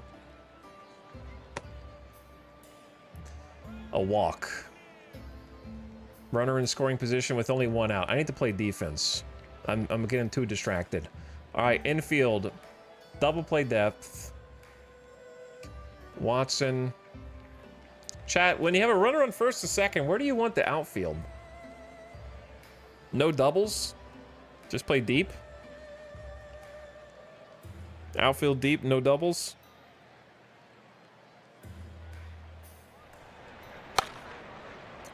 Fouled at the plate? Is that a bug, or is he actually throwing 102? I don't know. He's throwing 91-mile-an-hour slider. He might be throwing the heat. That was a called strike. Yeah, Inoa can throw 97 to 99, so he might be digging deep and throwing heat. Plunk the batter!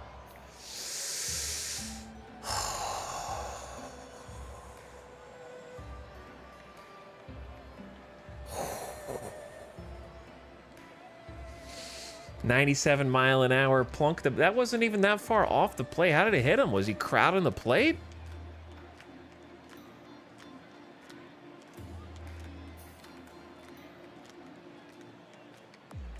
Stephen Kwan has no power. We're going to play shallow. It's never been more over. Listen. It could be. All right, this is Inoa's game. We're going to see what he does. Fastball for ball 1. Didn't catch the zone, says the umpire. That's ball 2. You can't walk in a run, bro. You're getting squeezed by the ump. I'll give you that. Like, one of those 2 was a strike. The ump needs to decide which one that was. Okay, you're still in the at bat. You got to swing. You got to foul. Yeah, he threw a hundo on the second pitch. Let's visit the mound real quick. In the middle of an AB. I feel as good as ever, he says. Okay. Slow dribbler. Safe. He throws over to first. He's safe, and a run scores?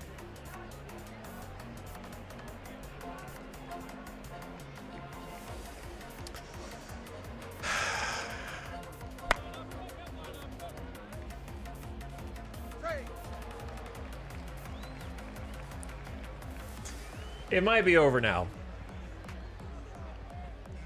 I don't know why he didn't go home or to the plate. We got nobody warming up, chat. Nobody's warming up.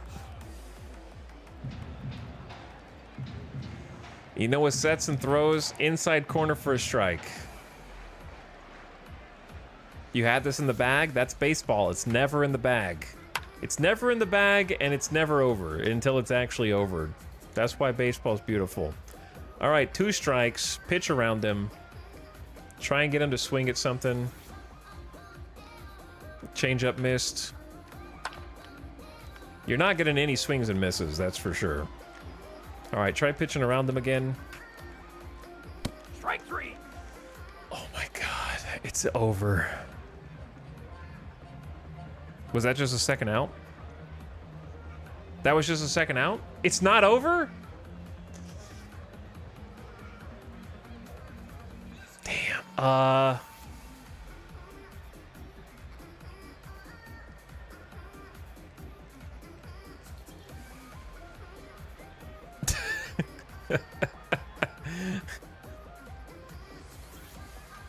He's got to get another out.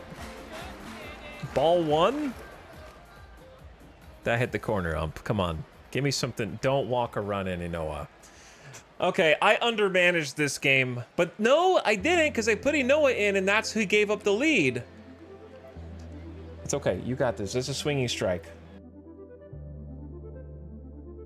You know what? Tunic's fine. Let's just listen to the Tunic soundtrack. 2 balls, 1 strike. Pop up out of play. That's okay. You got a 2-strike count in Noah. You said you feel as good as ever a minute ago. Just give us a chance at a grand slam to take the lead. Okay. Strike 3.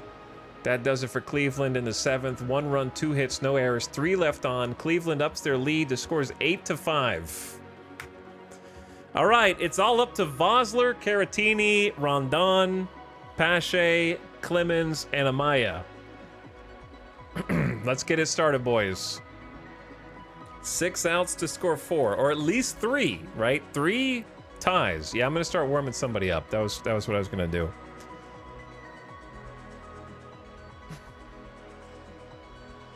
We haven't had Brock Stewart come out and throw, so it might be good for him to get some experience.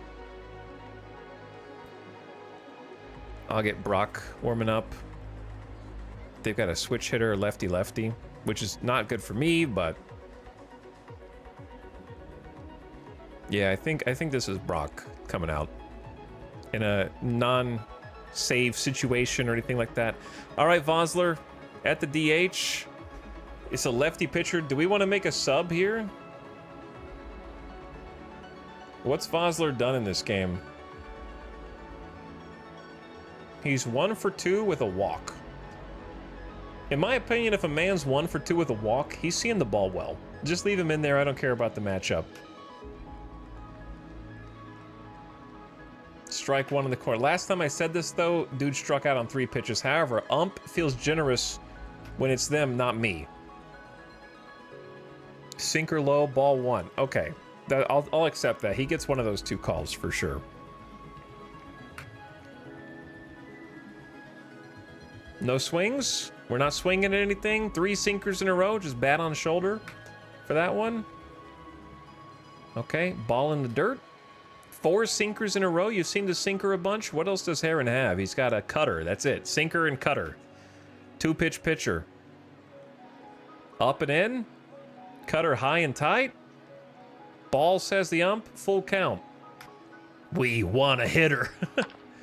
Okay, I'll take a foul. Stay alive. This is now the 7th pitch of the at-bat. Strike 3. They're getting some clutch strikeouts.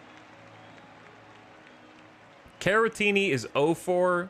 We're gonna give the 0 for being as in he hasn't done anything. Not Beaufort, 0-4. We're gonna get Jason DeLay to come in and do a offensive substitution here. Get our other catcher a chance to hit as a pinch hitter. Try and change this up a little bit. Our righty. Peers in. Inside corner. Taken for a strike. Ump. That's a foot off the plate. Ump. That's over the batter's box, man.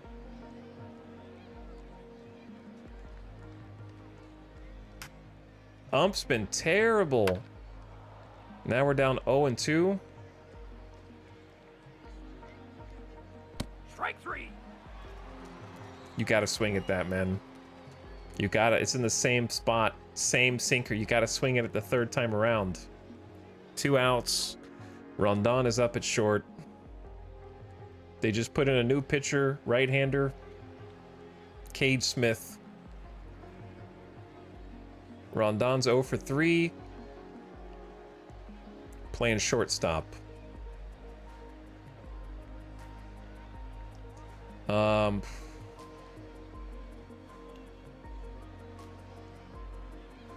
doing an offensive substitution. Rondon for Mastroboni. Try and play matchups here. Just get anything. We need anything to get going, and we're going to fix their positions after it. All right, lefty versus righty. They just did a substitution, brought a righty in, so I'm going to bring a lefty and try and play matchups. I need anything. Outfield is shallow. The windup, the pitch, low, ball 1. Outside, ball 2. That might be a strike. Yeah, knee high on the inside corner. Making him work for it. We should have stopped the count in the 3rd inning. Exactly right. Took a hack. Foul ball down the line. Come on, big guy. Come on. Ooh, a swing in the right field. That's down for extra bases all the way to the wall.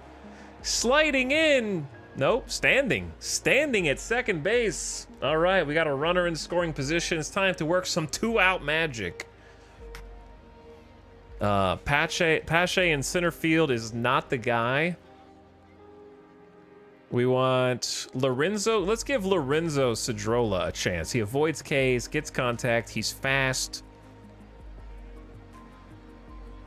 Because Pache is... He's actually... Yeah, he's 0 for 2. We're doing just omega substitutions right now. We're pinch hitting everybody. All right, Lorenzo Cedrola is in for Pache. Try to bring some offensive life. Get somebody off the bench. I didn't have another lefty. Steal third.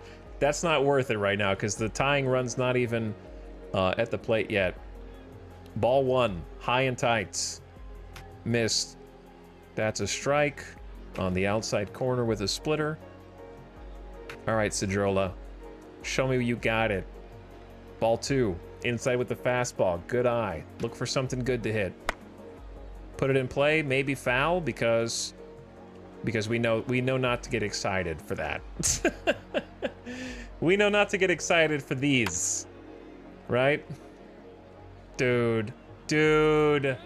Don't do this to me. This is like when you're... Okay, chat, I know that I live in Las Vegas, but there's slot machine thing where you're gonna hit the bonus and you need 3 symbols in a row and it goes ding, ding, ding, and then it rolls past 1 and it lands on a different thing and then you're like, it's so close to hitting. It's so close to hitting. You pull it again, it goes ding, ding, and then it just like stops just short like over and over again. Like you're definitely gonna get the bonus if you just pull it one more time. That's like what it's doing there. Like eventually this is gonna be a fair ball down the right field line is all I'm saying. All right, 2 strike count, 2 outs. Strike 3. Watch strike 3 go in to the glove. We had to score like 1 there with the double right there, man.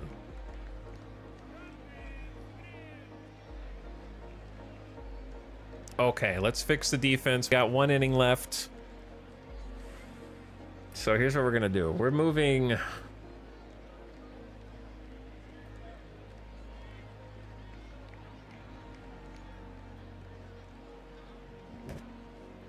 Let's move Jeremiah Jackson.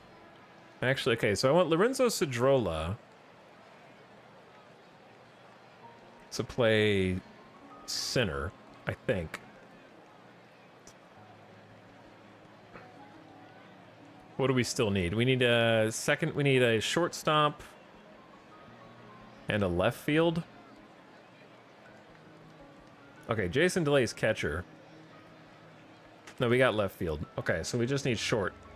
So Miles doesn't need to play short. He's like worse at short, so we're just gonna move Jacob Amaya over to short and have Mastrobuoni do second. They're all just gonna shift over.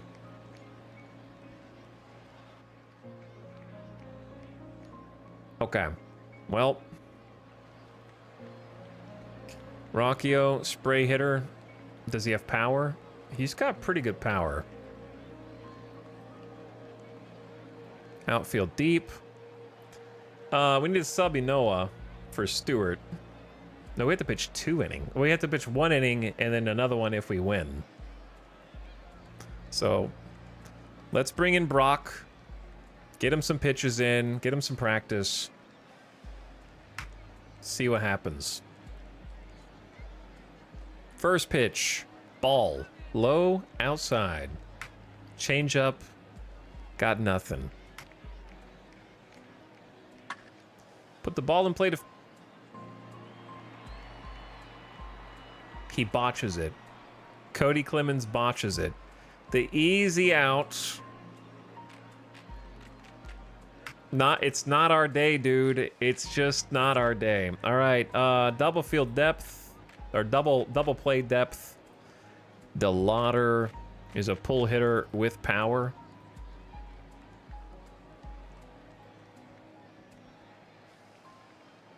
Nobody covering first. Yeah, I don't know why the pitcher's not covering first there. In play to second, makes the leap, can't come up with it, and that's a single, but he made the turn to third, but then held up. Okay, guys. Our lights out bullpen is struggling today. Brock Stewart, 3 pitches, got 2 men on. That slider's not fooling anybody right now. Oh yeah, I need to... Let's go double play depth.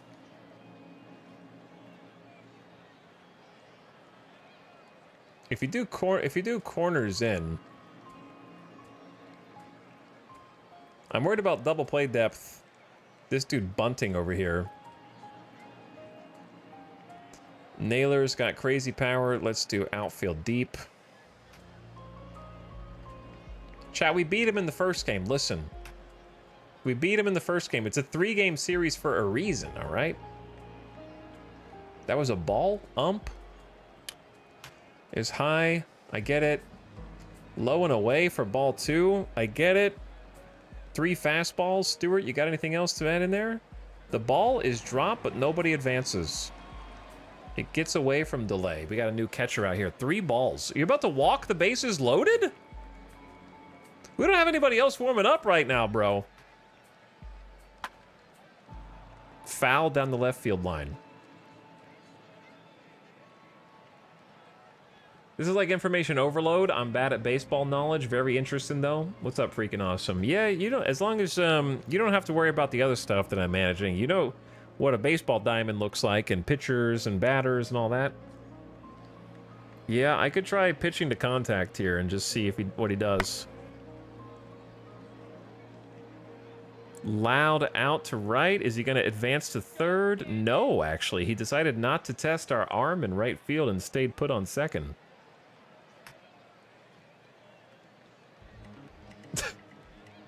Deadly? What am I reading here? All right, Ramirez has got power. He's an extreme pull hitter. I'd rather shift right. Trust the shift. Outfield shift right. Let's see what happens. 3 outs, you are out. Outside corner, strike 1. Caught the edge with the fastball. A swing and miss, strike 2. Okay. Strike 3. Strike 3. We were 1 out away from locking this down to 8-5. Stop the bleeding, man. You can work out if you're only 12 pitches in, dude. Manzardo's got power. He's a pull hitter. We'll do infield. I would say shift to the right. Outfield, shift to the right, and let's see what happens. Dare him to hit it down the left field line. Strike 1 on the corner with the fastball at 95 miles an hour. Put in play to second. Hit into the shift, and that's 3 outs. Yeah, the bullpen was doing much better in spring training. We just have a bad day today. All right, these are our final 3 outs, chat. This is it. We got a righty up against our leadoff man, Clemens. I believe in you, Clemens. We got our top 3 hitters coming up, so if they can't do it, nobody can. Top of the order. We're up to bat. That looked like a clean strike to me. Caught the edge with the slider at 92 miles an hour. They got another new pitcher. That looked low and in. Ball 1. Come on, big dog. Come on, that's a strike. That's the one, man. Low, middle of the plate. Swing. Okay, ball 2. Even up the count. 2-2. That's low. Full count. Work to full. All right. You either hit, you walk. Those are the only 2 options, of course. All right, Cody. Make your daddy proud. He's watching right now. Roger Clemens is inside the ballpark watching you. Strike 3. He watched you strike out, okay? He's going to ground you when you get home, and he's not going to let you play baseball anymore at this rate. That was out of the... You just swung at ball 4, Cody. Ball 4, right there.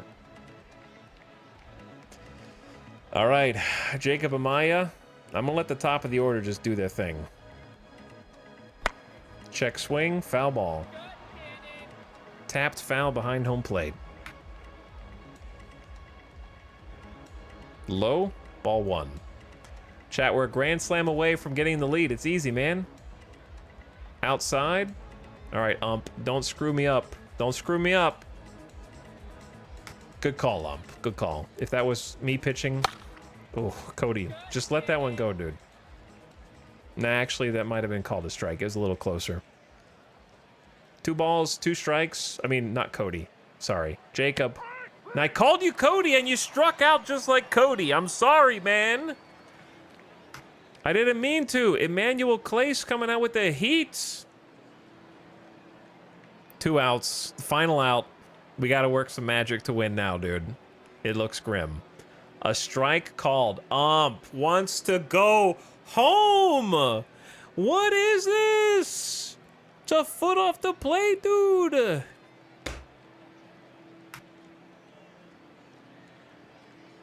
That a strike too, ump? Huh? It touched home plate on the way in. You sure that's not a strike? That should be ball 2. Don't be missed outside. You're damn right. If you're gonna give him the inside, you gotta give me the outside. That's how it works. Don't swing. Don't swing. All right. You gotta get on base any way you can. Called strike. Full count.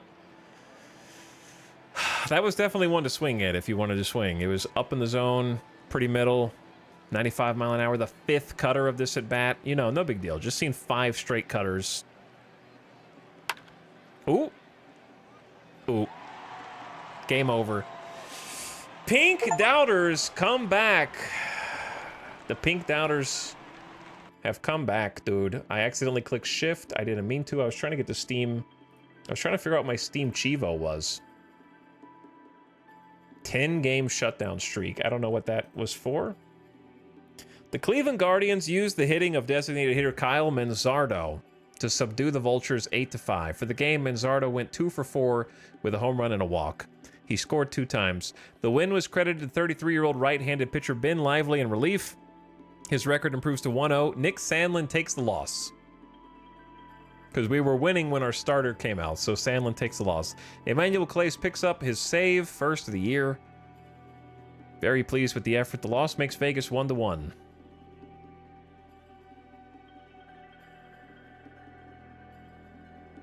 Clace? Well, that's how you Clace it. That's not how I Clace it. It's Clace, okay? Chat, how do you say C-H-A-S-E? Hmm?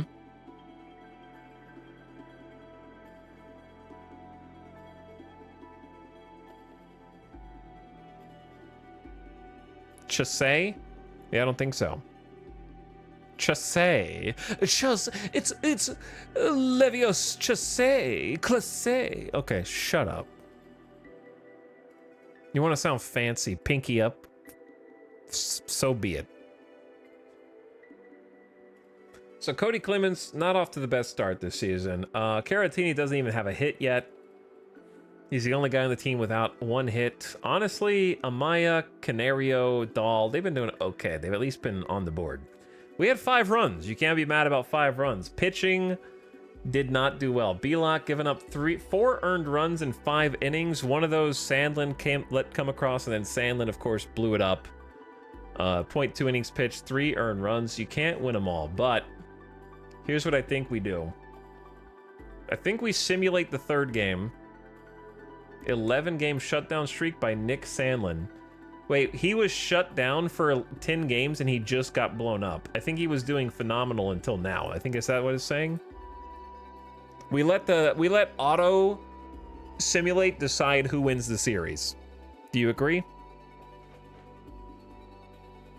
How long does Sandlin have to start fielding offers? I think we simulate the final game so we see who actually wins.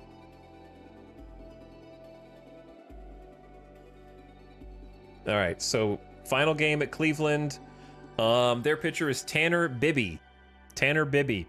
Got a fastball, changeup that's pretty good. Pretty great control, some stuff, decent movement. And then we are going to be throwing out Ronel Blanco as another starter. So each of our starters have gone 5 innings. I have no idea how the AI is going to handle this. So this will be interesting to see. So let's go. Simulate today. And we lost 1-9. Lost our first series. We got blown out. We only got one hit. We barely prevented the no-hitter in our third game.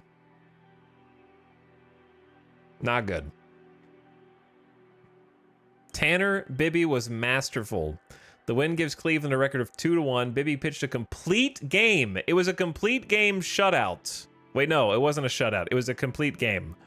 The 26-year-old right-hander was charged with 1 run. He pitched all 9 innings. Never letting the AI sim again. Blanco just got blown out, dude. 5 earned runs in 3.2 innings. Inoa came in for 2 earned runs of relief. Pache for 2 earned runs of relief. Look at it. Look at his Pache's. We're paying him 3.6 mil, and he's coming in, giving us 2.1 innings. He'll even out. This will straighten out over the course of a season. Spear's the only one that gave us a clean inning, dude. So we were bad. Yeah, the hitters weren't there. The pitchers weren't here. You can't blame the pitchers if the batters only score 1. Clemens is the only one. He got a double. Is the only hit. Canario got an RBI off of a sacrifice fly. That's it. Wait, what? Yeah, how did... Clemens was left... Did Canario hit a homer? Chat, how do we score?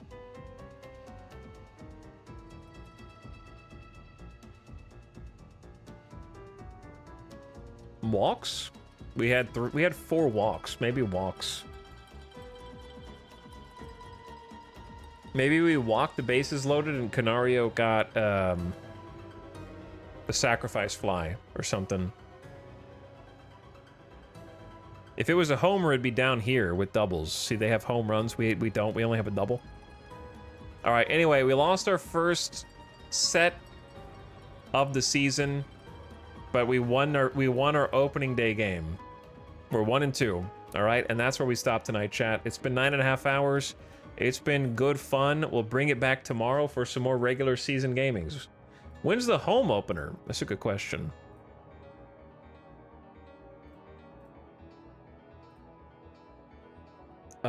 Is this the home opener? Versus, wait, is it the light gray?